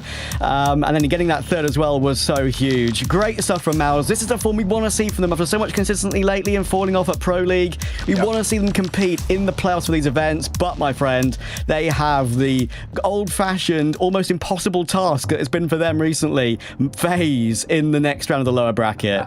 Always the worst team that they could possibly face, it feels, right? Their absolute thorn in the side. That is what feels like to be their kryptonite as well. So we'll see how that one plays out. But yeah, my God, what a game we just had there. And even though it was a 2-0, it just had everything. The clutches, the moments, the highlights, the comebacks as well, pushing it towards overtime in both maps. What a series, man. We got absolutely treated there. It may just be one best of 3 for us today, but I felt like I've had a whole day of work. And you know what? That's what we love, right? We love Counter-Strike, and it was a great game to cover. And I'm sad for Complexity because I always feel like they're so near but yet so far. They're a team where if the unit delivers really well, they can always make these playoff runs, beat some good teams. But I think maybe if you look back at the result against Imperial, the fact they lost the Vertigo there as well, there's a question mark to lose Vertigo against Imperial, knowing Imperial struggles on that map, even regionally and against domestic opposition. So there's definitely some big question marks for Complexity coming out of this event. And yeah, I think there's been some great moments. I mean, Grim was incredible yesterday on Anubis, of course, remember on that CT side against Imperial, but again, it's consistency. And today, MOUZ just had that extra little gear to switch into in both overtimes. Yeah, exactly that. There's a lot to choose from when it comes towards this next little segment, our aim higher player of the match as well, but we had to give it to one man. It was the clutches, the king of the anchor positions as well. Yimfa, he stepped up. I think for us, it was, there's definitely a massive argument to be made for Brolin as well, especially with how well he played in towards Inferno. Just to touch on Brolin, 28 and 16, he went in towards that second map. But for Yimfa, both maps incredible. And towards Vertigo, he had his moments, 27 and 17, his individual stats there. And then on Inferno, 21 and 18. I think a fantastic performance. The consistency, we spoke of that 1v3, which absolutely changed the tides in that map number 2. Yeah. I feel like, honestly, if MOUZ, if they even get like a quarter less of a performance out of Yimfa, they might not even have won one of those maps. This is the MOUZ that can have won events and can win events. When you have Impact delivering, when you have Brolin delivering too. I mentioned it during the game. These are the 2 players that struggled a bit more than you'd expect them to at Pro League, and it definitely contributed to the struggle of MOUZ at that event. And it's great to see them bounce back so quickly. Sure, as I said, there's still a big task tomorrow, but at least it's a good win and more confidence to build on for tomorrow, because it felt like confidence and in general form was something they were lacking. And when you build into an event like this, get the opening BO1 victory, have now a BO3 to build off of as well, that's only good as the event goes on a bit longer. Yeah, exactly that. Let's take a look at the bracket and see how things have gone throughout today, right? And how they'll be set up, of course, heading in towards tomorrow. We've seen some games across the board that have been very, very spicy, but it's MOUZ and FaZe Clan who find themselves in that lower bracket final. A incredibly spicy matchup here over in towards Group A with FaZe Clan 2-0 over Liquid. We saw some heroics there as well out of Carrigan. It's good to see his individual form still there, even with the Orc as well. We'll give him the benefit of the doubt on that one. And of course, MOUZ, it required overtime both times, but they got a 2-0 over Complexity. So of course, they've stayed alive, and we have to say goodbye to both the North American sides, who are of course both have to eliminated here from Group A. It's unfortunate, but that's just how the cookie crumbles. Absolutely. We can have a look at Group B, of course, as well, as all the games have finished today. Mainstream actually ended quite a long time ago at this point. As you rightly mentioned, it's been a long evening. Not as long as last night, but I think, to be fair, if it went to a third, maybe it would have. We see the results coming in here. That first map between Vitality and Mongol was an absolute stunner. I urge anyone in chat right now, if you haven't seen that, go and give that one a watch. It was a great entertainment. Unfortunately for Mongols, it's another case of so near, but yet so far.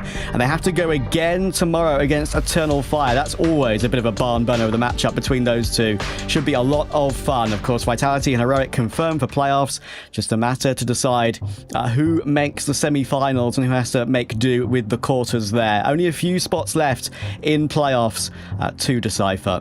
Yeah, exactly that. Let's take a look at the schedule as well for tomorrow. See what games we're going to be getting here over on the B stream and kickstarting things with Astralis on Virtus.pro. Both sides have been having their problems too, so that one does get very interesting indeed. Then following that, we've got Team Vitality taking on Heroic, which should be a very, very good game as well. It's great to see. Well, it's good. We're looking forward to seeing really what Vitality have got, and then to be decided as well for that final one. So we'll have to keep an eye out for it. But I think, you know, the main thing for us is that we get to see probably what is going to be, especially that first one. It's about Astralis, can they respond, right? That game earlier against Heroic was it was not a pretty sight, I think, is probably the kindest way of putting it. Yeah, and that's always very worrying, isn't it? I think, obviously, lots of people will talk about this team and maybe even would be happy to see their demise in a way, right? Because of all the things that have gone on. But you know what? I hope they make it through, because if they get a lower bracket final against Eternal Fire or Mongols, I think that'll be a great matchup and more entertainment to come. But it's been a pleasure once again, of course, to take you through the B stream action today. And of course, it'll be me, Neo, Lucy, and Brandon to bring you that once again for one more day tomorrow to find those last few teams in playoffs. Thanks so much for watching. Violence, now it's getting out of control. Start a riot, now you're in the thick of it all. Manhunt ready to go, cheap shots throwing bombs. I'll be hacking the bone, haymakers when the gloves drop. Not gonna throw, can't stop, cause it's all just part of the show. I'm telling you to run fast, you're gonna pay. I've been sitting for a long time, open the cage. I've been waiting for revenge, for the look on your face. Searching for a sign, I've been counting the days. So you say you want more, you wanna open this door. Careful what you wish for. You wanna violence, now it's getting out of control. Start a riot, now you're in the thick of it all. It's do or die, it's deadly on the tip of your gun. We're barbarians, filthy animals. Sudden death for you and me, blood it tastes like victory. If this is what you wanted, then finish what you started. We're all starving for a fight, fear just fuels our appetite. You wanted more, we told you before. Careful what you wish for. Pushing limits and boundaries, every person who doubted me sees a beast. They're pulling it out of me. I'm pushing limits and boundaries, every person who doubted me sees a beast. They're pulling it out of me. I'm pushing limits and boundaries, every person who doubted me sees a beast. They're pulling it out of me. I'm pushing limits and boundaries, every person who doubted me sees a beast. They're pulling it out of me. Sudden death for you and me, blood it tastes like victory. If this is what you wanted, then finish what you started. We're all starving for a fight, fear just fuels our appetite. You wanted more, we told you before. Careful what you wish for. Violence, now it's getting out of control. Start a riot. Cell presents Intel Extreme Masters in partnership with Intel, Acer Predator, DHL, Qiddiya, Monster Energy, the United States Air Force, 1xBet, White Market, and Logitech G.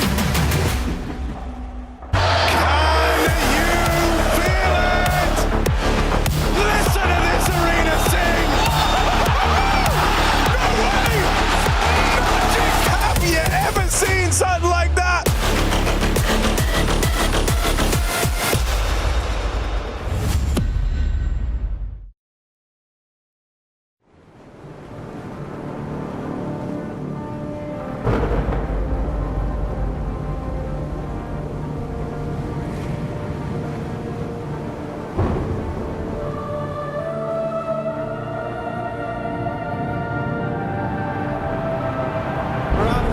Really making history. Absolutely phenomenal. And Ace is the champion of the Intel Extreme Masters World Finals. Storm's still not quite done. MC is going to take this fight, though. 3 seconds left. Last 2 rounds of matches got to start it well for ESC. And this is a massive move for Zez, but he's not content with just a Nexus kill. He wants to win. And it's all done! Astralis winning! Unbelievable Rogue with a 4-0 victory over Classic. And they did it again in the grand finals. It's MOUZ! Give it up for your Intel Extreme Masters World Champion!